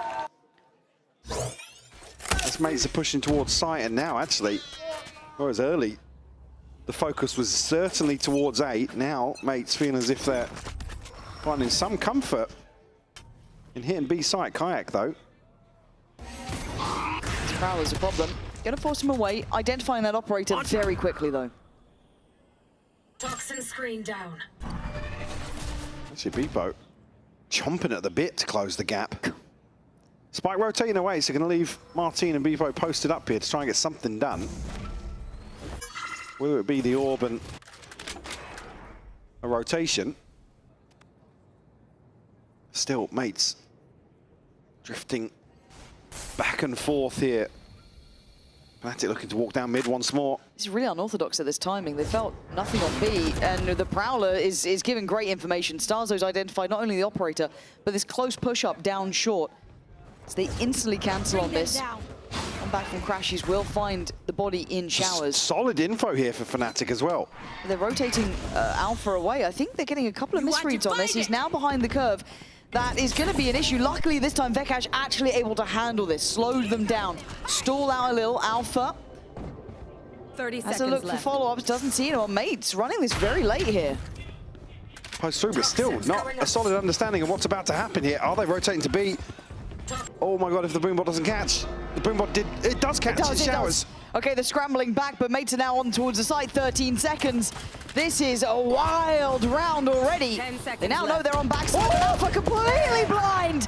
Mini and Vekaj trading out places. That's 4. What's the plan? He's looking for 5. 1 second. Oh! So close, but it doesn't matter in the end.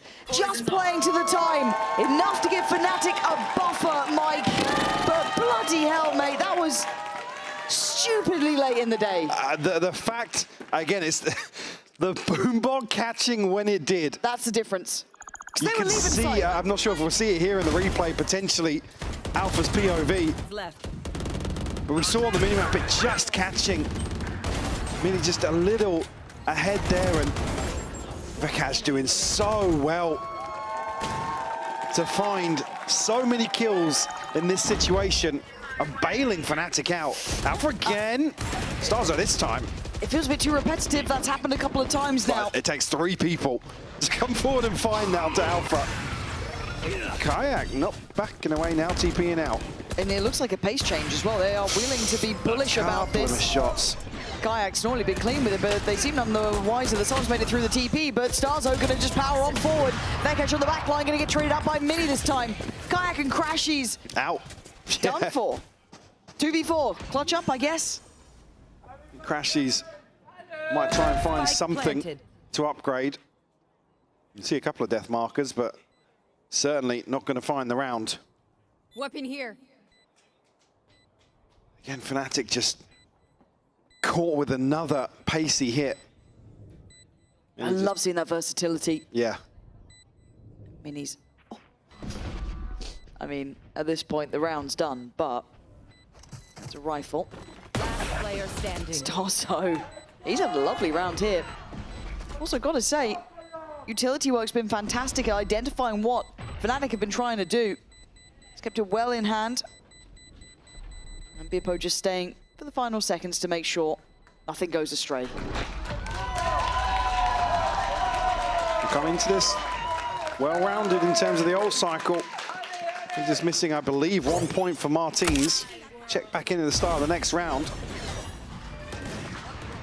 Again, just a little switch up here to catch Alpha, who's been prominent in terms of openers. Do you feel like we're panicking? Not panicking, but... I would have loved to have heard the end of that.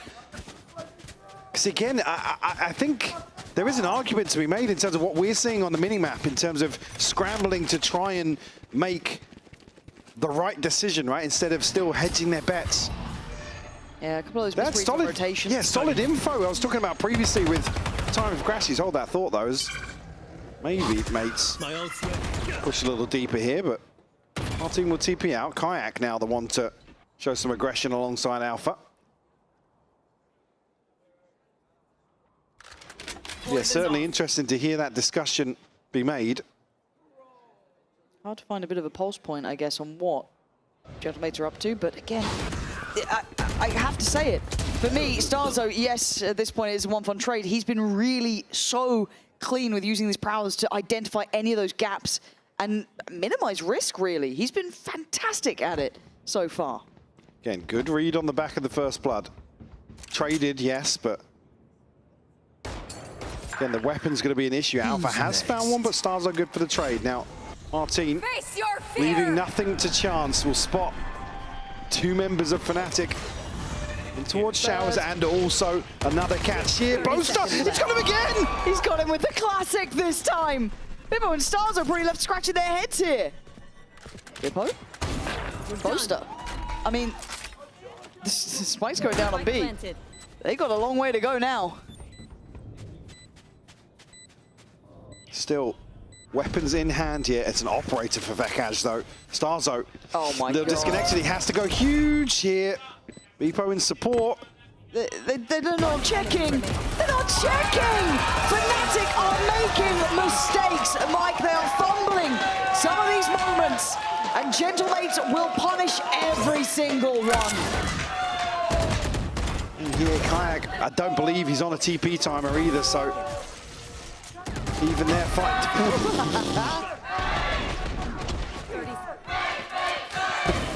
Again, Boast obviously reading the rotation. Maybe not anticipating another player to slip forwards. Bippo now sitting at 12-2 for Gentlemates. And the gap on the scoreboard is 5 rounds here. in the first half of Bind.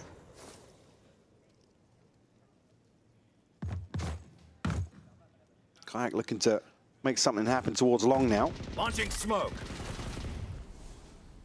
Mini posted up behind this smoke. And Gentlemate's just continuing to sit very comfortably in this default. Again, with it being pretty 50-50 in terms of opening engagements for Fnatic going forwards. Martin identified, he's... Do they pull a player on that, or do they... They feel almost overreactive. This was a note on one player in shower, but it's a big read. Whether or not Mate's head this way is yet to be seen. Stacked up on it, sure, but willing to rotate. Bipo going forward, gonna spot at least Vekash. Takes away Martin. No! Oh my God. Bipo, you're a lucky boy. 6 you HP. Are a lucky boy to even be breathing. But there's still problems here. The additional bodies, this time they got it right. This time in the right position, right place. The big shot for Kayak.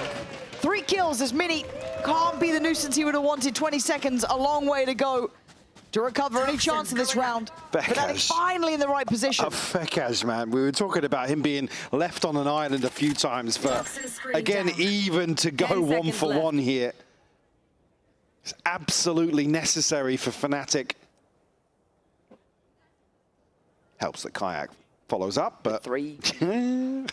Hey, look, normally Kayak's not even on the right side of the map. Yeah. So, but again, here you look at... So the TP comes through. Kayak's already sent a TP towards Heaven.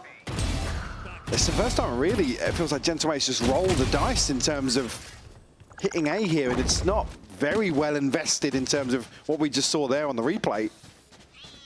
It's a little dry on the way in, and it's not necessarily going to suit that sort of play style when Fnatic don't have a reason to invest much in terms of U2. I mean, Crash is the only one that's regularly cycling. Where are you? I don't think they like what was happening, but it's actually Kayak here now. And where's the swing to save their teammates? There isn't one, apparently. Salzo left to rot on that. I'm not sure the flash would have caught as well that close up, but... Great first pick for Kayak, but I think a little bit of a... No way. I was going to say, no way they're walking that. No way they're getting 2 How from are they walking trading ineffectively on this? Oh, man, this is... Caught completely off guard by this contact play up short. Crashes on the adjustment coming in through that TP. Fnatic still not feeling like they're in full understanding, full control, but Kayak does have Good a point to play ults. from. Good ults here for Fnatic. Oh, you're absolutely right. I didn't even note those. So Kayak... Oh, Kayak needs... I mean... Damage? Yeah. Well, 85 HP for Bipo. I thought he got a bit more, if I'm honest. And with 40 seconds, the map's still open. Boaster was late on the rotations before. Do they consider that again? They're trying to catch him in spawn. Crashies. I think they're reading this perfectly. They want to catch Boaster in transition. The classic, he did well handling Martin, but now he's got to do it with the Bulldog. And he's done brilliantly. Passed the test, needs to live.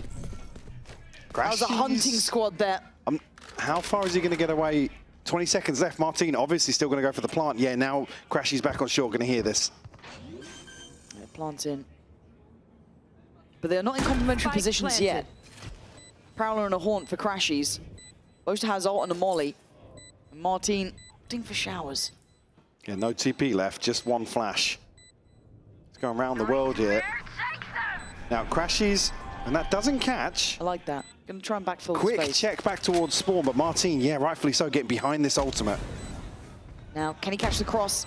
It's not clean. No, that was it. The one window of chance there. He played the odds. You saw the cogs turning. But still, Fnatic keep control, Mike. They've clawed back enough rounds to maybe make a go of that second half with 4 to their name, but still a couple of key ults in the pocket leading into the last round here. It's just, ridiculous. Obviously, Alpha gets the first, but caught totally off guard by the second here. Again, this is the sort of thing that's...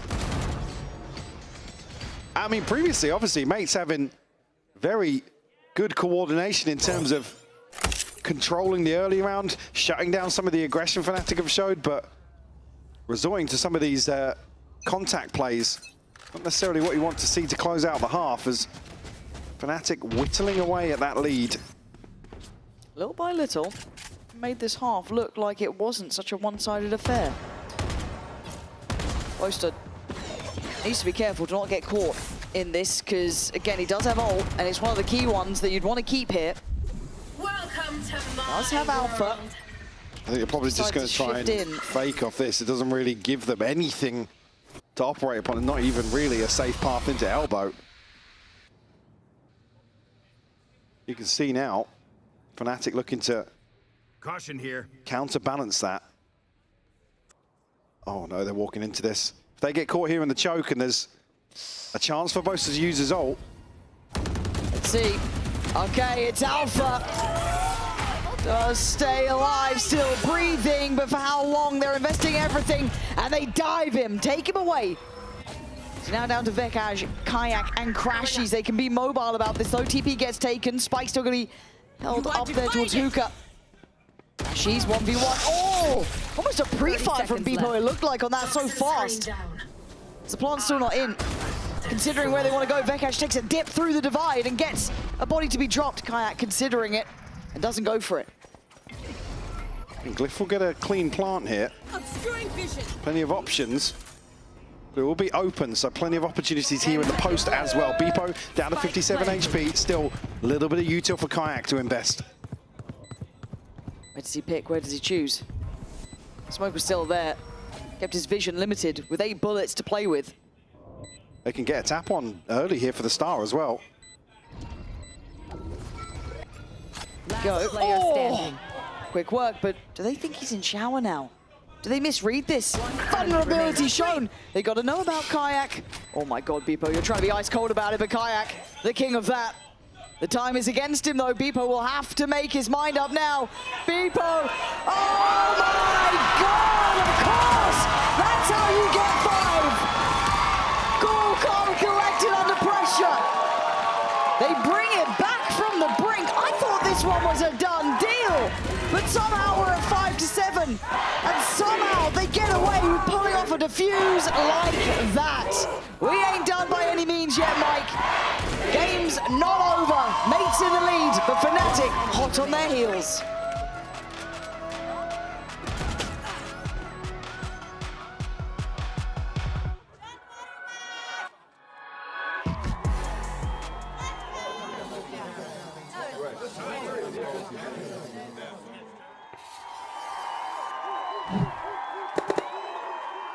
Red Bull gives you wings.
Okay, 5-7. I thought at the start of this, we could be back for going the whole way, right? The way the mates came into this with Beepo hitting mad shots we had. 17 and 5, by the way. Oh, yeah.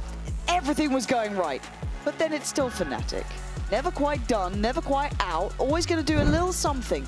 So they brought us back to attention at a 5-7 half.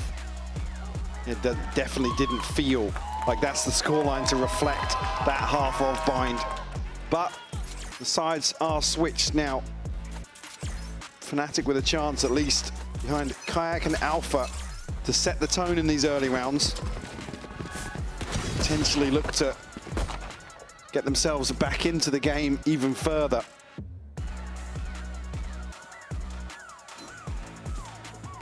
So Starzo put on alert here in showers. Martin already tucked up close. Reveal will come through. Dealt with, and no real goal identifiable here from Fnatic early on, but looking to collapse outside A. Kayak will spot the pressure outside showers, orb retrieved here from Martin. Subtle stuff from Fnatic. Able to slip Alpha this deep.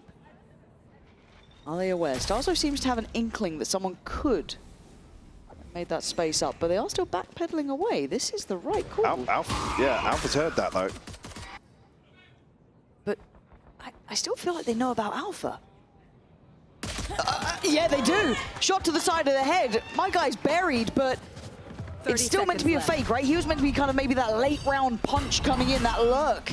But Beepo's now under scrutiny. He's feeling the pressure. Boaster clears and sights Fnatic's.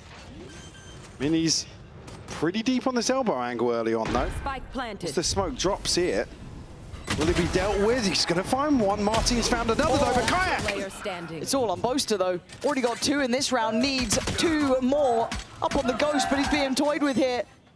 A tough situation, a great shot, and a 1v1 Starzo. Oh, he ran out! You saw it for a second, but Starzo does exactly what Gentlemates needed to continue the lead here. Up to 8, continuing that pistol success. Alpha, I think, probably just trying to keep his field of view in view for heaven.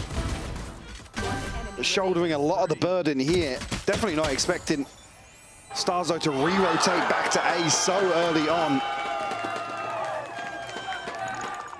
A chance for Boaster for sure, but a 1v2 not necessarily catered or set up for him. Well invested round 2 here. Again, want to see this clean considering what we've seen throughout this series. It's only a Sheriff with Vekaj. It's only a Sheriff. What guns Alpha got? No comment. No. They'll be fine. Smoke's down. What are you worried about? There's 3 players here. Hitting the brakes. Beepo's doing good. Everything is okay. I lied lyingly. Called the cancel initially on this. Going to try and still keep them interested. Kayak dealt with here by Martin. Fnatic try to find a timing towards 8. Starzo's here, just a Sheriff. Just a Sheriff. Just a plant too. Yep. Vekaj does have a snake bite. Alpha's got the paint shell and Boaster's got a molly. And Crashies is behind them all. Okay, you've got my attention, Fnatic. Let's see if you can keep it. For now, mates should still be able to clear house. Is that the molly sent over already? Yeah, early on. Vekaj actually going to look to combine that, but a miss. But it will buy time for Crashies to come into effect. Cliff is watching for it. He's bought time, though. He's going to be a nuisance, right? Just nipping at the heels. Still got a paint shell. And you're bang on. Vekaj kind of showing his hand a little here. He is being checked on. The rest of Fnatic need to help him out, though. That's good. There's that paint shell. And here comes the danger. Cliff and Bippo, it's already halfway. Needs a shot. He actually managed to connect it. That's outrageous. Another 1v1. There's no time remaining. It's only a Sheriff, mate. How has it done that? Boaster on 1 HP to survive another flipped round 2. This has got to be something that just stings for Gentlemates again. No! Come on! Come on! A clutch denied in the pistol, but Boaster lives to tell the tale in round 2. Top fragging. Boaster at the top of the board. My ult's ready.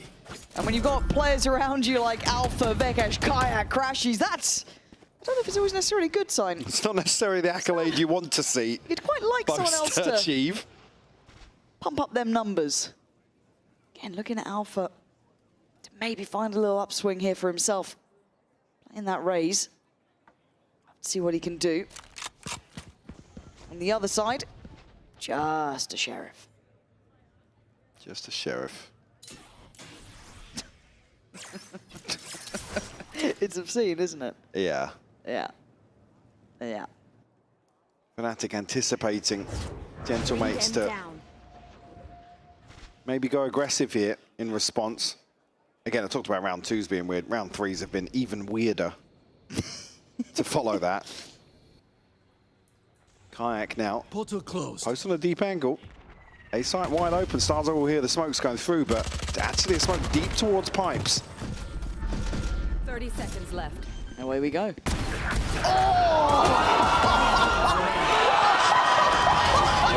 Nah, man, you're not meant to get 4. Blink and you miss it. You're not meant to get 4. In zone flawless at 7-8.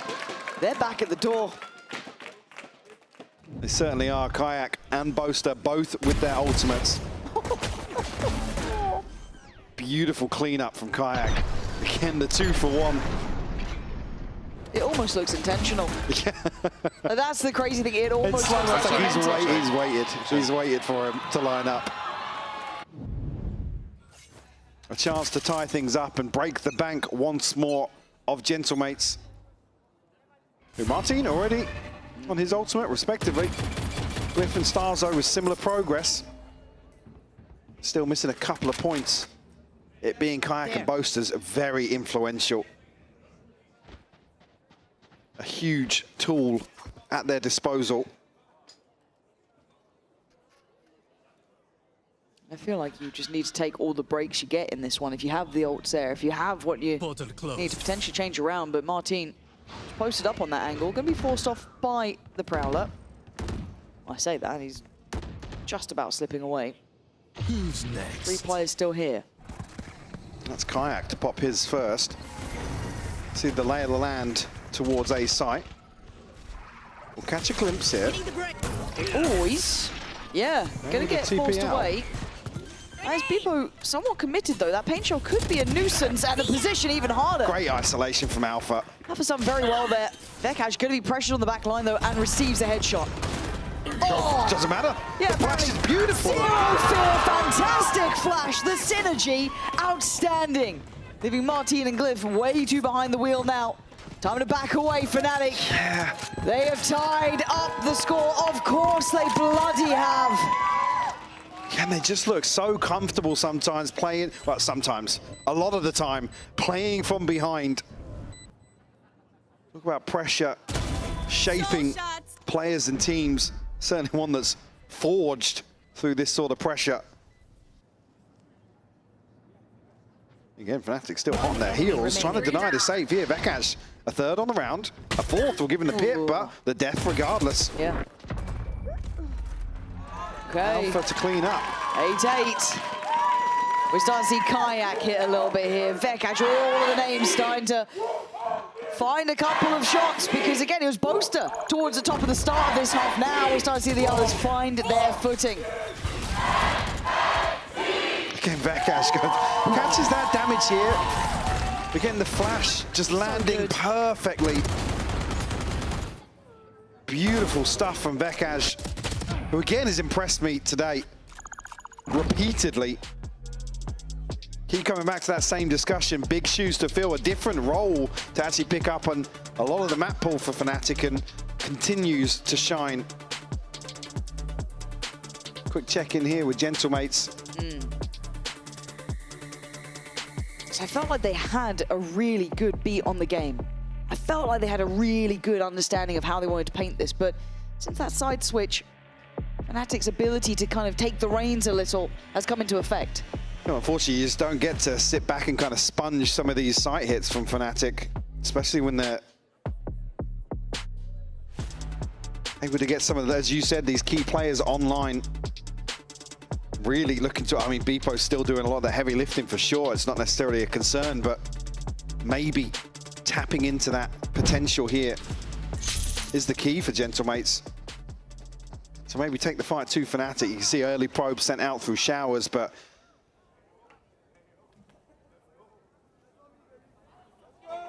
it's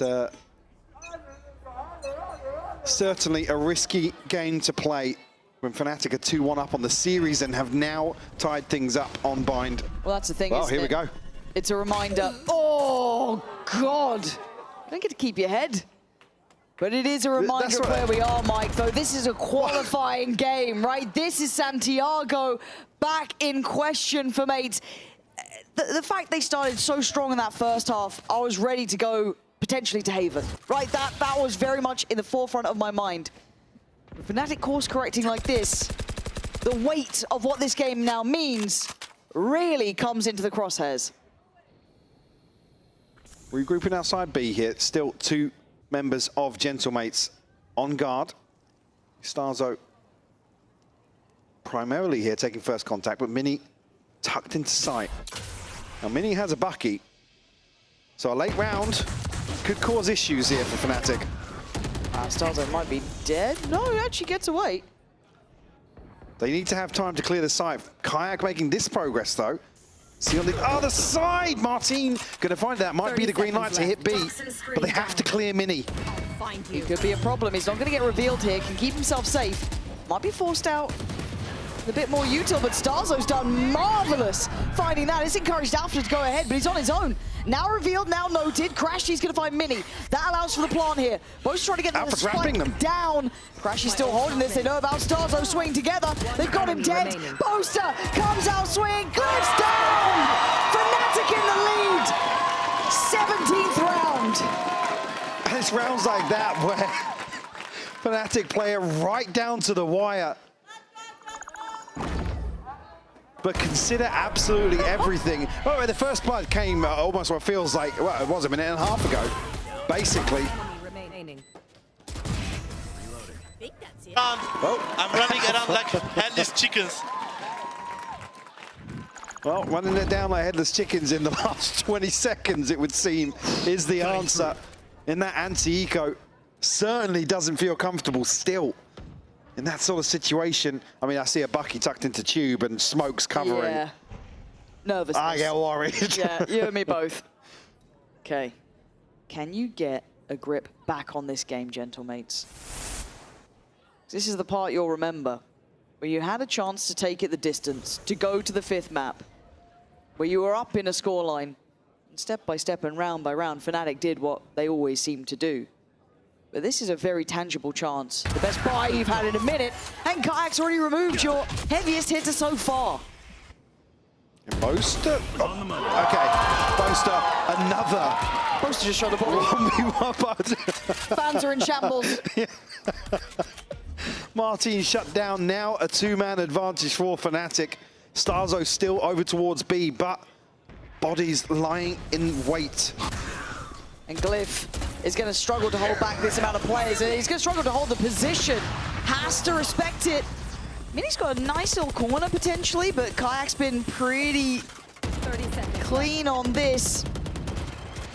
And Alpha wants it dead. Caught him on the reload. You saw it just second by second. Hang Starzo on. and Glyph, though, in unison, just sweep the site, and they're on the run now. Bekaz has got Pit here. If he can get it down towards spawn, it could cause real issues for mates in this retake.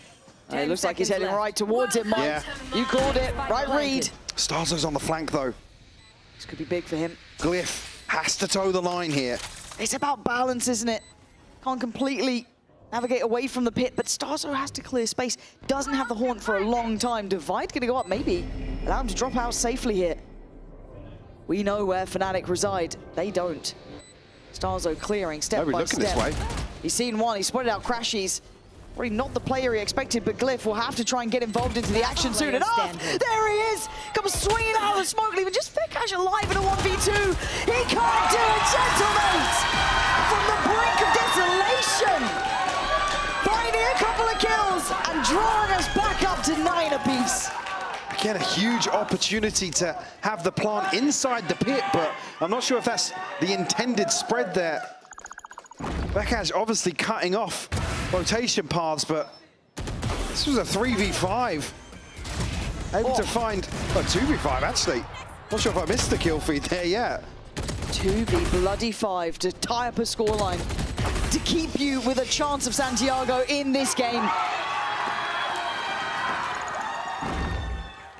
That's enough to get you back as a believer, surely.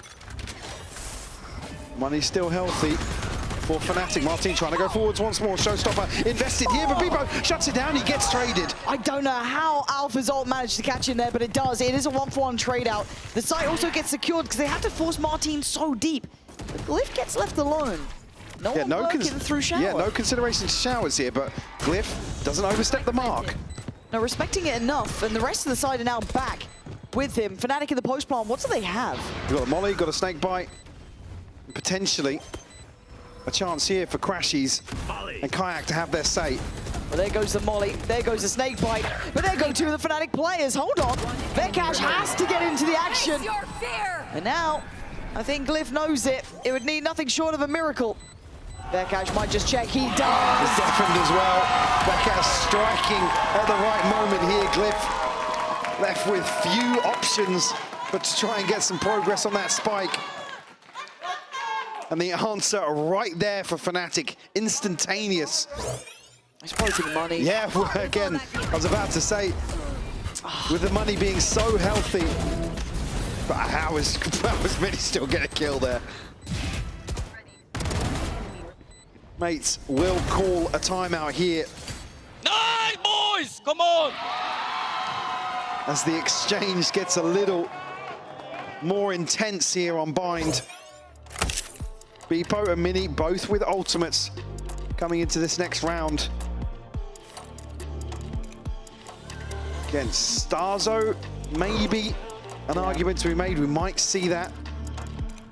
Now Kayak and Vekash ahead of Boaster Alpha. Not too far behind as well. Fnatic starting to come online. Crash is still backing behind a little bit, but certainly seeing much more success in terms of the game plan here. Having a fantastic read of this attacking half. 10-9. And again, look, for Gentlemates, this team has persevered time and time again. Storied history, obviously, and one of the greats to face up against. You love them or hate them, it doesn't really matter. Fnatic have made it. There's so many internationals. It's something that's expected of them at this point. Whereas for Gentlemates, it would be an underdog story to say the least. And they still have another go at it, but God almighty, what it would take to be able to try and pull that through. Only a few tools here invested for Gentlemates. Again, this will be Fnatic hitting 11. Potentially a chance here to reset the money again for series point to follow that. Starzo can get his ult online. Buy round's going to look even more healthy to follow this. But we've had some wonky thrifties. We have. But it would don't write this off just yet. No, in my mind it needs a small mistake or something, an opportunity to open. Fnatic might be trying to get really as close on the same page as possible. Don't even want to entertain the possibility of a Bucky, a Judge, or anything here. I mean, look at the time they're hitting a side and getting a plant. Yeah. All five to it. There is no, I guess, nuance. It's very direct. The issue is, obviously, they're in a 5v5 post plant, but they do have the better weaponry. They still have a lot of utility. Actually, the Snakebite here to seal control here, and actually Mini amazing will catch Kayak. It's the first, but it's not going to be a follow-up. But a dive from Glyph, he can't quite get it. Leaving Vekash alive on two, but alive nevertheless. 2 HP, enough to make it interesting, but down to Bippo and Martin to try and disrupt the plant. Martin trying to be the hero, but he can hear the click, the tick of the spike. He knows the time is gone on this. 11 for Fnatic, and another step closer. This buy is everything for Gentlemates. Starzo still 2 points away, but there is barely 800 credits in the bank behind this. Operator in hand for Martin. Said Fnatic very, almost militant here in terms of approach. Like you said, very direct, way quicker than what we're expecting in a round like that. Do or die time, quite literally, in my mind here. Buy is in. Martin takes a look, takes a gamble. He doesn't take a body. I was going to say, Kayak reading the purchase really well, actually. So he's got himself a scope in hand and plenty of light shields on the other side. Mini throws down the pit on short to keep Fnatic at bay for the time being. Concealment. Fnatic closest being Kayak's ultimate. Could be a good counter to the pit for sure, but needs to find a pick. Fnatic weighing up their options, it feels like. Making a bit of a tour of the map. Such a difference to that previous round. Now they've got to get the feel of things again. Let Gentlemates stew a little in this. Let that pressure build. We can see where they're congregating. A recheck towards Shao will reveal the operator's still in play, but Kayak's going to get that, or excuse me, the Outlaw there is still in play for him. Martin. Luckily gets that dealt with, but... Good catch. Starzo considering the rotation now. Time to jump. They're eyeing up this A site, though. 30 seconds left. And the spike is here. Starzo not spotted there with the ult. That's crucial. Yeah, I want to see what Mini can do as well. Can he achieve anything? Is Starzo to get Alpha down? Kayak going to get out of there, and it's been stalled, Mike. They've done really well to send them back. 18 seconds. They might have just left this too little too late. They don't have options. 14, do you still go for this? Apparently they're trying, but 10 seconds and Starzo on guard duty. He goes down. Huh? No! Is this how this ends? Mini would have to go and be the hero of the hour. A 3v3 that felt like it was theirs. Mini is going down swinging. But Boaster and Crashy still alive. They won 12. The molly on the spike is going to secure some time. Martin and Griff doing what they can and have done enough to now get a defuse. Right down to the wire for Fnatic again. That was 10 seconds coming out of showers. I mean, the one-way just causing so many issues for them. And Boaster has to send the molly straight up in the air to buy a little time, but can't really reposition. Crashy's a little too far away from it. Even here, Boaster going down swinging, but Crashy's just desperate to make something happen for Boaster. And the plant not open, he can't just sit on short. The money's not fully stable for that, and they can get a buy. No, they can get a buy, but it's effectively shaky, isn't it? Yeah. There's three. They're semi-protected behind this, but no ultimates to offset that either.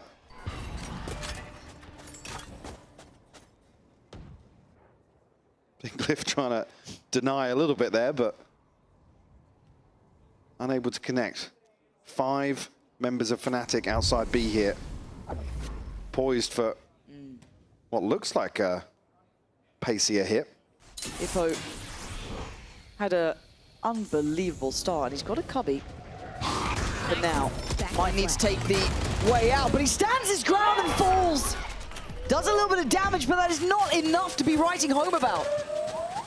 And Smoke's invested here, TP sent onto site, but it's fake. Sent through here, Martin still on A site, still with an operator in hand. Good ult, that's going to catch a great deal. Masses of information, but a better kill. Boaster going to catch Mini, who was essential in that previous round. Now they can stabilize. Wait for that ult to dissipate. There's so much damage. And Kayak just trying to get ahead of himself in this. Hold on, but Martin and Starzo aren't sitting perfectly pretty either. 51 HP on Martin, 14 on Starzo. 30 seconds left. And a pause from Fnatic. They didn't expect Kayak on that flank. Just Martin now in a 1v3. 23 seconds. Oh, he can't do it. 12 for Fnatic. 1 round away now from booking their ticket to Santiago. Just again another war of attrition for B-site here. Fnatic, the slow, methodical play, inserting players.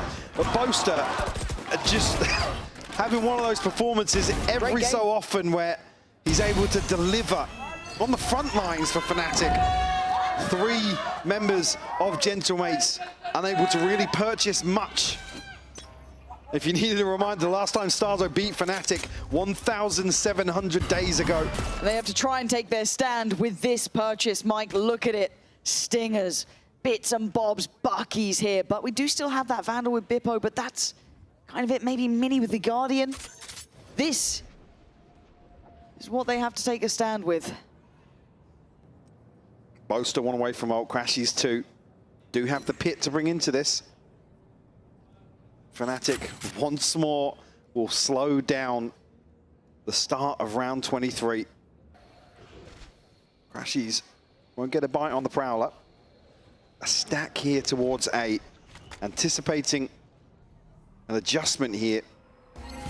A retake wall invested here for Mini. On the B site. To deny some of those sight lines potentially. But I mean, if Boaster plants here, there's plenty of tools to still pressure behind that. Spike actually making its way up towards A short. 30 seconds. 30 Yeah. seconds left. Basically, nothing confirmed on the map yet for Fnatic. And Spike is going towards B though, and that's damage on Mini. And they're going to take the TP. They now know it's going to the B side. Can Mini do anything? Can he deny? Oh, this is such a weird spot now. Any of this flashed up, blinded, forced further away. A great reveal. They're already there though. Going to take one down with him. Boaster stands tall. Out for the Gentlemates. Not out of it yet. Martin! Oh my God! 3 kills and a lifeline for Gentlemates. Fnatic thought they had the timing in terms of getting ahead of this rotation, but it's Martin again. His signature 3K. Another pocket. This has been a trend over and over again. Able to get into these sorts of positions and just flip around on its head. And the buy's not great back for Fnatic either. Bulldogs, SMGs, some light shields here. A judge on the other side, it's scrappy all the way. But Fnatic still with a chance to close here, or do we go OT? This has been a bloodied and brutal battle between these two. Fnatic looking toward A. 3 players here, Mike. And mates have read this a few rounds in a row now. Alpha! Punished by Martin. Stepping up, standing up when needed, answering the call every time he's asked the question. It's Crashies, they're catching Kayak to try and navigate these choppy waters. The Glyph is not allowing. The Dream's not dead yet. They're still alive. This team does not know when they're dead. 12-12, we're going OT. Said the reads the last few rounds, anticipating this sort of approach from Fnatic. Been stacking heavily on this side. What a catch from Beepo there. And Glyph as well. I mean, finding the adjustment here onto Crashies. And in zone flawless to extend play here on Bind. And just for these 13 seconds until we get underway, what incredible caliber of games we've been getting here to make it through to that first big international. We have been treated here today. We might go to Haven. It's not done yet. It Take ain't me there. over. Take me there. I'd We're on board love now. to see a 5th. Ashy's forced off, mates. Not letting up in terms of pace here. Initially a very well invested probe. Boaster now caught in a pretty awkward situation. Plant will come through here. Full 5v5 in the post. Of course it is. You thought we were out of the chaos? Absolutely not. And already Beepo's going to get contacted, trying to slip down subtly. Needs some help here, needs some bailout, but they don't want to risk it. They don't want to sacrifice themselves. Still gets killed. Does go down swinging. Martin finds Boaster. And they hold the numbers here until then. Crash is going to even it up, and now Fnatic can start getting back towards site. Bekaj wants to get half, doesn't achieve it. It's going to be Martin. The tip of the spear. The superstar, the headliner, Gentlemates in the lead.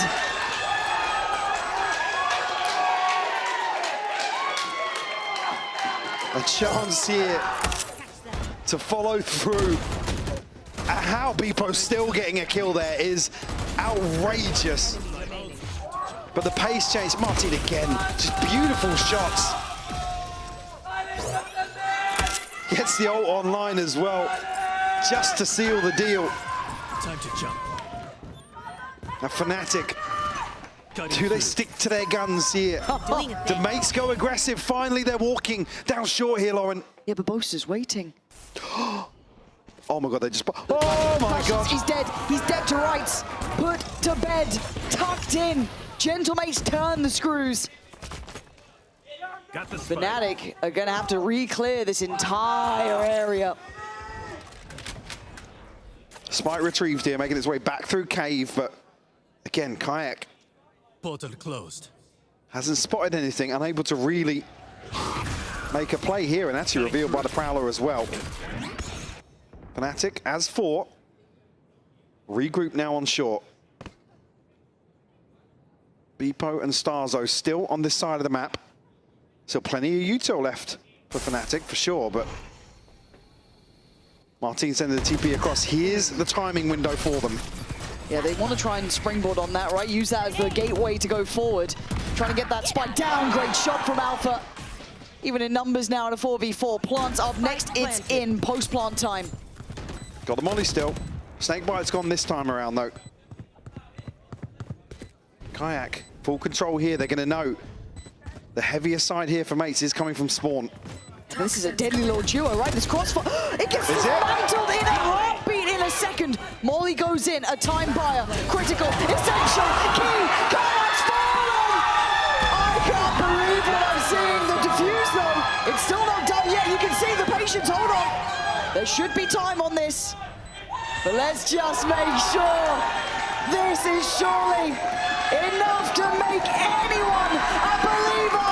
We are going to make 5. Haven is here. We are not done yet. Neither are Gentlemates. Santiago is still within the grasp.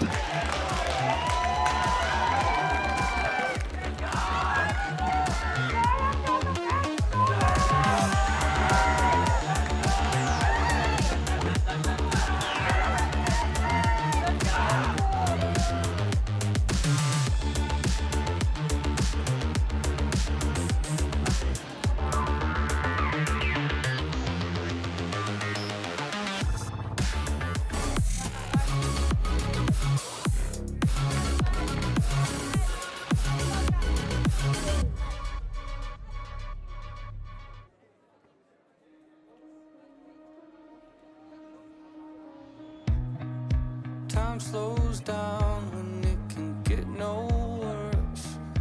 I can feel it running out on me. I don't want these to be my last words. All forgotten, 'cause that's all they'll be. Now there's only one thing I can do. Fight until the end like I promised to. Wishing there was something left to lose. This could be the day I die for you. What do you see before it's over? Blinding flashes getting closer.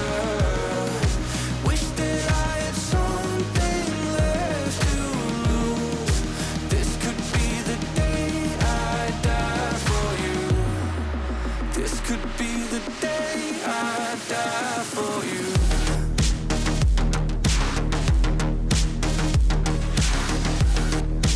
This could be the day I die for you.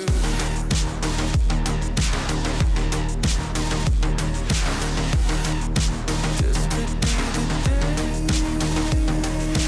Everything I know, everything I hold tight. When to let it go, when to make them all fight.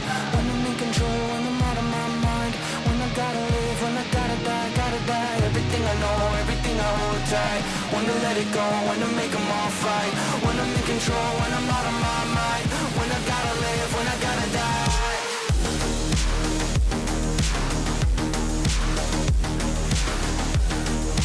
This could be the day I die for you.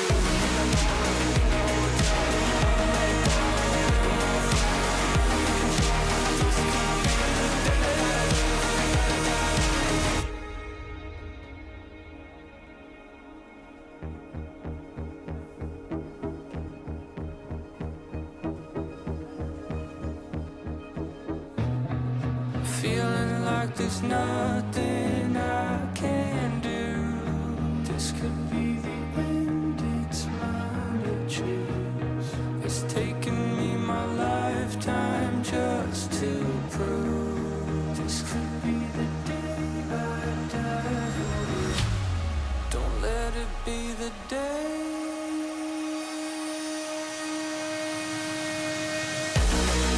What do you see before it's over? Blinded flashes getting closer. Sacrificing everything I know. This could be the day I die for you.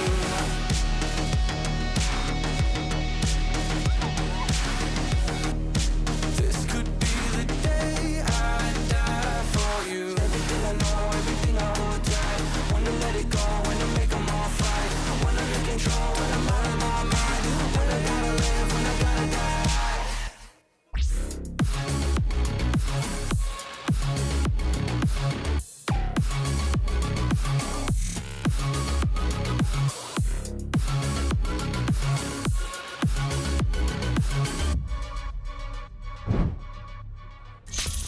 For the second time in VCT EMEA Kickoff Finals, we're going to be going all the way to our final map. Welcome back, everybody. Gentlemates manages to equalize the score after an insane tug-of-war between both of these teams. And another overtime here in EMEA. What we need to discuss is whatever happens on map number 5, Gentlemates have proved that they're a synonym to the resilience that they have shown on the stage, Billy. And for a new roster as well, let's not forget, they have been absolutely incredible. And for them to have pushed through all day yesterday, to come in today and push through all again today, it's actually remarkable. They're not making it easy on themselves. They're not making it easy on their opponents. They're making this so entertaining for us, though, because it is incredible VALORANT that we get to watch. It is a back and forth, but both of these teams truly putting their heart and soul into this series. Yeah, I would define today as a 10 out of 10 in like the quality that we're seeing from some of the teams. Also, massive shout out to our casters, Pansy and Hypok. You're doing an amazing job here today. We're enjoying the matches. The Spanish ones as well. Love you, send you some love because we have a lot of people here in the house to enjoy all of that. But as you're saying, the stories are so different. A lot of people looking for redemption, some new faces on the other side, and all of them with one objective in mind. Not only this trophy, but that spot at Masters Santiago. They're one map away, Billy.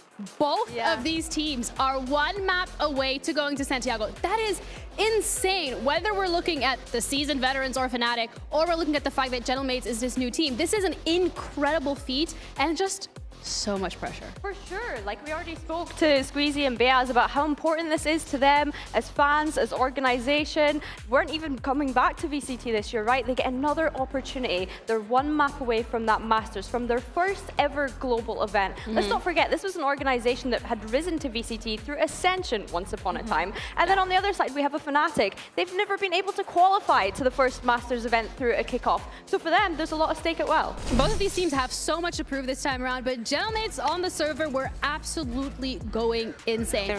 Down to the clutches, down to the 1vx's, they really are locked in, and we were scared, Billy, because we're seeing the race from Alpha and the performance he had against Vitality yesterday. But Gentlemates was ready. Yeah, honestly, Martin's performance all of today, I know that we keep hammering home about this double duelist on Gentlemates, but Martin and Bipo have been absolutely insane. Mini as well was one that I was thinking of coming into this fight. I think back to the 4K that he got in that game. I can't even remember who it was against at this point. I just remember Mini being the one to tap heads. But yeah, I think all in all, Gentlemates coming into this one really calm, well composed, even in situations where they didn't exactly have an advantage in terms of weaponry, were able to bring it back over the line. Every single one of them. Martin is going to, yes, break his own record in the next map. It doesn't matter. We've had highlights from Mini, for instance, so all of that utility falling down. How many players have been affected by the Whaley utility? Bipo as well on the side of Mates. They have to be incredibly proud of what they've done. And on the side of Fnatic, also having the resilience to fight back every single one of them as well. It is insane, but we have to look at the next map, Haven. That is going to be our decider. How worried would you be if you were a Fnatic fan? Because I saw someone in the crowd saying, I'm a Fnatic fan with heart issues, I am not okay. So from it's very valid. That's an average Fnatic fan at this point. So speaking about being concerned, I don't know exactly how concerned you have to be, because historically, Haven is a good map for Fnatic, but if we think about what happened at the beginning of Kickoff and then going up against BBL, but they're a new team now. That was, you know, would you say that they're a new team after that Haven? I mean, they look like they found the flow state. So if anything, I'm looking to see what they're going to be cooking here.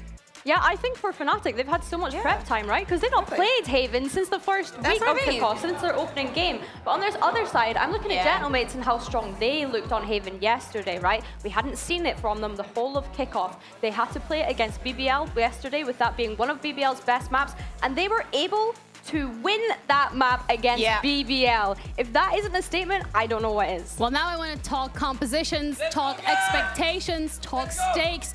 Because this is it, and both of these teams are going to have to show us exactly what they are made of. So, Billy, expectations and comps.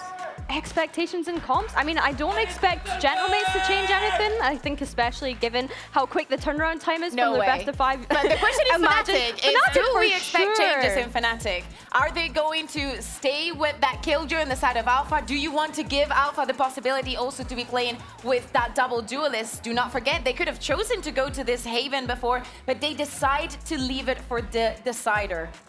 Which also is a blind spot then for Gentlemates. What can they be expecting? This is going to be a testament, Billy, to their adaptation, to the IGL calling as well coming through from Stark. So being able to get these mid rounds to get the team up and going against an unknown. Yeah, exactly. But I think for Starkso, his IGL has looked great so far, right? And I think as well, we spoke about veterans being on this stage. Starkso is one of those veterans when we consider that, right? World champion back in 2021, now looking to make his way back to a global event. He will want this. Probably one of the most people who will want this on the stage right now. Not to say that people don't, but like the determination will be there. It's very easy to be recency biased about the map that we just saw on Bide coming in from the side of Gentlemates, but do not be fooled. Fnatic are a different beast to be reckoned with on Haven. We're speaking about not only the comfort picks or whatever, it's a map that they understand very, very well. And I know that I've been hyping up Alpha the entirety of the day, but there's been times where he has decided that he is not losing here on Haven. No changes on the composition. The Killjoy is back. No double Vekish also, Vekish is also going to be sticking with that Viper, so they double down. Do not forget, I know that BBL has Lovers Rock and LaRock, and they were giving them time against Fnatic. Let's see if Gentlemates can keep up that same performance. Let's see how far is Martin going to set that record for the next player to try and beat it. Right, he's only 4 kills off his kill record, which he obviously set yesterday. So we're pretty much expecting for him to go on and beat it again today. I think Fnatic sticking with the composition. I'm not too surprised at it. I thought maybe they might have changed things around, but honestly, they're leaning into their strengths here, which is what we've said teams in Kickoff have found to be a success for them so far and allow them to be in this position in the first place to fight for that spot at a global event. Predictions then, ladies. Oh, you can't this do is that impossible. to You can do us. this on map 5. No. Yesterday I was cursed. Billy, you have to. You missed out yesterday, so you have to go at least one. If you guys don't want to give me predictions, we'll see from the crowd. Ask the fans. Who's here to support Gentlemates? Guys, it's Valentine's Day. Show some love. Fnatic? They're so much louder. Gentlemen? Fnatic? No, everybody all together.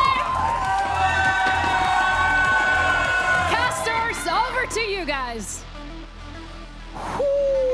What a way to go into map 5 here. At the start of the day, Mike, I didn't see this coming. I really didn't. I doubted Gentlemates' ability to bounce back, to bring it back from one of the most exhausting long series we had seen ever in EMEA. Again, it's just, I mean, to even be able to pull this out of the bag is so impressive for some new faces to the stage. Obviously, the return of Gentlemates. Again, it's just absolutely wild it's come this far. And still so neck and neck.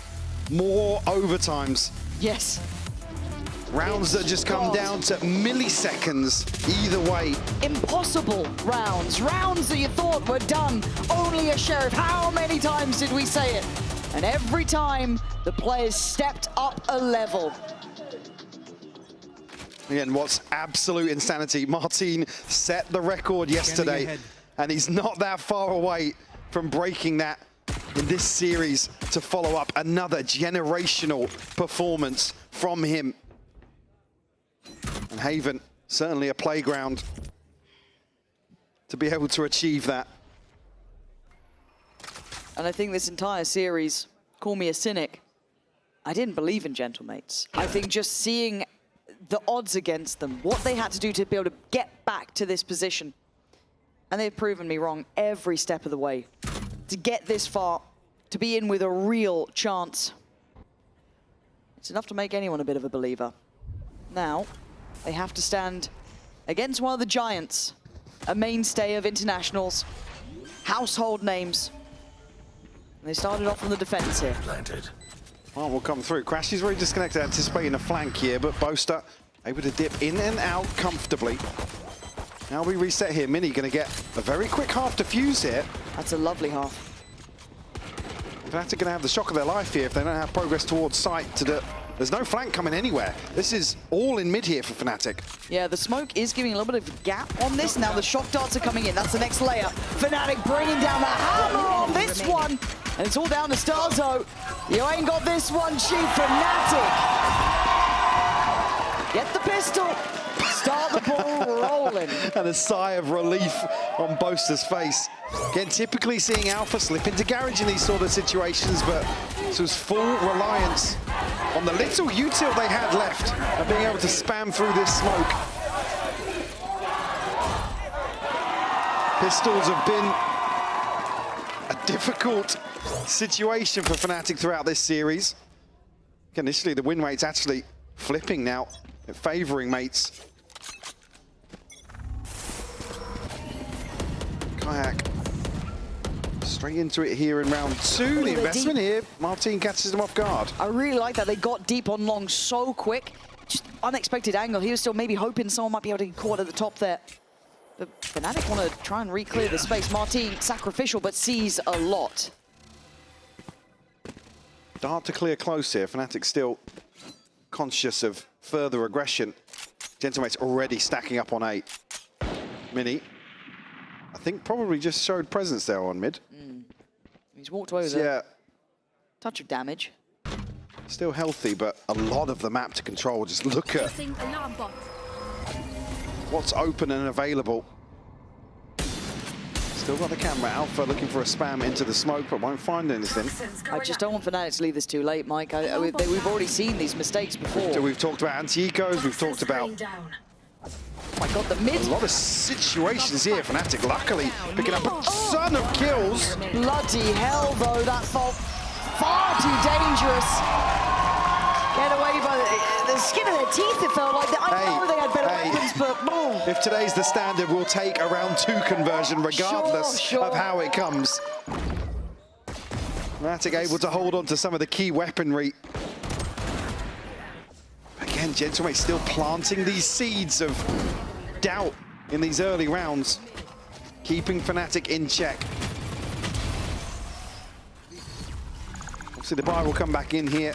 No real progress towards any ultimates either side of the coin. See if the approach is any different now for Gentlemates. A little more tempered towards A-Long. Again, this synergy between Starzo and Martin off on a couple of rounds previously, but certainly something that's going to be present in terms of their approach here versus Fnatic. Mini got himself inserted. Fnatic haven't explored this side of the map just yet, so... Just wait a moment. No. With the camera there, it potentially reveals that Mini's lurked forwards. Yeah, it certainly kind of ticks the box in your mind of it. But if they play it late, that can become such a really powerful position because you're in such a hurry. Not seeing Mini talking there, he didn't hear those steps. Still going to be Bippo towards that B site. The smoke should be highly indicative of where they end now. And he's seen a lot. Big info coming through here. Bippo on an island, but holds backside space, and he goes early. And they actually fall away from this. They're looking for the pivot here. Mini slipped down long. This might be overcooked. If Mini just holds this. 30 seconds left. Wonder what happened there, because Bosa was on the plant. 20 seconds. They have no long control. Is Alpha going to save them by just cracking open the B site? Re-smoke towards that connector side. Now when he starts working, 13 seconds. They can't keep getting away with this. Martin on the punish. How many times do we see Fnatic leave it too little, too late? And you can't get out of this one. There's simply not enough time. It's costly, Mike. But if that's the shape of things to come, we're going to be down to the final couple of seconds. Already up on an ultimate for Martin. Level with that best of 5 kill record regionally. Fnatic just leaving too much of the map open. And like you said, just not enough of a buffer for something to go wrong. They don't account for these sort of gambles that mates are taking. They regularly, we can see on the minimap, stacking players behind sites, not necessarily on site, but anticipating. And here on Haven, obviously the opportunity to prevent potentially 2 plants. As long as they maintain garage control. Talked about it, the pistol usually Alpha, an absolute fiend in terms of taking that on an awkward timing for Fnatic. And I still love the protocol list here from Gentlemates, opting to be so dedicated to taking space on the map, right? We saw in the last round, Mini taking a gamble down towards C-Long. This time, Bip on a really sketchy angle here. How long does he want to stay on this one? There's the out drone. Doesn't get tagged, but will back away. It costs even further time to Fnatic. It gives ideas over. It allows the pack to rotate a little bit further for Gentlemates. Very shallow investment here for the Paranoia, though, just to get Kayak in a position to push a little further on long. The mates have given up the site. Now, Alpha finding that kill is key to their success, because it draws Starzo away. Oh! Shot from Bippo, though. That's Crashy's gone. But the site then in exchange almost. Spike is going to filter up. That should be planted right about now. All mates have an opportunity to flood here on the back of that. The investment comes through. Starzo, a minute of 5 kills. They're so quick to this. They don't know about Boaster on site, but he's been quickly cleared. It's just down to Alpha in a 1v3. These retakes for mates were sharp before, a key component, but Alpha, one of the greats. Not today and not now. Mini has his number, and it feels like mates have a couple answers to what Fnatic do, Mike. Certainly, we talked about early on in the series. Very obvious when you sit back and watch, but coming up with the answers to really address that. What mates are demonstrating here. Another question we had about this roster in terms of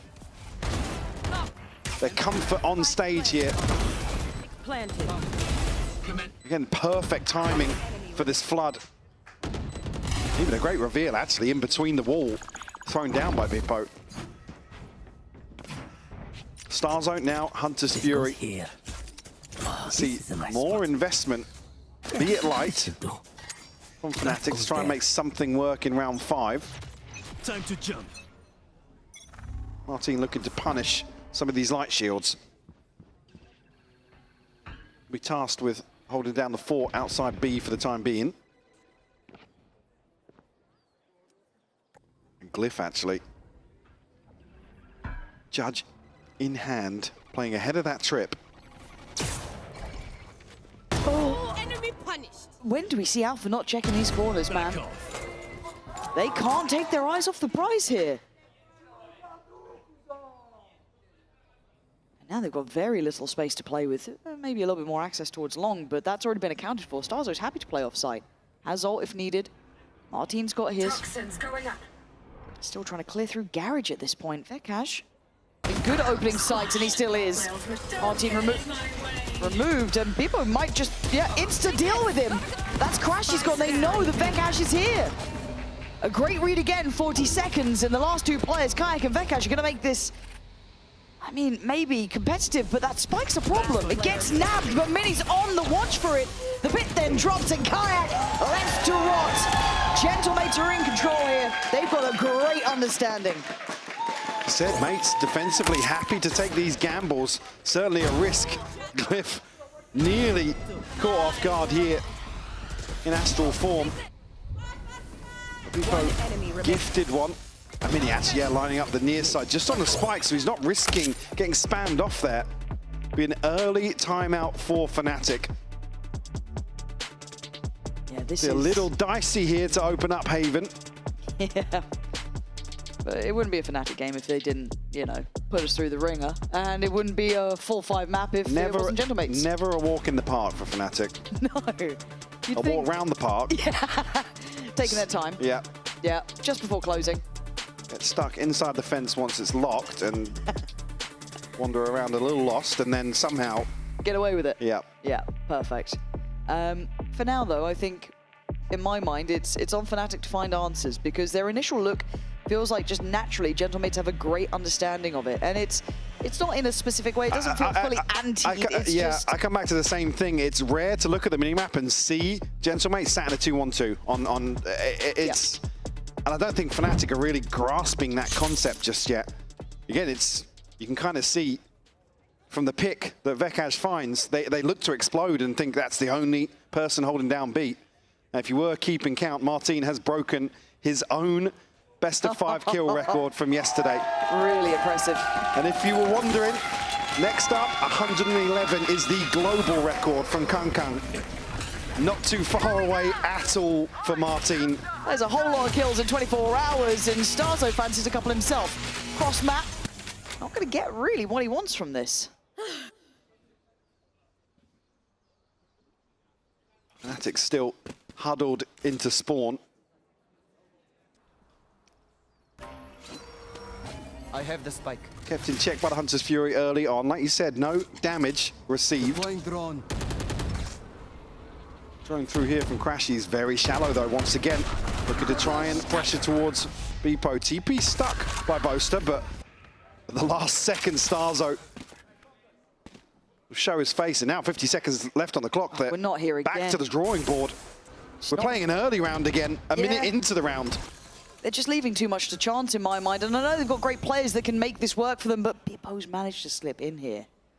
Now, does Boaster even check? Nope. Imagine he'll be on the mini-map having a look. Oh, another snap from Boaster, man. With murder.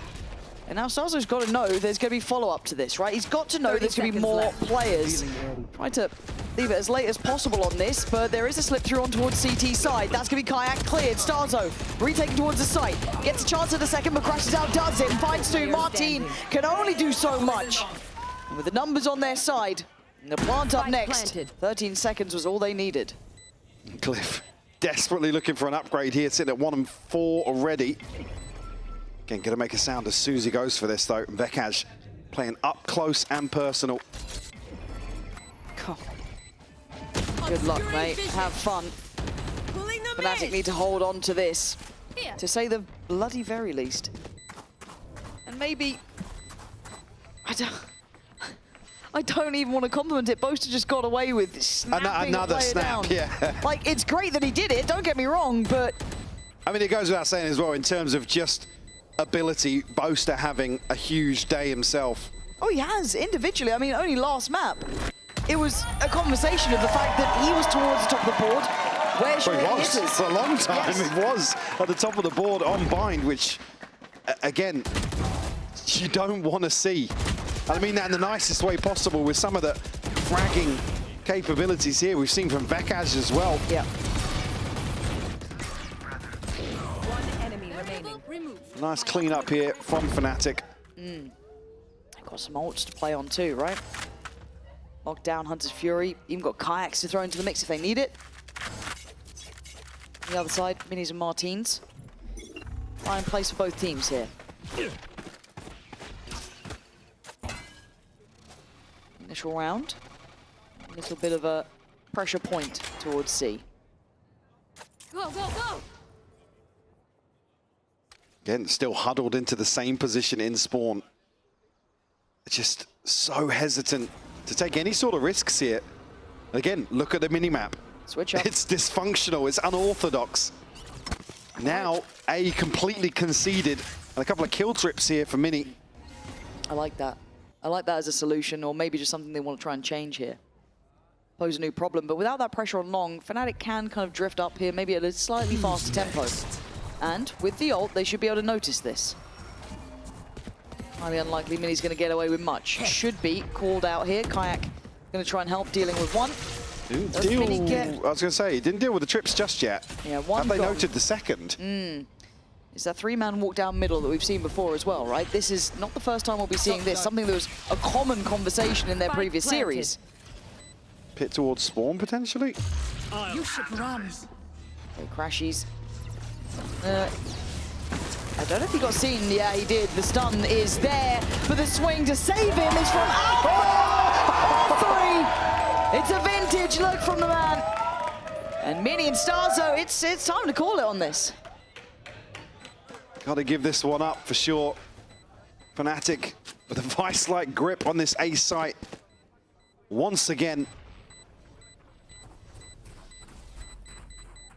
I like that tempo much more there, Mike. Definitely, I really like that. Again, also good adjustment from Mates, but the problem is having Kayak ult there. Yeah, it's the thing. It's not necessarily repeatable in terms of the tools they've invested here.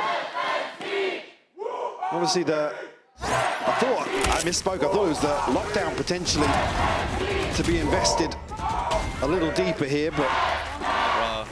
I'm playing Sentinel every match. I mean, personally, not something I want to hear from Alpha, but here we are. He's putting up rounds like that. 9-3. Top fragging. All good. Martin on the operator. Haven't seen that one yet. Time to jump. It might give him some good control towards A-Long. Smoked off initially. Now, what's the response here for Gentlemates? Martin being the obvious adjustment. It's an operator up close and personal here. Yeah, they've already scaled close. Does he have time? You don't want to see him creep onto this angle. Oh, yeah, he gets away. A chance to reset here, pick up a deeper sight line. Drone to come through as well. Martin will take this every day of the week. Yeah. The ability to still exist on site. And good info on the push-up off the cam. This is good stuff, but Starzo gets caught trying to backfill that space as Kayak to try and skip through some of the utility. On 72 HP, he's the one who holds the back line. Alpha in support from Sua, but there's a swing and it's sharp. Alpha can't hold on this time as Crashies in the ult though. Gonna get absolutely run down. 18 HP though. Spike didn't get planted. 30 seconds See a left. little fluster of frustration on the face of Crashies there in terms of the outcome. But this flood catching Fnatic completely off guard. I think Kayak the one really that needs to deliver in that situation and not doing so just yet on this map, at least numerically. And again, the faces, those sort of faces, not what you want to see. A little lost for answers. God, he's done well there, Martin. Again, even just that nice follow-up, how slippery he is in this. Even you saying that he'll take this every day of the week. You know, it's a dream scenario almost, the way they're scaling. And he still peeks back into it. Yeah. And if you're wondering, he has just beat Kang's record of 111 kills. Absolutely insane from Martin. Record-breaking performances back-to-back in best of fives. Only in round 9. Time to set a new high score for the man. I think as well, looking at it coming into this, he was something ridiculous like plus 30 on the series. Plus 40 now, by the way. God. I mean, if he's just going to turn into a big game player, I'm all for it. Right? When the pressure's this high, he's finding form. Can't help but to enjoy it. Now, mates, we're getting active down middle last time. Here, very different. It's actually Mini to deny Kayak. Alpha wants to swing and punish. Yeah. You don't get Mini like that. That felt desperate. Again, Genomace is coming up with ideas on the fly. Making absolute madness out of this downtime in the round that Fnatic are giving them. Now the buy comes into question. What's left in the bank here for Fnatic? They have to hold on to 2 rifles, but the buy's not going to be pretty coming out of this. 30 seconds In my mind, left. it does feel like sometimes Fnatic get a little too used to even having this layer of freedom to sit in these deep, deep positions. Hope that they get kind of away with it. I would agree with you if we didn't see 5 players huddled behind window at the start of rounds. There's not even any Where's the progress? soft checking on either side of the map. So it's 10 seconds left. This is a different level of fear. Cautious, I'm okay with, but Gentlemates, the perfect read on what's going on here. And another round to directly address that. And now 1 round to the good. How many rounds is enough for you, for Fnatic here, to have a good shot on the other side? Just in your mind, because I'm quite curious where you land, because I think if they get one more, they'd be happy, but... I don't think historically I want to answer that question, but right now, I mean, again, it's the nature of these. This still doesn't feel like a 5-4 half. No, it doesn't. It doesn't at all. It feels like Fnatic are kind of just clawing away and squeezing a few round wins out. Gentlemates are in control of the macro game here, which is very concerning. And yeah, the concerning factor, I think you are obviously alluding to, is the fact that that still may not be enough, as we've known that Fnatic can do these weird and wonderful things, whether you like it or dislike it. Need an explosive round, need a comfortable round, something.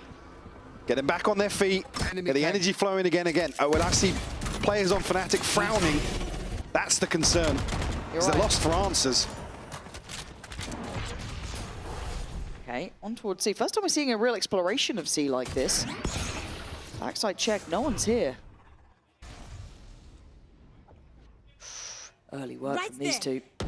Very cognizant that someone could be going for that late check through garage. Just maybe off of contact. Spike planted. And here we go, it's Boaster holding the line, finding Bippo and Martin. The fight back through garage begins, however. Crash is going to take the space away, so Glyph having to push a little bit further forward. Goes back in, it's a miss. And a great shot from Crashies. The Stars are in a 1v3. They know about garage. Okay, does he know about the second body? I don't think he's going to expect Alpha here. No, absolutely clueless about Alpha. So 5-5. Much better, picking up the pace a little bit here. And again, it's almost like strat roulette, right? It's where is the open site, but they have to make these moves. They have to start taking some risks. Now, hopefully, with a little bit of a cushion once more in terms of the funds. It's not huge. No. Don't get me wrong. No. Certainly no Nice, comfort Kayak. I got you, Kayak. Alpha, 2 away from the lockdown. Crashies, 2 away from the Hunter's Fury. Only the TP for Boaster. Kayak still sitting at 2 and 8. Unable to really find his footing just yet here on Haven. And Mini looking to twist the knife. He doesn't get away with it again, though, right? Because we've seen... He's got a deep contact camera here to potentially bait them out. Boaster would just look this way. They're actually going to back from this. It keeps that ability to post 3 players on the other side of the map. Mini's deep enough to hear steps.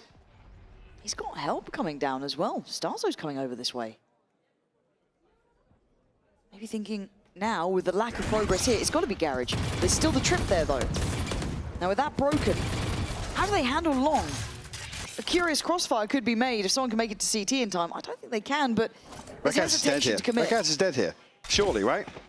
Mini's waiting, man. They don't believe it yet, it feels like. He's clearing close. Oh, but you can't clear Mini like that. There is another player to that, though. Crashes is down on long, but Starzo rewarded for that positioning. And again, such similar scenes, Mike. We've been here before. They can't keep falling for the same things over and over. Again, this is a round where 20 seconds left on the clock. Starzo still has a drone. Again, there's just not enough pressure early on to remove some of these tools. The timing is perfect for Martin. Martin's here, by the way, back sight, by the time Starzo finds a kill. Left. That will be number 6. A fine death. For Gentlemates. Again, showing further versatility in terms of this defensive half. Fnatic will come into round 12. Like I said, there wasn't much of a cushion. It's only going to amount to maybe an extra rifle or so. One enemy. 1 away from the lockdown, 1 away from the Hunter's Fury. Yeah. But because they're not having much success, they're not getting some of these key ultimates online fast enough. Again, not really having access to the orbs. Nope. I mean, the difference a drone would make, right? But again, it's the call. It's what they want to do and how they want to play. VCT feeling a little bit looser now, just on the Sheriff. He was the one who was nasty with it last time. Have to clear sewer though. Glyph posted on this. Jump spot to try and maybe turn attention. But it's not a singular effort. 2 players on long here. Gonna clear Kayak. And that does tee up Glyph to read into it. Be it C, be it A, Gentlemates are having a fantastic understanding of how Fnatic want to approach this map. Starzo gonna get revealed. Didn't expect Alpha here. Lockdown now, and the Hunter's Fury obtained. TP for Boaster as well, and plenty. He didn't plant. Last player standing. I think he thinks he planted. And it's all come apart. Alpha now left with a 1v4, and Martin with a 3K will seal the deal on a 7-5 half. Now this is going to be one to be remembered. Gentlemates in the lead here. 7 rounds to their name. Fnatic held on 5. Let's find out how this closes out.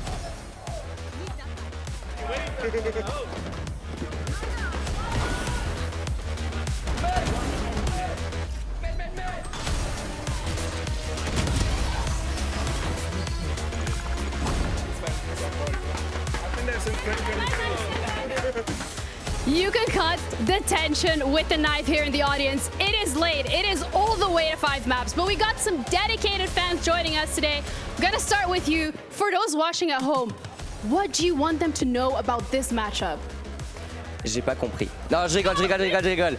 Franchement, faut voir le match, les gars. Ça va être un des matchs les plus incroyables que vous avez jamais vu. C'est serré de fou. Les mates, faut que vous donniez de la force à tous les joueurs. Faut qu'on donne tout ce qu'on a.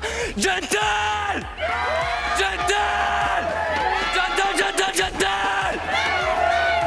All right, he's saying you guys have to tune in. This is the most incredible match that you're ever going to see. You have to make sure you support every single one of the Gentlemates players and give it all you've got. Now, for Fnatic side of things, what do you want to say to the fans? Honestly, just who are we? Who are we?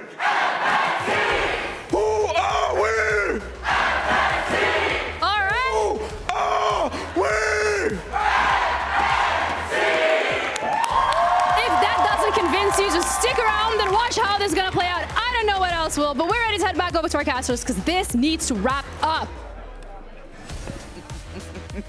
And it's 7-5. I'm still not sure which way this goes. I feel I walked away with seeing a good scoreline, but the way we got here didn't convince me with Fnatic. We're in limbo. It feels like it's just, you can see now the exhaustion starting to take effect on Fnatic, not the candidate you would expect in this matchup. Against seasoned veterans of elimination games, long series, high stakes, best of 5s, 5th maps. Yeah, this is meant to be their bread and butter, whether they like it or not, right? This has been where they've made a name for themselves. They've got to continue it now. I'm a little worried at how sporadic some of these rounds were. The pistol could be critical, key, essential in this. And already, Kayak trying to get active. Potentially find a little bit of damage there. Let's see once Decay expires. Yeah, 57 HP on Beepo, 66 on Martin. And not necessarily tangibles, but still key to note. Elsewhere, not much going up. Well, Starzo, I don't think has been spotted. Boaster's already considering the rotation. We'll smoke off the front of B as well. Mate's taking a leaf out of Fnatic's playbook, it looks like. So what forces Kayak away? What? I guess it's bodies? Or nothing. A missed shot. And a gift given. GP. That's all he had to work with, and Mini does get his man. It's 45 seconds, though. Now, does Starzo hear this? That's what I'm looking at. Has Alpha thought about this? Does he clear close diligently? Does it matter? Yes, it does. Glyph's right there. And suddenly the C site is available. Boaster was here deeper earlier on, but obviously had to react to the loss of Kayak over on A. Don't think we have a chance here to punish either the plant or the drone. Yeah, Glyph sharp to it. Oh, imagine if he comes online this half. We hadn't seen it so much yet, but still, Crashies and VCT. Passengers to outcome. Look at the camera placement Again, Genomates just with such a beautiful read on what's going on the map. Martin will find another kill onto Crashies. Now just Vekash and a 1v5. Toxin screen down. This is one of the key rounds as well. One that can make that 7 suddenly look a little bit heavier. And look, Vekash can land a nice shot, but Gentlemates will take the round every day of the week in the lead here. 5th map, 8-5, and winning the pistol in the second half.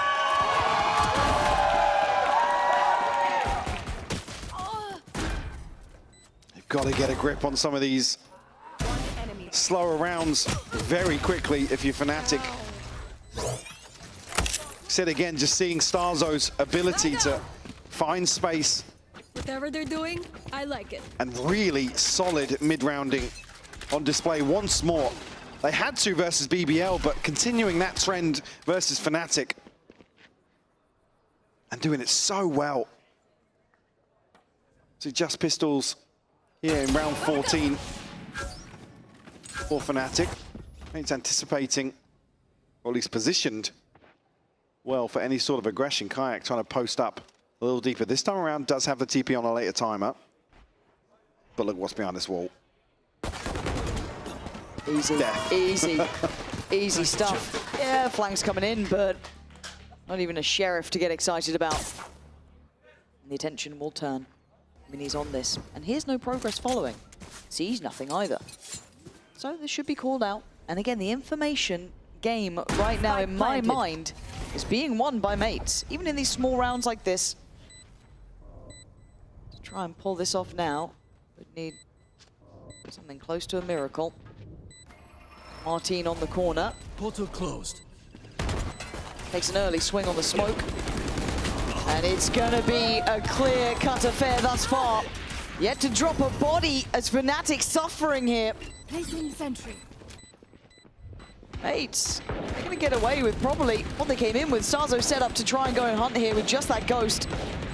Not a problem for him.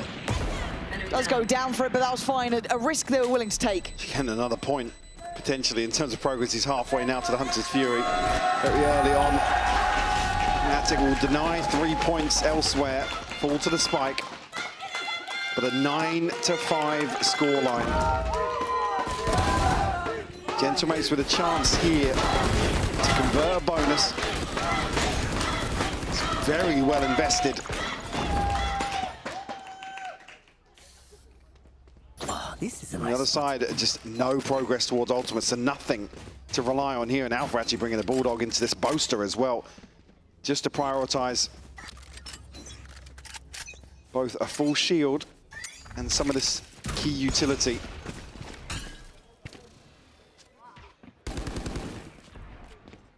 Mini now looking to wreak havoc. Heads towards Carriage. Will spot Alpha. The counter swing is there. Vekash will punish. Good synergy there on the setup. No access this time towards C. Martin, though, getting curious. Was the A side, so applied pressure throughout. Where's the end goal now? Bo's has got to be careful about the sight lines here. And Glyph does actually give up. Rightfully so, as we can see. Starzo does still have a drone as well to invest. And Martin deliberately showing to the reveal.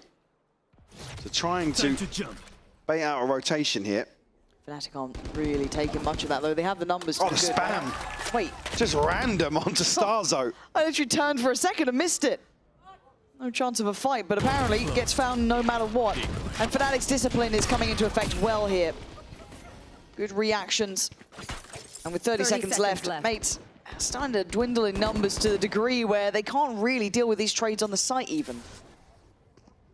Still going to try and make a go of things here. Towards A. Past Kayak? I'm not sure if they do. Bimbo's got something to say about the matter, but Kayak clean as ever, putting them to their graves!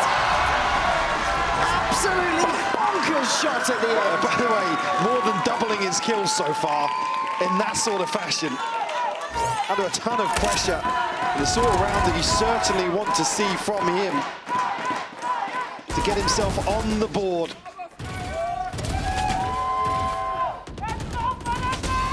Beautiful adjustment there in the pre-fire. Fuck, I needed Shuts this, bro. down. I needed this, bro. Yeah, I and you hear actually it there. needed this, bro. He needed one like that. Could that be the catalyst for Fnatic here? In terms of piecing together a puzzle they are so familiar with. Kayak's going forward again, but it's spotted. Martin going to punish it now, shutting down any hopes of momentum for Kayak. Yeah, no building chance at all. And again, they're just feeding the beast. What's the plan, boys? Fnatic look lost, which is not a sentence I'm used to saying. Normally with something in mind, but here it's individual, it's messy. Droned, he's tagged. He's dead! Oh, this is not a pretty round to witness. And mates will take it every day of the week. They will absolutely lap that one up, and they will make 10 of it. And Alpha, for all your brilliance, you can't change the outcome of this one. There are 4 players against you, and they won't even let you drop a body. 10 found, double digits, and Fnatic lost without an answer.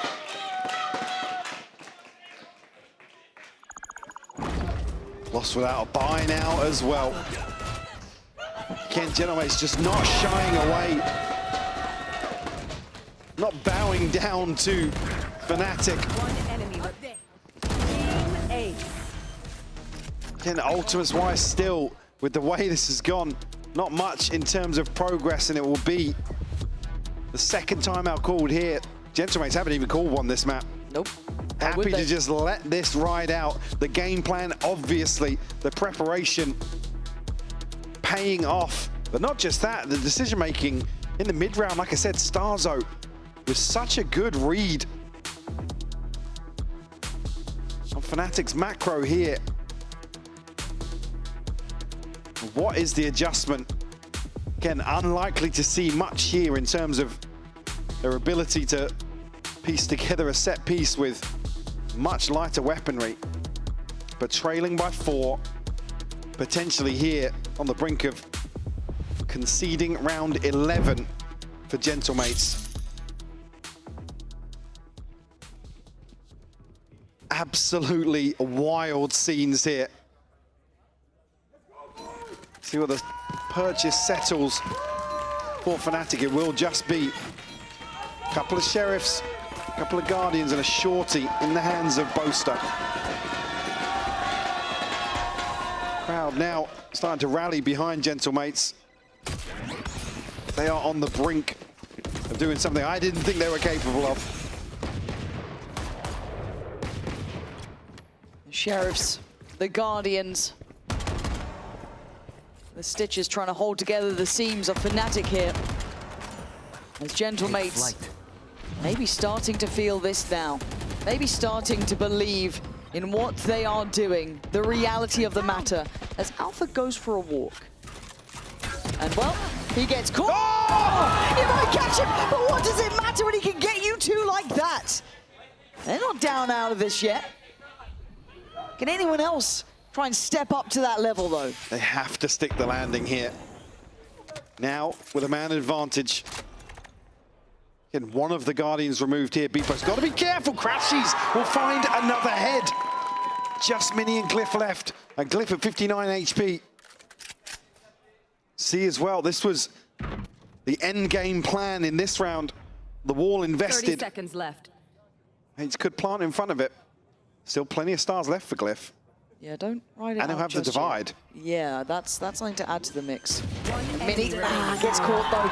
He wanted more, he wanted that kill, maybe get a bit of safety, but if anything, it just puts Glyph right under the gun now. Player to the left, 2 to the right. Glyph trying to make his mind up of where he wants to take this stand, and oh, he's been revealed. Yeah. It's just magic for Fnatic. I mean, sometimes Alpha will get you two like that. I don't know if he can keep doing it, but today he did. Right now he did. Need a couple more of them for sure to feel. And again, even so, give me a couple more of those rounds. I still don't feel comfortable about Fnatic's ability to get back into this now. Yes, 3 rounds, but it's just trepidatious. You can't rely on these sorts of things. bringing it within 3. Kayak now, operator in hand. Hunter's Fury and a Divide available for Gentlemates. Still nothing here for Fnatic. Roll your mind back though. Kayak, when he got that operator before on this map, started to come alive. It took a long time for it, and I wonder if it will do anything now for him. It's pacey, it's fast, and Alpha stands in their way. Cleared and caught. They get the site access. Vekash, now what do you do? He just comes out swinging. Kept safe by the wall for now. Martin punches back. 4v3, they have the numbers. Martin's popped the ult as well. Going to reveal exactly what's lying in wait here. Kayak so close to that spam. Just whistling by. The Kayak quick on the corner. Looking to try and set a path for the rest of his team. Both of them going to fill that space. But how do they find these final 4 players? What do they have left? A flash to force off the angle. Smoke to go in. They clear front sight. It's Garage, it's long, it's issues galore.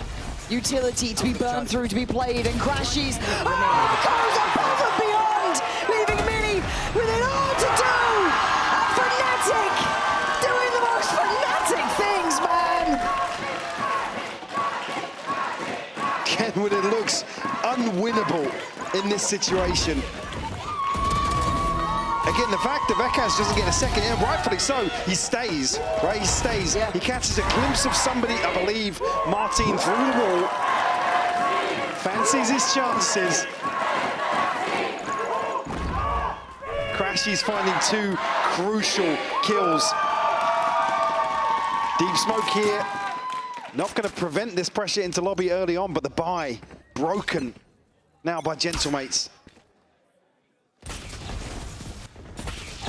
Ultimate's starting to come online as well. Fnatic in a power position to claw their way back into this decider. This is going to be one for the history books if it keeps going like this. Crashies elevating when it matters. A big game player, and he's still doing it. 2 kills. Security found in a dangerous map. The paranoia landed. I mean, even Bippo having to put pure body on the line for this, but he does get to run him down here. Kayak wants to ensure safety. Martins taking some of that away. This is getting sketchy. This is getting a bit deadly. This is cost to them all. Terms Bippo pops his, goes in. It's electrifying. How have they turned this around? Another insane Thrifty. Pulled out of nothing. Crashy's doing God's work to make this doable. Again, making just something out of nothing here. Starzo finding the kill. Otherwise HP was, but no, boys, I know it was red. Nice! He was Let's go! Bippo. Frenzy alongside Bippo. Oh my word. What else can this series give? I can't believe it. Look, we've done this job for a while now. We've watched a lot of Valorant, but the amount of rounds that seem unwinnable that have flipped here has been out of this world. Will finally slow down now, round 20. Boaster under a bit of pressure, but able to TP away. Actually does get a tag at least, but only down to 89 for Bippo. I have the spike. Another retake setup here with the wall. Towards C. And Alpha, some util in the choke point here.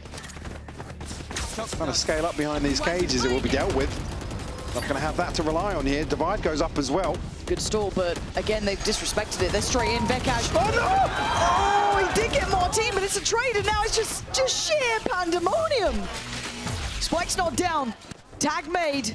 Pawn up next. 3v3. This could be 12. Fnatic want in. Plant ticking away. Kayak kills Mini. It's Glyph and Starzo, and they're playing front sight. Standing tall, standing their ground, they fall. Fnatic back in this with 9 to their name. Get me a heart rate check on Boaster. Like, what are some of these rounds, man? Absolutely unbelievable. Vivekash getting a low sense check there from the TP. Thank God Alpha finds the trade here. The kayak again. Oof. What was he, 2 and 10 or something? It was something foul. Grotesque in the first half. But now, when he needs to find a couple of kills here and there, starting to do so. Broken by again. But does it matter? Does it matter? Apparently not. No, this time no ults to lean on, right? They don't have anything to hand. Again, does it matter? Mini's come out swinging. Knocks out Kayak cold. So Crashies wants to try and backfill this, but that could be the death of him too. There's 2 bodies here. He's caught in no man's land, but he's made it his own. 2 kills and gets What away. a hero, man. To go forwards here in that situation, gets the confirmation as well. Able to slip away.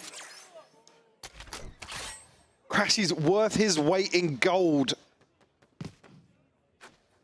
Now Fnatic in a good position to receive this. Lovely. A-site hit here. Big the ping info. actually does come through. Yeah, big information. Starzo nearly catching them in transition though. The door feels like it's shut. Do they know Crashy slip forwards? I want to say they doubt it, but I don't know how they make something of this. How do you pressure sight? With Crashies here, it kind of is the kind of be-all and end-all, and this man has had a round. As you said, the bravery in the way he plays, taking the risks at always what feels like the right times.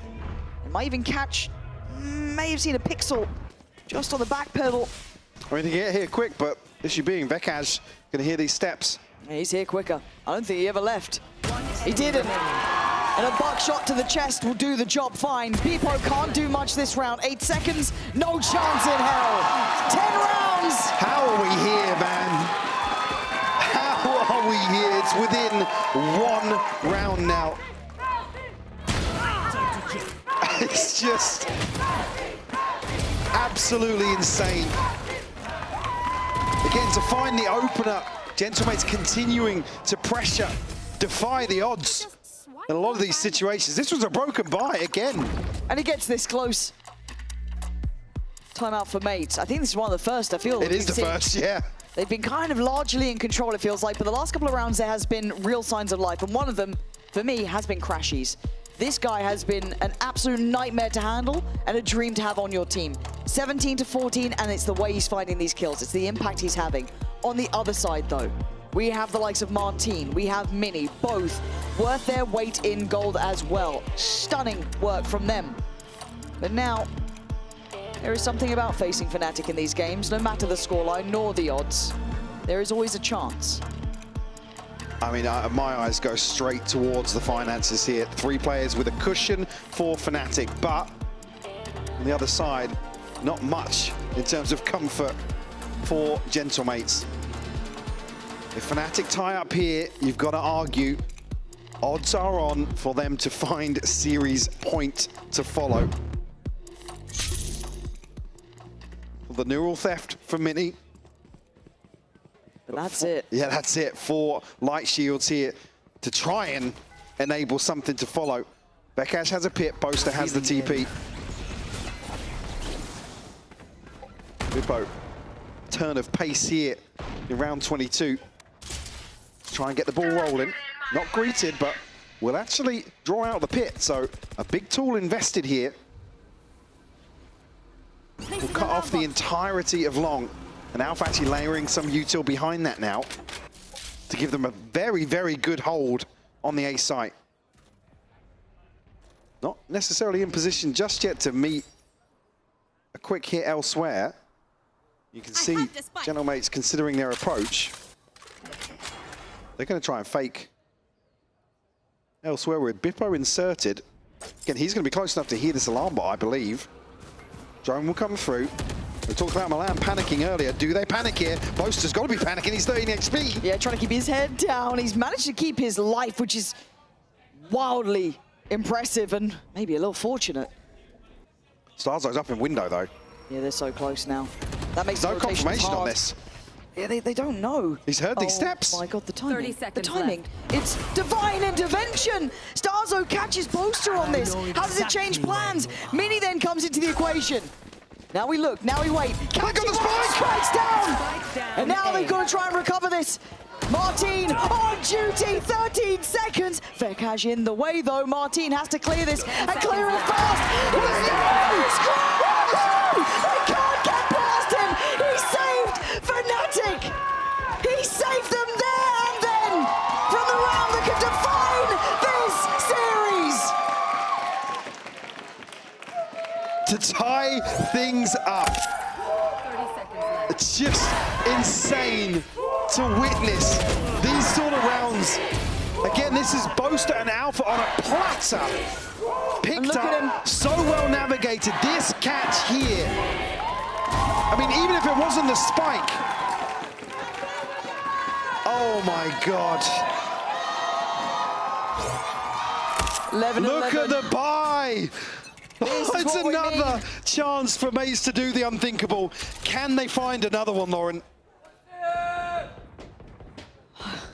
I don't know anymore. Boaster's got to be careful. He cannot go down here. But they are going fast. They want pace. They want aggression.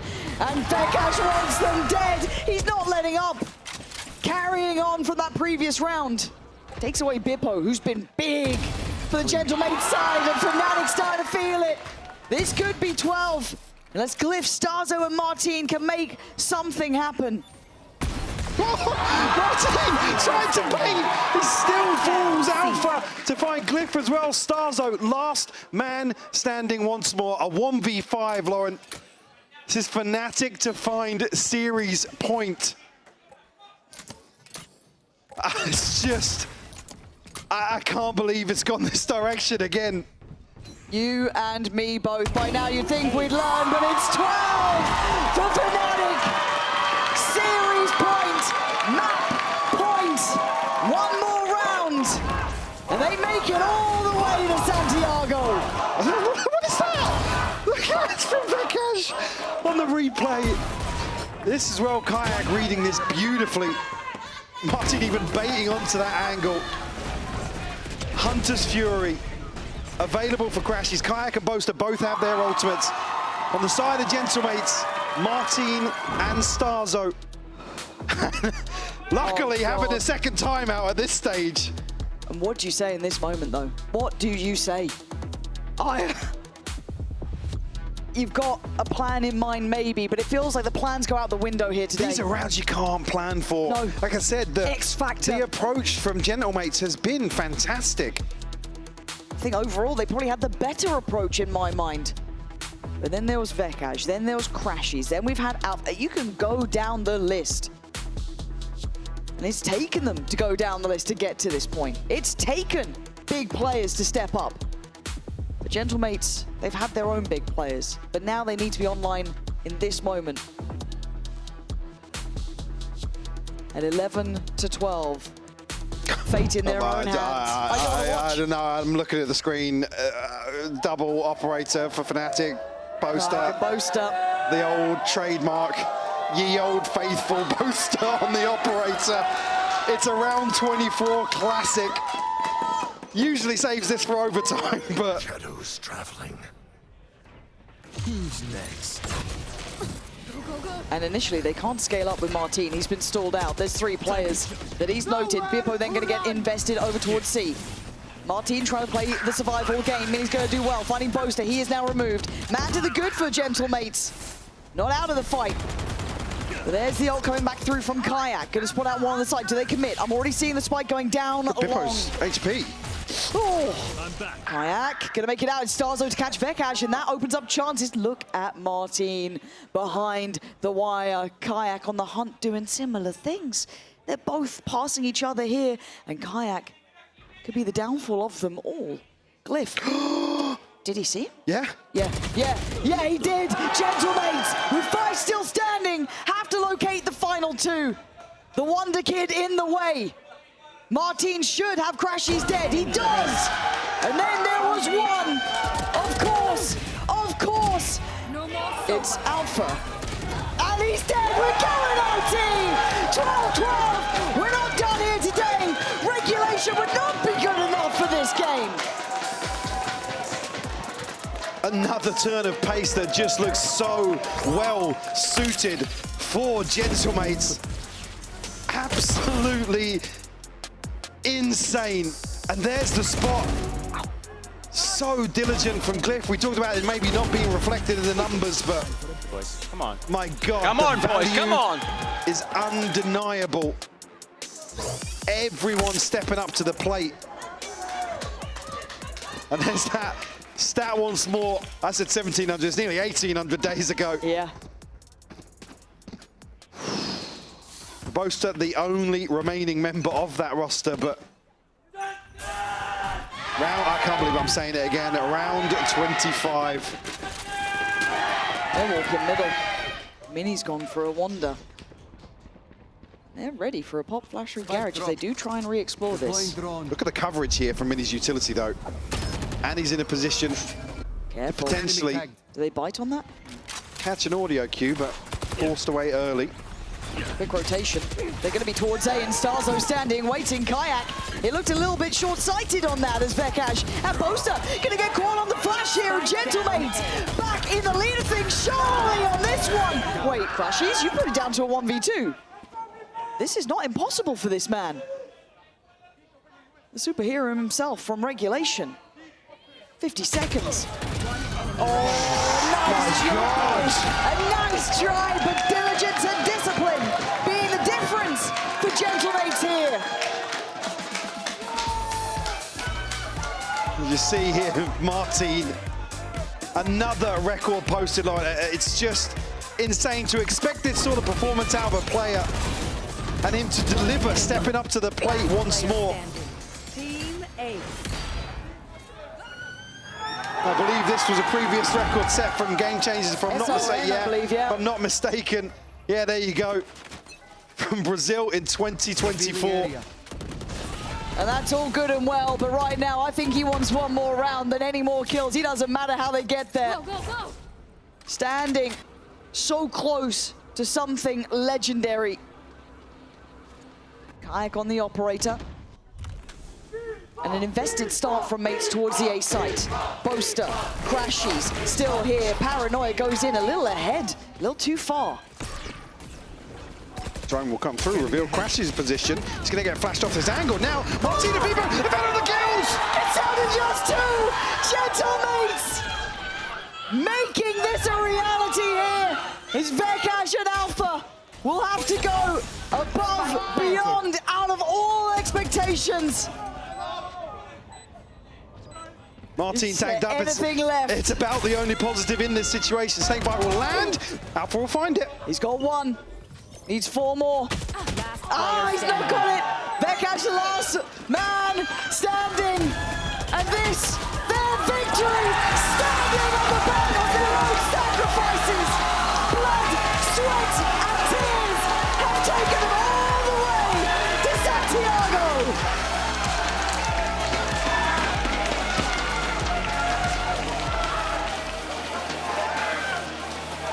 A truly monumental moment here.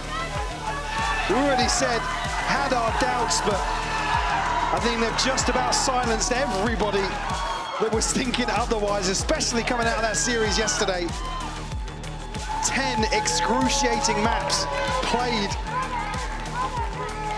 and they punched their ticket to Santiago. What an achievement for this roster. Such determination, such capability to be able to turn it around against a team like Fnatic. One of the greats, one who thrive in big series like this, have big players who know pressure, who know stages, who know internationals. To do it like this is everything for these boys. And again, gotta look at Martin, gotta look at Mini for me. Those two have been incredible today. You see what it means to them as well. Been a long time coming to be back in this position, to be back with a ticket to an international stage, Lauren.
unbelievable series today, Mike. I think this one is a bit of a changing of the guard as well for me. Hey, the welcoming of new faces, absolutely. Sending another team that's probably unexpected if you look at the names on paper at the start of kickoff, but certainly made a name for themselves regionally and now setting the bar so high heading into Santiago. This might be one of the most competitive end of runs in any region we've been seeing. It is hard fought out here. These boys have got to be just feeling sheer relief at this point. Got a well-earned rest. God, I can only imagine. I don't even want to know a tally on the number of rounds played in the last, what, 30 hours? And I will tell you now, no one can take this away from them. No one can say they don't deserve it, or they got lucky. They had to fight through a full best of 5. Reverse sweep. To reverse sweep Fnatic and then go OT. Again, this team has proven they have what it takes. They have grit, determination. And really, the challenge starts now. Welcome to the internationals again, I guess. This is how you get there. This is the quality you've got to bring. Damn, thank God you got this sort of series out of the way before stepping onto the stage at a global. But just so impressed, and I think we're only really scratching the surface in terms of the potential of this roster. God, yeah. Throughout this year, I'll say it again, just a generational 2 days for Martin. Like, just absolute insanity. It was. We are actually going to hand it over to the stage to hear from the players themselves, because who was here to us in comparison to them who've just gone through a marathon of a series? What an absolute performance. Minnie, I'm gonna have to start with you. From last year to yesterday, the heartbreak, the disappointment, the fatigue, the sacrifices, to come onto stage today, to beat Fnatic, to go to Masters Santiago. This is so surreal. And to have the fans in the stands cheering for you, to go through all these emotions, what do you think has allowed you guys to make this happen? I mean, it's all about hard work, right? Like everything in life. We worked hard, we deserve it, you know. I did my best last year, I tried every single day, it didn't work out, but I still believe I never gave up with this team. Now we all put the hours in, and it paid off, you know. We all knew how good we are. We proved it today with the reverse sweep, and I'm speechless. It's literally a dream come true. I'm so grateful for this team. I can only imagine how you must feel, but Glyph, for you as well. You crossed the pond, you made so many sacrifices to be able to play here in EMEA. You put your best foot forward. You now are here. You get a title on your first kickoff event in EMEA. This trophy is yours. The sacrifices must have been so worth it right now. Definitely, there were a lot of sacrifices that I made to come here, and most importantly, my girlfriend, you know, I miss her the most, and that's my biggest support system, and someone that I love and supports me through everything. But I'm glad that I'm able to show this trophy, and that we'll be able to go to Masters Santiago, and that the hard work really does pay off, and the dedication and commitment that I've made to have sacrifices and things like that were all worth it in the end. And it's just been a great experience. I'm so happy that we did this. I can absolutely imagine. I can't. I'm gonna lie. I can't even imagine how you guys must be feeling right now. Just all these emotions, all this adrenaline, everything came to this. Minnie, for you guys, this kickoff event, you started off so strong. You kept staying strong. You kept believing. You kept the stamina. Yes, you lose the longest best of 5 in EMEA history against BBL. You come back today, and you're just as strong. What is it that allows every single one of you guys to perform so well consistently every single day? I mean, I think we're just playing for the team. We're playing for one goal at this win. It's no stats, nothing behind it, you know. We just play for each other on the server, and because we play for each other, every one of us is able to shine, you know. And that's it, you know. We all believe in Starks as IGL. We believe in the coaching stuff, you know. You can see it, like we never give up. We always fight, you know, no matter what. So yeah, I think that's why we all perform that good. But if you guys are making history here with this incredible performance, but also when we're looking traditionally at the teams that go to these internationals to represent EMEA, it is teams like Fnatic, it is teams like Vitality, like Liquid, like Heretics, but it's you this time around after the club had quite a difficult running last year. So from your side of things, to be able to be here, to compete, what is the biggest lesson, the biggest takeaway that you're going to take now and bring to the international stage?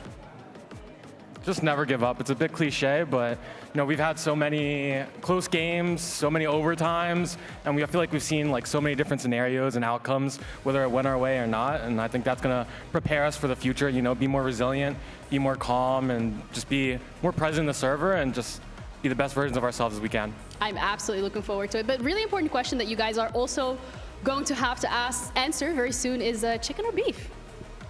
Sorry? Chicken or beef? It's an international flight, you get a meal! I think, I hope we're flying business class, Squeezy. A little business class, Squeezy, what are you thinking? Yeah, okay. They said yes. Okay, you get to lay back. So what will you pick? So some caviar, Thank you, Squeezy, thank you. Cliff, chicken or beef? I'm going beef for sure. Maybe a nice little steak, Squeezy, Thank you for the support, but I know this is a great match for you guys and yesterday, and I'm so happy that we were able to bring this home for you guys. Oh, well, thank you guys so much for making it happen. Thank you everyone who stuck around for their interview, for the support. I hope you guys had an incredible day watching this. That's all from us for today. We're gonna be back again tomorrow with the lower bracket final to send our third team to Masters Santiago. But until then, I hope you enjoyed these Razor end of day highlights. God bless you.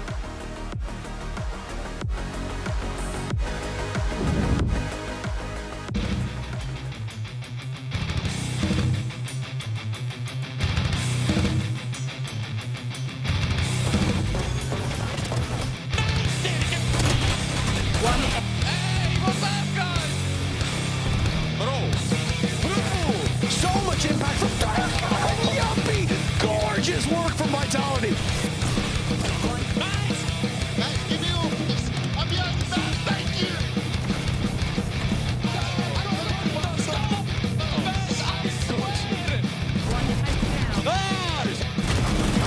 They're running out of time. Liquid have to go now. It is Vitality to close the map they started, and it was kind of dominant in the end.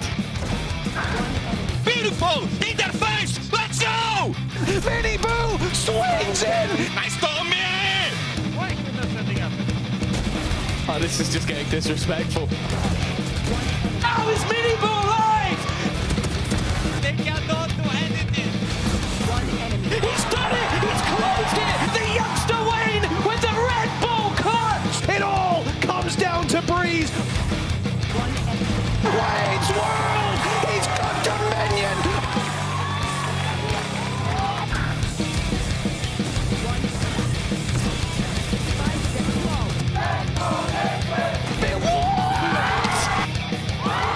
Are we gonna try or what? It should be over. Team Liquid, they keep pushing on this lower bracket run. You better be prepared, because they are beating everybody on that road to recovery.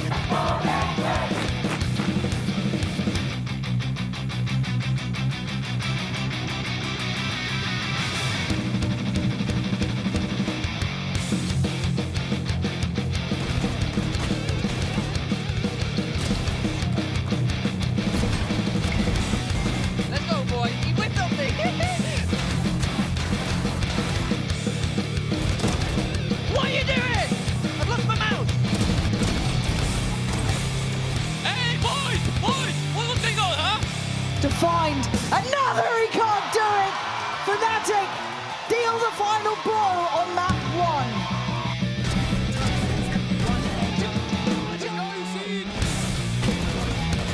Thank you for participating. 37. What is that? And Gentlemates digging deep on this half. I'm back, thank God.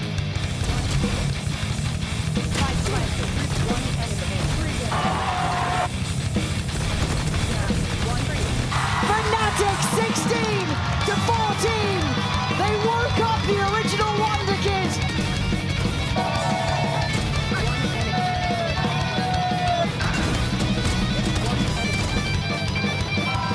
Martin saving them on 5 HP.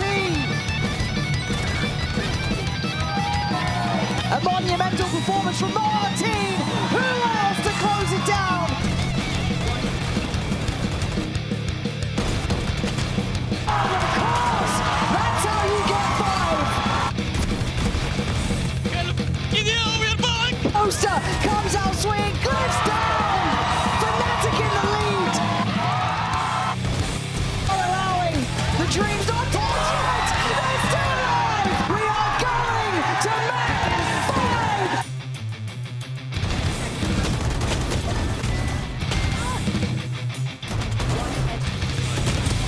This has cost to them all. So Spippo pops his, goes in, it's electrifying!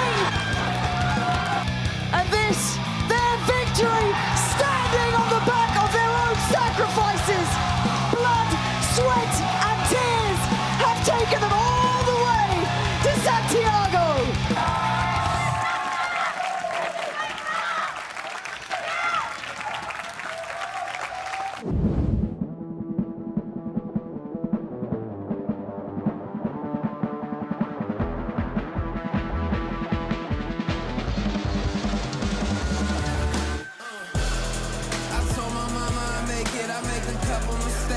I stay in my lane.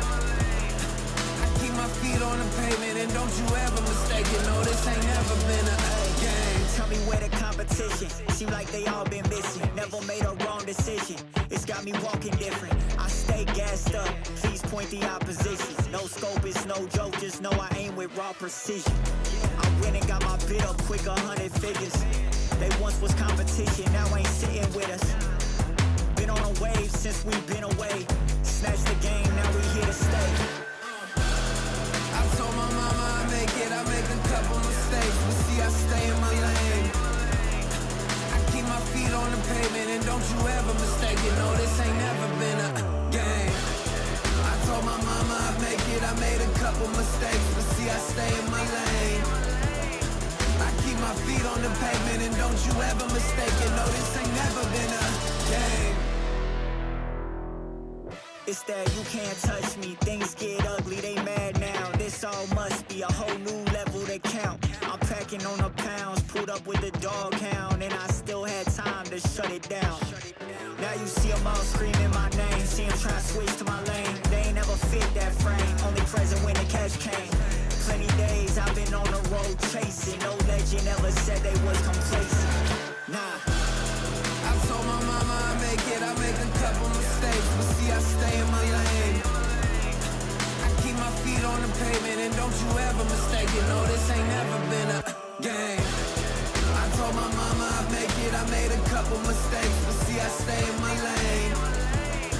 I keep my feet on the pavement, and don't you ever